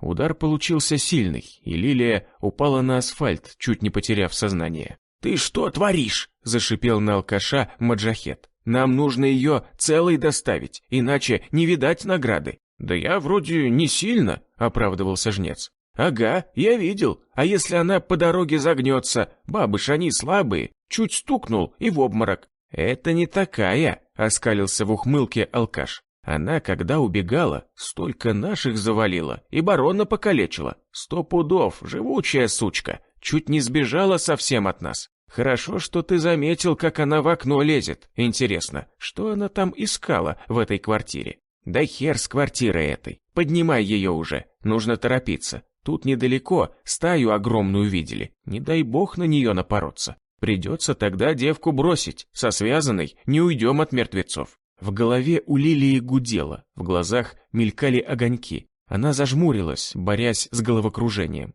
«Только бы сотрясения не было», — подумала она. «Тогда бегать не смогу. Только сбежать надо до того, как меня в бункер доставят. Там уже второй раз такое не прокатит». Только она это подумала, как неподалеку послышались приближающиеся голоса. Жнецы резко повернулись, выставив стволы на гостей. Лилия оставалась лежать на асфальте. К ним приближались 2 кислотников, что договаривались ловить Лилию вместе и поделить награду между собой. Они обменяли уже свою небогатую добычу на дозу и успели уколоться. Наркота ударила по мозгам, добавила им энергии, куража и смелости. Они оживленно болтали, когда увидели двоих жнецов и лежащую на земле женщину. Подошли ближе, и один из них спросил: «Это та самая беглянка, что изуродовала лицо барона? Тебе какая разница, кислотник?» Маджахет с презрением плюнул под ноги наркоману. «Проходи, куда шел. А вы можете отдать ее нам?» Вмешался второй кислотник. «Мы сами доставим ее барону». «Это с какого хера?» Возмутился Маджахет. «А с такого!»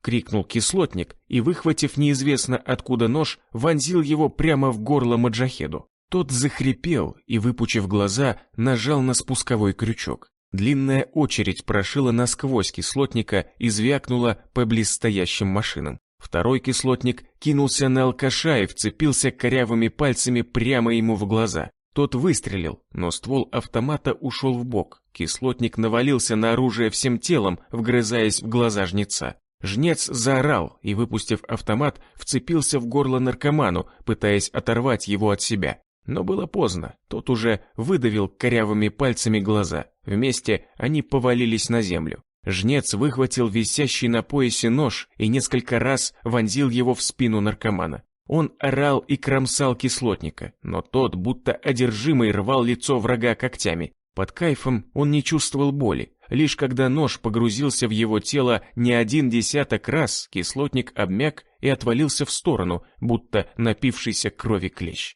Он несколько раз дернулся и затих. Алые ручейки тонкими струйками вытекали из многочисленных ран, унося остатки жизни из кислотника. Он шевелил губами, будто силился что-то сказать, и улыбался. Он умирал, так и не почувствовав боли, с блаженной улыбкой на лице. Лилия встала на ноги и подошла к наркоману. «100 доз!» – пробормотал он и испустил дух. Ослепленный жнец перестал орать, чуть подвывая, он поднялся на ноги. В его окровавленной руке был зажат нож. Он тыкал им по сторонам и стонал. «Не подходи, сука! Убью!» «Я не причиню тебе вреда», – спокойно сказала Лилия. «Здесь больше нет никого, только ты и я, все погибли. Освободи мне руки, и я помогу тебе добраться до бункера. Один ты не дойдешь, любой, даже самый гнилой и медлительный зомби без труда догонит тебя и сожрет». «Ты меня обманешь, сука!» – истерил жнец. «Если я тебя освобожу, ты меня бросишь и сбежишь».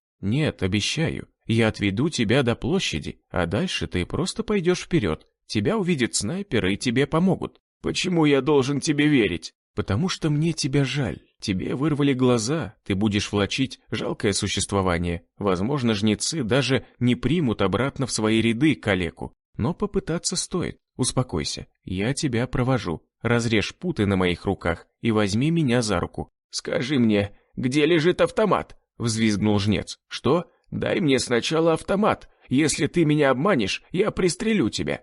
«Хорошо, возьми». Лилия подопнула носком ботинка валявшийся на земле автомат под ноги жнеца. Автомат лежит прямо перед тобой. Слепой нагнулся и поднял автомат, направил его в ту сторону, где стояла Лилия. «Подойди ко мне и повернись спиной». Лилия приблизилась и подставила жнецу скованные руки. Тот одной рукой держал автомат, стараясь направлять его на спину Лилии, а второй держал нож. Не выпуская ножа, он нащупал пластиковый хомут на запястьях женщины и попытался его перерезать. Но лезвие скользило по твердому пластику, а дрожащая рука никак не слушалась. Нож соскользнул и полоснул по запястью Лилию. «Осторожно!» — вскрикнула она. «Ты меня порезал!» «Терпи!» — прошипел жнец. «Я не могу перерезать чертов хомут, он слишком прочный!» Наконец, после нескольких попыток, ему удалось перепилить стяжку. Лилия с облегчением растерла руки, а жнец, отшвырнув в сторону нож, протянул Лилии руку. «Возьми меня за руку, и без глупостей. Если что, я выстрелю».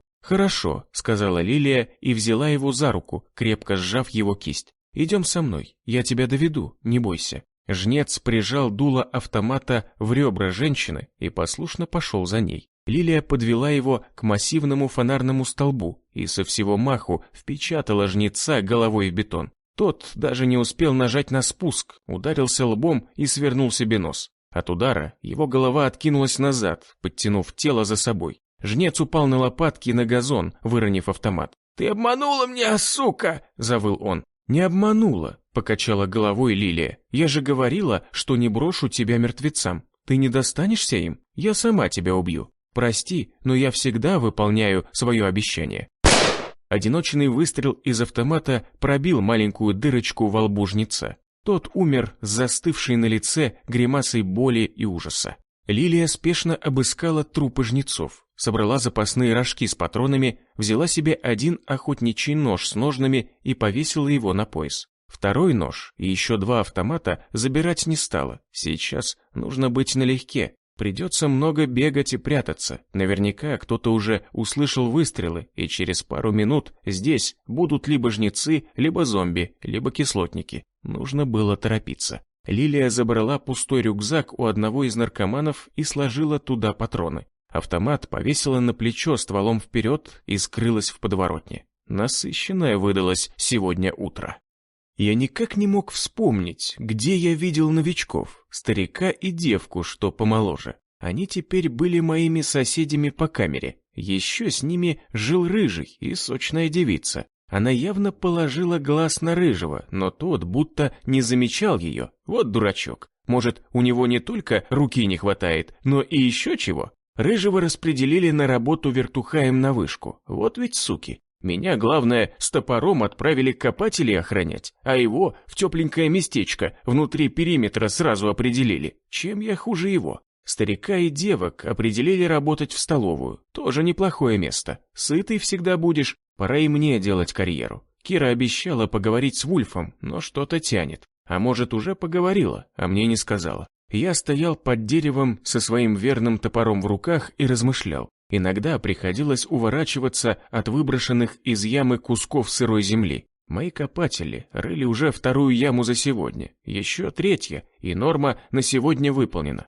Можно будет вернуться в прохладную камеру и полежать. Комнатой назвать свое жилище язык не поворачивался. Дверь железная со смотровой решеткой, и на ночь меня запирали. Так и не хотят принимать меня в общину. Вот дьявол, надо как-то это ускорить. Но как? Или, может, вообще послать все к чертям и дать дёру? Не хочу сдохнуть от зубов какого-нибудь заблудшего сюда зомби. А эти твари частенько стали здесь попадаться. За смену 1-2 я убивал. Откуда они только берутся в лесу? Поселков и городов рядом нет никаких. Может, остатки той огромной стаи, что уничтожила мое поселение, до сих пор разбредаются? Скорее всего. Копатели рассказывали, что раньше зомби попадались им не чаще, чем раз в неделю. Спокойнее работенка была. А сейчас нам за вредность доплачивать надо. Ну или хотя бы оружие нормальное дали. Патроны они, экономят. Я стоял и размышлял о своей невеселой жизни, когда сзади послышались шаги. Кто-то шагал нетвердой походкой, как пьяный, и приволакивал ногу. Мой очередной клиент. Я уже по звуку различал мертвецов по степени опасности. Если походка ровная и твердая, значит зомби не слишком гнилой и относительно свеженький. С таким надо держать ухо востро. Они сильнее и быстрее гнилых и мумифицированных собратьев. Если походка рваная, будто кто-то постоянно спотыкается, но никак не может упасть, то такие мертвецы медлительны. Они опасны только если успеют к тебе близко подобраться. Убежать от них смогу даже я со своим протезом. Но такие медленные чаще всего избиваются в стае, ковыляют по просторам Урала, повинуясь стадным инстинктам. Когда их становится много, это очень опасные твари. Окружают и нападают разом. Есть еще бегуны, но их я видел только раз, когда впервые встретил Вульфа. Тьфу-тьфу, здесь пока их нет. Против таких с топором не повоюешь, огнестрел и то не всегда поможет. Я обернулся, не спеша. Знал, что сзади неповоротливое гнилое создание. Это четко было слышно по шагам, но я немного ошибся. Приближающийся зомби действительно оказался медлительным, но не потому, что у него мышцы прогнили или конечности усохли, а потому что у него была сломана нога. Его бедренная кость пропорола штаны и торчала наружу. Сам же мертвец выглядел очень внушительно. Это был огромный, за 2 метра ростом, бритый бородатый мужик с руками-бревнами. В плечах он был шире меня почти в 2 раза. Давненько я таких здоровяков не видел. Мертвец пытался ускориться, но всякий раз, наступая на сломанную ногу, неуклюже ее выворачивал, спотыкался и чуть ли не падал. Отчего очень злился и скалился. Из его пасти бежала голодная слюна. Мутные желтые глаза смотрели на меня неотрывно, будто пытались прожечь насквозь. «Внимание!» — крикнул я. «У нас необычный гость. Похоже, мне понадобится ваша помощь. Выродок слишком здоровый, и достать ему до башки не так просто будет». Трое копателей перестали рыть землю и с удивлением обернулись. «Ну ни хрена себе!» — присвистнул самый молодой из них. Совсем еще мальчишка лет 18. Он первым выпрыгнул из ямы и, выставив вперед лопату, приготовился к бою. Остальные двое мужиков медлили. Вид зомби их явно не напугал. Им даже было любопытно, как я с ним расправлюсь в одиночку. Они знали, что первым на пути у мертвеца стою я, и особо не торопились мне помогать. Меня они не особо любили и, скорее всего, даже специально медлили. Убивать зомби в их обязанности не входило. Если они просто будут стоять и смотреть, как я бьюсь с зомбаком, то не нарушат устав затворников. Они всегда могут сказать, что испугались. Их отбирали не для драк, а для работы. Этим они часто и пользовались. И лишний раз на рожон не лезли, даже когда однажды на нас напали сразу 2 зомби. Мне повезло, я их убил на потеху этим уродам, но тот случай запомнил. Аукнется это им еще. С такими делами нельзя шутить. Зомбаков надо бить быстро, точно и сообща. Иначе через минуту их может стать уже вдвое больше. «Ну вы что, мать твою!» — гаркнул я на 2 копателей. «Тащите свои задницы сюда и помогите нам!» «Нам за это не платят», — оскалился один из них с большим, как у пеликана, носом. Я не видел его лица в этот момент, но отлично представил его гаденькую улыбочку. «Вот сученыш, тебе же безопаснее будет. Если меня зомби сожрет, следующими же вы будете. Хотя им можно убегать, это мне нельзя по долгу сраной службы. Я обязан их защищать, а они могут и смыться в любой момент». Мертвец подковылял совсем близко, выставил вперед руки и попытался меня сгрести в охапку. Я рубанул сверху, пытаясь попасть по голове, но бить оказалось крайне неудобно. Приходилось одновременно уворачиваться от слишком длинных рук и пытаться достать до его высоко задранной макушки. Удар получился смазанным и чиркнул зомби по скальпу. Лезвие скользнуло дальше вниз и срезало его похожее на огромный пельмень ухо. Зомби тряхнул головой и попер на меня танком. Я еле успел уйти в сторону. Дзинь! Это звякнула лопата о его черепушку. Молодой копатель огрел его по башке, но мертвец даже глазом не моргнул. Он вдруг резко развернулся и неожиданно резво бросился на парнишку. Наверное, кость во время броска встала на место и позволила ему ускориться на пару секунд. Парнишка такого не ожидал и не успел отскочить. Он лишь успел рефлекторно ткнуть зомбака лопатой в пузо. Штыковая лопата прорезала брюхо, выпустив под ноги мертвецу поток зловонной жижи. Парень крикнуть не успел, как мертвец сгреб его в охапку и прижал к себе, пытаясь вцепиться зубами. «Ах ты, сука!» – заорал я, и что есть мочи, рубанул топором его по спине. Хряснул позвоночник под лезвием, и мертвец пошатнулся. Парнишка воспользовался замешательством и почти вырвался из цепких лап. Но зомби тут же опомнился и вцепился черными, как уголь, когтями парню в горло. Тот захрипел и повис у мертвеца на руке. «Получи, тварь!» – заорал я и рубанул по руке зомби. Острый топор отсек руку по локоть, и парень упал на землю вместе с вцепившимся в его горло обрубком руки. Он закатил глаза и тяжело дышал. Его шея вся залита кровью. Инфекция уже проникла в его тело и ломала организм. Еще несколько минут, и он сам превратится в зомби. «Ну что встали, уроды?» — рявкнул я на застывших от изумления и ужаса копателей. «Этого вы хотели?» Глава 24.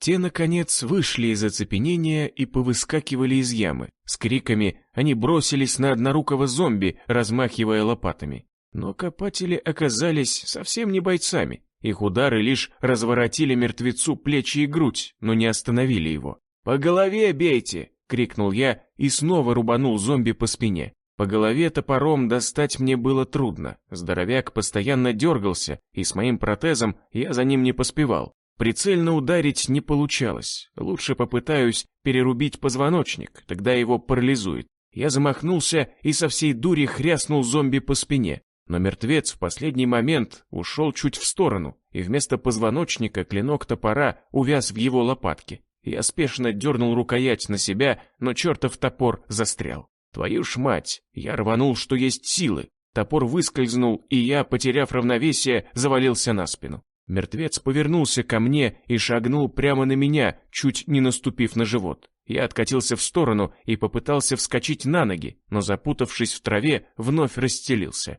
Копатели орали и молотили зомби лопатами по спине и затылку. Вот дурни, нужен всего один точный удар по голове. «Бейте в череп!» – заорал я и покатился по траве подальше от беснующегося зомби. Я уворачивался от мертвеца, который ловил меня одной лапой, как кошка мышонка.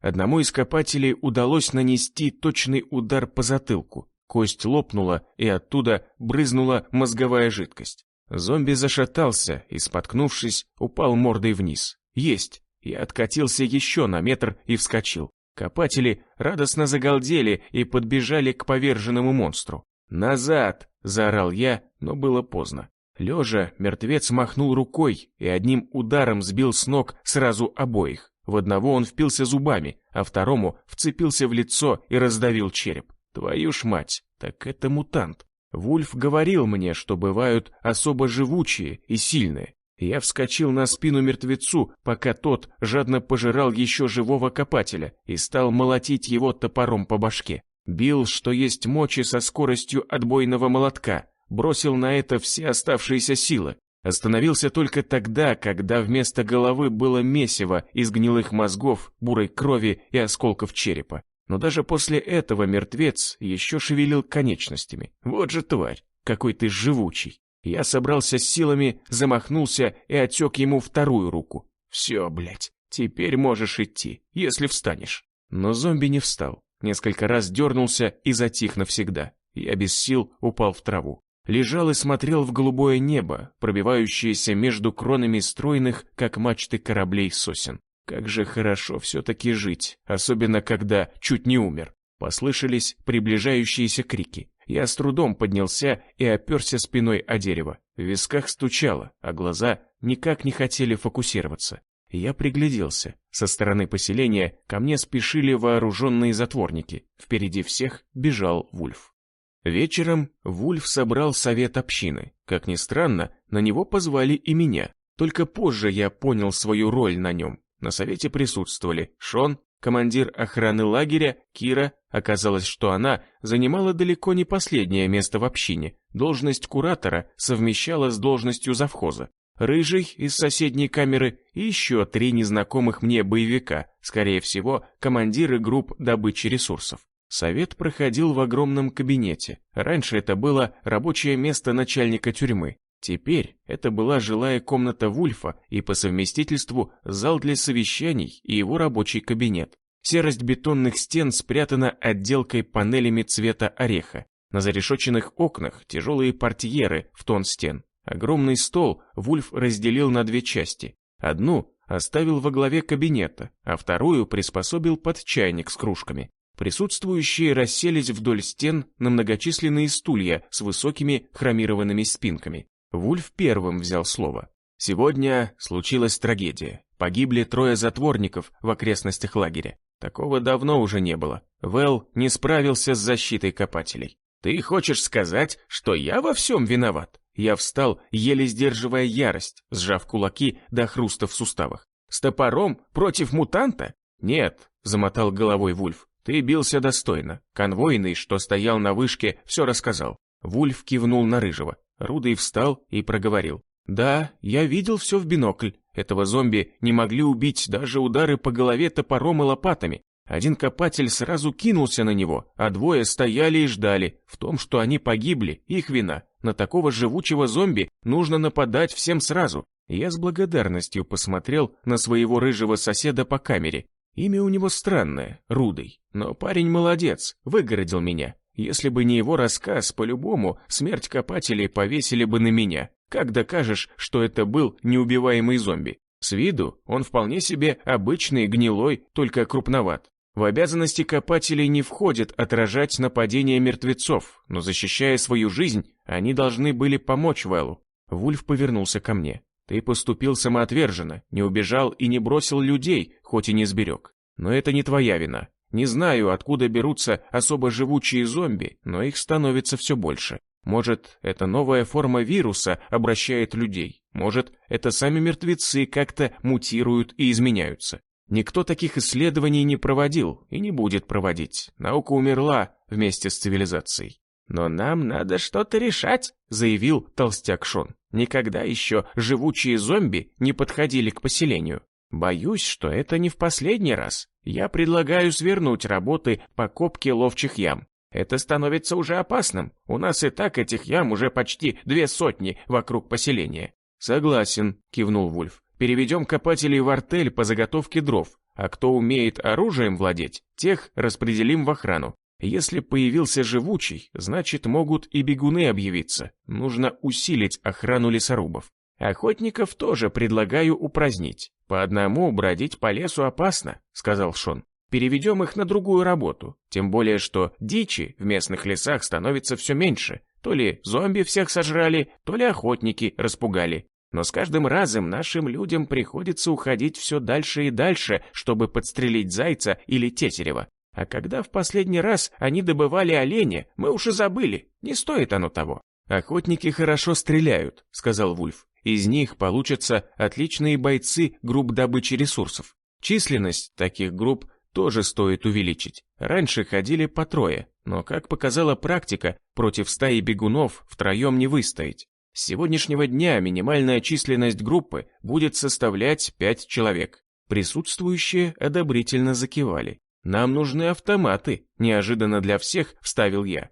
«Кому вам?» — Вульф вскинул на меня бровь. «Группам добычи ресурсов», — ответил я. «Против бегунов лучше использовать стрельбу очередями. Если палить одиночными выстрелами в голову, можно не успеть, учитывая, что с первого выстрела их невозможно убить. Ну или нужно раздобыть помповые дробовики 12-го калибра и снарядить их картечью. Картечь в крупнокалиберном патроне способна разнести голову в хлам с первого выстрела». «Все это правильно», — зашипел Шон. «Но с каких это пор ты причислил себя к группе добычи? Ты даже не состоишь в общении, апостол». «Осади, Шон», — вступился за меня Вульф. «Сегодня он прошел испытание. Если у куратора нет возражений и замечаний, и она может за него поручиться, то я объявлю его затворником». Кира встала. Вэл показал себя дисциплинированным и трудолюбивым новичком. Я согласна с главой затворников, он достоин стать одним из нас. Тогда решено. Теперь Вэл затворник и пользуется всеми правами и привилегиями как член общины. Но прошло слишком мало времени, испытательный срок не истек, не унимался толстяк. Он сегодня доказал, что способен совершать поступки на благо общины, а людей у нас не хватает. Охрану лесорубов надо усилить, увеличить численность групп добычи. У нас мало хороших бойцов. Вэл сейчас нам нужен. Теперь он в группе добычи ресурсов». Шон что-то еще пробурчал себе под нос и насупился, но вслух больше ничего не сказал. Вот сучонок, за что он меня так не любит? Хотя мыслит он правильно. Как безопасника я его понимаю. Я бы на его месте вообще бы убил меня, не задумываясь. Но он не знает, кто я на самом деле. Никто не знает. И слава богу. Или, как я раньше говорил, слава сатане. «Так что решим насчет оружия?» – спросил я. «Автоматов у нас совсем не густо», – ответил Вульф. «На всех не хватает. Без автоматчиков лагерь тоже оставлять нельзя. Могут напасть мародеры или другие отморозки. Помповиков 12-го калибра еще меньше. А что ты хотел предложить?» «Если оружия нет», – пожал я плечами, – «его нужно добыть». «Думаешь, мы не пытались?» – язвительно проговорил Шон. «Как же мы раньше до этого не додумались? Все оружейки, здания полиции, военные части и охотничьи магазины в области уже давно разграблены, нет больше оружия». «Я знаю», – спокойно ответил я. «Сам когда-то участвовал в вылазках. Значит, оружие нужно взять у бандитов». «Каких бандитов?» Вульф с удивлением на меня уставился. «Апостолы уничтожены, а других мародеров мы не встречали». «Это вы не встречали». Я многозначительно улыбнулся. «А я слышал, что в Верхнем Уральске живет и здравствует некий клан. Они называют себя жнецы. У них очень много оружия». «Откуда ты про них знаешь?» Шон с подозрением уставился на меня. «Когда я был у апостолов, к нам прибился бродяга. Он сказал, что сбежал от жнецов, что окопались в бункере в центре Верхнего Уральска. Это клан, который имеет много оружия и производит синтетическую дурь. «Кому нужна сейчас эта дурь?» — фыркнул Шон. «Сейчас не до развлечений». Дурь эта непростая. Бродяга рассказал, что она очень быстро вызывает привыкание. Барон посадил почти всех выживших в городе на нее. Взамен на дозу они добывают ему оружие и ресурсы. «Больше похоже на херовый фильм ужасов», — скривился толстяк, — «чем на правду. Целый город на наркоте?» «Выживших там немного, но те, что остались, стали наркоманами. Они дохнут как мухи, кто от зубов зомби, а кто от инъекций. Но я точно знаю, что у барона много добротного оружия. Того бродягу апостолы взяли в свои ряды, и он показал им этот бункер. Апостолы хотели его захватить, но барон всех убил. Лишь несколько человек вернулось и рассказало, как все было. С тех пор апостолы не совались в Верхнеуральск. Не думал, что апостолы кого-то боялись. Вульф удивленно приподнял брови. Они не боялись, попытался защитить я свой клан. Их глава понимал, что не стоит рисковать десятками жизней ради мести. Жнецы показали, что умеют воевать, и апостолы решили просто их не трогать. Те, в свою очередь, не вылезали из Верхнего Уральска, знали, что на открытом пространстве им крышка. «А теперь ты предлагаешь нам напасть на вооруженных до зубов наркодилеров», сверкнул черными, как у демона, глазищами Шон. «У нас меньше людей, чем у апостолов».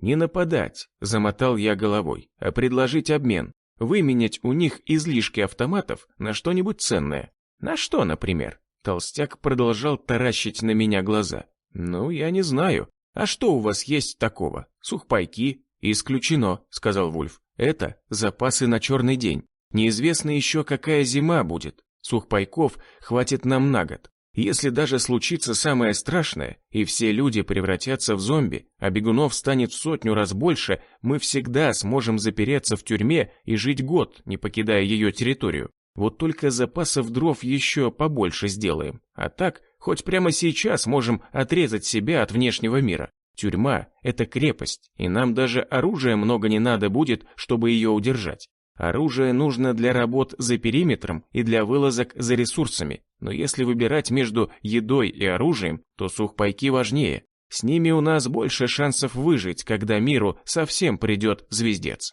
Я понял. Я задумчиво поскреб 2-недельную щетину. Она постоянно кололась и начала уже чесаться. Последний раз я брился в своем лагере, а теперь ходил как полубомж. Тогда надо предложить что-то другое. Например, бухло. Наверняка жнецы любят выпить. Или бензин. «Ни того, ни другого у нас нет в достаточном количестве», — отрезал Шон. «Я уже это понял», — сказал я. «Нужно просто это раздобыть. Я знаю, где взять цистерну с бензином». «Ты?» — Шон аж вскочил. «А что ж ты раньше молчал? А меня никто не спрашивал. Мне-то лично бензин ни к чему был. Мне дали в руки топор и отправили за периметр. А теперь, если я с вами в группе добычи, то так и быть, скажу, где топливо спрятано». «Шон прав», — нахмурился Вульф. «Если ты в общине, то не должен был утаивать такую важную информацию». «Если что», — возмутился я, — «то в общину вы меня минуту назад приняли. До этого момента я не был уверен, что останусь с вами. Твой толстый зам неровно ко мне дышит. Была бы его воля, он бы меня давно убил, а может и того хуже, изгнал. Вы меня приняли в затворники, и я сразу вам все выложил, так что без обид. Ваши правила стали на меня распространяться 5 минут назад, а про цистерну я бы вам, может, и раньше сказал, да только не был уверен, что вы мне поверите». «Где эта цистерна?» – заинтересовался Вульф. «Она в окрестностях лагеря апостолов. Там много заброшенных рудников, на одном из них стоит нетронутый бензовоз. Откуда ты про нее знаешь?» «Я работал на этом руднике», — соврал я, охранником. «Когда все началось, я не был на смене и поэтому выжил. Но за день до этого на рудник пришел целый бензовоз. Уверен, он до сих пор там стоит». Я глядел присутствующих. Вроде все мне поверили. Нет, я, конечно, не все соврал. Ни на каком руднике я, конечно же, не работал, но мои люди нашли много таких. В каждом имелась брошенная техника, бесполезные для нас бульдозеры, КАМАЗы, экскаваторы. Перед самой гибелью клана мы нашли еще 2 таких рудника. В каждом из них были бензовозы. Я приказал пригнать их в лагерь, но мясник был занят поимкой беглых рабов. Он говорил, что это важнее.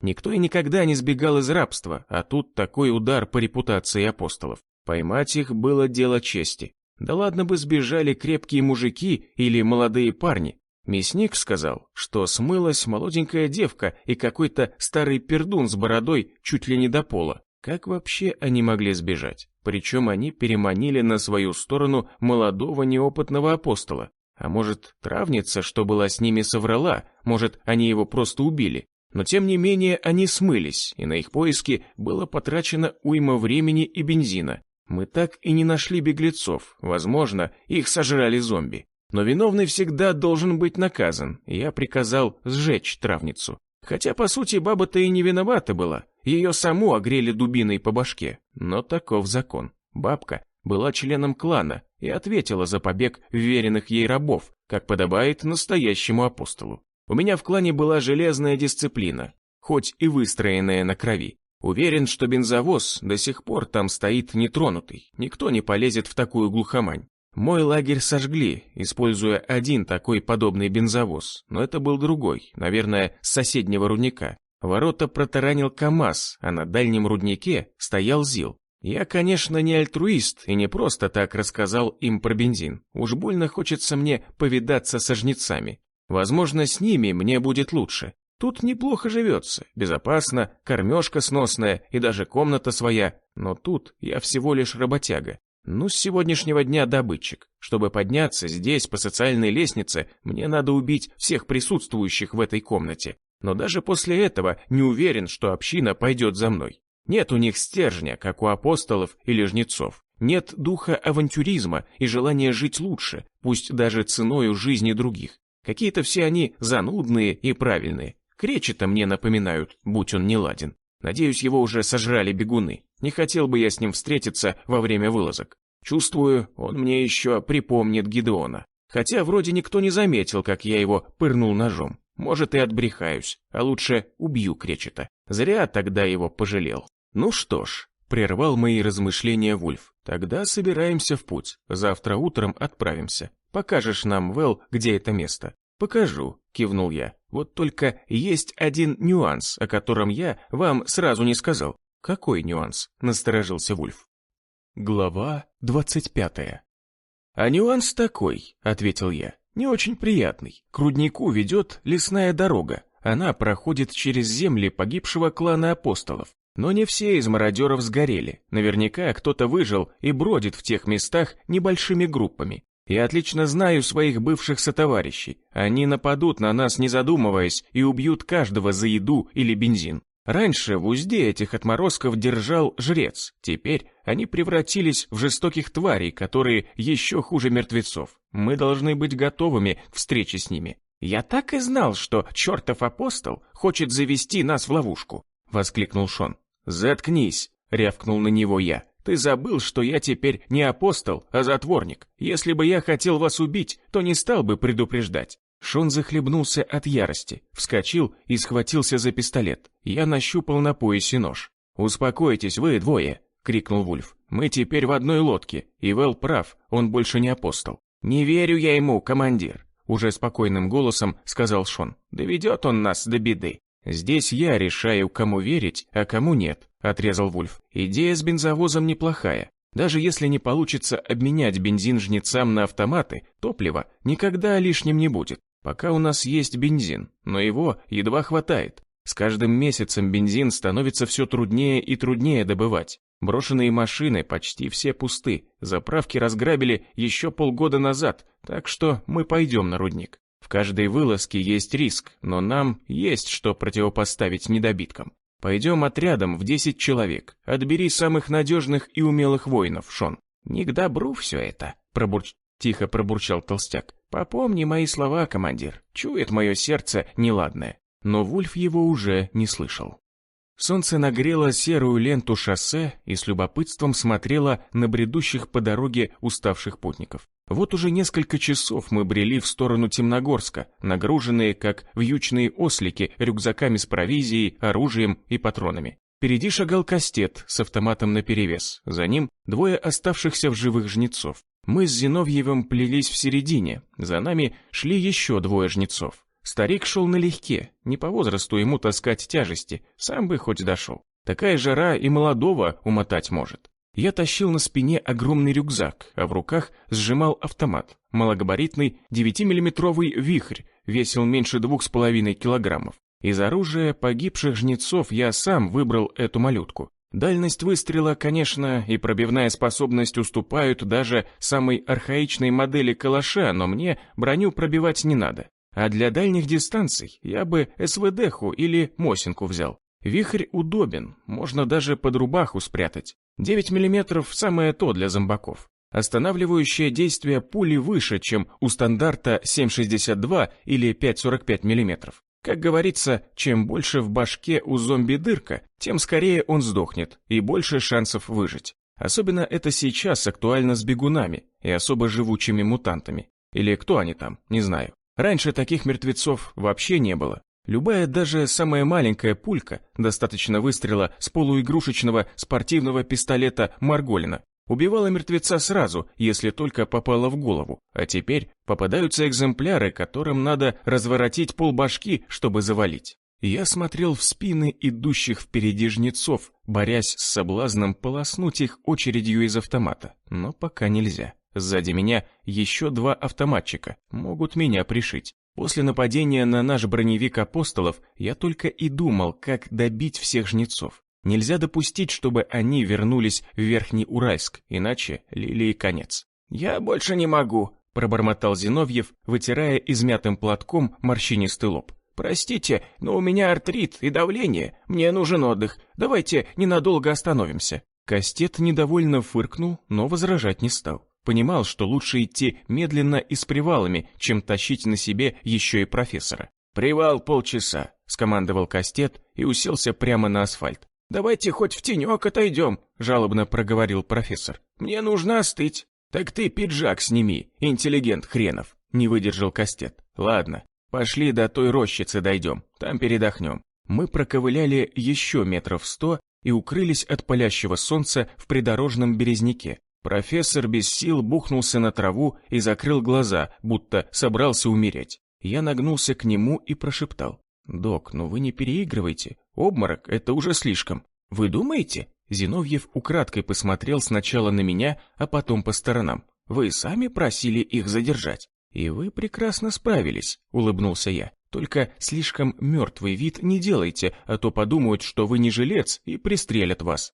Зиновьев вскочил как ошпаренный, забыв, что смертельно устал, но, опомнившись, сел на пень. «Я не хочу умирать», — замотал он головой. «Да не умрете вы», — поспешил я его успокоить. «Это я так, утрирую. А зачем вам надо было, чтобы я их задержал? Я хочу с ними разобраться. Прямо сейчас?» Зиновьев мигом ожил и выпучил на меня глаза. «Вы хотите их убить прямо сейчас? А могли бы просто сбежать?» «Нельзя нам бежать. Сколько раз вам об этом говорить? Моя подруга в заложниках у барона. Никто из нашей группы не должен вернуться в Верхний Уральск». «Я понял». Профессор снял очки и потер их о лацкан пиджака.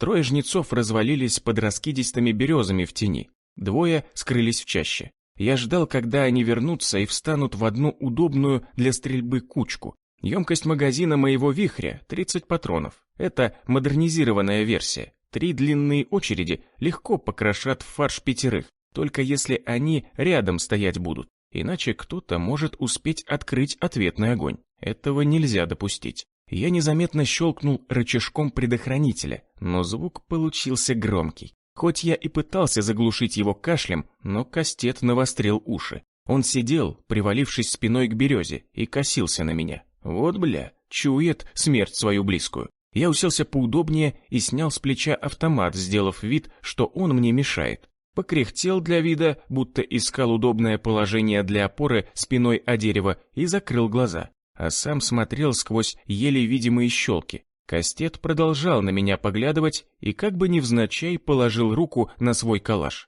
У него предохранитель всегда снят, это я давно приметил. Опасная привычка, но сейчас она может спасти ему жизнь. Я представил, как вскину автомат и выстрелю. Первым надо валить Кастета, однозначно. У остальных оружия в руках нет, да и на предохранителе оно у них, скорее всего. На Кастета потрачу короткую очередь. Прицеливаться некогда будет, поэтому 5 патронов пущу на глаз. Потом длинной очередью обведу остальных. Вот только в кучку они черти не сбиваются. Разбрелись, суки, по поляне. Так, курить собрались. Сейчас друг у друга сиги стрелять будут. Это хорошо. Давайте кучнее, еще кучнее. Ну, моя рука незаметно потянулась к лежащему на земле автомату. Секунды показались часами. Время будто замерло. Последний жнец подошел к своим и чиркнул зажигалкой. Все, пора. Не вставая на ноги, я схватил автомат и вскинул ствол в сторону жнецов. Кастет не успел ничего понять, и я уже почти нажал на спуск, как вдруг увидел то, что заставило меня отвести ствол чуть в сторону.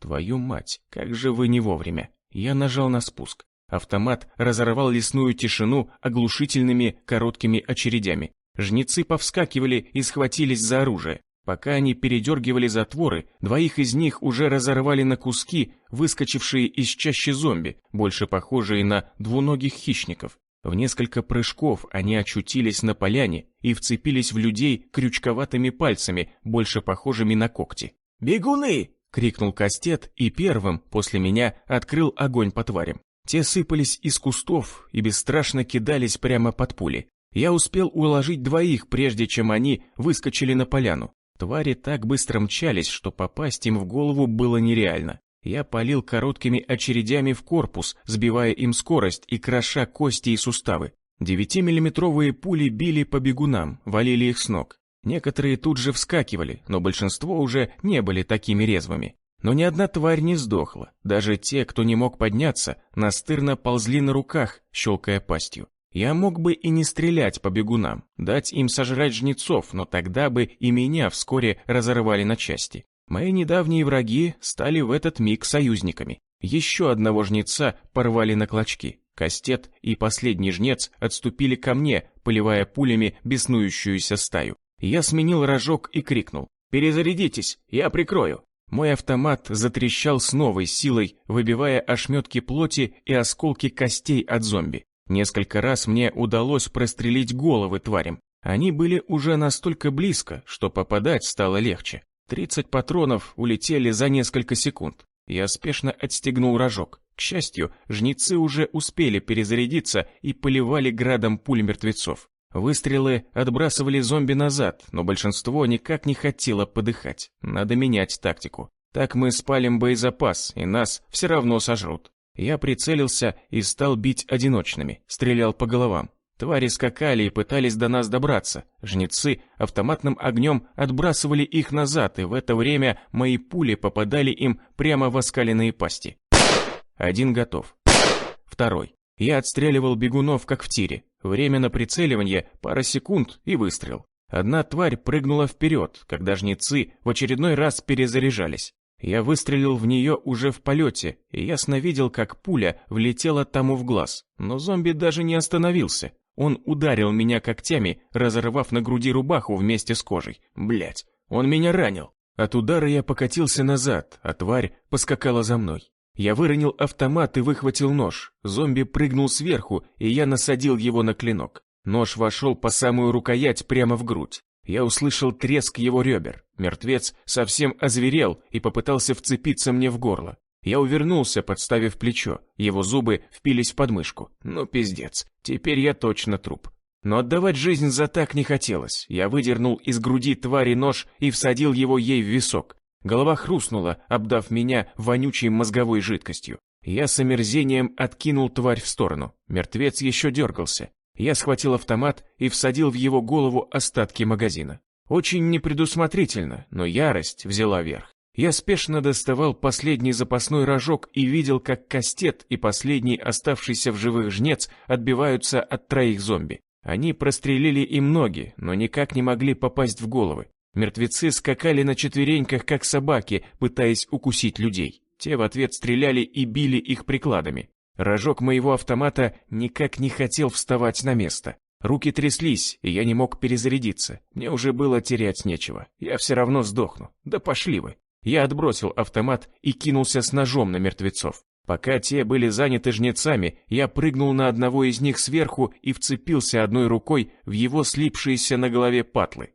Второй рукой кромсал ему черепушку, погружая нож в мозг, пробивая кость. Бил со скоростью отбойного молотка. Сам не понял, откуда еще силы взялись. После укуса зомби слабость наступает почти мгновенно. После 5 ударов в голову мертвец перестал дергаться. Я кинулся на другого. Тот уже ползал, так как его ноги были разбиты пулями в хлам. Он попытался меня схватить, но я увернулся и ударил его ногой в челюсть. Из его пасти посыпались фонтаном выбитые зубы. Ударом его отшвырнуло в сторону. Мертвец попытался встать, но я уже сидел сверху на нем и тыкал огромным ножом его черепушку. В это время третий зомби прыгнул мне на спину, но Кастет успел всадить в него короткую очередь. Несколько пуль прошли в горло и раздробили шейные позвонки. В прыжке тварь парализовала, и мертвец бухнулся на траву уже неподвижным кулем, так и не долетев до меня. Зомби подо мной перестал брыкаться. Я всадил контрольный удар ему в глаз клинком и без сил упал рядом, хватая ртом воздух, как выброшенная на берег рыба.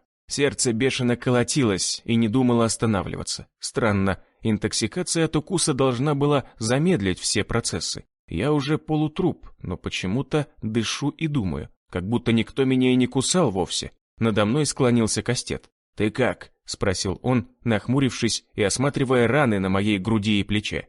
«Я думал, ты в нас стрелять собрался. Вовремя ты этих тварей заметил. Спасибо». «А хрена ли толку?» — скривился я. «Сам я все равно погиб. Похорони меня в земле, по-человечески. Не бросай». Кастет кивнул. «Не буду тебя успокаивать. Ты солдат, ты сам все знаешь. Раны у тебя большие, инфекция проникла обширно. Ты скоро обернешься. У меня одна просьба». Я сглотнул пересохшим горлом. «Не стреляй в меня, пока я не обернусь. Я хочу прожить остаток жизни до последней секунды». «Хорошо», — кивнул Кастет и перезарядил автомат. «А где профессор?» Я приподнялся на локте и огляделся. Зиновьева нигде не было. Сердце немного успокоилось, и дыхание мое восстановилось. Нестерпимо хотелось пить. Я встал и достал из рюкзака потертую железную фляжку и почти залпом ее опустошил. «Ого!» Брови Кастета поползли вверх. «Сказал бы, я бы тебе подал воды. Как ты еще ходишь? В первый раз такое вижу, чтобы укушенные могли ходить. А с этим что?» Я кивнул на последнего оставшегося в живых жнеца. Тот лежал на траве и тихо постановал. «Его тоже укусили бегуны», — ответил Кастет. «Он сам не заметил, как это произошло. Только сейчас отходники начались». «Кастет!» — простонал раненый. «Убей меня! Слышишь? Эта тварь укусила меня аж 3 раза. Я не хочу стать одним из них. Пристрели меня!» «Успокойся, друг». Кастет подошел к раненому и подал ему фляжку с водой. «На, попей». Тот жадно припал к узкой горловине и хлебал, проливая половину воды себе на грудь. «Полежи пока», — успокаивал его Кастет. «Умереть всегда успеешь». «Нет», — мотал тот головой, — «убей меня прямо сейчас. Ты должен, ты как командир должен. Или ты хочешь, чтобы я обернулся и напал на тебя? Тогда я сожру тебя и буду прав, потому что ты не выполнил мою последнюю просьбу». «Я выполню ее, друг. Тише. Но мне нелегко это сделать. Мы столько лет с тобой вместе. Я не могу так поступить с другом, но я это сделаю. Ради тебя, ради себя».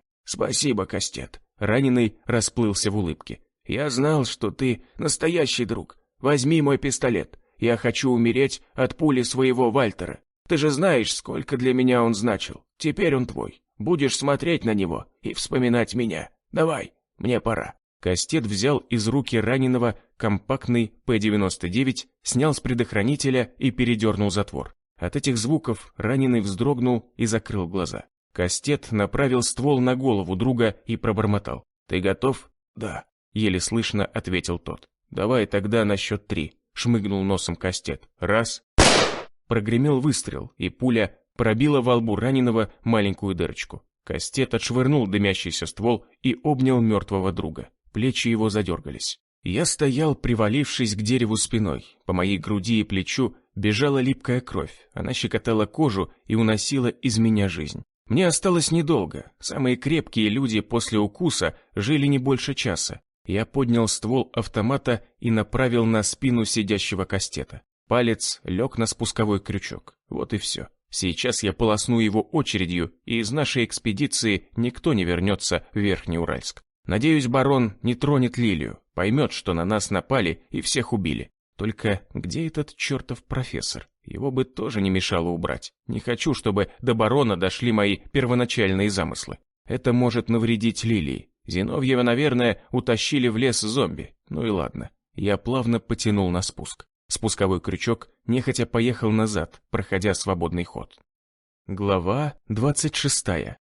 Я задержал дыхание в ожидании выстрела. Что-то не давало мне резко нажать на спуск. Я оттягивал убийство Кастета. Вдруг за спиной раздался шорох и донеслись чьи-то шаги. Я рефлекторно махнул стволом в сторону звука и чуть не пристрелил профессора. Тот, увидев автомат, резко вскинул руки и крикнул: «Не стреляйте, это я!» «Тьфу ты, блин!» Я опустил ствол. «Я вас чуть не убил, Зиновьев. Где вы были? Я думал, вас утащили зомби». «Зомби не утаскивают людей», — покачал седой головой интеллигент. «Они пожирают людей на месте. Простите, но я не боец. Как только на нас напали, я спрятался в кустах. Вы ранены? Это ваша кровь? Еще раз простите». «Забейте, док, не оправдывайтесь». Я отставил автомат и уселся под дерево. «Мне скоро вообще все равно будет. Гребаный мертвец меня укусил». Я снял рубаху. На окровавленной груди виднелись множество царапин.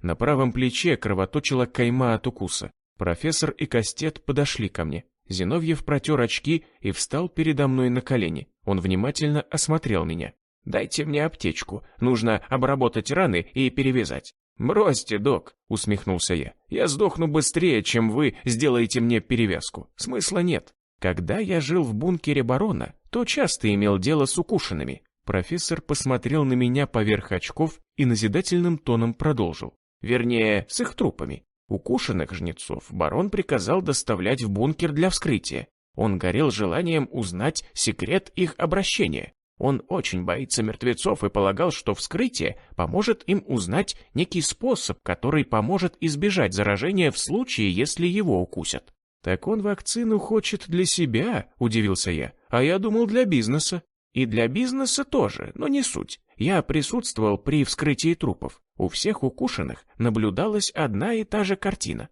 Раны покрывались черной коркой и загнивали буквально в течение нескольких минут. Кровь превращалась в бурую жижу, а у вас все чистенько, будто не зомби укусил, а зверь какой». «Что вы хотите этим сказать?» Мою душу согрел лучик надежды. «То, что вы не инфицированы, и вас нужно перевязать. Как вы себя чувствуете?» Зиновьев пощупал лоб. «У вас нет лихорадки, а это наипервейший признак укуса». «Чувствую себя вроде норм. Только сейчас я понял, что не ощущаю себя при смерти. Я видел много укушенных. Их сразу косила смертельная усталость, слабость и жар. Я себя чувствовал, будто просто порезался, сильно порезался. У меня что, иммунитет?» Я вытаращился на свою грудь и плечо. Края ран розовые, кровь алая, кожа без корки. «Вряд ли», — покачал головой профессор, подойдя к убитому Кастетом жнецу. «У этого товарища все то же самое. Вены не почернели, укус чистый, кожа еще розовая, он тоже не инфицирован». «Как?» — воскликнул Кастет. «Я что, зря убил своего друга?» «Боюсь, что да», — пожал плечами профессор. «Блядь!» — рявкнул Кастет и ударил кулаком по березе. На костяшках его руки выступила кровь. Он сел под дерево и обхватил голову руками. «Не переживайте так», — проговорил Зиновьев. «У вашего друга обширные укусы и повреждена лучевая артерия. Он потерял много крови. Он прожил бы еще пару часов максимум. Без экстренной операции он был не жилец». «Я убил друга», — отрешенно пробормотал Кастет. «Блядь! Посмотрите на это с другой стороны». Профессор достал аптечку из рюкзака, что дал ему Кастет. «Вы избавили его от страданий. Вы лишь чуточку ускорили неизбежное». «Да пошло все!» Кастет злобно плюнул и, вытащив сигарету, побрел в чащу. «Ты куда?» — крикнул я ему вслед. «Прогуляюсь». Зиновьев промыл мне раны перекисью и умело наложил повязку. «Все!» — вытер он рукавом лоб. «Хорошо, что у жнецов медикаментов в достатке». Профессор посмотрел в чащу, где скрылся Кастет, и, понизив голос до шепота, спросил. «Вы убьете его, когда он вернется?» «Нет», — замотал я головой. Зиновьев с облегчением выдохнул. «Вы передумали?» «Пока да. Мы не в том положении сейчас, чтобы терять лишнего бойца. Я ранен хоть и легко, но неизвестно, чем это все дальше обернется. Вы вовсе не владеете оружием, сейчас наша задача выжить. Кастет — умелый боец, он в этом нам поможет. Когда мы будем вне опасности, я отправлю его на тот свет». «Цинично и жестоко, но справедливо», — кивнул профессор. «Справедливости, док, сейчас нет. Кто первый убил, тот и прав. А как же человечность? Профессор взглянул на меня поверх очков. Человечность применима к людям. Барон и его бойцы не люди. Это хищники на вершине пищевой цепочки. Они пока еще не сожрали нас только потому, что мы им еще нужны, но придет время, и нас пустят в расход, как вас, профессор. Вы стали больше не нужны в лаборатории, и барон отправил вас в опасное путешествие. Если выгорит, то хорошо, если мы погибнем, то горевать он о вас не будет. А как же Кастет? Развел руками Зиновьев. Ведь он правая рука барона, он его тоже отправил. При всем уважении, док, но у Кастета выжить шансов больше, чем у вас раз в 10. А может, барон и Кастетом перестал дорожить, не знаю. Слишком умная правая рука тоже не есть гуд. Когда-нибудь она захочет стать головой. «Вы правы», — закивал профессор. «В последнее время я часто замечал, как Кастет пытался оспорить многие решения барона. Но тот все равно делал все по-своему. Возможно, Кастет тоже опальный, просто об этом еще не знает. Или делает вид, что не знает». Рудый зашел в тюремную столовую и, покрутив головой, нашел столик со своими друзьями. «Ты где был?» — проворчал Гектор. «Ужин стынет». «На совещании», — с важным видом ответил парень и уселся между Агнешей и Энн. «Чего?»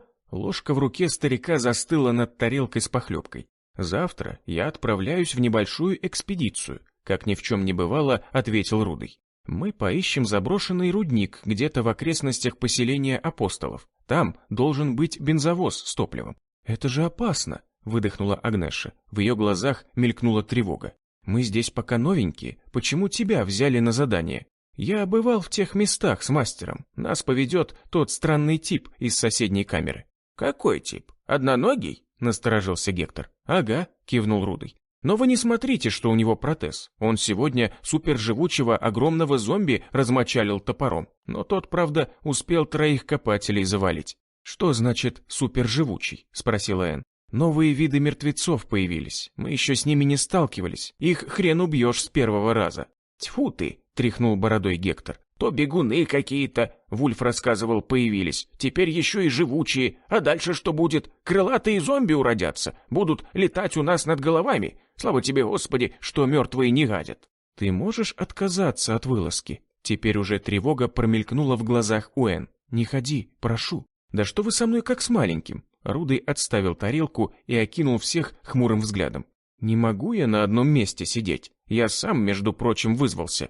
Кисну я на вышке стоять целыми днями с биноклем. Мне даже винтовку не дали. Сказали, что с одной рукой со снайперки не получится стрелять. А я не хочу чувствовать себя ущербным». Парень погладил холодный металл стилета. «Я боец». «А ну как вторую руку откусят», — проворчал Гектор. «Или другой какой орган более важный. Что мы без тебя делать будем? Сиди в поселении и прижми сраку, боец. Навоевались мы уже столько, что на всю жизнь хватит. Еще и внукам твоим останется». При слове «внуки» Энн из-под лобья зыркнула на Агнешу. Та чуть покраснела и опустила глаза. «А ты меня не хорони, старый», — буркнул Рудый. «Если такая развалина, как ты, выжила, я тем более прорвусь». «Вот ты дурында, я ж тебе жизнь хочу сохранить, а ты в бутылку лезешь». «Я уже вызвался», — категорично замотал головой парень. «И вы меня не переубедите. Жду от вас теплых проводин. Я знаю, у кого здесь раздобыть можно самогона. Сегодня отметим мое назначение. Теперь я официально затворник. Меня приняли раньше срока, как и одноногого. Тот отличился сегодня, а мне просто доверяют. По уставу в вылазках могут участвовать только члены общины. Поздравляю». Энн привстала, повернулась к Рудому и чмокнула его в щеку. Тот в последний момент повернул к ней голову, и вместо щеки Энн припала к губам парня. Они оба замерли, будто забыли, как разъединиться, и на несколько секунд застыли в поцелуе. Глаза Агнеши сузились, и она поспешила громко воскликнуть. «А когда ты вернешься?» — спросила она, обращаясь к Рудому. Тот, опомнившись, отлип от губ Энн, веснушки на его лице стали ярче. «Ну, не знаю», — пробормотал он. «За неделю, я думаю, управимся. Плюс-минус день. Мы хотим обменять бензин на оружие жнецам». «А это что еще за зверушки?» Гектор удивленно уставился на Рудова. Утренняя дымка стелилась по полю. Ворота тюрьмы распахнулись, выпуская 3 внедорожника. Они больше походили на броневики, лобовые и боковые стекла зарешочены, на морды наварены стальные трубы, на крышах рамные багажники с привязанными к ним мешками. На передних крыльях и перед радиатором железные пластины с шипами, сваренными из фрагментов арматурин. Такие машины для вылазок затворники называли зомбомобили. Они без труда могли раскатать стаю мертвецов. Таких у затворников было всего 3. Вульф планировал создать 10 таких машин, но пока что подходящих джипов по весу и мощности у затворников не было. Кто-то предложил создать зомбомобиль на базе грузовика, но Вульф зарубил проект. Сказал, что машина получится слишком неповоротливая и тихоходная и сможет ездить только по шоссе или накатанному проселку. А такие авто должны почаще уметь пролазить. Я сидел в джипе на заднем сиденье рядом с одноруким и косился на его стилет. Опасная штука, особенно когда наша машина подпрыгивала на кочках.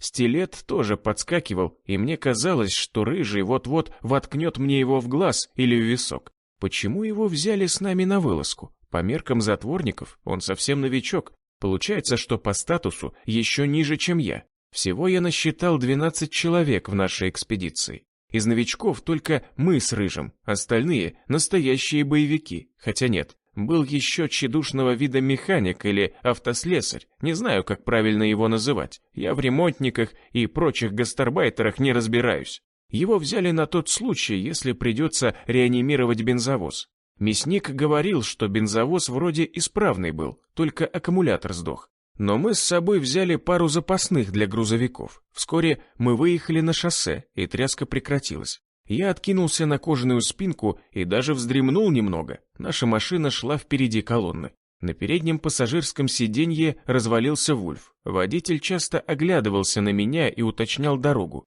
Он начинал меня бесить. Слишком скрупулезно относится к маршруту. Если надо будет свернуть, в 100-й раз раздраженно повторял я ему. Я скажу заранее. «Смотри, не проспи поворот», — бухтел водитель, поглядывая на меня в зеркало заднего вида. «Вон какая у тебя морда сонная». Я хотел отправить его к родственникам по материнской линии, но наша машина неожиданно вошла в поворот и резко затормозила. Натужно заскрипели тормоза, и я уткнулся лбом в спинку переднего сиденья. Сзади послышался визг шин. Следующие за нами броневики чуть не въехали в нас. «Черт!» — выругался я. «Не навоз везешь! Тормози заранее!» «А я что?» — испуганно проговорил водитель, тыча пальцем в лобовое стекло. «Дерево за поворотом лежит, его и не увидишь так сразу». Я выглянул из-за широкой спины Вульфа. Поперек на асфальте валялась свежесрубленная осина. Ее положили так, что издалека незаметно, только повернув, можно на нее наткнуться.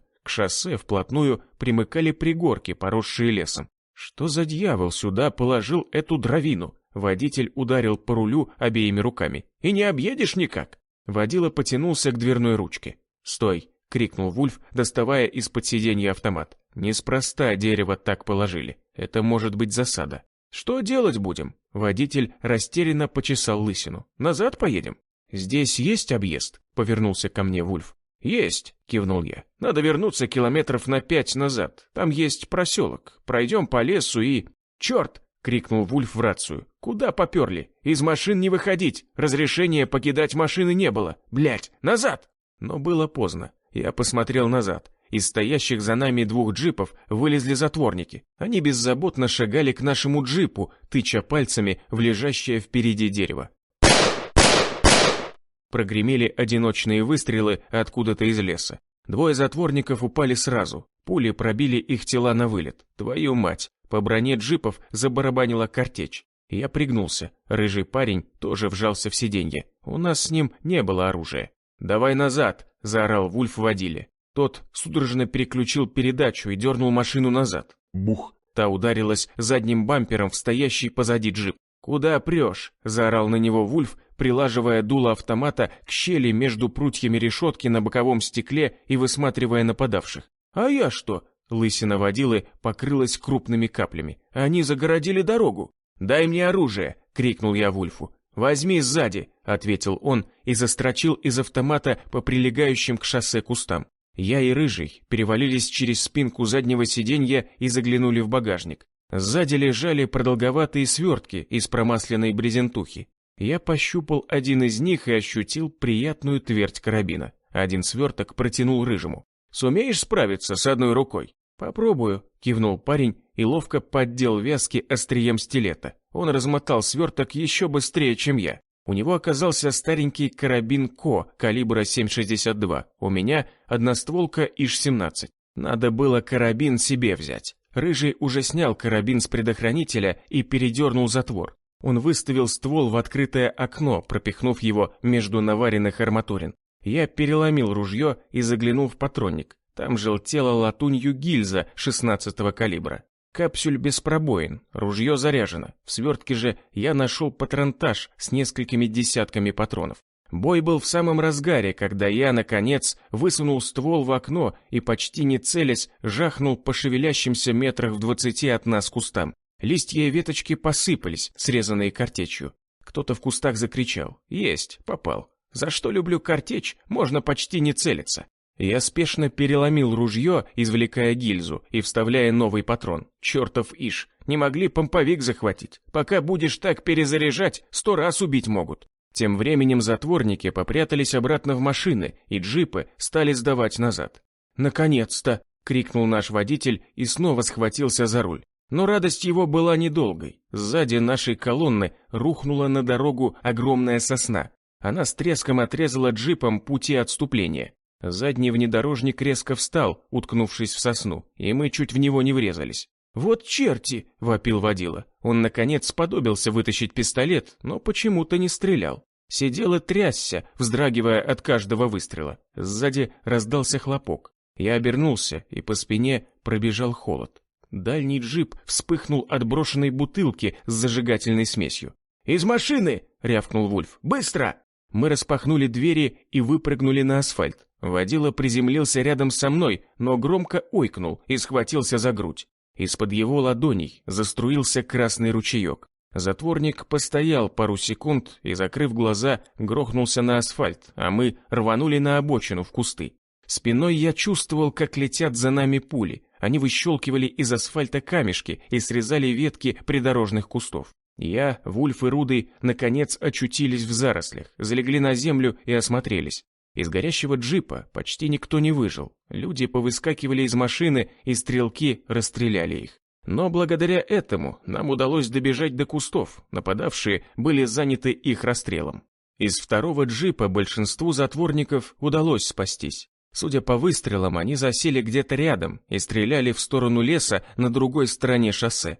Там таился наш враг, но я ошибся, думая, что рядом врагов нет. Откуда-то сверху прогремел выстрел, и Вульф схватился за ногу. Его бедро пробила пуля, следом прогремел второй выстрел. Он предназначался Рыжему, но стрелок немного промахнулся, и пуля ударила по креплению стилета к руке, высекла искры о сталь и ушла куда-то в землю. Рыжий вскочил и метнулся в сторону. Я, наконец, понял, откуда по нам стреляют, и заорал. «Осторожно! Он наверху!»